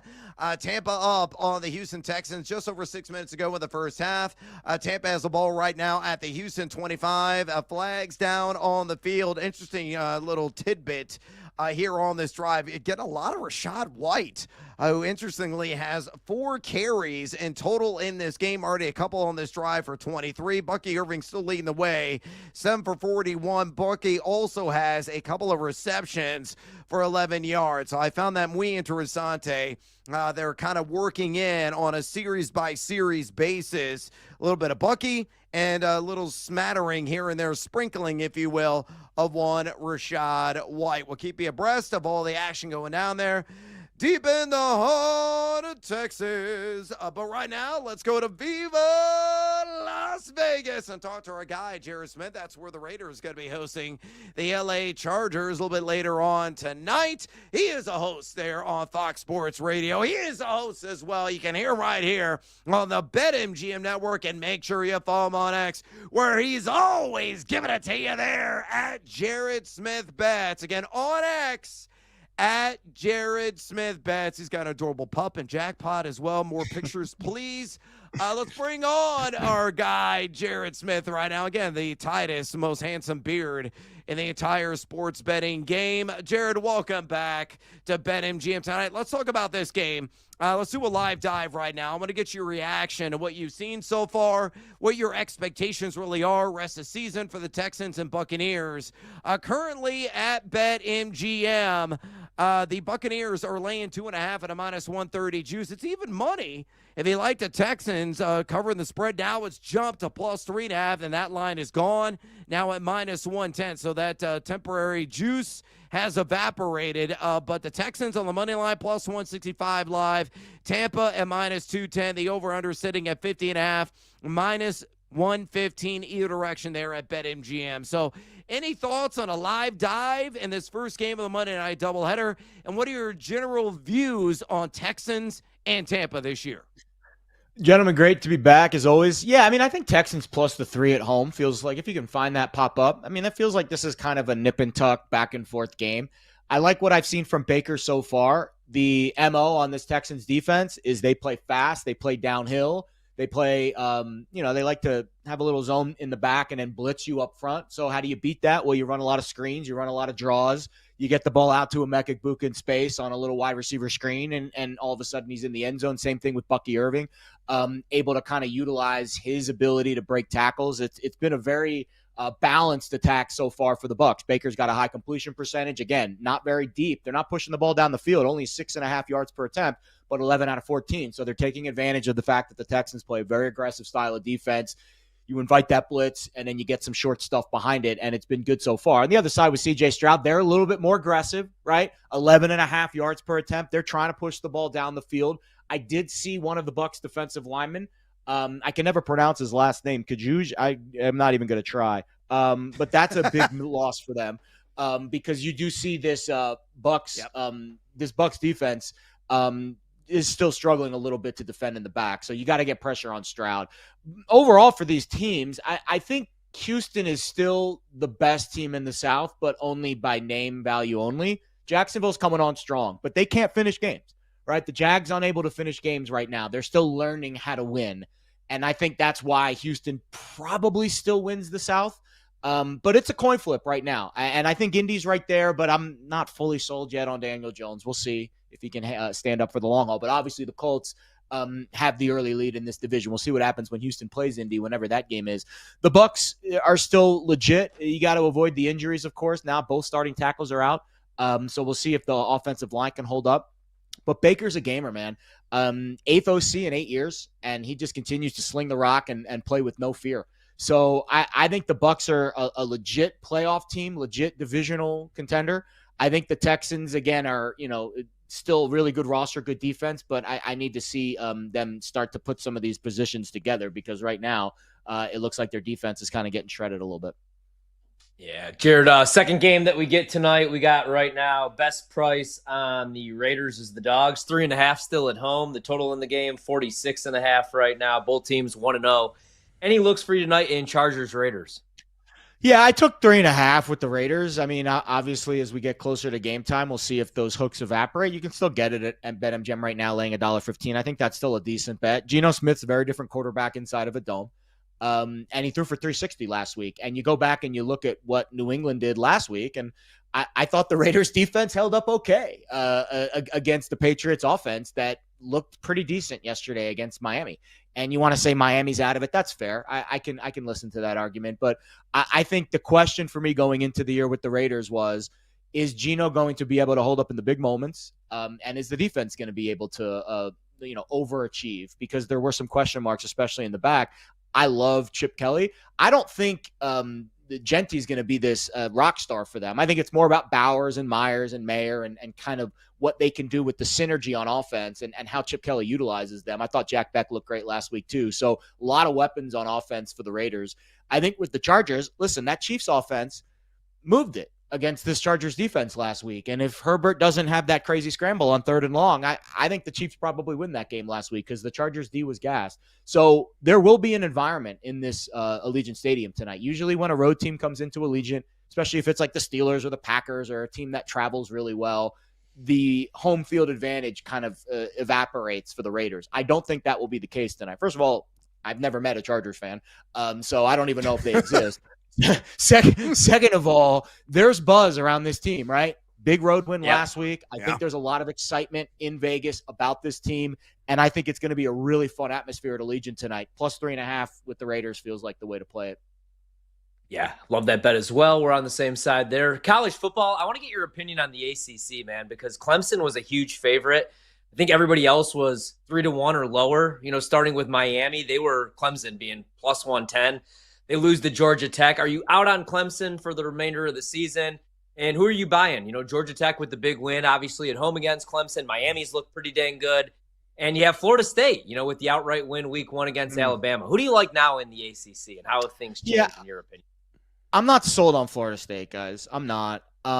You know, we're not really going to get a strong look at them for another couple weeks until they play Miami. And I'll reassess my opinion on Florida State then. I think their secondary is a little bit lacking. And that was, listen, I would love to see them play Bama again this week. I think if you flip Bama's games, right, they played ULM in week 2. If you play ULM in week 1 and then you play Florida State in week 2 and you give Kane Womack, Bama defensive coordinator, at least something to go off of with what Florida State has with Castellanos and Gus, I think Bama wins that game. I honestly do. You throw in the weather, you throw in the fact that it was kind of just a weird environment down there in Tallahassee, and I think it was a perfect storm for Florida State to get that win. I feel the same way about Georgia Tech and Clemson. I'm not dead on Clemson yet, honestly. I think they'll get a nice bounce-back win this week against Syracuse, who looks awful. And then you just kind of let the rest of the season play out because you look at their schedule, right? They don't have to play Miami. I'm down on SMU. You get Florida State at home. And then you play South Carolina end of the year, and they don't look to be too great. So 10-2 for Clemson is in the playoff and probably in the ACC championship game. So I think we're still in that point where you have to respect the good players. And Clemson has a lot of good players. And that was always the handicap coming into the year. They lost a tough game to LSU in week 1. And then last week was obviously a really difficult performance where they outgained Georgia Tech. They outplayed Georgia Tech for most of that game. But Georgia Tech made some key plays late, and then the dude hit a crazy field goal on a fire drill. So I think I'm not selling on Clemson yet. Miami's obviously the best team in this conference, hands down. I bet Carson Beck to win the Heisman after that week 1 game against Notre Dame. I think he is going to be amongst the favorites with Mateer and with some of those other elite quarterbacks. But I still don't trust Mario Cristobal in a big game. So I think the ACC is still very much open, and I think Clemson is definitely a buy.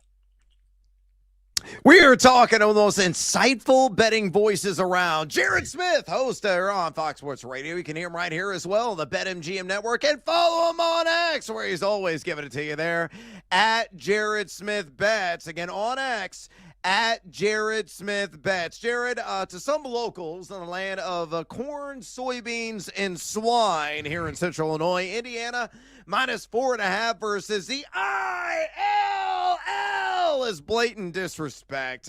What's your betting view in this battle of top 20 teams? And how much tequila should I have on hand at Casa de Oro? Oh, Brad, I'll be honest. I have faded Illinois, I think, twice this year. I think I've lost both times. So shame on me for not believing. Yeah, no, I was on Western Michigan last week. I thought it was kind of a sandwich spot, and the defense continues to play really well. I think that, to me, is the positive, is the defense is playing really well. Indiana has a little bit of a spark. I love the Mendoza kid. I honestly do. I haven't watched a ton of tape on them, but Illinois looks like a team that definitely has some moxie, and I think the coach is gonna pump up the boys this week being a dog. I think that actually benefits you, Brad, that you're being disrespected in the market a little bit, because I think it gives that talking point that Brett Bielema loves to kind of rally around. Now, in terms of the handicap, again, if Indiana can spread things out, that's the one thing we haven't seen a team do on Illinois yet. Spread you out and run a little bit of tempo. That'll be the big test this week, but should be a really fun game. I do love both quarterbacks. I think Altmaier is a perfect fit for the Illinois system. I think Mendoza, again, getting the transfer situation settled with Indiana is really solid. And it's gonna be a really fun game. I would probably take the points, but I've been wrong on Illinois 2 out of the first 3 weeks, so you shouldn't take my word for it. And you know what? I'm hoping my guys actually show up in John Mellencamp. Yeah, meet me at the Monkey Bars at 3 p.m. if Illinois wins this sucker there in your backyard. Jared, we'll get you out of here on this. J.J. McCarthy is not going to be in action for the next 2 to 4 weeks. And, of course, he's out against the Cincinnati Bengals. In the backup bowl between Carson Wentz and Jake Browning, any thoughts looking ahead to that Week 3 matchup? It's going to be glorious. Not in any way. Yeah, I actually have Browning as the highest-rated backup quarterback on my sheet. I have him and Trubisky and Minshew as, kind of starter caliber backups. So I don't think the drop-off to Browning will be as severe. With Wentz, he hasn't been in this system that long. So I think that's the issue that I see. And then you throw in the fact that you've got elite receivers on the outside that are going to get really frustrated if Carson starts throwing flutter balls all over the yard. So I would lean Cincinnati in that spot, but anytime you get backups, really tough to kind of predict where the volatility goes. But I'll be honest, I'm not terribly down on Cincinnati going from Burrow to Browning. Obviously, Joe Burrow is elite, and there is a drop-off there, but I do think Browning is a capable backup, and he's a guy that probably would be a starter on probably half of the teams in the league these days based on how the quarterback situation is. Certainly would be a starting quarterback on my New York Jets. But I at least have some optimism that Jake Browning can manage that situation, and it's not going to be as big of a disaster for the Bengals on offense as maybe some would predict, but the defense is still a big issue. Yeah, there's no way around that for sure. They are givers, to say the least, there, the Cincinnati Bengals. Outstanding stuff from our guy, Jared Smith, a host on Fox Sports Radio, a host as well right here on the BetMGM Network. Give him a follow, would you kindly, at Jared Smith Bets on X. Again, on X, at Jared Smith Bets. Jared, good luck in the rest of this game, and more importantly, good luck in your own backyard with Raiders and Chargers. And hopefully you do bet on the ILL because they're covering, baby, at a minimum. We appreciate the time, mi amigo. Good stuff, gentlemen. All right, there he goes. Jared Smith, a man that has tremendous insights, as I already mentioned. Let's see here. C.J. Stroud's already cashed you over on his rush yards prop, had a 19-yard scamper, and he is running for his life because his offensive line stinks. Oh, my gosh, what a throw that was, and that would have been glorious for my Nico Collins prop, but they did not connect there. It's setting up for 4th and 14, 38 seconds to go. Looks like they're going to punt this thing. More than likely it's going to be 14-10 Buccaneers at the half. All right, we got to take a little siesta here on BetMGM tonight. We come back. The trade winds are blowing in fantasy football. Stick around. This is BetMGM tonight on the BetMGM Network. We'll be right back with more bets, more sweats, and more fantasy right here on BetMGM tonight on the BetMGM Network.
got to stop like flipping the narrative here, because like at some point we've got to get off the roller coaster of like, oh, Russell Wilson is terrible. Russell Wilson is amazing. Russell Wilson is back to being terrible. It was so funny watching social media during this game, because after one bad throw, after he had passed for 450 yards and kept his team very much in this game, people were ready to say, oh yeah, Russell Wilson's back to cooked. Like, what do you think is going to happen on moonballs? Like, these are not high percentage throws. Granted, it was not a great decision, but the Giants would not be in that spot if it weren't for Russell Wilson. So I think you need to put away the start dart signs and say, maybe we roll with Russ for a second. I don't know. He's still an NFL quarterback, and it's the easiest argument in the world to say, oh, that guy that hasn't played a single start in the NFL, oh, let's throw him in. We see this all the time when there's a backup quarterback that people want to see. So I think Russell Wilson, I think he's keeping his job for at least a few more games after Sunday. Yeah, I think he was very good in this game. He was excellent. Obviously, he was incredible in this game. So you can't penalize him for making a mistake or two when you put up 37 points. If you're in the National Football League and you put up 37 points, then you should be able to win, in theory, every single game, right? Like, this is more than they would have ever expected out of Russell Wilson. And he's still got talent. Like, this is still a guy who can drive the car, still throws one of the best deep balls in the NFL. He was awesome yesterday, but it's going to flip back and forth because this is who Russ is now. He's a veteran past his prime who still has it in him from time to time to have a big game, and that's what we saw yesterday. Yeah, I think so too. Again, it's very easy for people to flip the script, especially when somebody's not especially likable. Then it's very easy for people to take one bad throw and be like, oh, well, he's terrible anyway. Get him out of here. So we'll see how many games Russell Wilson lasts until Star Dart becomes a thing again.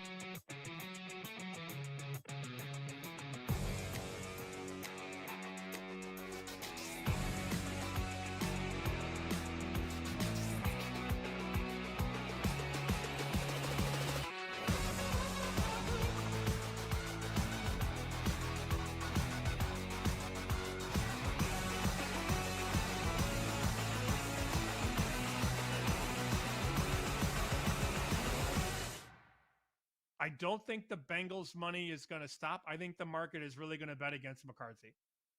That was a very, very bad performance. And, you know, I remember coming on the show last week saying the kid's a winner. And I still believe he's a winner. I mean, it was a bad game last night, but he's still a winner. They played 8 quarters now, Minnesota. They've been efficient offensively in 1. And that quarter was against a team that gave up 50 yesterday. So I think we definitely need to reassess Minnesota. And I don't think there's going to be a lot of people that are excited to lay 3.5 with the Vikings at home, even against a backup. Not saying it's right, but that's going to be the consensus because everybody just watched McCarthy on national television as a 3.5-point favorite, score 6 points, and now they're a 3.5-point favorite again. I don't think the average person is going to look to lay that. I'm sorry. I don't see it.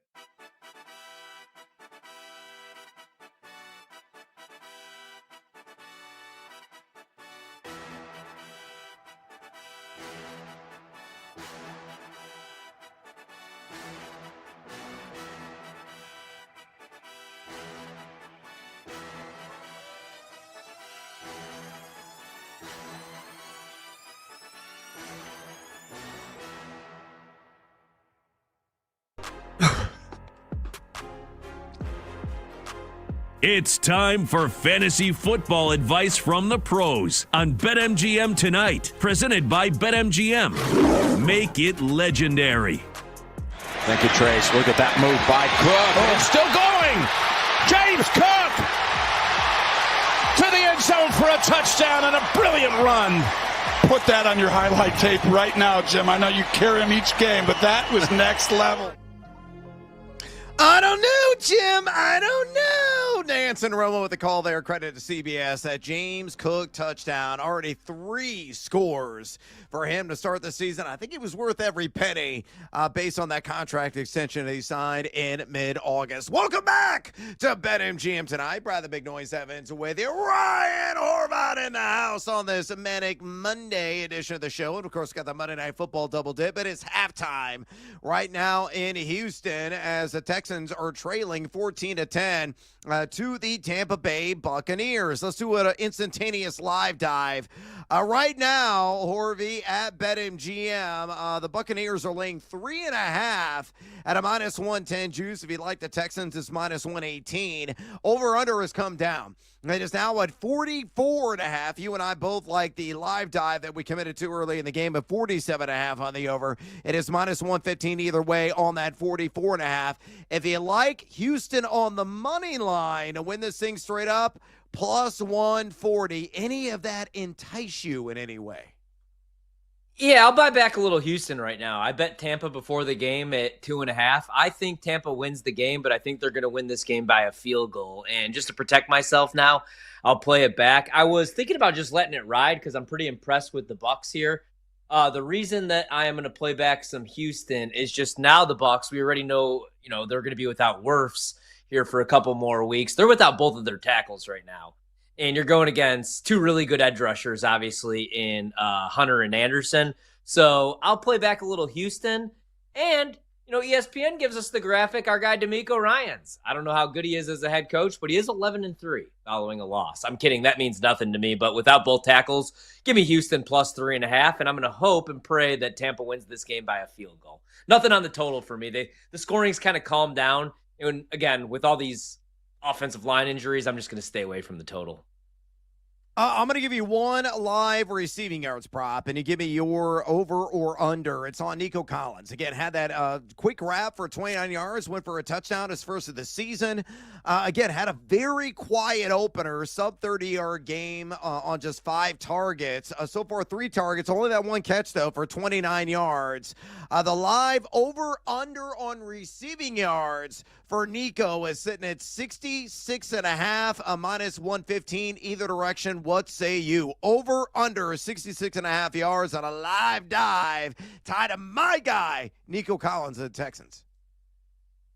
He's got 29 right now. I'm good on that. I'm going to stay away. But if I had to bet it, I would only bet the over at a discounted price. He only has the 1 reception, but it was for 29 yards. You think he's going to get double the targets here in the second half. If they can sustain drives, that's the thing, man. They got to get something going on the ground. Right now, C.J. Stroud is their leading rusher. Nick Chubb only has 4 carries for 5 yards. When you're one-dimensional like that, with a shaky offensive line, it's allowing right now this Tampa defensive line and their edge rushers to tee off against Stroud, even though he's only been sacked 1 time for 8 yards. He's been running for his life a little bit here. So I lean over, but I'm going to stay away at that number. If it was in the 50s, I would pounce on it right now and bet the over, though. I think he's going to hit at least 70 yards. He's had a couple of deep tosses. Remember, he caught one, just missed on the connection on the other. I think he's going to get there, man, because this Tampa secondary, I think, is a bottom 5 unit overall. And Houston is trailing, so they're going to cork down the field. By the way, Nick Chubb, 20.5 rush yards is a live number right now. Get on that. 4 for 5, a whopping 1.3 average. Yeah, I wouldn't touch that remotely. Not even with a minute bowl poll, to say the least. So, let your mind wander on that. Or bowl poll. There you go. All right, let's go in and get after it here on the trade wins. You hear them? They're blowing in the world of fantasy football. Only a couple of weeks under the belt of a lot of people liking to make some rash moves. So here's how we're going to play this game. Buy, sell, or hold. And we're going to feature another running back. So let's start off with Quinshon Judkins of the Cleveland Browns, a guy that made his NFL debut over the weekend and impressively got 10 carries immediately and produced 61 yards, averaging 5.70 yards after contact per attempt. Outstanding production in that category. 2 missed tackles forced. In fact, of the 61 yards, 57 came after initial contact, and it was against a fearsome front there of the Baltimore Ravens. Here are some recent, the last 24 hours, 1-for-1 deals Commence there at Yahoo. You tell me, who would you rather have, Mr. Horvat? Quinshawn Judkins or Cortland Sutton? Quinshawn Judkins, actually, man. Getting the early down work, 10 carries for 61 yards, like you said. I think he's going to be the primary back, take over that whole workload as long as he doesn't get suspended with whatever's going on with that investigation. Yeah, I had to think about that one, though. Judkins for me. I'm going to go Sutton. Quinshawn Judkins or Michael Pittman? Judkins. Judkins for me. Last one. Quinshawn Judkins or, hey, Mr. DJ, as in DJ Moore of the Bears? Judkins, but I do think there's a chance maybe Chicago moves DJ Moore, but still Judkins. Yeah, they could move DJ Moore. I would still go DJ Moore, especially if it's a half point or full point PPR league. Any other thoughts on the Cleveland Browns rookie? He looked damn good in week 2. Man, I was like this close to betting his season-long rushing prop before the whole suspension went down, but I was really high on Judkins. 10 carries, 61 yards, like you said. Right away was the early down back. As long as it's not passing situations, man, I expect him, the workload only to increase. So solid debut, and I think there's a good chance he could be a running back 1 in this league if he stays out of trouble and stays healthy. So even on a bad team, really high on Judkins. All right, so officially, buy, sell, or hold was the designation. I'll do a buy. Yeah, I'll do a buy on Judkins as well, man, right? Like, Dylan Sampson is just not an every down back, nor is Jerome Ford. And the only thing with them is they're not a very good team, and I think they're going to be trailing in a lot of games like we saw yesterday, but I still really like Judkins a lot. All right, let's move on to a guy who is the RB101 so far through 2 weeks. It's James Cook. The guy has been, a 4-star Michelin-rated running back. Unbelievable start to the season. 3.53 yards after contact per attempt. That's number 13. The NFL top 20 missed tackles forced. Getting it done through the air as well. 6 targets, 6 grabs for 61 yards. 1.65 yards per route run. Quite appreciable there. And he scored 3 times. And that's the thing. It's like we thought, was the efficiency going to be sustainable in the red zone? I have my doubts. He only had just over 200 carries on the ground last year, but he had 18 combined touchdowns.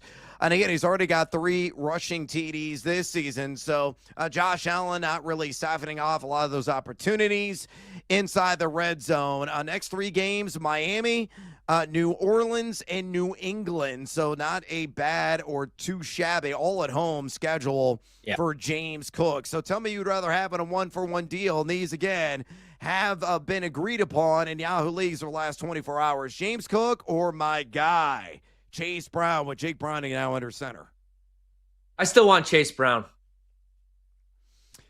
I can't believe I'm saying this, James Cook. I just think the touchdowns are going to be there. Browns is still going to have extraordinary value, but I think Cook's going to best him in the end. James Cook or Garrett Wilson?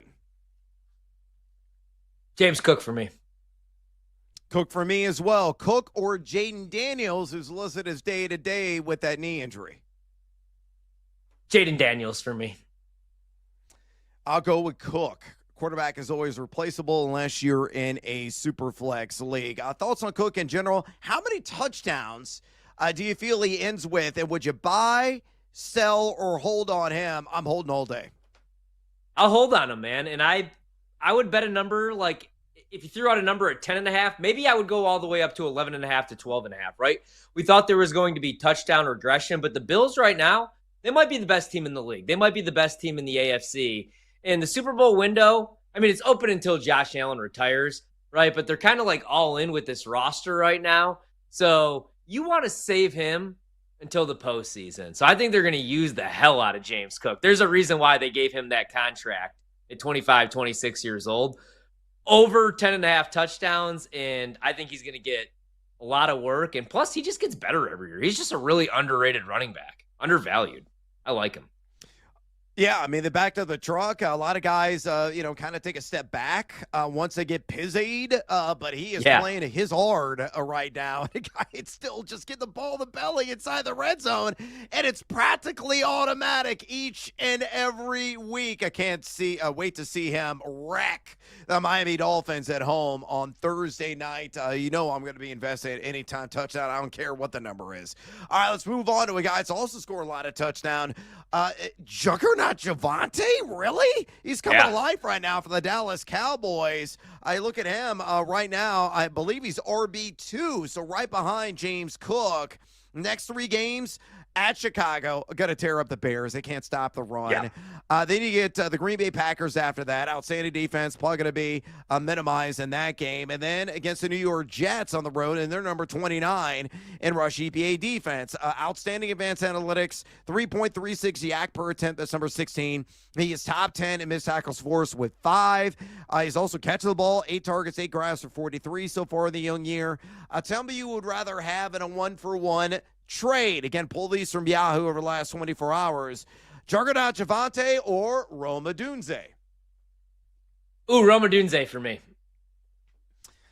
That's really close. I'd probably go Javonte Williams, sadly. Javonte Williams or DK Metcalf? Javonte Williams. I go DK. Javonte Williams or Tet McMillan? Tet McMillan. I go Javonte Williams. So you and I differing there. General thoughts on him? Buy, sell, or hold overall on Juggernaut Javonte Williams? So I'm going to buy Javonte Williams, right, because he is RB1 on a team that's going to score a ton of points and give up a ton of points. Every single week it's going to be a shootout, man. Russell Wilson yesterday tore up that secondary. I didn't know that he could even hit the moon ball anymore because the ADOT was like 5-something week 1. But there it was. Finding Malik Neighbors in the end zone. I thought the Giants had a shot to win that game because Dallas's defense is that leaky. So he's going to get the goal line, the red zone work. He's catching balls out of the backfield. The analytic numbers are pretty good. I like Javonte this year. So, not at the right price, I'll buy. Yeah, I would also buy at the right price as well. And the other key factor here is that Jaden Blue, healthy scratch in back-to-back weeks. So he's got a mountain to climb to be somebody of substance, really, in this backfield. So really no competition at all for Javonte Williams. Go TreVeyon Henderson. Been a disappointment for the New England Patriots. He is dead last so far in the young year in yak per attempt. Among qualifying running backs on 1.63. He's only forced 1 missed tackle on 8 rush attempts. Get it done in the pass game. 8 targets, 8 grabs for 54 at a 1.86 yards per route run. Tell me you'd rather have it in a 1-for-1 situation rest of the year. TreVeyon Henderson or DeAndre Swift? Swift. Yeah, Swift for me, sadly. TreVeyon Henderson or Jordan Mason? Jordan Mason. Yeah, Jordan Mason for me. Last one, TreVeyon Henderson or, again, Tedero McMillan? Ooh, I'll go Tet. I want McMillan. I do too. Your thoughts, next 3 games, Pittsburgh, Carolina, at Buffalo, all outside the top 20 in rush EPA defense. Do you think his role ramps up or is Ramondre Stevenson here to stay? I don't know, man. He took 2/3 of the snaps to Henderson's 1/3 in that game. And now we got way too much Antonio Gibson. He gets an increased role. So this is a 3-man backfield, a 3-man rotation right now in that backfield. I do eventually think, right, he's going to be the guy. He's the home run hitter. But right now they're using him different ways. He's playing on special teams. So I'm going to hold right now on TreVeyon Henderson. Love the player, but right now I don't know that I love the fit in that offense. Yeah, I'm going to hold too, and I'm not going to back up the truck and try to buy him. I mean, if you're going to get him for pennies on the dollar, I guess. But chances are you probably spent like round 4, round 5 draft capital to acquire his services because that flaming arrow was ascending in a hurry in the month of August. All right, let's work in one more. Kenneth Walker, the third of the Seattle Seahawks, got the upper hand. I told you it was going to be an odd hand situation. I rarely get things right, but that one was pinpoint. He actually played 9 fewer snaps compared to Zach Charbonnet, but he is top 15 yak per attempt on the year, top 15 in total missed tackles forced. Gets New Orleans, at Arizona, and Tampa over the next 3 games. Buy, sell, hold. What are your thoughts on Kenneth Walker the third? I'm going to hold, right? I was high on him coming into the season, and then I got a little worried in the summer because he was beat up, and Charbonnet looked so good week 1. But it's going to be a hot hand situation, but I do really like Kenneth Walker. I have him in 2 leagues. I'm holding right now. Yeah, I am holding to all day long on him because, again, he probably spent appreciable draft capital to acquire his services. All right, we got to take a little siesta here on BetMGM tonight. When we come back, we'll give you an update. Sterling Shepard catch a lot of balls on this drive, and we're going to hawk the waiver wire and fantasy. Stick around. This is BetMGM tonight on the BetMGM Network. Don't go anywhere. Brad Evans and Ryan Horvat will be right back with more Wagertainment on BetMGM tonight on the BetMGM Network.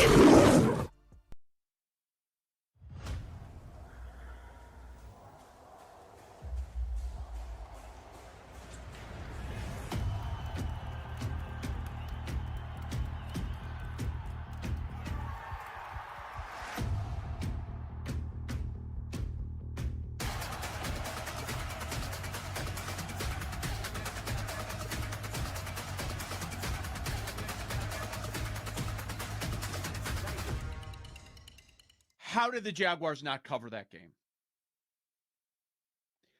The entire game, the plus 3.5 was good until there were 18 seconds left. How did that not happen? You're covering all game. I thought they were going to win outright. Joe Burrow goes down. We find out he's now out for 3 months. We'll talk about the fallout of that, of course, against Jake Browning time in Cincinnati. And we've seen that before. He was able to win games. He was able to win yesterday, even though he ended up throwing, 3 interceptions? Yeah, 2 touchdowns, 3 interceptions for Browning. But them not being able to cover that game. ETN was great again. Sam, I understood why they gave the contract extension. But, a very similar situation to what you were talking about in Chicago is going on in Jacksonville. You got the great offensive mind in. You landed the big fish. So he's going to be your man running the show. They're going to get the quarterback they want. Now, they'll lie to the media and tell everybody that the quarterback they want is the one that is currently there. Okay, you can do that. That's fine. Right now, we're at a point, and we're going to get there with the Bears and Caleb, and we're probably there right now with Cohen and Trevor Lawrence. When he wants to make a move, they're going to have to make a move. And I don't know that Trevor Lawrence is the guy moving forward. I don't. And I'm not saying this because of a loss here with a bet or whatever, but completion percentage over expectation. He was bottom 3 yesterday in the league. I'm waiting for that moment. He can't establish a connection with Brian Thomas. He can't. Thomas was great last year, and then now this year. Yesterday, 4 receptions, 12 targets. They could have won the game on a 4th and 5. They decided to go for it. Thomas drops the ball. That's not Lawrence's fault. But I do have a lot of questions. Like, how many times are we going to have this conversation? Is Trevor Lawrence the guy? And I don't even know that he's mid right now.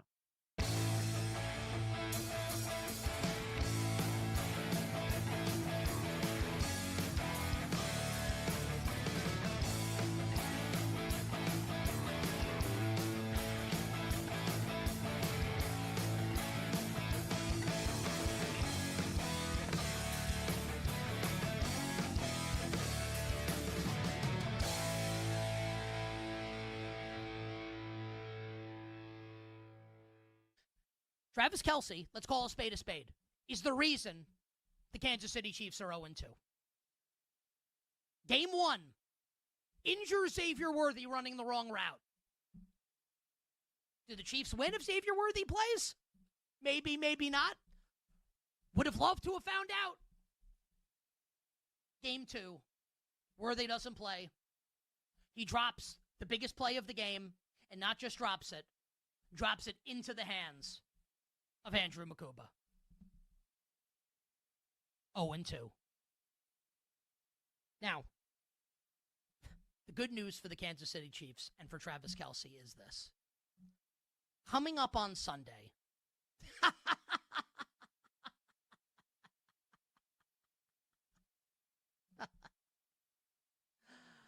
man. Sunday Night Football at the New York Football Giants. Here is my personal guarantee for everybody. And I'll be making this bet with my money. If you don't think Travis Kelce scoring a touchdown in this game against the Giants, I don't know what to tell you.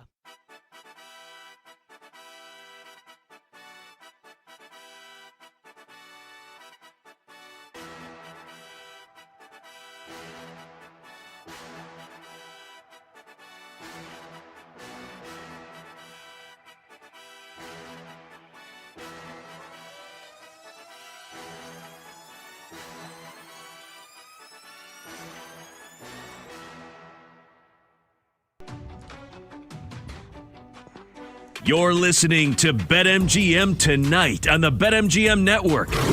Presented by BetMGM. Make it legendary. Welcome back to BetMGM tonight. Brad the Big Noise Evans with you. Ryan Horvat in the house on this Manic Monday. Also a Monday night double dip. We've got action right now in Houston and Tampa Bay. Houston is driving just across their 40-yard line. Nico Collins finally with his second grab of the game for 16 yards. He is now up to 2 catches for 45, including that 29-yard touchdown that he had there in the first quarter. Believe it or not, he's leading the game in receiving yards because Tampa is spreading the love around. The leading receiver right now for the Buccaneers is Emeka Buka. 5 targets, 4 receptions, 29 yards, also a touchdown for him. He's got 3 in total this season. Sterling Shepard, as I mentioned before we went to break, he just cashed in for your boy. I took the over on 9.5 receiving yards. Is up to 3 catches for 27 yards. There goes C.J. Stroud again with the legs, about a 7-yard gain on 2nd and 8. Looks like a 6-yard gain. They're going to be a couple of yards short there. Mike Evans, 3 grabs for 23. Miller's got the touchdown on a 20-yard reception. Cade Otton, he got that early catch and caught another ball since, 1 for 12. Bucky Irving, 2 for 11. Rashad White, 1 for -1. And by the way, Bucky's got 10 carries for 49. Rashad White, 5 carries for 25. For the Texans, C.J. Stroud, 9 of 14 for a $147 and a touchdown. Stroud also has 27 rushing, so he cashed in easily on his rush yards prop, which was just at 10.5 there at BetMGM. He takes another sack. Nick Chubb, 6 carries, only 11 yards. Woody Marks, 2 carries for 11.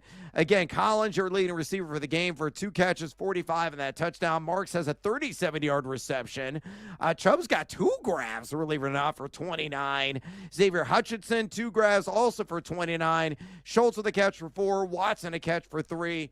There you go, the box score update. And Buccaneers and Texans, 14-10, just over 8 minutes remaining in the third quarter there in H-Town. And the Texans going to have to punt the ball back to Tampa, again, with Tampa leading in this game. All right, we're going to hawk the waiver wire for fantasy football, an activity you always do here on Monday. A lot of shows do this on Tuesday, but we're going to get you ahead in the game. Try to get you to think about, okay, what am I spending fab-wise? Is it a strong waiver wire? Should I pump the brakes and hold?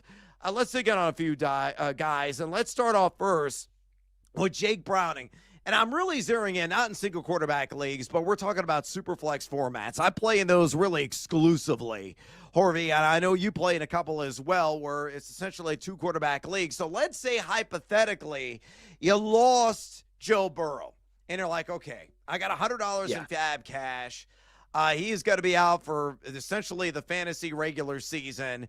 I don't have a trustworthy backup because they're all gone in my deeper format. I got to pick up Jake Browning. How much are you going to be willing to spend at $100 to get Browning on your squad? And what are your thoughts about him in general, elevating from the backup spot to the QB1 and offense still with a ton of weapons? Yeah, I guess it depends how desperate you are, right? I mean, you might have to go higher than 15, 20% if you want Jake Browning. I agree with what Jared higher than said. that. Higher? On Jake Browning? Man, I guess, yeah, Let me jump in. leagues. Let me jump in real quick here, if you don't mind. Yeah. So if you're in a super flex league, okay, you got $100 to spend. quarterbacks like this that come around and you know you're going to get him for the rest of the fantasy regular season. I think it's essentially a foregone conclusion. It's going to take 60 to 70% of your budget to secure his services. And quite frankly, you may not get him because somebody's going to be emptying the piggy bank because these opportunities don't come around every week. Yeah. Luckily, I'm pretty set there. But I do like Browning. I agree with what Jared said, where he is probably the top backup in the league with Trubisky and with Gardner Minshew. Started 7 games in 2023, averaged 20 fantasy points per game.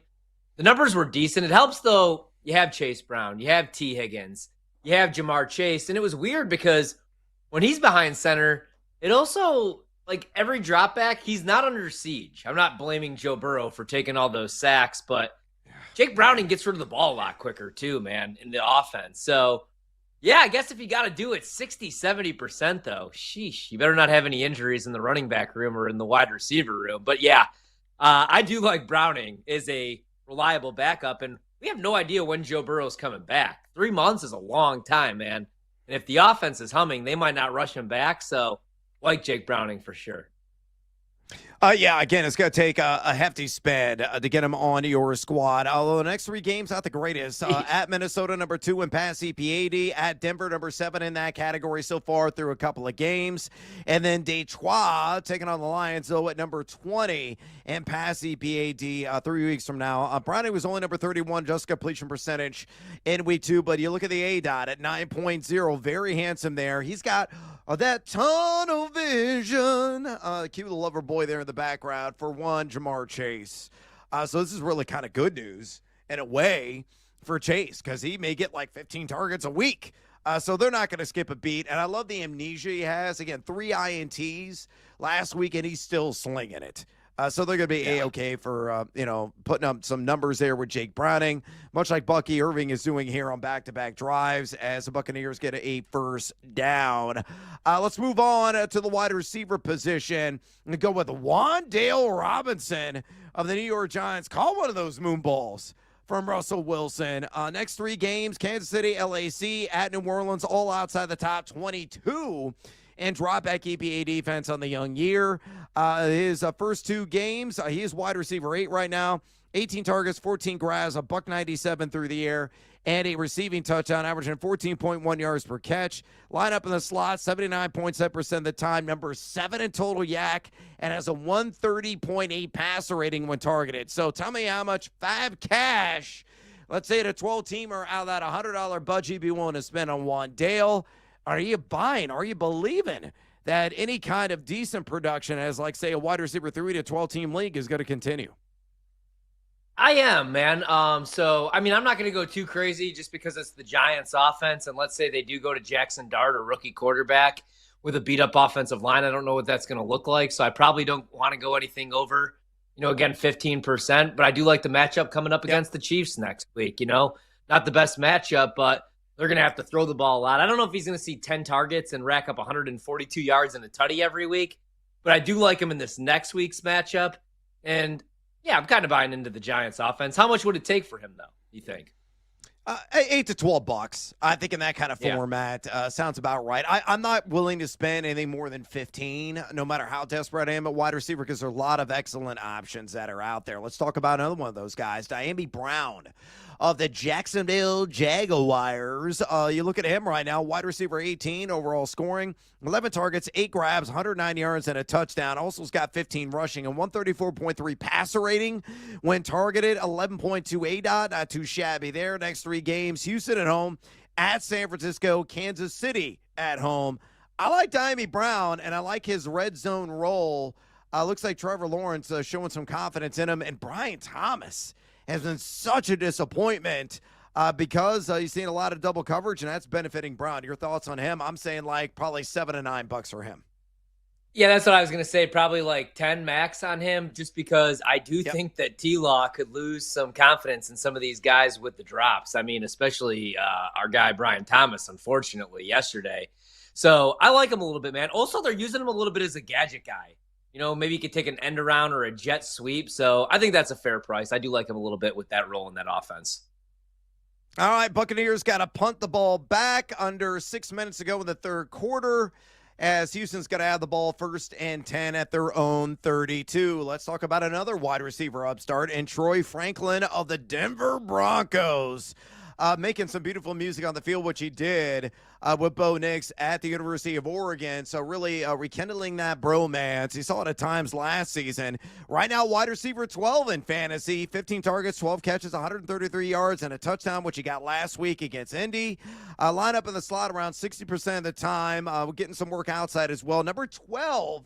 Maniac per reception, an appreciable, really outstanding 2.38 yards per route run. Next 3 games at the Chargers, the Bengals at home, at Philadelphia. Troy Franklin, I might go 15 to 18, quite frankly. What say you?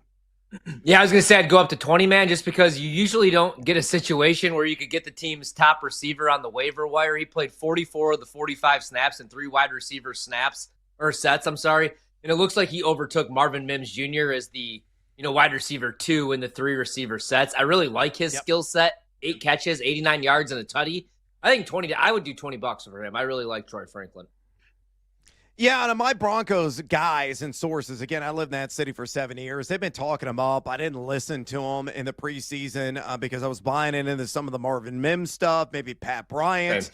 Was going to have a role. He did have a couple of catches at the former ILL standout last week. And Cortland Sutton is your surefire WR1, but Franklin is so impressive. Really is. Getting that separation out of the field. And again, that chemistry that he has with Nix says something, to say the least. All right, let's get one running back in here. And a guy that's a 39% rostered right now in Yahoo League. So this is more for the shallow crowd. So like in a 10-teamer, 12-teamer. Bashal Tutin of the Jacksonville Jaguars is somebody you need to pick up if you're in one of those formats, and he is available. You look at his advanced analytics, he is top 10 in yak per attempt. He's only forced 1 missed tackle. And yeah, Travis Etienne is going to be the main man, but his role is slowly growing. Not only as a pass catcher, but the occasional runner as well. I think he's going to get probably 10 to 12 touches per game moving forward.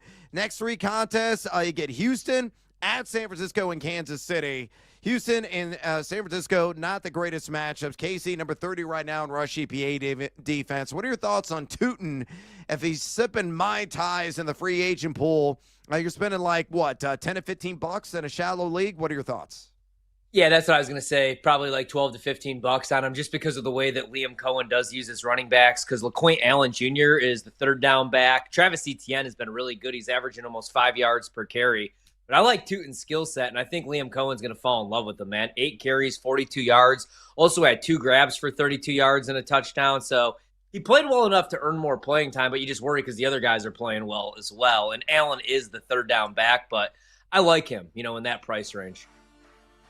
Yeah, rootin', tootin', booty, scootin' could be the case there at Jacksonville as the season drags on. All right, we got to take a little siesta here on BetMGM tonight. We come back, fade or follow. Looking ahead at some of the weekend lines in college football. Don't you go anywhere, fools. This is BetMGM tonight on the BetMGM Network. Stick around. Don't miss a second of the Wagertainment. Listen to the BetMGM Network live, now streaming everywhere on Odyssey, iHeartRadio, and TuneIn.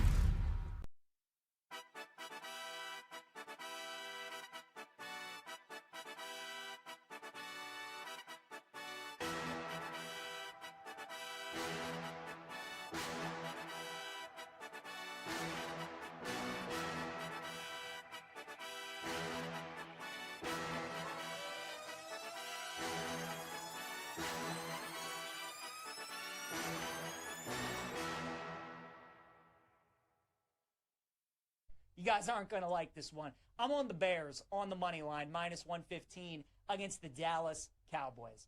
NFL, buy low, sell high. Think about these two teams and the games that they just had in week 2, right? Dallas, an emotional, tough win against a divisional opponent in the Giants, a thriller. You win in overtime, you're feeling great. Brian Schottenheimer gets his first win. They're celebrating in the locker room. They're feeling great. Dallas should have lost that game, and we all know it. The Giants had it multiple times. They should have won. If it wasn't for Brandon Aubrey being awesome, Dallas loses that game. But because they win and they're 1-1, the perception around Dallas is a lot different. And I like the fact that they won because a 1-1 Dallas Cowboy team psychologically is way different than an 0-2 team, which is what we're getting with the Chicago Bears, with how badly they have looked. In the fourth quarter against Minnesota and yesterday against Detroit, it's only 2 games, and they're 0-2. And yes, they've looked terrible. We have some breaking news that Jalen Johnson, their corner, is out indefinitely with a groin injury per Adam Schefter, so that certainly doesn't help their defense. But Dallas's defense is awful. Russell Wilson just threw for 455 yards against that Dallas defense. I know Caleb Williams isn't what people had thought he would be up to this point. I know he hasn't looked as good as people would have wanted him to look under Ben Johnson. But against that Cowboys defense, I think he's going to make some plays. I think they're going to be able to move the football. And we know Dak and the Cowboys, when this offense goes outdoors on natural grass, they tend to struggle. It's not the same team that when you get them certainly at home or when you get them on turf. So nobody's going to want the Bears. Everybody who was high on this team going into the season has completely abandoned ship. Everybody's off. Nobody wants to bet them. Everybody in Chicago thinks the season's over. Isn't this so Bears that they're going to win this game and then everybody is going to buy back in? So this is when you bet the Bears, is when nobody wants them. And then when next week, when they give everybody hope, that's when you probably look to fade them. But for this week, we'll take the Bears on the money line at -115.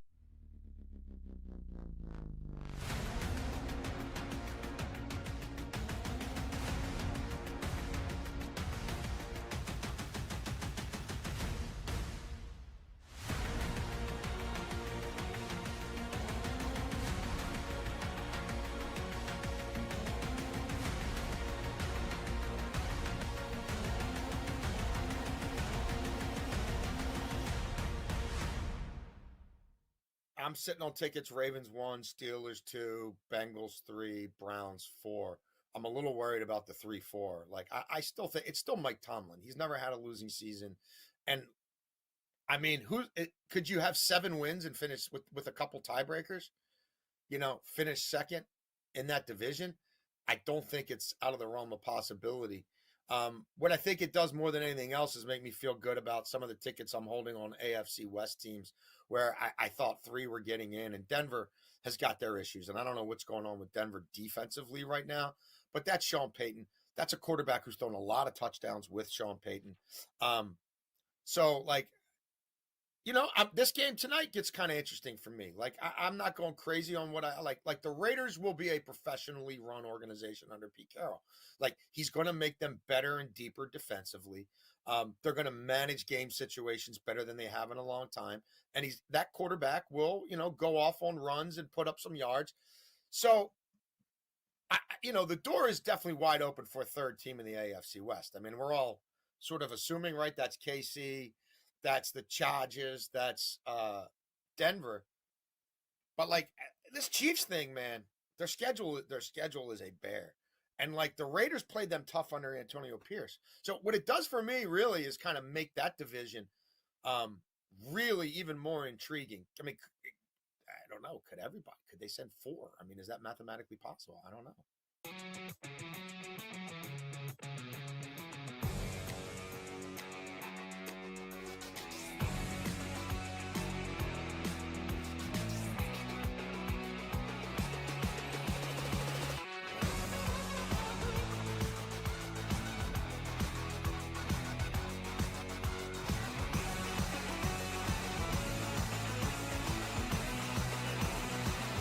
It's time to bet and sweat. The sweat is on. Yeah, the sweat is on. With your hosts, the big noise, Brad Evans. I got to duplicate that. No way. No shot in the HE-double-O hockey sticks. And the mad better Ryan Horvat. You don't got to bet every game. That's how you see those guys that live under the bridge? They lay 25.5 with UNLV week 0. It's BetMGM tonight on the BetMGM network. Make it legendary. Welcome back to BetMGM tonight. Brad the Big Noise Evans with you. Ryan Horvat in the house on this manic Monday. Monday night with 2, not just 1, but 2 football games, and we are locked and loaded right now on Buccaneers Texans as Rachaad White just galloped to a first down. Was not Bucky Irving, but Bucky's been busy. Already 13 carries for 62 yards. Bucky also has 2 receptions for 11. White getting a little bit more work than he got in week 1. 7 carries and make that 8. Oh, impressive run there for 10 yards. He's up 8 carries, 56 yards on the ground now for Rachaad White as the Buccaneers just really mowing down this Houston Texans defensive line here on this drive and really kind of done it consistently throughout the entire game. Baker Mayfield not showing the legs so far in this game. Only 1 carry for 2 yards. Does have 143 passing yards, and there goes White again. Almost to the end zone. Just got wrapped around the ankles. So close to scoring 6. He's all of a sudden now up to the same amount of yards. 62 was one Bucky Irving. Rachaad White doing that on just 8 carries. So if you dropped him, and a lot of fantasy managers did en masse, sorry, Rachaad White may be justifying his case to be like, hey, Todd Bowles, give me a little bit more work. We don't have to have Bucky going out there getting 80% of the opportunity share every single game. But Horry, you're feeling really good about your live dive on the Buccaneers, already in striking distance here and set to put more points on the board, up 4. Yeah, with the Texans, I can't do it with their offensive line. I like the defense, not so much the secondary, I should say. I like the edge rushers in Hunter and Anderson. I like Stroud. I like the weapons, man. I like the skill position players, minus the running back room. Nick Chubb should not be running back 1 anymore. But the offensive line is a mess, and it's regressed from last year, which is tough because it was one of the worst offensive lines in the league last year, which is why C.J. Stroud had the sophomore slump. Stroud's fine, guys. He can still make all the throws. The wide receivers are fine. I like the 2 kids out of Iowa State.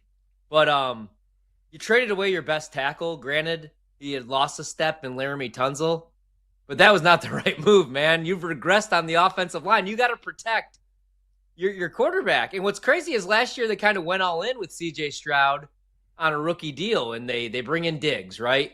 And they fix up the defensive side of the ball, and they try to fix up the offensive line. Then this year, they're just like, never mind. We'll just throw them out there to the Wolves. Doesn't make any sense, man. So until they fix up that offensive line, I can't do anything with Houston. They're a stay away for me.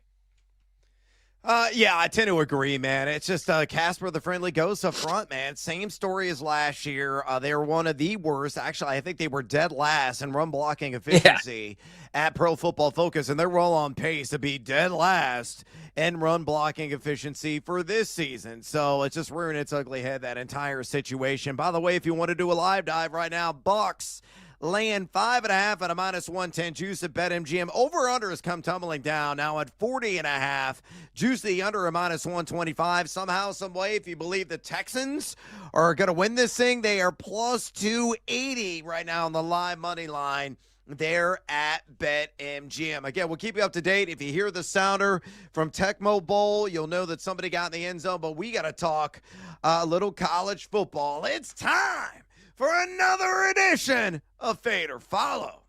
Will you fade or will you follow? Whose car we're going to take? On BetMGM tonight. All right, let's start looking ahead to college football in week number 4 and some of the matchups on the board. Let's start with under the Friday Night Lights and a Big Ten battle. We're finally getting into conference battles, although there were a couple of games, a lot of league action.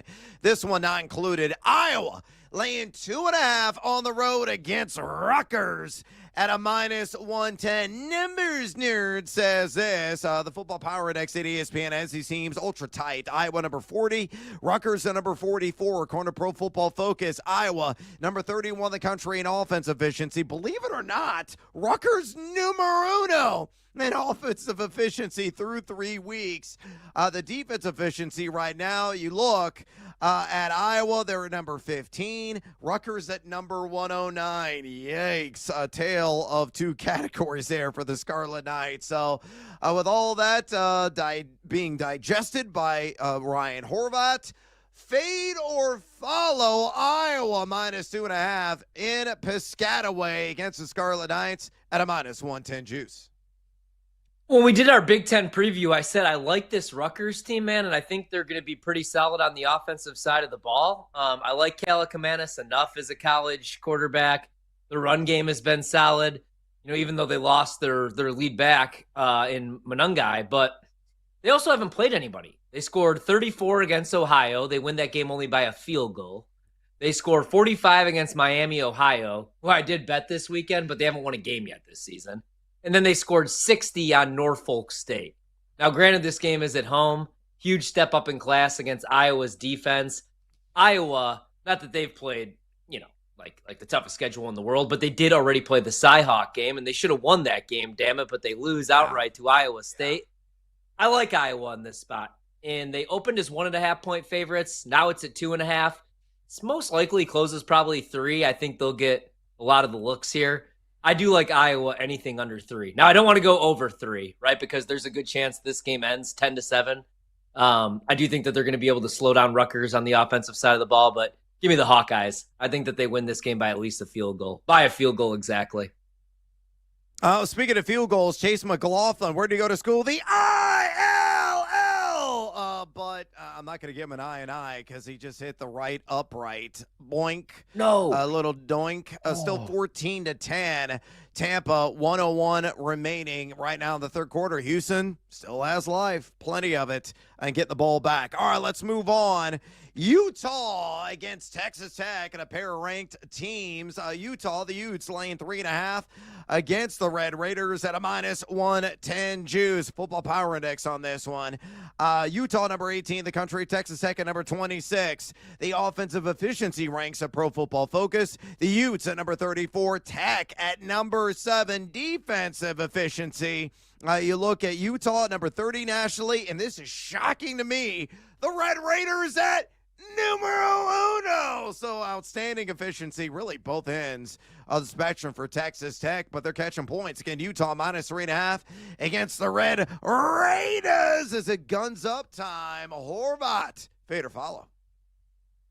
Yeah, this is the game of the week for me, man. These are the two teams that I like most in the Big 12. Unfortunately, I also like Kansas State coming into the year, but I always like Utah. Last year, Utah only won 5 games, and they still had a top 25 defense. The issue was they were all in on it being Cam Rising's last year, and come week 3, there's no Cam Rising for the 7th consecutive season. Now they've moved on from him, and I love Davin Dampier, their quarterback, man. I took a stab on him to win the Heisman.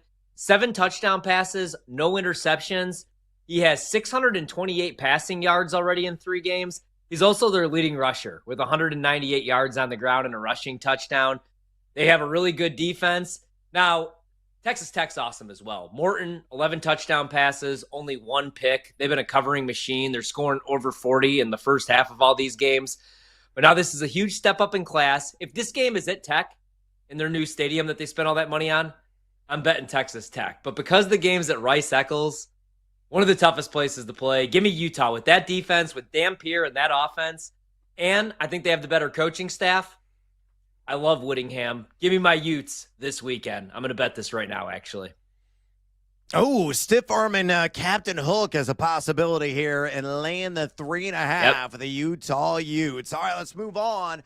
Arkansas -6.5 on the road against the Memphis Tigers at a -110 juice. Numbers there, a little bit of background here. Football Power Index has the Razorbacks at number 24, Memphis at number 36.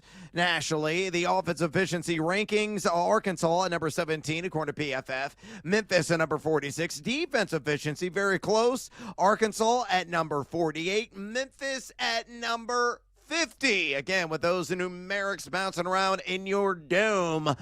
Woo Pig Soo-wee laying 6.5 on the road against the fighting Penny Hardaways at a -110. Fade or follow? I like Memphis, man. I would want 7.5, but if I had to bet the game at 6.5 right now, I would actually take the points with the dog. I think Arkansas wins this game, but I don't trust them to get consistent stops on the defensive side of the ball. Everybody loved them to cover, and I saw a lot of people picking them to beat Ole Miss outright. Ole Miss was on their backup quarterback, and Ole Miss won that game and covered. I like this Memphis team. Now, they lost a lot. They lost Seth Hennigan, who was their starting quarterback the last couple of years, but Brennan Lewis has played pretty well. So far, he's completing 73% of his passes, 608 yards, only 2 touchdowns, and he's been sacked 4 times. But I was impressed with what they did to Troy. They beat and covered against Troy last week. That's the same Troy team that had a double-digit lead on Clemson in the first half 2 weeks ago. Give me Memphis to keep this game close. I think they're live in this game, maybe even. All right, going to fade the Razorbacks, laying the 6.5 there on the road. 1st and 10, by the way, for the Houston Texans, and they just got another first down. Dalton Schultz showing some shiftiness there in the open field. That is the last play of the third quarter. Again, 14-10. Tampa with Houston now marching down the field. All right, let's get another game in here. Lots of abbreviations in the battle here of the Lone Star State, and right there in a similar locale in the Dallas-Fort Worth area. TCU laying 7 against SMU at a -110 juice. A football power index at ESPN from the numbers nerd. TCU at number 25. SMU at number 35. Offensive efficiency rating for the Great Horny Toads at number 9. SMU at number 56. Defensive efficiency rating. TCU at number 41. SMU at number 29. Your thoughts? TCU -7 against SMU. Fade or follow? I'm going to actually follow TCU as 7-point favorites. I feel like this is going to be the game where everybody's going to be like, how the hell is SMU, who made the playoff last year, catching 6.5, catching a full touchdown? It's because TCU is good. Sonny Dykes could coach. As we saw a couple years ago when he took a team to the national title game. And I really like TCU starting quarterback Josh Hoover. So far this season, 6 touchdown passes, completing 76% of his passes. I like Barnes, the running back. Jordan Dwyer is a really solid receiver. 14 grabs already for 225 yards. I just don't trust SMU on the defensive side of the ball. We saw that a couple weeks ago when they lost outright to Baylor as favorites. They gave up 48 points in that game. I think they do the same this weekend, and I don't trust them to get stops. TCU wins and covers. Oh, all right. Got to follow TCU. All right, before we get a little bonus time, NFL action in here, we're going to recap Ryan Horvath's selections. He is following Iowa -2.5 on the road at Rutgers. He is following Utah at home -3.5 against Texas Tech.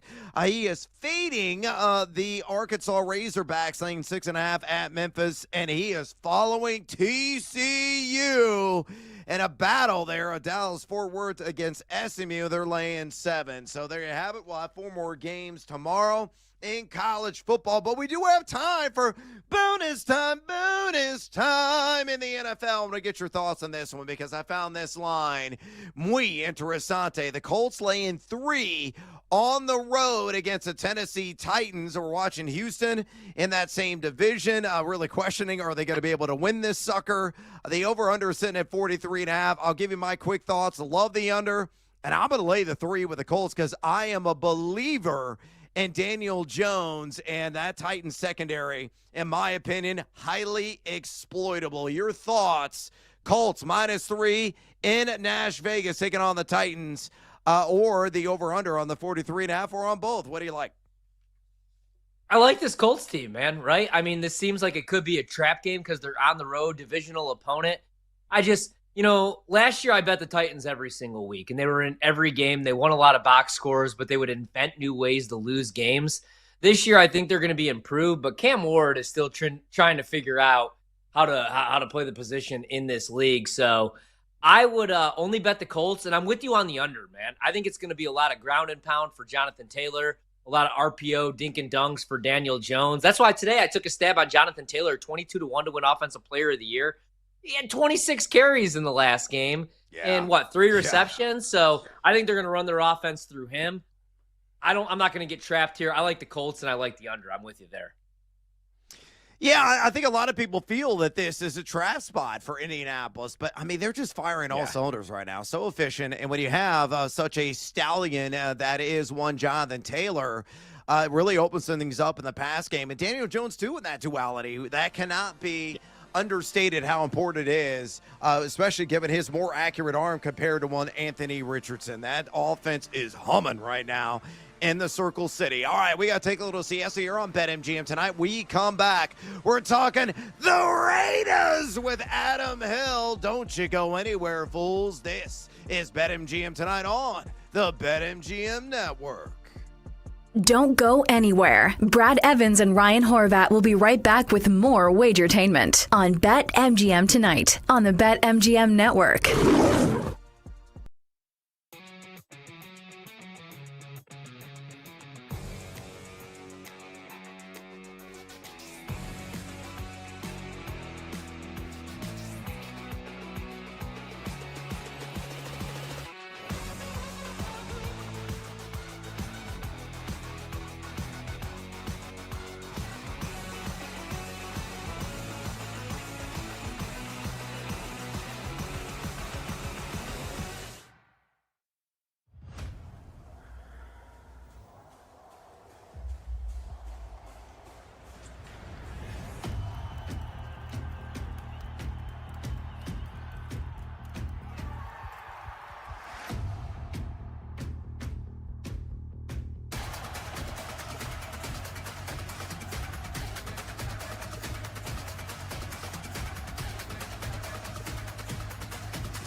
When you lose on the road, I know it's unranked team, and you've struggled already relative to their expectations. I think that's what gets to me, right? Because weren't we all talking about Clemson as being maybe not a dark horse, but certainly one of the favorites to win a national title? This is Klubnik coming back.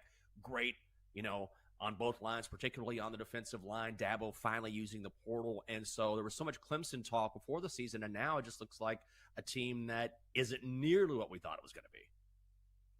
I think it's more upsetting for Clemson because they look like the team that was ready to go from the start just because they had so much experience.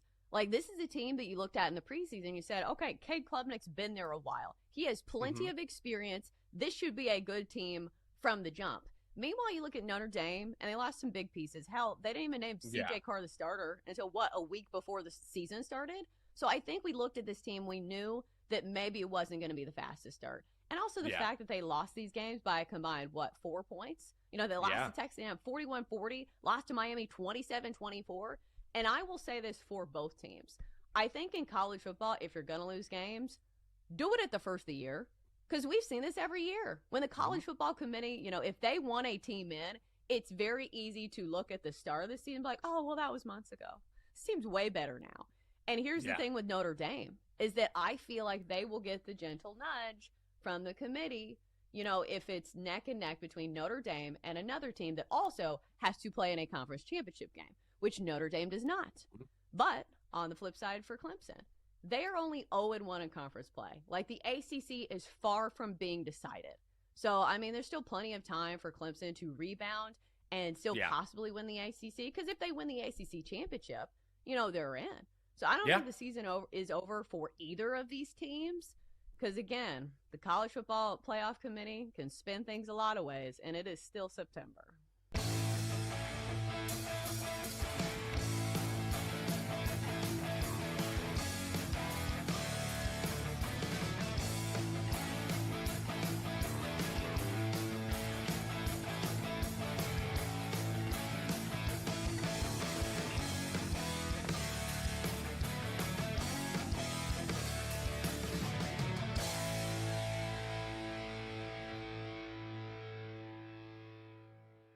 The AP poll, to me, I don't put a lot of stock in. I don't really care. From a numbers standpoint, I had Illinois 3 points better than Indiana last week going into Saturday. Indiana plays Indiana State, wins by 70. Whatever. And then Illinois is up 10-0 on Western Michigan at half. Illinois pulls away, wins 38-0. But if I had Illinois 3 points better last week, you don't really move either of those teams. So how do we get from Illinois 3 on a neutral to Indiana 5 at home? I don't understand it. And you've seen the money come in on Illinois. Again, they took 5, took 4.5, and took 4. Another team that they're betting this week is Duke. Duke opens 2 at home against NC State. And now Duke is laying 3.5. Duke has taken money in 2 straight weeks and gotten destroyed. If you bet them at least, because I bet them against Illinois, because again, I believed in the numbers and believed in the market, and the market was way wrong on Duke. So then Duke goes to Tulane on Saturday with the old Tulane quarterback playing for Duke, and Tulane wins. So like Duke has taken money week 2, week 3, loss, and here they are taking money again. It's time to place your bets. This is BetMGM Tonight on the BetMGM Network. Welcome back to BetMGM Tonight. Brad the Big Noise Evans with you. Ryan Horvath along for the ride on this Manic Monday. Of course, we got a Monday Night Football doubleheader. And right now, the Houston Texans, I think, are bleeding idiots. They went forward on 4th and goal. Getting too cute with it. Too many shotgun formations. Just run the damn ball with Nick Chubb, I don't know, like 2 or 3 times. They only did it once, trying to run to the right away from Vita Vea. He got swallowed whole by who? Vita Vea. And then Houston attempted to try to pass the ball 3 consecutive downs, and they were stonewalled. So they do have Tampa pinned at like the 1.5-yard line. But they're trailing right now 14-10, still 11:15 to go there in the fourth quarter. We'll keep you up to date. We're going to be talking to Adam Hill about the Las Vegas Raiders as that game is going to be kicking off at 9 p.m. Central, 10 p.m. Eastern. Hopefully you're brewing a pot of coffee because it's going to be a late night for a lot of us east of the Mississippi River. And, of course, we'll be breaking down everything in Las Vegas with Adam here in a moment. Friendly reminder, if you want to talk fantasy football with us, sports betting as well, you absolutely can. We're highly accessible. Just pick up the phone and dial us, fools, at 833-732-3875. 833-732-3875. You can also fire off your questions and comments via the X or the Twitter at BetMGM Tonight. Again, on X, at BetMGM Tonight. Let's head out to the phone line right now to a man who is at the Darth Vader Dome covering the Las Vegas Raiders. That is Adam Hill. He's a Las Vegas sports writer and columnist for the Vegas Journal and Review at reviewjournal.com. Follow him on X, would you kindly, at Adam Hill LVRJ. Again, on X, at Adam Hill, LVRJ. Adam, welcome to BetMGM Tonight. It's Dwayne Ray from me, my man. The big question heading into the matchup out west is Brock Bowers officially active. He did practice on Saturday, so he should be good to go. Do you expect him to have any kind of limitations tonight? What's the outlook in the matchup against LAC? Predict his final line, and just for comparison's sake, his over-under right now at BetMGM is sitting at 53.5 receiving yards. Your thoughts on Brock Bowers?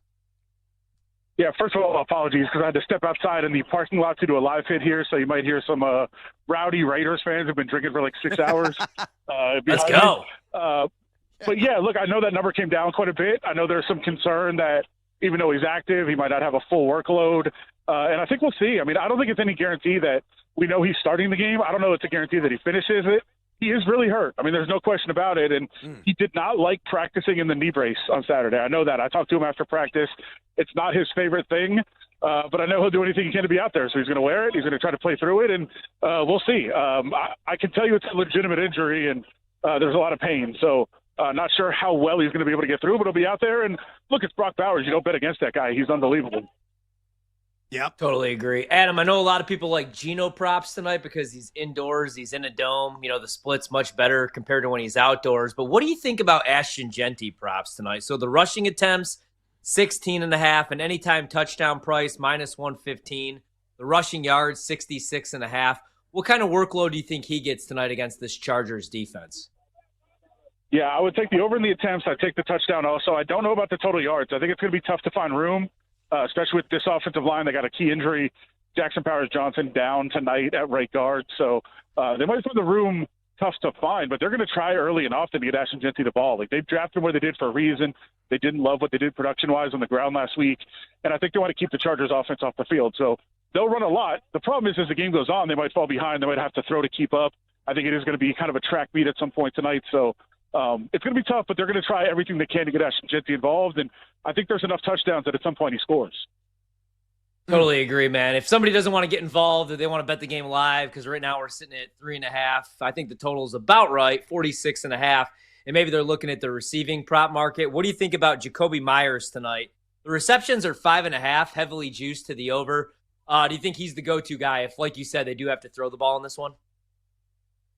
I think it goes over, but I'll switch gears and go back to Ashton Jeanty on this, because I like to look at Ashton Jeanty's receiving props in this game and his receiving numbers. They loved what he did in the passing game last week. He was far ahead of where they thought as a pass blocker. Sorry, there's a lot of noise. He was far ahead of where they thought he'd be as a pass blocker. So they can keep him out there in passing downs and have full trust in him to be able to pick up the blitz and get out as a receiver. And I could tell you every single day at practice, all offseason, OTAs, minicamp, training camp, they were using him in the passing game over and over again. They want to get him involved. They don't think they got him involved enough last week. They're going to throw him the ball, and I don't think there's any question about that. Well, here's the lines, Adam. Just so you know, right now for Ashton Jeanty, the over on 2.5 catches, -105. The over-under on receiving yards at 14.5. Are you in on both of those? It sounds like you are. Absolutely pound it, and send me your DMs if you're angry about it afterwards. I'm pretty confident it wins. All right, man, I'm going to tell you, such convincing fashion. I mean, you got the truth right here. We're talking Adam Hill, outstanding stuff and tremendous insights. Las Vegas sports writer and columnist of the ReviewJournal.com. Follow him on X, would you kindly, at Adam Hill LVRJ. Again, at Adam Hill LVRJ on X. Adam, if you're Pete Carroll, what is one matchup on defense you are most worried about against this Chargers offense? I'm guessing it's somewhere in the secondary. Am I wrong? Every single cornerback. I think you can just circle them all. I was in New England last week, obviously, watching the game, and I watched again on film a couple of times. There was wide open receivers all over the place. The Raiders were pretty fortunate that Drake May was awful in that game. And I don't think you'll see him play a game that bad again this year, but he was not only missing open guys, but then when he did find them, just overshooting them. I mean, he just wasn't good in that game, and there was plenty of opportunities. So I think the Raiders got pretty fortunate in the fact that they were able to limit the opportunities, limit them defensively. I do think the Raiders are going to be a decent run defense this year, but I think if the pass are going to be exposed. And we saw the Chargers go away from, the Greg Roman, Jim Harbaugh style of just trying to run it 100 times a game. I think they realize they have Jim Harbaugh, they have they have Justin Herbert, they have Ladd McConkey, they have Keenan Allen back, the ultimate security blanket for Justin Herbert, and now Quentin Johnson is living up to his potential. So I think they finally realized that against the Chiefs. They took advantage of that matchup. I think they do it again. I think there's a lot of matchups for them to exploit in the secondary, and that's why I think this game gets high scoring. And I do think the Raiders can keep up. I think this offense can score when they have to. So I think it's going to be an entertaining game. All right, Adam, we'll get you out of here on this, if you don't mind. What is one unheralded Raiders offensive player that you could see prove to be an X factor under the primetime lights tonight? So I apologize for this because I did another show last week, and I told them I was certain Trey Tucker was going to score a touchdown, and he did. But let's go back to the well. I mean, I think people are underestimating just how much he was used all off season. He's another guy, kind of like Quentin Johnson, not quite the high profile, but a guy who took a couple of years to figure it out. He has figured it out, and he's on the field all the time. I think that's a guy that could score. And then another one I saw, I think Dante Thornton longest reception was 14.5. Hit the over on that too. He's catching a long ball.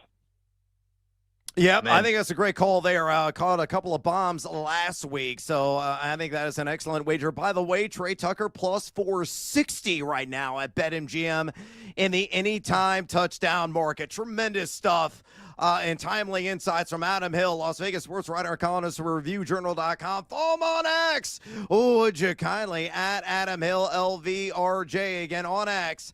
At Adam Hill LVRJ. Adam, we appreciate the time. We appreciate the information. Enjoy the rowdy matchup tonight between the Raiders and Chargers.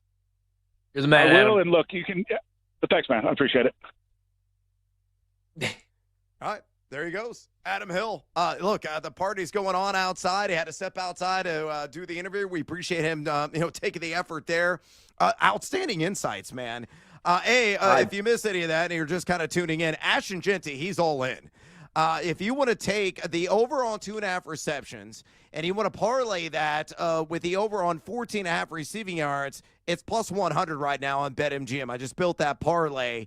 He loves Deontay Thornton as well on the over on longest catch at 14.5. I think that is an excellent call. As a guy had one of the highest ADOTs. He was actually number 2 in ADOT among all wide receivers in week 1. So, Geno Smith's going to uncourt down the field, and he even threw out Trey Tucker anytime touchdown yet again at plus 460. So out of what Adam Hill just gave us and those insights, anything that you're tailing automatically, I'm already in on Ashton Genty, and I got to build more parlays. So please talk extensively if you don't mind, Horvat. Got you, dude. So I saw a bunch of the Twitter touts today giving out Ashton Genty under 2.5 receptions. Adam says the opposite. I wanted to fade these people anyway. I loved Ashton Genty, the pass catcher 2 years ago at Boise State. Last year, they didn't really throw him the ball a whole lot out of the backfield. But 2 years ago, man, he had a 91.2 receiving grade. I think they're going to love what he could do as a receiver, and he was much better in pass pro than given credit for. So I love the over 2.5 receptions on Genty. I grabbed it minus 102. Great price. It's actually juiced to the under. Thornton, over 14.5 longest reception, minus 125 was something I had circled today, Brad. I never got around to it, man. That's one I want to tail, but unfortunately, that number has been hit and is long gone. Want to guess what that's at now? 17.5. I'm not even going to let you. 17.5 on the longest reception. I'm going to stay away from that. I think it probably still goes over on Thornton, but I wish I would have had the 14.5, 15.5. I would have probably played it up to 17.5. I think it's a different conversation, but I will follow him on the Genty receptions. I'm glad he's with me on the attempts. I bet that over 16.5. And I have the Genty anytime touchdown minus 115. And see if you could get an odds boost. Because I know right now, I got one at BetMGM on that, and it was up to $50. So I bet $50 on Ashton Genty to score an anytime touchdown. Took it minus 115 to plus money. Not that that's going to, put you in Gucci and fur, but hey, free money's free money. So grab it while you can, right? Look, I just grabbed the alt market on Deontay Thornton, 20-plus yard reception. I got a plus 130. I'm in. Okay. By the way, you can still get it at BetMGM. The number's a little bit higher than the 14.5. It's only at 15.5. They'll juice a little bit to the over, but not terribly. So at a minus 120. Oh, we got a block. Oh, my God. We got a block on a pump on the Houston Texans. They're in business, folks. Again, you should have kicked the damn field goal. That's precisely why you should have kicked the field goal, because they had an opportunity, 6:16 to go, to get the lead with a boot. Now you got to score a touchdown, down 14-10 right now. But this game has got really interesting in a hurry. By the way, I'm going to throw out one more prop here real quick. Najee Harris. I did not bring that up with Adam in that interview. Of course, he is the backup running back for the LA Chargers. I took the under on 18.5 rush yards. I don't see him playing a whole lot again. He only had 19% of the snap share in week 1. Maybe it's a slight uptick on that. Only had 1 carry for 5 yards. Maybe gets a couple of carries for 12. But the Raiders were excellent in rush gap coverage in week 1. Could be more of the same tonight. I'm just not a buyer than Najee Harris anywhere close to 100%. Your thoughts? Totally agree, man, right? He wasn't very efficient last year. He misses all of camp. And it wasn't because he went out there and got hurt, right?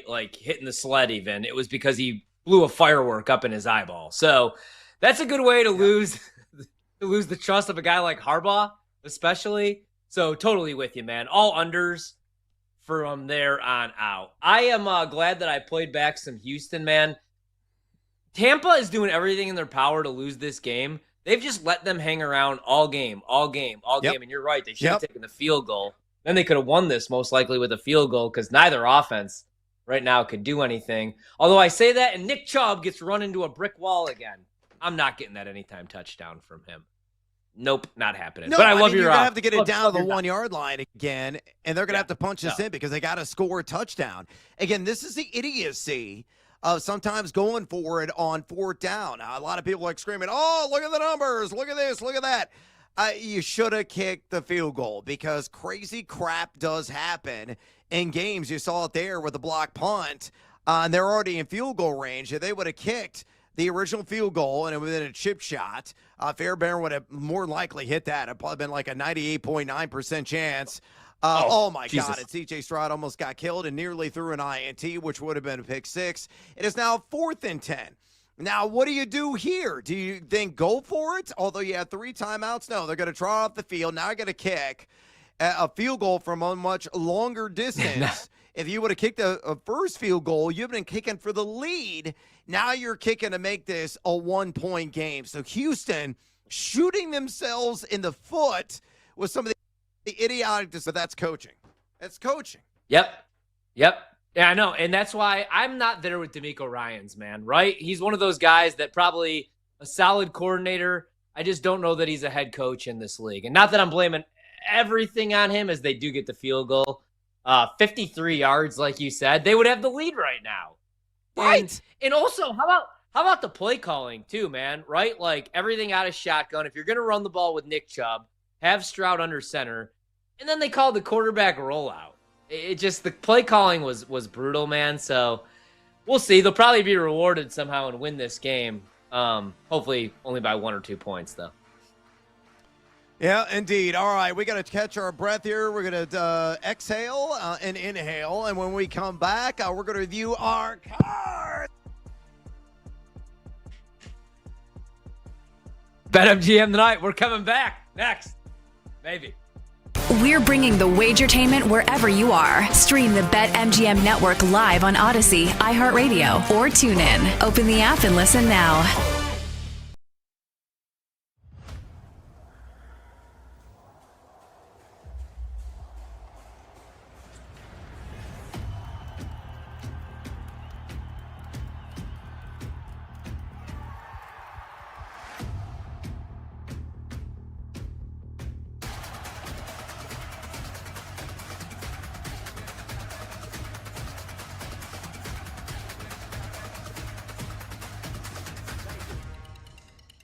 How did the Jaguars not cover that game?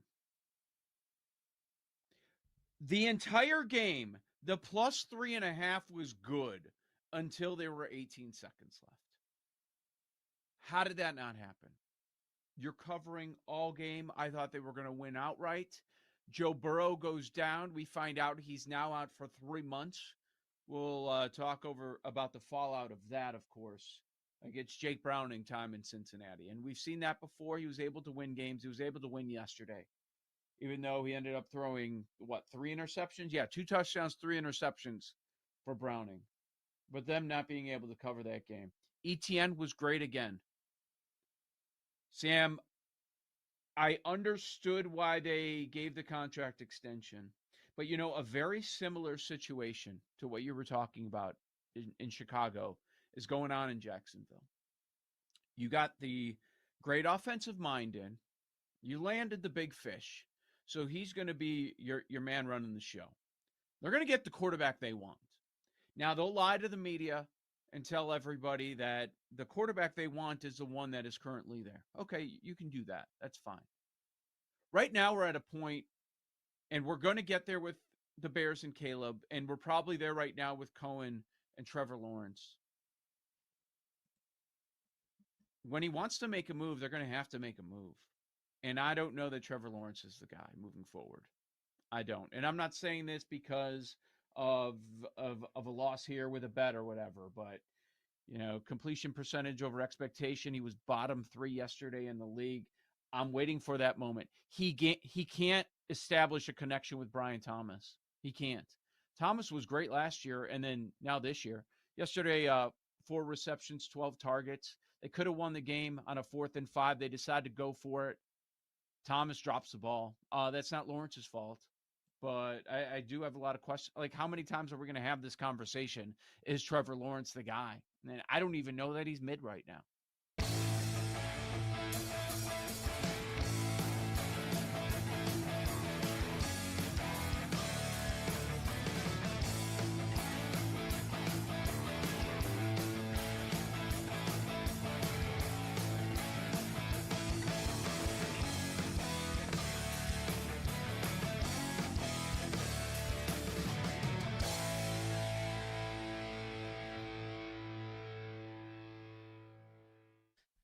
Travis Kelce, let's call a spade, is the reason the Kansas City Chiefs are 0-2.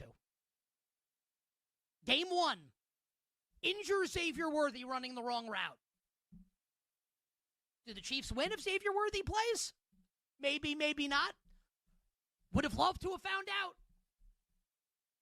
Game 2, Worthy doesn't play.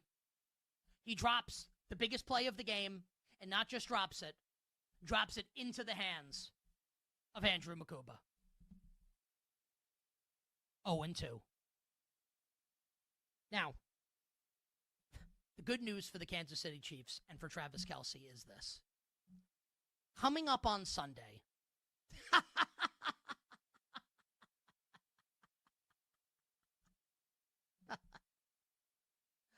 oh, man. Sunday Night Football at the New York Football Giants. Here is my personal guarantee for everybody. And I'll be making this bet with my money. If you don't think Travis Kelce scoring a touchdown in this game against the Giants, I don't know what to tell you.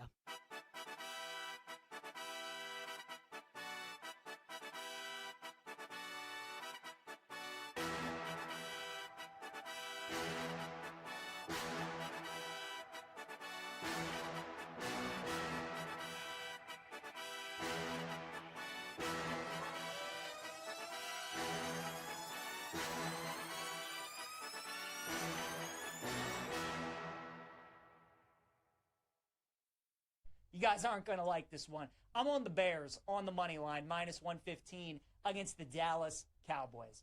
They love that.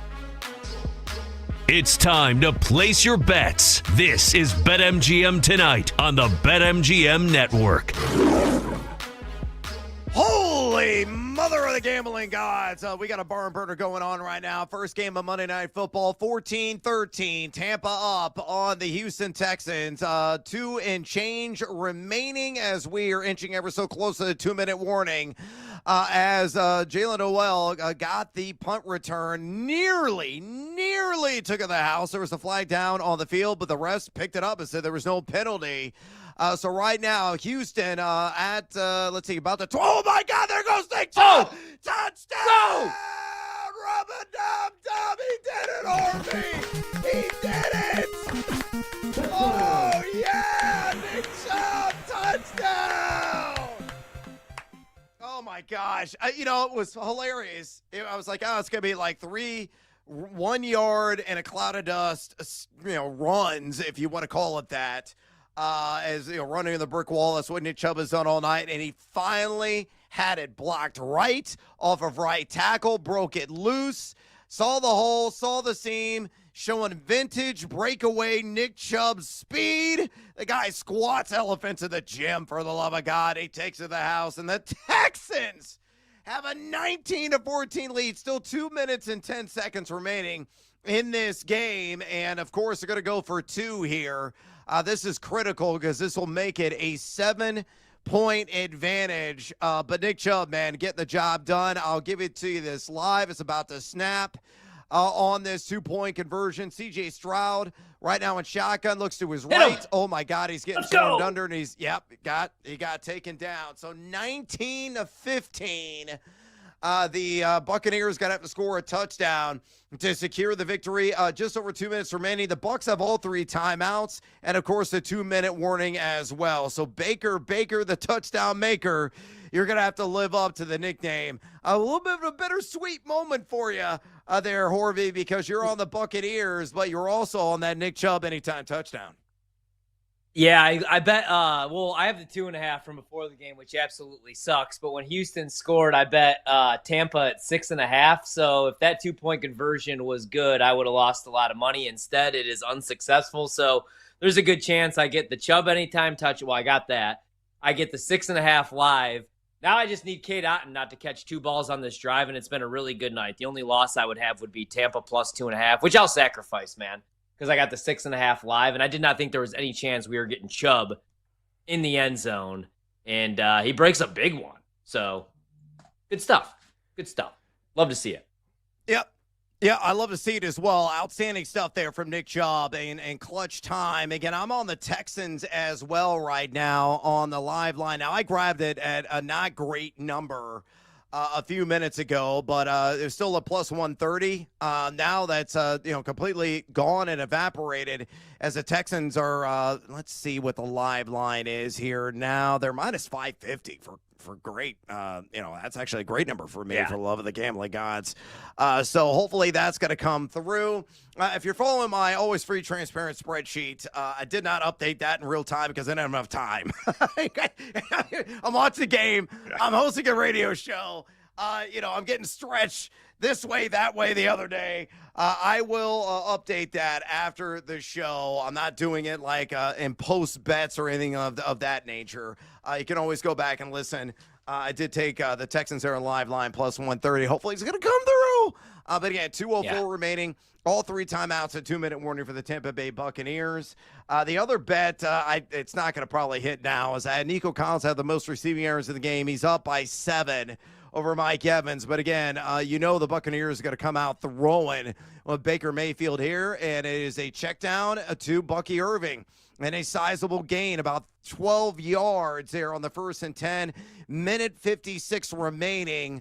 Again, there's a 2-minute warning, and he still got 3 timeouts. So the Buccaneers got plenty of time, but they have got to get their butts into the end zone to try to win this game in regulation. So, man, what a stirring finish to this game. Started fast. There was a bit of a lull. Really, defense took over in this game, and now we're seeing a flurry here at the end in Buccaneers and Texans. All right, while we have a little siesta and breaking the action, let's go ahead and review our cards tonight.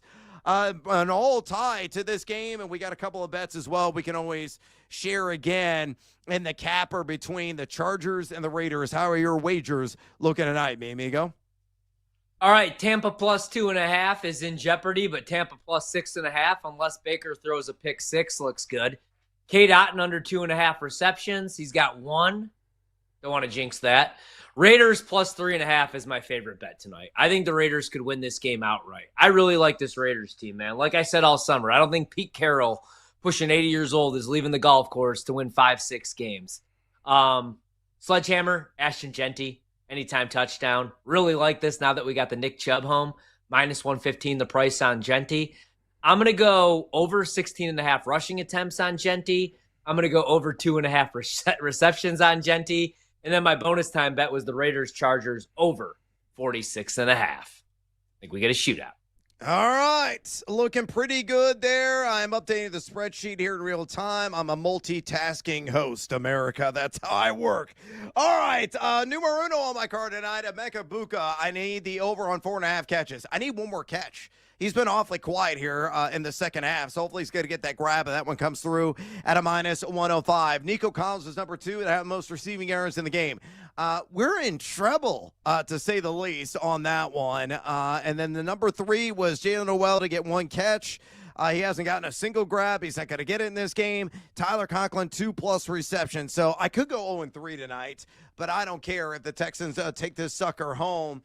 In the second game, I do have the under on Najee Harris, 18.5 rush yards. And I also have a little action on Ashton Genty. Again, based on Adam Hill and what he had said, he was on the over on 2.5 catches. I parlay that with the over as well on 14.5 receiving yards. That gets you an even Steven plus 100 juice. Deontay Thornton, I took the alt market, 20+ yards on the longest reception at plus 130. Also like the standard market on they were now 15.5. It was 14.5 earlier today, though at a minus 120 juice. I also have Justin Herbert over 14.5 rush yards at a minus 135. So it could be a bit of a mixed bag for me. My sledgehammer, Nick Chubb, 12+ rush attempts. He's got exactly 12. And Keenan Allen, 4+ receptions. So I just need Keenan Allen to come through on his end of the bargain. And that one will come through at a plus 102. So again, the card stinks. As it usually does, the secondary wagers doing a hell of a lot better, and the sledgehammer still alive. A parlay peep, by the way, is Baker Mayfield unloads. Overthrew Mike Evans. 3rd and 10, minute 32 remaining, and Tampa's got to try to convert here Let's see. Parlay Pete had Nico Collins 50-plus receiving yards. He's got 52, so he's halfway there. Ashton Genty anytime touchdown at plus 116, so that one is still live. So, again, it could be a profitable night across the board for yours truly, including Parlay Pete's action as well. I'm going to give this to you live. Again, 3rd and 10, minute 32 remaining. Buccaneers in shotgun with Baker Mayfield. He's about to take a snap. He takes the snap. Surveys left. Surveys right. Flush out of the pocket to the right. Chucks it down the field. Oh, my God. Off the hands of Emeka Egbuka. It was almost right there. You got one more shot. 4th and 10 for Tampa. They do have all 3 timeouts, so I'm not really doing proper math probably in my head, so not completely over yet. Even if they don't convert here, but it is a 4th and long. Horvat, what's the call? Mike Evans? Got to run the same action with Egbuka, but maybe for like 11 or 12 yards. What would you do if you're calling the shots in this situation? If you get a one-on-one vertical route like that with Egbuka, I think you got to take it, right? He caught the game winner last week. I'm going with Mr. Reliable, Mike Evans. Anybody but Kate Otten. Baker is, oh my God, he's going to use his own leg. Oh, and he's going to get Baker. the first Get down out on of a bounds, run. Baker. Oh my God, a somersault. Wow. Woo! Nearly Get the ball. stormed under there in the backfield. Baker reads, recognizes, sees a hole, and takes off. Working those little legs, still alive. 1 minute and counting. Again, they have all 3 timeouts. They're about the 47-yard line of Houston. Baker surveys, gets it under. There's your boy, Kate Otten. That's his second grab of the game. Remember, you had the under on 2.5 receptions. One more grab to Kate Otten, and that's going to be a loser, but Horvath's got bigger fish to fry. As right now, the Tampa Bay Buccaneers are marching in to enemy territory, setting up right now. Not quite. Yeah, they are on the other side of the 50-yard line. All about Baker Mayfield, again, being an opportunistic runner. He's up to 172 yards and 2 touchdowns. We have stop and action. Looks like there was a timeout. Yes, timeout. Houston, 52 seconds remaining as the Tampa Bay Buccaneers at the Texans' 45-yard line. They need a touchdown, folks, to win the game. 19-14. Remember, Houston botched that 2-point opportunity, and it all could come down to exactly that, Horvey. Oh, man, what a game, man. You're never dead with Baker Mayfield behind center. I can't believe that Kate Otten most likely goes over 2.5 receptions on this final drive. Every time I play tight end unders, like Will Dissly under 14.5 on a longest reception, we don't see him until the final possession of the 4th quarter. Then there he is, grabbing a 19-yard reception. Now I'm guessing Kate Otten's probably going to have a little crossing route here and catch his 3rd ball of the game with 50 seconds to go. So obviously field goal does nothing. They got to score. Baker checks down to Bucky. Bucky cuts up the field. Oh my God. Goodness, a whole lot of yak for Bucky. 20. All the way to the 20, no timeouts. Yeah. They got to kill it or get. Oh no, they do have a timeout. Yeah, they just. Yeah, they got 3 timeouts remaining. Oh, That's 3. the first timeout. 42 seconds remaining. Again, 19-14. They're right there knocking the door. They're at the Houston 23-yard line. Plenty of time. 42 seconds with 2 TOs remaining as Bucky Irving getting in on some of that action as really padding his stat line for you fantasy managers out there. Bucky now up to 45 yards receiving on 5 receptions. Folks, I got exit stage left. Horvath's sticking around for a bonus hour here at BetMGM tonight. I'm going to soak in all this action. Until then, adios, amigos. Somehow win, Texans, please.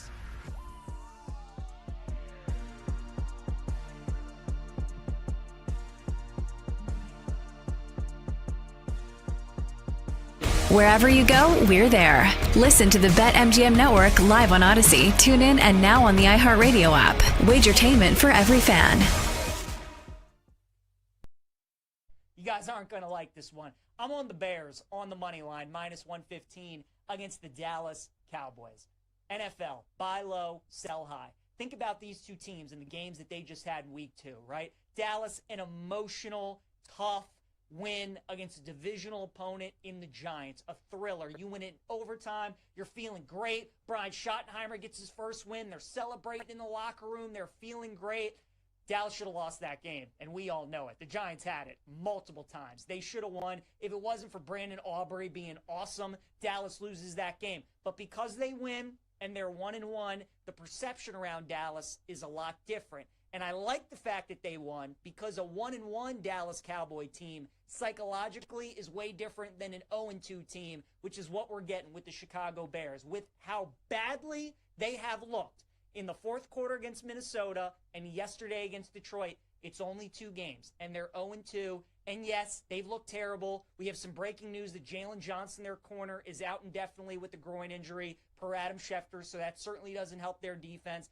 But Dallas's defense is awful. Russell Wilson just threw for 455 yards against that Dallas defense. I know Caleb Williams isn't what people had thought he would be up to this point. I know he hasn't looked as good as people would have wanted him to look under Ben Johnson. But against that Cowboys defense, I think he's going to make some plays. I think they're going to be able to move the football. And we know Dak and the Cowboys, when this offense goes outdoors on natural grass, they tend to struggle. It's not the same team than when you get them certainly at home or when you get them on turf. So nobody's going to want the Bears. Everybody who was high on this team going into the season has a completely abandoned ship. Everybody's off. Nobody wants to bet them. Everybody in Chicago thinks the season's over. Isn't this so Bears that they're going to win this game and then everybody is going to buy back in? So this is when you bet the Bears, is when nobody wants them. And then when next week, when they give everybody hope, that's when you probably look to fade them. But for this week, we'll take the Bears on the money line at -115.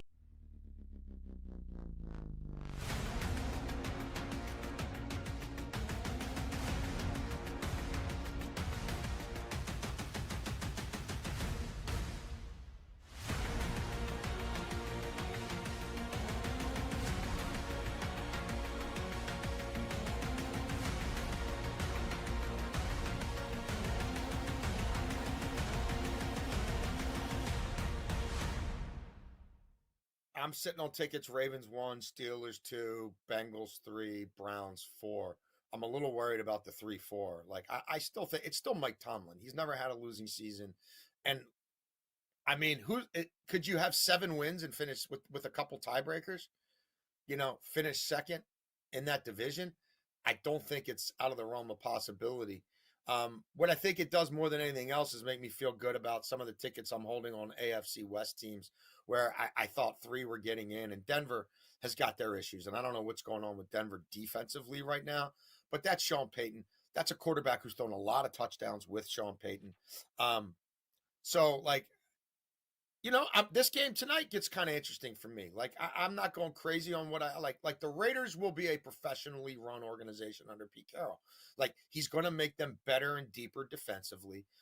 They're going to manage game situations better than they have in a long time. And that quarterback will, you know, go off on runs and put up some yards. So, you know, the door is definitely wide open for a third team in the AFC West. I mean, we're all sort of assuming, right? That's KC. That's the Chargers. That's Denver. But like this Chiefs thing, man, their schedule is a bear. And like the Raiders played them tough under Antonio Pierce. So what it does for me really is kind of make that division really even more intriguing. I mean, I don't know. Could they send 4? I mean, is that mathematically possible? I don't know.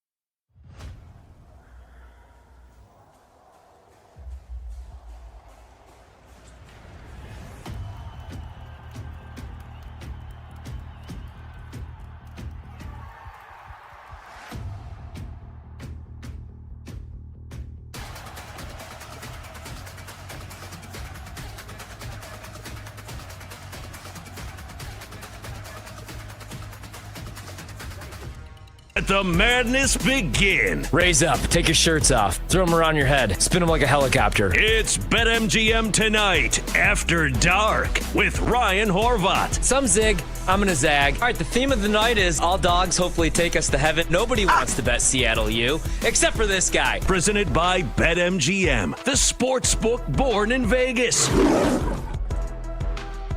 BetMGM Tonight After Dark, Ryan Horvat solo hour for the next 60 minutes. And this one goes final. Monday night, we got 2 Monday night games. Tampa Bay comes back to beat the Houston Texans 20-19. So they cover. They were 2.5-point dogs. Plus 115, I believe, on the money line. The total does go under with 39 combined points. But I had Tampa plus 2.5, plus 6.5 live. A Nick Chubb anytime touchdown. The only bet that I lose, unfortunately, does come on the final drive. Cade Otton, under 2.5 receptions, dies as he goes over 2.5 receptions. But other than that, a 4-1 start to the night, and I'll take that every single. Coming up, we got the Raiders catching 3.5. I'm going to bet the Raiders at home against the Chargers. I'm going to bet the over in the game, 46.5. I'm going to bet Ashton Genty over 16.5 carries. I'm going to bet Ashton Genty to score an anytime touchdown, minus 115. And I'm also going to bet Ashton Genty over 2.5 receptions. That game's going to kick off in 4 minutes. So while I do that and add some last-minute bets, earlier tonight, we talked with Jared Smith. You hear him here on the weekends. You hear him on Fox Sports. And he joined us to talk a little college football. It was a crazy weekend of college football. Georgia Tech beats Clemson outright. Miami continues to roll in the ACC. We also talk a little NFL. Get Jared's best bets for week 3. Get his opinion on tonight's game that, again, is going to kick off in 4 minutes is the Raiders. 3.5-point dogs, the total 46.5. I'm going to go over, and I'm going to go dog. Let's see what Jared Smith did earlier here on the show. Again, BetMGM Tonight, Jared Smith of Fox Sports. Deep in the heart of Texas. But right now, let's go to Viva Las Vegas and talk to our guy, Jared Smith. That's where the Raiders are going to be hosting the LA Chargers a little bit later on tonight. He is a host there on Fox Sports Radio. He is a host as well. You can hear him right here on the BetMGM Network. And make sure you follow him on X, where he's always giving it to you there at Jared Smith Bets. Again, on X, at Jared Smith Bets. He's got an adorable pup and jackpot as well. More pictures, please. Let's bring on our guy, Jared Smith, right now. Again, the tightest, most handsome beard in the entire sports betting game. Jared, welcome back to BetMGM Tonight. Let's talk about this game. Let's do a live dive right now. I'm going to get your reaction to what you've seen so far, what your expectations really are rest of the season for the Texans and Buccaneers. Currently at BetMGM, the Buccaneers are laying 2.5 at a minus 130 juice. It's even money if you like the Texans covering the spread. Now it's jumped to plus 3.5, and that line is gone now at minus 110. So that temporary juice has evaporated. But the Texans on the money line plus 165 live. Tampa at minus 210. The over-under sitting at 50.5, minus 115 either direction there at BetMGM. So any thoughts on a live dive in this first game of the Monday night doubleheader? And what are your general views on Texans and Tampa this year? Gentlemen, great to be back as always. Yeah, I mean, I think Texans plus the 3 at home feels like, if you can find that pop up, I mean, that feels like this is kind of a nip and tuck back and forth game. I like what I've seen from Baker so far. The MO on this Texans defense is they play fast, they play downhill. They play, they like to have a little zone in the back and then blitz you up front. So how do you beat that? Well, you run a lot of screens, you run a lot of draws, you get the ball out to Emeka Egbuka in space on a little wide receiver screen, and all of a sudden he's in the end zone. Same thing with Bucky Irving, able to kind of utilize his ability to break tackles. It's been a very balanced attack so far for the Bucs. Baker's got a high completion percentage. Again, not very deep. They're not pushing the ball down the field, only 6.5 yards per attempt, but 11 out of 14. So they're taking advantage of the fact that the Texans play a very aggressive style of defense. You invite that blitz, and then you get some short stuff behind it, and it's been good so far. On the other side with C.J. Stroud, they're a little bit more aggressive, right? 11.5 yards per attempt. They're trying to push the ball down the field. I did see one of the Bucs defensive linemen. I can never pronounce his last name. Kajuj, I am not even going to try. But that's a big loss for them because you do see this Bucs defense is still struggling a little bit to defend in the back. So you got to get pressure on Stroud. Overall for these teams, I think Houston is still the best team in the South, but only by name value only. Jacksonville's coming on strong, but they can't finish games, right? The Jags unable to finish games right now. They're still learning how to win. And I think that's why Houston probably still wins the South. But it's a coin flip right now. And I think Indy's right there, but I'm not fully sold yet on Daniel Jones. We'll see if he can stand up for the long haul. But obviously the Colts have the early lead in this division. We'll see what happens when Houston plays Indy, whenever that game is. The Bucs are still legit. You got to avoid the injuries, of course. Now both starting tackles are out. So we'll see if the offensive line can hold up. But Baker's a gamer, man. 8th OC in 8 years, and he just continues to sling the rock and play with no fear. So I think the Bucs are a legit playoff team, legit divisional contender. I think the Texans, again, are, still really good roster, good defense, but I need to see them start to put some of these positions together, because right now it looks like their defense is kind of getting shredded a little bit. Yeah, Jared, second game that we get tonight, we got right now best price on the Raiders is the dogs, 3.5 still at home. The total in the game, 46.5 right now. Both teams 1-0. Any looks for you tonight in Chargers-Raiders? Yeah, I took 3.5 with the Raiders. I mean, obviously, as we get closer to game time, we'll see if those hooks evaporate. You can still get it at BetMGM right now, laying $1.15. I think that's still a decent bet. Geno Smith's a very different quarterback inside of a dome. And he threw for 360 last week. And you go back and you look at what New England did last week, and I thought the Raiders defense held up okay against the Patriots offense that looked pretty decent yesterday against Miami. And you want to say Miami's out of it, that's fair. I can listen to that argument. But I think the question for me going into the year with the Raiders was, is Geno going to be able to hold up in the big moments? And is the defense going to be able to overachieve? Because there were some question marks, especially in the back. I love Chip Kelly. I don't think Genti's going to be this rock star for them. I think it's more about Bowers and Myers and Mayer and kind of what they can do with the synergy on offense and how Chip Kelly utilizes them. I thought Jack Beck looked great last week too. So a lot of weapons on offense for the Raiders. I think with the Chargers, listen, that Chiefs offense moved it against this Chargers defense last week. And if Herbert doesn't have that crazy scramble on 3rd and long, I think the Chiefs probably win that game last week because the Chargers D was gassed. So there will be an environment in this Allegiant Stadium tonight. Usually when a road team comes into Allegiant, especially if it's like the Steelers or the Packers or a team that travels really well, the home field advantage kind of evaporates for the Raiders. I don't think that will be the case tonight. First of all, I've never met a Chargers fan, so I don't even know if they exist. Second of all, there's buzz around this team, right? Big road win last week. I think there's a lot of excitement in Vegas about this team, and I think it's going to be a really fun atmosphere at Allegiant tonight. Plus 3.5 with the Raiders feels like the way to play it. Yeah, love that bet as well. We're on the same side there. College football, I want to get your opinion on the ACC, man, because Clemson was a huge favorite. I think everybody else was 3-1 or lower. Starting with Miami, they were Clemson being plus 110. They lose to Georgia Tech. Are you out on Clemson for the remainder of the season? And who are you buying? Georgia Tech with the big win, obviously at home against Clemson. Miami's looked pretty dang good. And you have Florida State, with the outright win week 1 against Alabama. Who do you like now in the ACC, and how have things changed in your opinion? I'm not sold on Florida State, guys. I'm not. We're not really going to get a strong look at them for another couple weeks until they play Miami. And I'll reassess my opinion on Florida State then. I think their secondary is a little bit lacking. And that was, I would love to see them play Bama again this week. I think if you flip Bama's games, right, they played ULM in week 2. If you play ULM in week 1 and then you play Florida State in week 2 and you give Kane Womack, Bama defensive coordinator, at least something to go off of with what Florida State has with Castellanos and Gus, I think Bama wins that game. I honestly do. You throw in the weather, you throw in the fact that it was kind of just a weird environment down there in Tallahassee, and I think it was a perfect storm for Florida State to get that win. I feel the same way about Georgia Tech and Clemson. I'm not dead on Clemson yet, honestly. I think they'll get a nice bounce-back win this week against Syracuse, who looks awful. And then you just kind of let the rest of the season play out because you look at their schedule, right? They don't have to play Miami. I'm down on SMU. You get Florida State at home. And then you play South Carolina end of the year, and they don't look to be too great. So 10-2 for Clemson is in the playoff and probably in the ACC championship game. So I think we're still in that point where you have to respect the good players and Clemson has a lot of good players. And that was always the handicap coming into the year. They lost a tough game to LSU in week 1. And then last week was obviously a really difficult performance where they outgained Georgia Tech. They outplayed Georgia Tech for most of that game.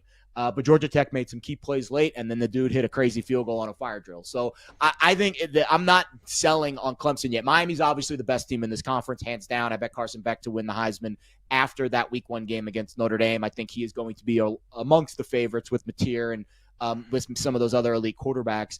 But I still don't trust Mario Cristobal in a big game. So I think the ACC is still very much open, and I think Clemson is definitely a buy.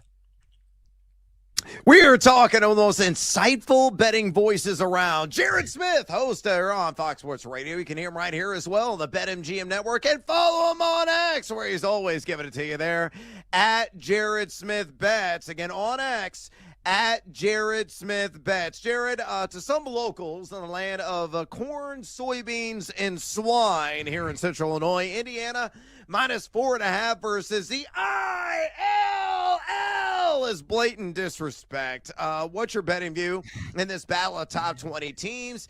And how much tequila should I have on hand at Casa de F? Oh, Brad, I'll be honest. I have faded Illinois, I think, twice this year. I think I've lost both times. So shame on me for not believing. Yeah, I know. I was on Western Michigan last week. I thought it was kind of a sandwich spot, and the defense continues to play really well. I think that to me is the positive, is the defense is playing really well.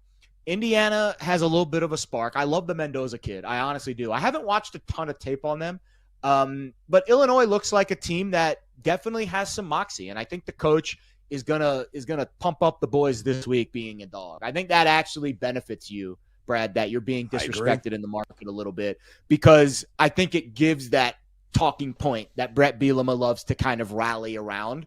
Now, in terms of the handicap, again, if Indiana can spread things out, that's the one thing we haven't seen a team do on Illinois yet, spread you out and run a little bit of tempo, that'll be the big test this week. But should be a really fun game. I do love both quarterbacks. I think Altmaier is a perfect fit for the Illinois system.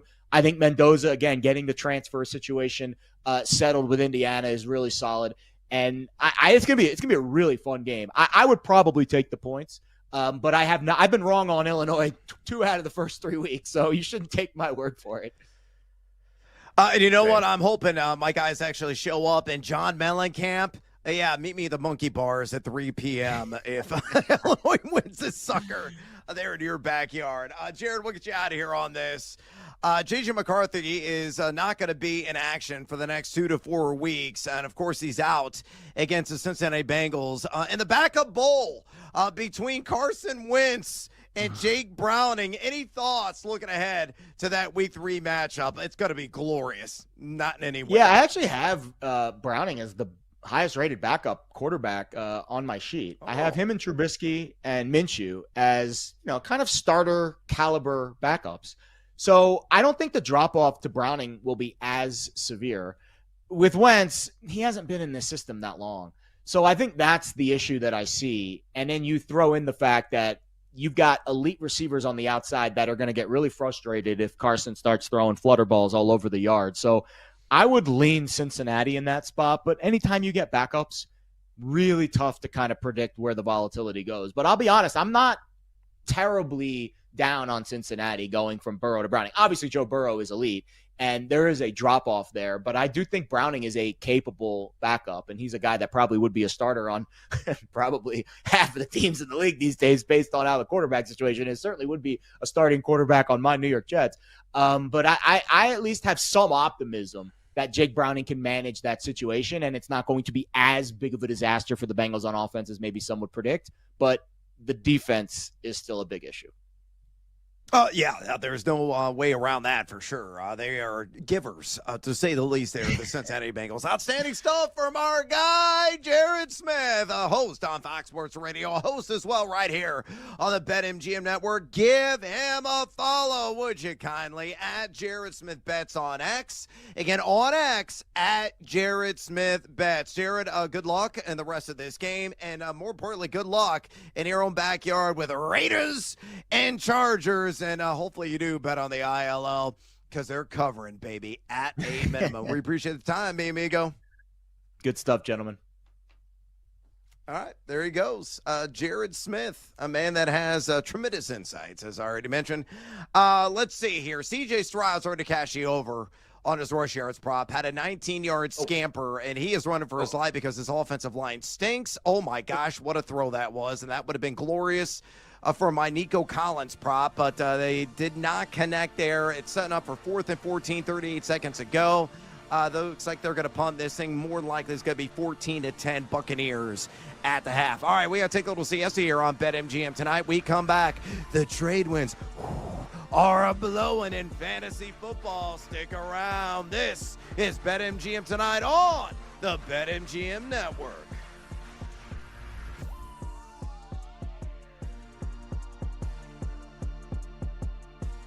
We're bringing the Wagertainment wherever you are. Stream the BetMGM Network live on Odyssey, iHeartRadio, or TuneIn. Open the app and listen now.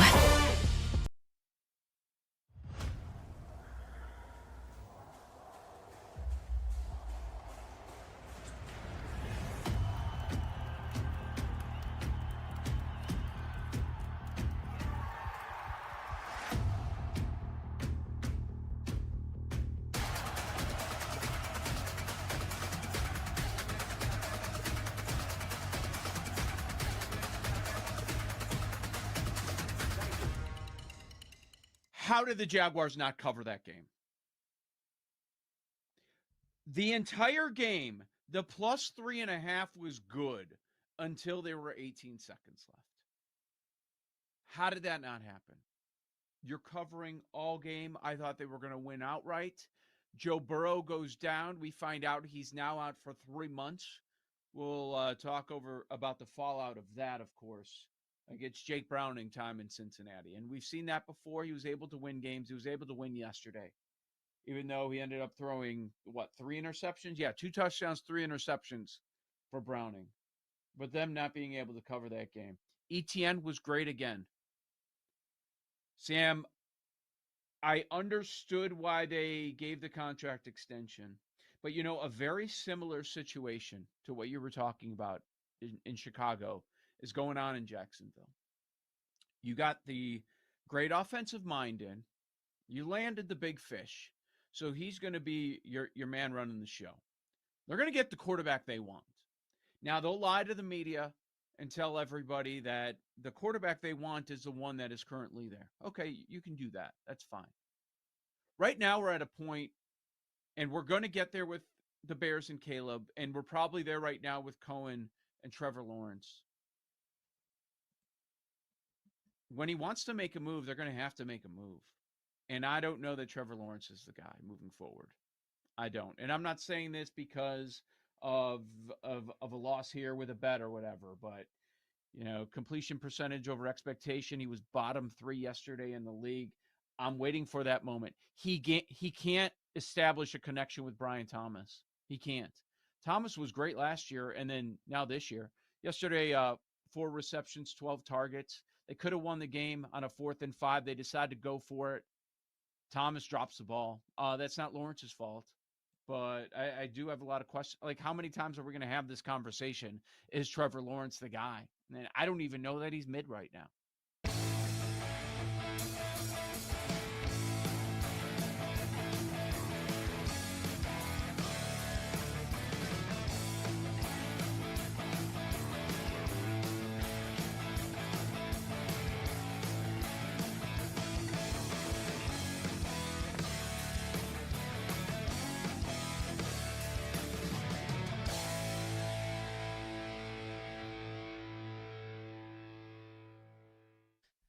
Travis Kelce, let's call a spade, is the reason the Kansas City Chiefs are 0-2. Game 1, injure Xavier Worthy running the wrong route. Do the Chiefs win if Xavier Worthy plays? Maybe, maybe not. Would have loved to have found out. Game 2, Worthy doesn't play. He drops the biggest play of the game, and not just drops it into the hands of Andrew Makuba. 0-2. Now, the good news for the Kansas City Chiefs and for Travis Kelce is this. coming up on Sunday.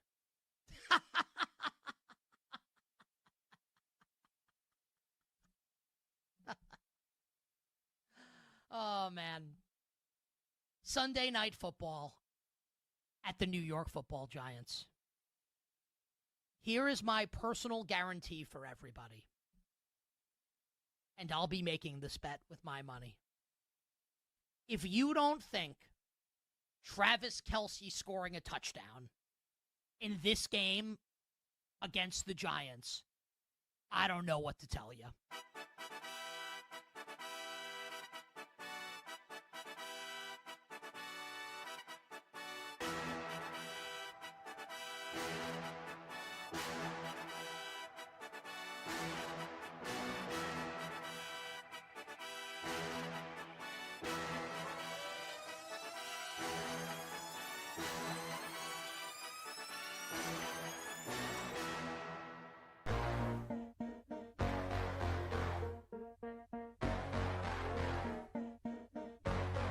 Let's get back to the madness. It's BetMGM Tonight After Dark with Ryan Horvat. BetMGM the night after dark. Ryan Horvat with you here until 11 p.m. Eastern. We're going to save our NFL Week 2 recap for tomorrow night because we had 2 games go down. One in progress right now, and we're tied up at 3 as the Raiders kick a 54-yard field goal to tie things up with the Chargers. Ashton Genty, much to my disgrin, has 1 carry only in this game so far. Now, granted, there's 9 minutes still to go in the first quarter, but that 1 carry was for 13 yards, and instead they've dropped Geno back 6 times. He just took a bad sack. He's 3 of 6 passing for 28 yards. Thornton, already with that 1 reception for 20 yards. Tucker with a pair of grabs for 8 yards. Jacoby Myers has 1 target, no catches. And Zamir White, 1 target, no grabs as well. For the Chargers, Justin Herbert, on 1 drive, 1 of 3 passing for 5 yards. The 1 reception was Ladd McConkey. He's got 1 grab for 5 yards. I'm playing against McConkey in fantasy football. I need him not to have 17.5 points tonight, so expect him probably to have like a pair of touchdown grabs. That's usually how things go for me in fantasy football. If you're looking for a live betting opportunity in the game, let's see what the current number's sitting at over at BetMGM right now. The Chargers are back to where we landed, 3.5-point favorites live. That's where we closed.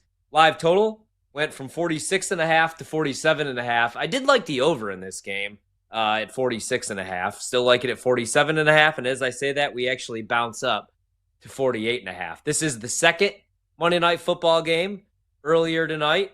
I was a happy man.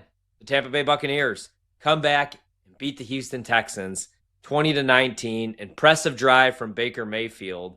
And to close it out, Rashad White scores a touchdown from 2 yards out right after Nick Chubb, with 2 minutes to go in the game, gave the Texans the lead with a 25-yard touchdown run. But the Bucs win the game 20-19. They cover all numbers. The total does go under. Baker Mayfield finishes the night 25 of 38 passing for 215 yards, 2 touchdowns. Bucky Irving on the ground, 17 rushing attempts for 71 yards. Rashad White had 10 carries for 65 yards and a touchdown. And then Baker Mayfield, 3 rushing attempts for 33 yards. Leading all receivers for Tampa tonight was Mike Evans, the future Hall of Famer, first ballot Hall of Famer. The guy's an absolute legend, a decade plus of 1,000-yard seasons. As I look up and I see Tom Brady at the game, minority owner. That's just so wild to me that Brady, just yesterday, is on the call of the game of the week, and then there he is in the press box in Vegas. But back to the box score for the Bucs. Big night for Mike Evans, kind of. 5 receptions. Doesn't go over any of his props, actually. 56 yards. Does not score a touchdown as Justin Herbert looks down the field to Quentin Johnston. Ball broken up. That'll bring up 2nd and 10 here for the Chargers. Bucky Irving was the second leading receiver tonight for Tampa. He caught all 6 of his targets for 50 yards. Goes over all the props. Shepard had 4 grabs. Caught all 4 of his targets for 34. And then Ibuka, the rookie who had 2 touchdowns in his debut game for Tampa in the victory over Atlanta, had 4 grabs on 7 targets, 29 yards, and another touchdown. So Emeka Ibuka, already 3 touchdowns in his rookie season. Right now, rookie of the year value, maybe everybody like Matthew Golden coming into the year at 25-1, 30-1. Right now on the depth chart, he's not even wide receiver number 1 for the Green Bay Packers. That's still Romeo Doubs. I do think he becomes more involved in the offense as the season goes on, but I don't know like what kind of numbers he really puts up, because eventually Christian Watson comes back. Numbers could go up now, though, because Jaden Reed is going to miss time, I guess. He already had that Jones fracture, and now he has a collarbone injury, so we're not going to see him anytime soon. So maybe Matthew Golden numbers go up for Green Bay. But right now, Ibuka looks like the rookie of the year, although Ted McMillan had a solid game yesterday in a losing effort for the Carolina Panthers.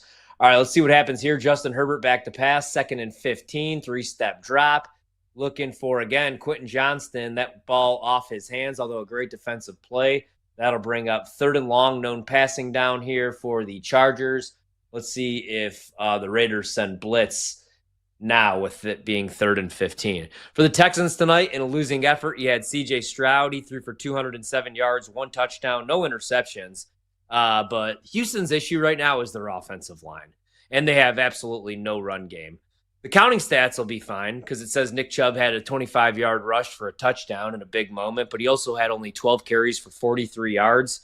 C.J. Stroud is your 2nd leading rusher with 4 carries for 27 yards. That can't be the case. You can't have C.J. Stroud every single week running for his life, and that was what went down again for the Texans, just like it went down much of last season. That offensive line, if anything, has regressed. They trade away Laramie Tunsil, and it's gotten even worse. Week 1, they only score 9 points. Week 2, at home opener, and you only score 19 against that Tampa secondary. They got big issues. And it's not the defensive side of the ball. I'm not in love with the secondary for the Texans. They got great edge rushers, though. I don't think Houston's winning the South this year. I don't think it's my preseason picking the Jacksonville Jags either. I don't want to overreact to one game, but Trevor Lawrence still looks like the same Trevor Lawrence. I like Travis Hunter. And I'm not trying to overreact to 2 weeks of football, but I will say this. The Justin Jefferson comparisons were insane, and I don't think he'll ever be a top 15 receiver in this league, and I don't think he'll ever be a top 15 corner in this league. So taking him number 2 and giving up a lot of draft capital to do so, probably not going to be a great look for Jacksonville unless they do make the playoffs, unless Liam Cohen turns that thing around. But if I could redo it all over again, man, and I had a hot take in that division, it would be the Indianapolis Colts. That defense is good enough with Lou Anarumo as the coordinator. A couple of years ago, he was the DC for Cincinnati when they had a young team and made a run to the Super Bowl. And Daniel Jones, this is what I said. Daniel Jones does not have to be Aaron Rodgers, Tom Brady, Pat Mahomes, because he's never going to be that. But he could just be himself in the Shane Steichen offense. Daniel Jones is a solid athlete. He's not Lamar Jackson, but he's a decent dual threat quarterback. Could use his legs. He's athletic. He can make some of the throws. And when you surround him with a lot of talent, we saw this, in New York a couple years ago. He didn't have a whole lot of talent surrounding him, but what he had was a defense that played hard, a solid coaching staff. I do like Brian Daboll, and Saquon Barkley, who had a ridiculous season. Now he's got Jonathan Taylor, and I bet that today, 22-1 to win Offensive Player of the Year. Jonathan Taylor yesterday had over 24 carries in that game, over 130 yards. He's catching balls out of the backfield, had a big touchdown reception to give him the lead yesterday. So I like that price at 22-1, and I kind of like the Colts in the AFC South. Shane Steichen's a good coach. He just needed a quarterback. And it's not only that just Shane Steichen needed a quarterback, that organization has needed a quarterback since Andrew Luck prematurely retired. Since then, they've just dug up the bones of old quarterbacks. Phillip Rivers, 5 years past his prime. Matt Ryan, 10 years past his prime. Carson Wentz, 2 years past his prime, but, Carson Wentz is Carson Wentz. And now it looks like finally maybe they got it right, because Anthony Richardson, if you were going to, mold the perfect quarterback in a Madden game, it would be Anthony Richardson, except for, you forgot to do anything with his accuracy, right? So his throwing power is 99. His athletic abilities are 99. He's a nice dude. Maybe he's a leader, but you forgot, oh no, my accuracy is sitting there right now at 0. That's Anthony Richardson. But Daniel Jones can make the throws, man. So if I could redo it again, I would do it with the Colts. With the Texans, I think they got to figure out how to fix that offensive line. The weapons are fine for C.J. Stroud. Even when Joe Mixon, I keep hearing people say Joe Mixon will be back. Even when he comes back, he's an aging running back that's about to be 30 years old, man. Nick Chubb and Joe Mixon in the year 2025. And I know Mixon had a decent year last year, but it just doesn't do it for me. Anyway, we got the Raiders and the Chargers tied up at 3, 7:57 to go in the first quarter. Brando, let's switch gears. Let's talk a little college football. Notre Dame, a disappointing loss. And I want to ask you this, man, because I think it was Matthew Berry and a couple of the ESPN guys. They were like, all right, well, now we have to figure out, is Notre Dame an elite football team this year? Because most likely, and they point to the schedule, they're going to win out, and they're going to be a 10-2 football team. And they're not in a conference, as we know, so they don't have to play in a conference championship game. And they're a brand name. And everybody's trying to argue that 10-2 Notre Dame, even though the playoff criteria has changed, everybody thinks a 10-2 Notre Dame team is going to get in. Here's my argument. I don't think that they do. What's going to be the signature win? Let's see how USC closes out the year. Also, Brando, I don't think this Notre Dame team goes 10-2. I think there's another loss yet to come. Crazy enough, because of the defense. Al Golden, what a huge loss, man. Chris Ash, ain't it? I don't know what's going on. The defensive side of the ball, I know they got some injuries right now in the secondary. They can't wrap up. They can't tackle. Ash has taken the last 5 years of Notre Dame defense and thrown it in the toilet in 3 months that he's been there. In 2 games that he's been there. I actually like CJ Carr, man. I was really impressed with the offensive side of the ball. You score 40 points and you're Notre Dame and you're at home, you should win that game 10 out of 10 times. But they didn't because of the defense. I'm out on this team. I don't think they finish 10-2. Even if they do, I don't think they get into the playoff. Your thoughts about that disappointing loss to Texas A&M, where just everything went wrong. There's something off about this team. Yeah, I was angry on Saturday night. Even my wife had said to me at one point, she's like, I've never seen you so mad at a football game ever. And because Notre Dame had so many opportunities to just put that game away, and they just failed to do it. And I was just so mad because I'm sitting there thinking, like, this is your in to the college football playoff, because now this gives you room to lose one more if you hang on to this one and you win this one at home against an SEC team. And I just felt like they just kept going back and forth. I'm with you. I don't think this is a 10-2 football team, and I don't know if it's to USC. I don't know if it's even maybe to an Arkansas team that's hungry. It might be the Steve Angeli revenge game against Syracuse. Like, I don't know what the hell is going to happen with this team, but I can see an 8-win team out of this Notre Dame team. Yeah. I could see them losing 2 more games. And I watched the game plan. I don't know why Marcus Freeman doesn't take back over this defense. They look slow. They look lazy. It was really, really bad. And then the offensive play calling. I feel like I'm watching Shane Waldron again at Notre Dame, because I'm watching the same damn call over and over and over again. I should not. If I myself can sit down on my recliner watching this game, look at your formation and say, I know what's coming, and I call out the play, and I know what's coming. What do you think the defensive coordinator, who knows way more about football than I do, is thinking on the other side? So no wonder why your plays keep getting blown up, because you keep running the same thing consistently. It was gross. And look, as a Notre Dame fan, it was heartbreaking. And just as a fan of college football, I looked at that team and I was like, yeah, this is an 8-win football team. Yep. Yeah. Even coming into the year, man, I had a weird feeling about them. I was just like, I don't think this team even gets back to the playoff. And everybody was like, what are you talking about? At worst, they're 10-2. And I'm like, yeah, but you have to split the Miami and A&M game. And you know they're always due for a game that they shouldn't lose. You know, whether it's Marshall, Northern Illinois, Navy, Army. This year, who knows? I do think USC beats them. So there's the third loss. Yeah. The other thing I want to hit on, because we're up against it, and this doesn't need a lot of time because it doesn't have to do with the gambling angle, but just Brian Kelly is just such an angry little man. This year, dude, I bet them over 8.5 wins. We know about that. I'm pretty high on LSU. I think they're a college football playoff team. This year, they're finally living up to expectations. They're number 3 in the country. They are coming off a victory over one of their rivals in Florida. But Brian Kelly has to apologize to a reporter after a 20-10 win over Florida. He comes out today and says, I've texted with the reporter. I've offered my apology for him to the way I handled the questioning. I think it's important to understand that, my standards relative to how we work with the media on a day-to-day basis need to be higher. And I take responsibility for that, and I'll be better in the future. Now, this is all in context reference to the question where the reporter doesn't ask him about the big victory over Florida. He asks them about the offense's struggles because they only scored 21 points the week before and they only score 1 touchdown in the second half. And he's like, stop, really? Try another question. What do you want me to tell you? I just laid it out for you. We played the game to win the game. And he just snaps at the dude. Brian Kelly, never changed though, man. I love cheering against you. I'm glad that Marcus Freeman is a Notre Dame fan, even if they are 0-2. I'd rather lose with Marcus Freeman sometimes than win with Brian Kelly.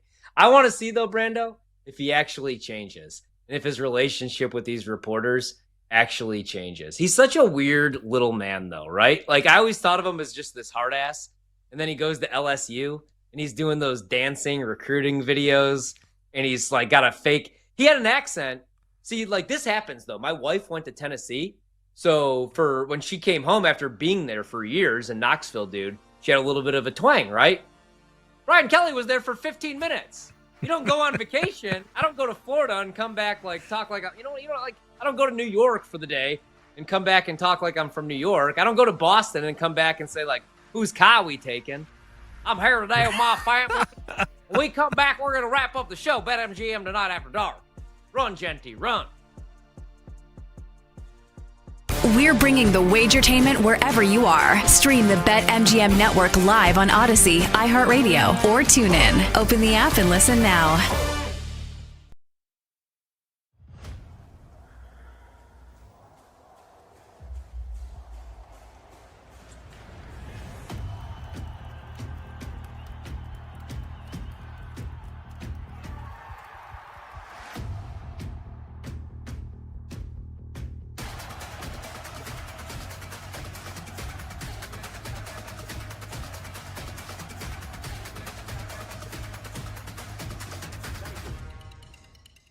How did the Jaguars not cover that game?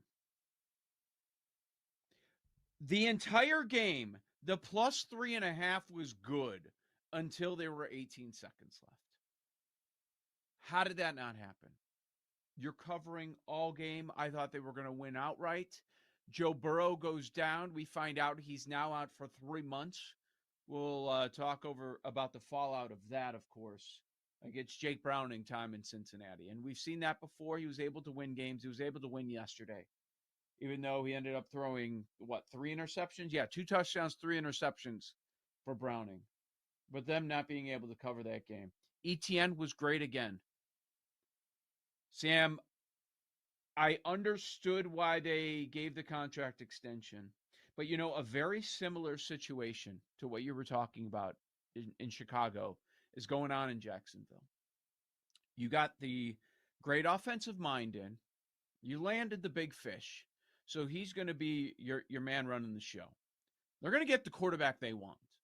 Now, they'll lie to the media and tell everybody that the quarterback they want is the one that is currently there. Okay, you can do that. That's fine. Right now, we're at a point, and we're going to get there with the Bears and Caleb, and we're probably there right now with Cohen and Trevor Lawrence.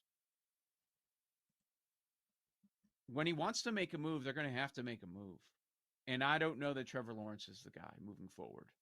I don't. And I'm not saying this because of a loss here with a bet or whatever, but completion percentage over expectation. He was bottom 3 yesterday in the league. I'm waiting for that moment. He can't establish a connection with Brian Thomas. He can't. Thomas was great last year, and then now this year.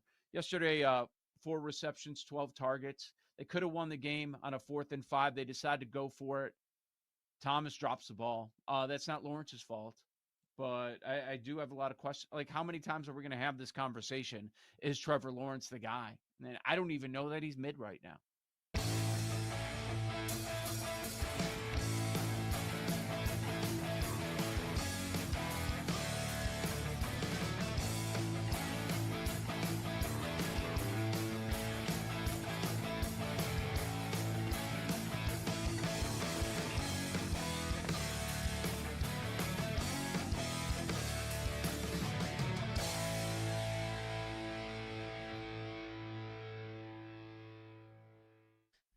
Travis Kelce, let's call a spade, is the reason the Kansas City Chiefs are 0-2. Game 1, injure Xavier Worthy running the wrong route. Do the Chiefs win if Xavier Worthy plays? Maybe, maybe not. Would have loved to have found out. Game 2, Worthy doesn't play. He drops the biggest play of the game, and not just drops it into the hands of Andrew Makuba.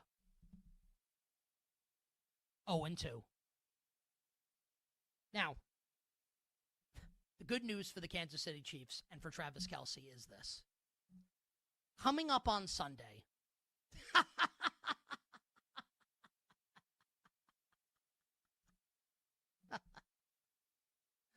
oh, man. Sunday Night Football at the New York Football Giants. Here is my personal guarantee for everybody. And I'll be making this bet with my money. If you don't think Travis Kelce scoring a touchdown in this game against the Giants, I don't know what to tell you.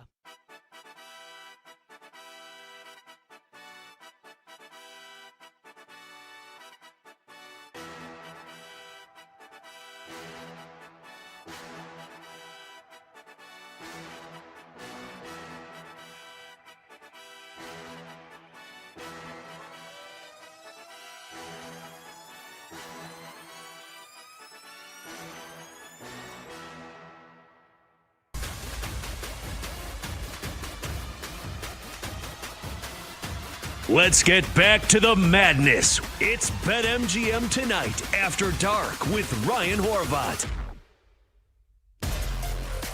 Wrapping up tonight's show, Monday night, BetMGM Tonight. We're back tomorrow night, 7 to 11 p.m. Eastern here on the BetMGM Network. You can stream the show on Twitch as well as YouTube. All of our shows here on the BetMGM Network you can find on Twitch, YouTube, / the BetMGM Network. And you could also listen live with the iHeart app as well as the Odyssey app. And you can find our podcasts wherever you find your podcasts. All you got to do, type in BetMGM Tonight, like, subscribe, review, rate, all that fun stuff. Leave a nice little comment like, hey, can we get Ashton Genty in the GD end zone? And I'll be like, hell yeah, brother, can we? But right now, Brando is hoping that the Chargers could get Amarion Hampton in the end zone. We got a 3-3 game, 1st and 5, but the Chargers approaching the goal line here, and you got Justin Herbert under center. The Chargers, 3 penalties in this game. The Raiders with 2. And Amarion Hampton does get the carry, but it goes absolutely nowhere. He runs into a brick wall, and that'll bring up 2nd down here in the first quarter. 50 seconds to go, so we'll get at least one more snap off. And we're tied up at 3. We'll get you a live update on the total and the side in this game. Earlier tonight, the Tampa Bay Buccaneers, they begin their season 2-0. They win outright as 2.5-point dogs, plus money on the money line. They come back, pretty much win it on their final drive. Houston had like 6 seconds to try to run back a kick. But big drive from Baker Mayfield and the Bucs, 2-0 in the NFC South. Atlanta looked good last night. The defensive side of the ball looked really good. Bijan Robinson looked good. But Tampa, it's early, but it looks like if they could stay healthy, and they're not even healthy yet, if they could get healthier and stay healthy, they might just be the team to beat once again in the South.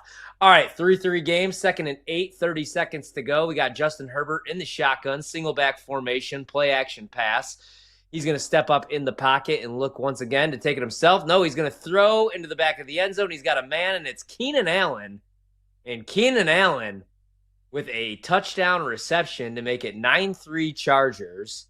10 yards out for Keenan Allen, and he gets in the end zone. Let's check the anytime touchdown price on Keenan Allen because I'm a little mad at myself. I considered him tonight, and I was like, you know what? Nope. Because last night was proof that in primetime games, sometimes it's good to stay away from anytime touchdown bets. Like last night, if you had anybody other than Tyler Algier, you lost a ton of money. Justin Jefferson doesn't get in the end zone. Jordan Mason doesn't get in the end zone. Aaron Jones doesn't get in the end zone. Hell, Bijan Robinson had over 120 yards on the ground. He didn't get in the end zone. But let's see. So Keenan Allen was plus 225. That was the price. And he is also the first touchdown scorer, which I don't know what that price was, but probably better than 18-1. And it's 10-3 Chargers with 20 seconds to go in the first quarter. I'm on the over in this game at 46.5, so I'll take all the scoring that we could get. I'm also on the Raiders in this game, and I wish I would have waited because they closed as 3.5-point home dogs. You like them at 3.5, you're going to love them over the key number of 7.5. Catching more than a touchdown now with the Raiders, plus 7.5 dogs. Total still sitting there at 46.5. Let's see what they could do on this drive. So far, they haven't been able to get anything going on the offensive side of the ball. Geno Smith, 5 of 8 passing, but for only 36 yards, 4.5 yards per completion. Ashton Genty, only 2 carries. The first went for 11 yards. Then the second went for -3, so he's got 2 carries for 8 yards. Thornton has the 1 reception for 20 yards, and that's about it for the Raiders, man. Meanwhile, for the Chargers, they do get on the board there. Herbert now 4 of 8 passing. He's got 44 yards, 1 touchdown pass, which goes to Keenan Allen. Again, plus 200, plus 220 actually on the anytime touchdown price. Herbert also right now the leading rusher in this game with 3 attempts for 26 yards. McConkey leading all receivers, 2 grabs for 24. And then Keenan Allen now 2 catches, 20 yards, and that touchdown. 10-3 Chargers. They're 7.5-point favorites on the live line. Live total 46.5. Still 20 seconds to go in the first quarter. Brando, if I give you $100 of Jamie Foxx's money, BetMGM ambassador, or John Hamm, BetMGM ambassador, $100 of their money, what are you betting in this game? I liked the under in this game. I also liked the Raiders in this game as well. But I'm sorry, I like the Chargers in this game. But man, I'm probably going to be honest with you. I'm probably going with an Ashton Genty touchdown. He's going to find the end zone. They're going to get him going at some point. They have to get him going at some point. So I'd probably go with an Ashton Genty touchdown. I hope, man. Here we go. Pre-snap motion. Instead, they're going to go with a little jet sweep, a little end around, which does pick up some solid yardage. That'll bring up 2nd and short, which is a good thing. You don't need Geno Smith all night long. All night long. Dropping back in known passing situations, just letting Jim Harbaugh's defense tee off. All right, Khalil Mack, unfortunately, leaving the field. Running off the field, holding his forearm. He is holding his forearm, and that does not look good, man. He is hurt. So let's see what happens here on the play. They're showing the replay. Collides like with a teammate and then goes down on the ground on the turf as well. Yeah, he bumps right into his own guy and then lands awkwardly as well. So that's not looking good for the vet Khalil Mack. And that sucks, man, because I'm a big Khalil Mack fan. And that looks like an elbow injury right there, dude. And yeah, that did not look good, man. Having a solid season. And I think this team, I think the Chargers are legit, man. So I would love to see him, make a deep playoff run or get a ring. So that sucks. We'll monitor that situation. But 10-3 ball game. They go to the second quarter. So we got a timeout in the action. The other thing I wanted to hit on in college football this weekend, like I said, dude, I knew Georgia Tech was the right side, but I was like, I bet Clemson to win the ACC. And this is the perfect buy low spot, right? Like, they have to win this game. And they didn't. They lost. I also, though, agree with Jared Smith that now might be the time to buy in on Clemson. I do think that they're about to go on a run here. Tough game, right? Like, you lose to LSU. I don't really discredit them for that one. I do discredit for them for not showing up and beating the living hell out of Troy the following week. They were trailing by double digits at the half in that game. Tough spot against Georgia Tech, and Georgia Tech's just a really good team. That was a bad spot for Clemson. But now if you look at the remainder of their schedule, right, like you heard in the interview with Jared Smith, you get Florida State at home. You avoid Miami. If they could get into the ACC championship, this is what they did last year too, Brando. Remember, they underwhelmed their way into the ACC title game, beat SMU, and then there they are in the playoff. 10-2 Clemson gets in, I think, even before 10-2 Notre Dame does. Because they have the luxury of playing and winning a conference championship game. So I would buy now. But, man, I like that Georgia Tech team. That said, I'm not running now and buying in low on them to make the playoff. But, I mean, Haynes King is a really good college quarterback. I don't think he's a quarterback at the next level, maybe a solid backup, but he's a really good college quarterback. That's one of those frustrating ones where you could have won the bet. Clemson outgains them, and you still lose. So, like, you win the box score, and you win all the advanced stuff, but you lose. And that sucks, right? Like, they had the better team. They have more pro players than Georgia Tech. Cade Klubnik could still be a top 5, top 10 pick in the draft. He needs to ball out the remainder of the season, but they've been a letdown to me. Not as big of a letdown, though, as Texas. Arch Manning had double-digit straight incomplete passes. I forgot what it was, like 10 straight or 12 straight incompletions in that game in the second quarter. Booed by his own fans. This is the dude, Arch Manning, that was priced as the favorite to win the Heisman. Texas was the number 1 team in the country, and Arch was also the favorite to go number 1 overall. And this is why I kept telling everybody he's not going number 1 overall. Number 1, he's going back to school.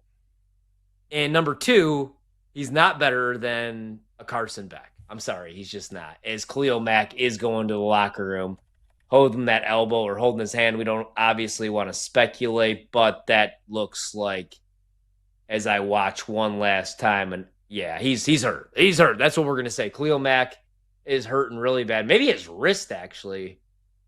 I don't know. But Clemson letdown, and then the bigger letdown, I would say, this season has been Texas. That said, they probably still make it to the playoff, man. But I don't know, man. Arch has been bad. Do we put too much on these 18-year-old kids coming out? Like, Arch Manning was hailed as like he's going to be before he even played a snap.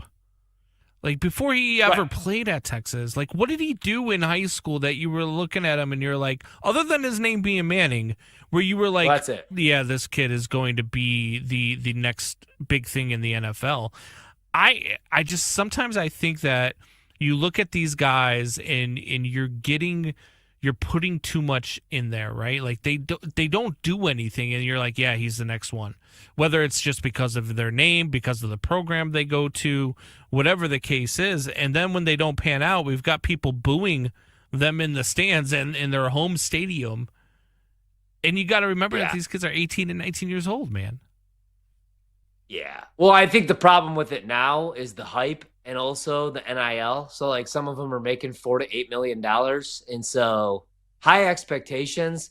That's the thing, though. If it was Arch Williams, nobody would be talking about him, dude. Right? Like, nobody would care. He would just be another starting quarterback in college football. And that's what I'm saying, man. He's he's a good college quarterback, but he's not a great one. He's just got a great last name. And it worked out for Eli, 2 Super Bowl rings, and it worked out for Peyton, 2 Super Bowl rings, as Thornton catches a big pass to get us into the red zone.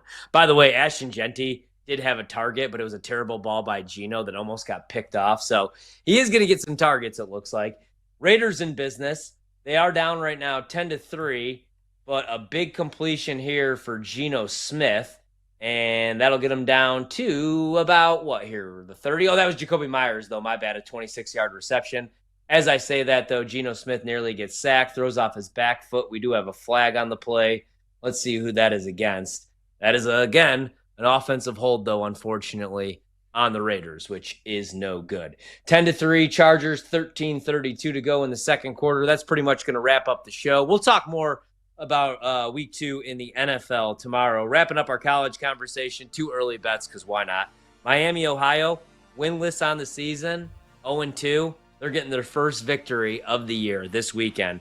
Right now, you could grab them as 2.5-point dogs. I like a little sprinkle on the money line, plus 115. They're beating UNLV. And then, I know it's the definition of insanity doing the same thing once, twice, expecting different results. We're going back to Duke for the 3rd consecutive week. Duke money line against NC State. They're winning this weekend, people. Believe it. See you tomorrow night. We're talking a ton of NFL, a ton of fantasy. Right now, Chargers up 10-3 on the Raiders. 13 minutes to go in the second quarter in the Monday night doubleheader. That's a wrap. Come back for more Wagertainment on BetMGM tonight, Monday to Friday, 7 to 11 p.m. Eastern on the BetMGM network. Make it legendary.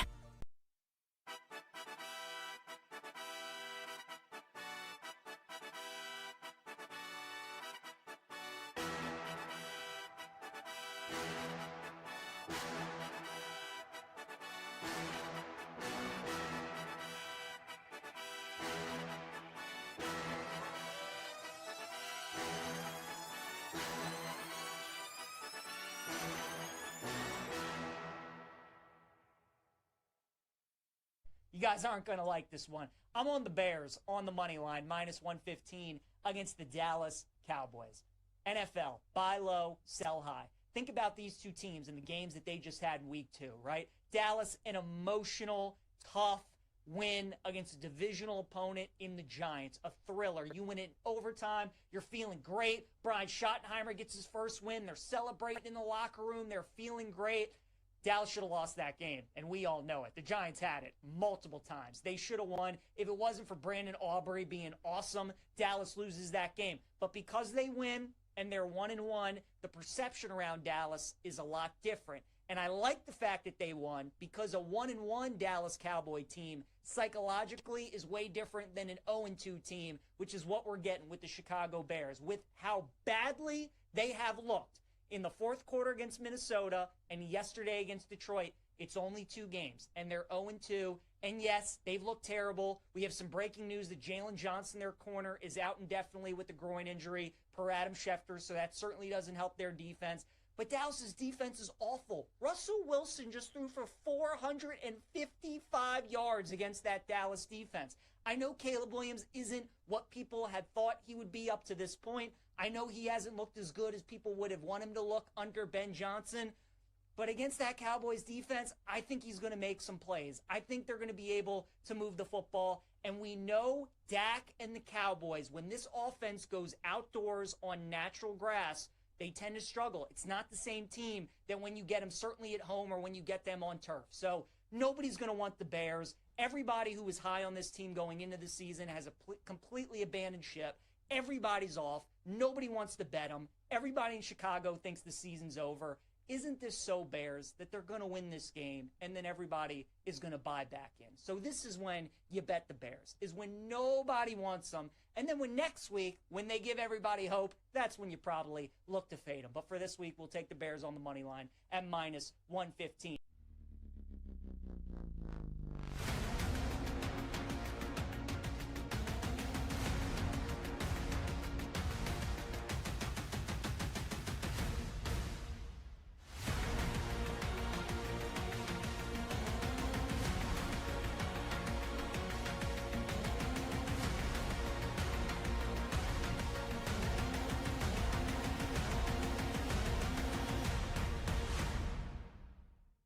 I'm sitting on tickets. Ravens 1, Steelers 2, Bengals 3, Browns 4. I'm a little worried about the 3-4. Like, I still think it's still Mike Tomlin. He's never had a losing season. And I mean, could you have 7 wins and finish with a couple tiebreakers? You know, finish second in that division? I don't think it's out of the realm of possibility. What I think it does more than anything else is make me feel good about some of the tickets I'm holding on AFC West teams where I thought 3 were getting in, and Denver has got their issues. And I don't know what's going on with Denver defensively right now, but that's Sean Payton. That's a quarterback who's thrown a lot of touchdowns with Sean Payton. So, like, you know, this game tonight gets kind of interesting for me. Like, I'm not going crazy on what I like. Like, the Raiders will be a professionally run organization under Pete Carroll. Like, he's going to make them better and deeper defensively. They're going to manage game situations better than they have in a long time. And that quarterback will, you know, go off on runs and put up some yards. So, you know, the door is definitely wide open for a third team in the AFC West. I mean, we're all sort of assuming, right? That's KC. That's the Chargers. That's Denver. But like this Chiefs thing, man, their schedule is a bear. And like the Raiders played them tough under Antonio Pierce. So what it does for me really is kind of make that division really even more intriguing. I mean, I don't know. Could they send 4? I mean, is that mathematically possible? I don't know.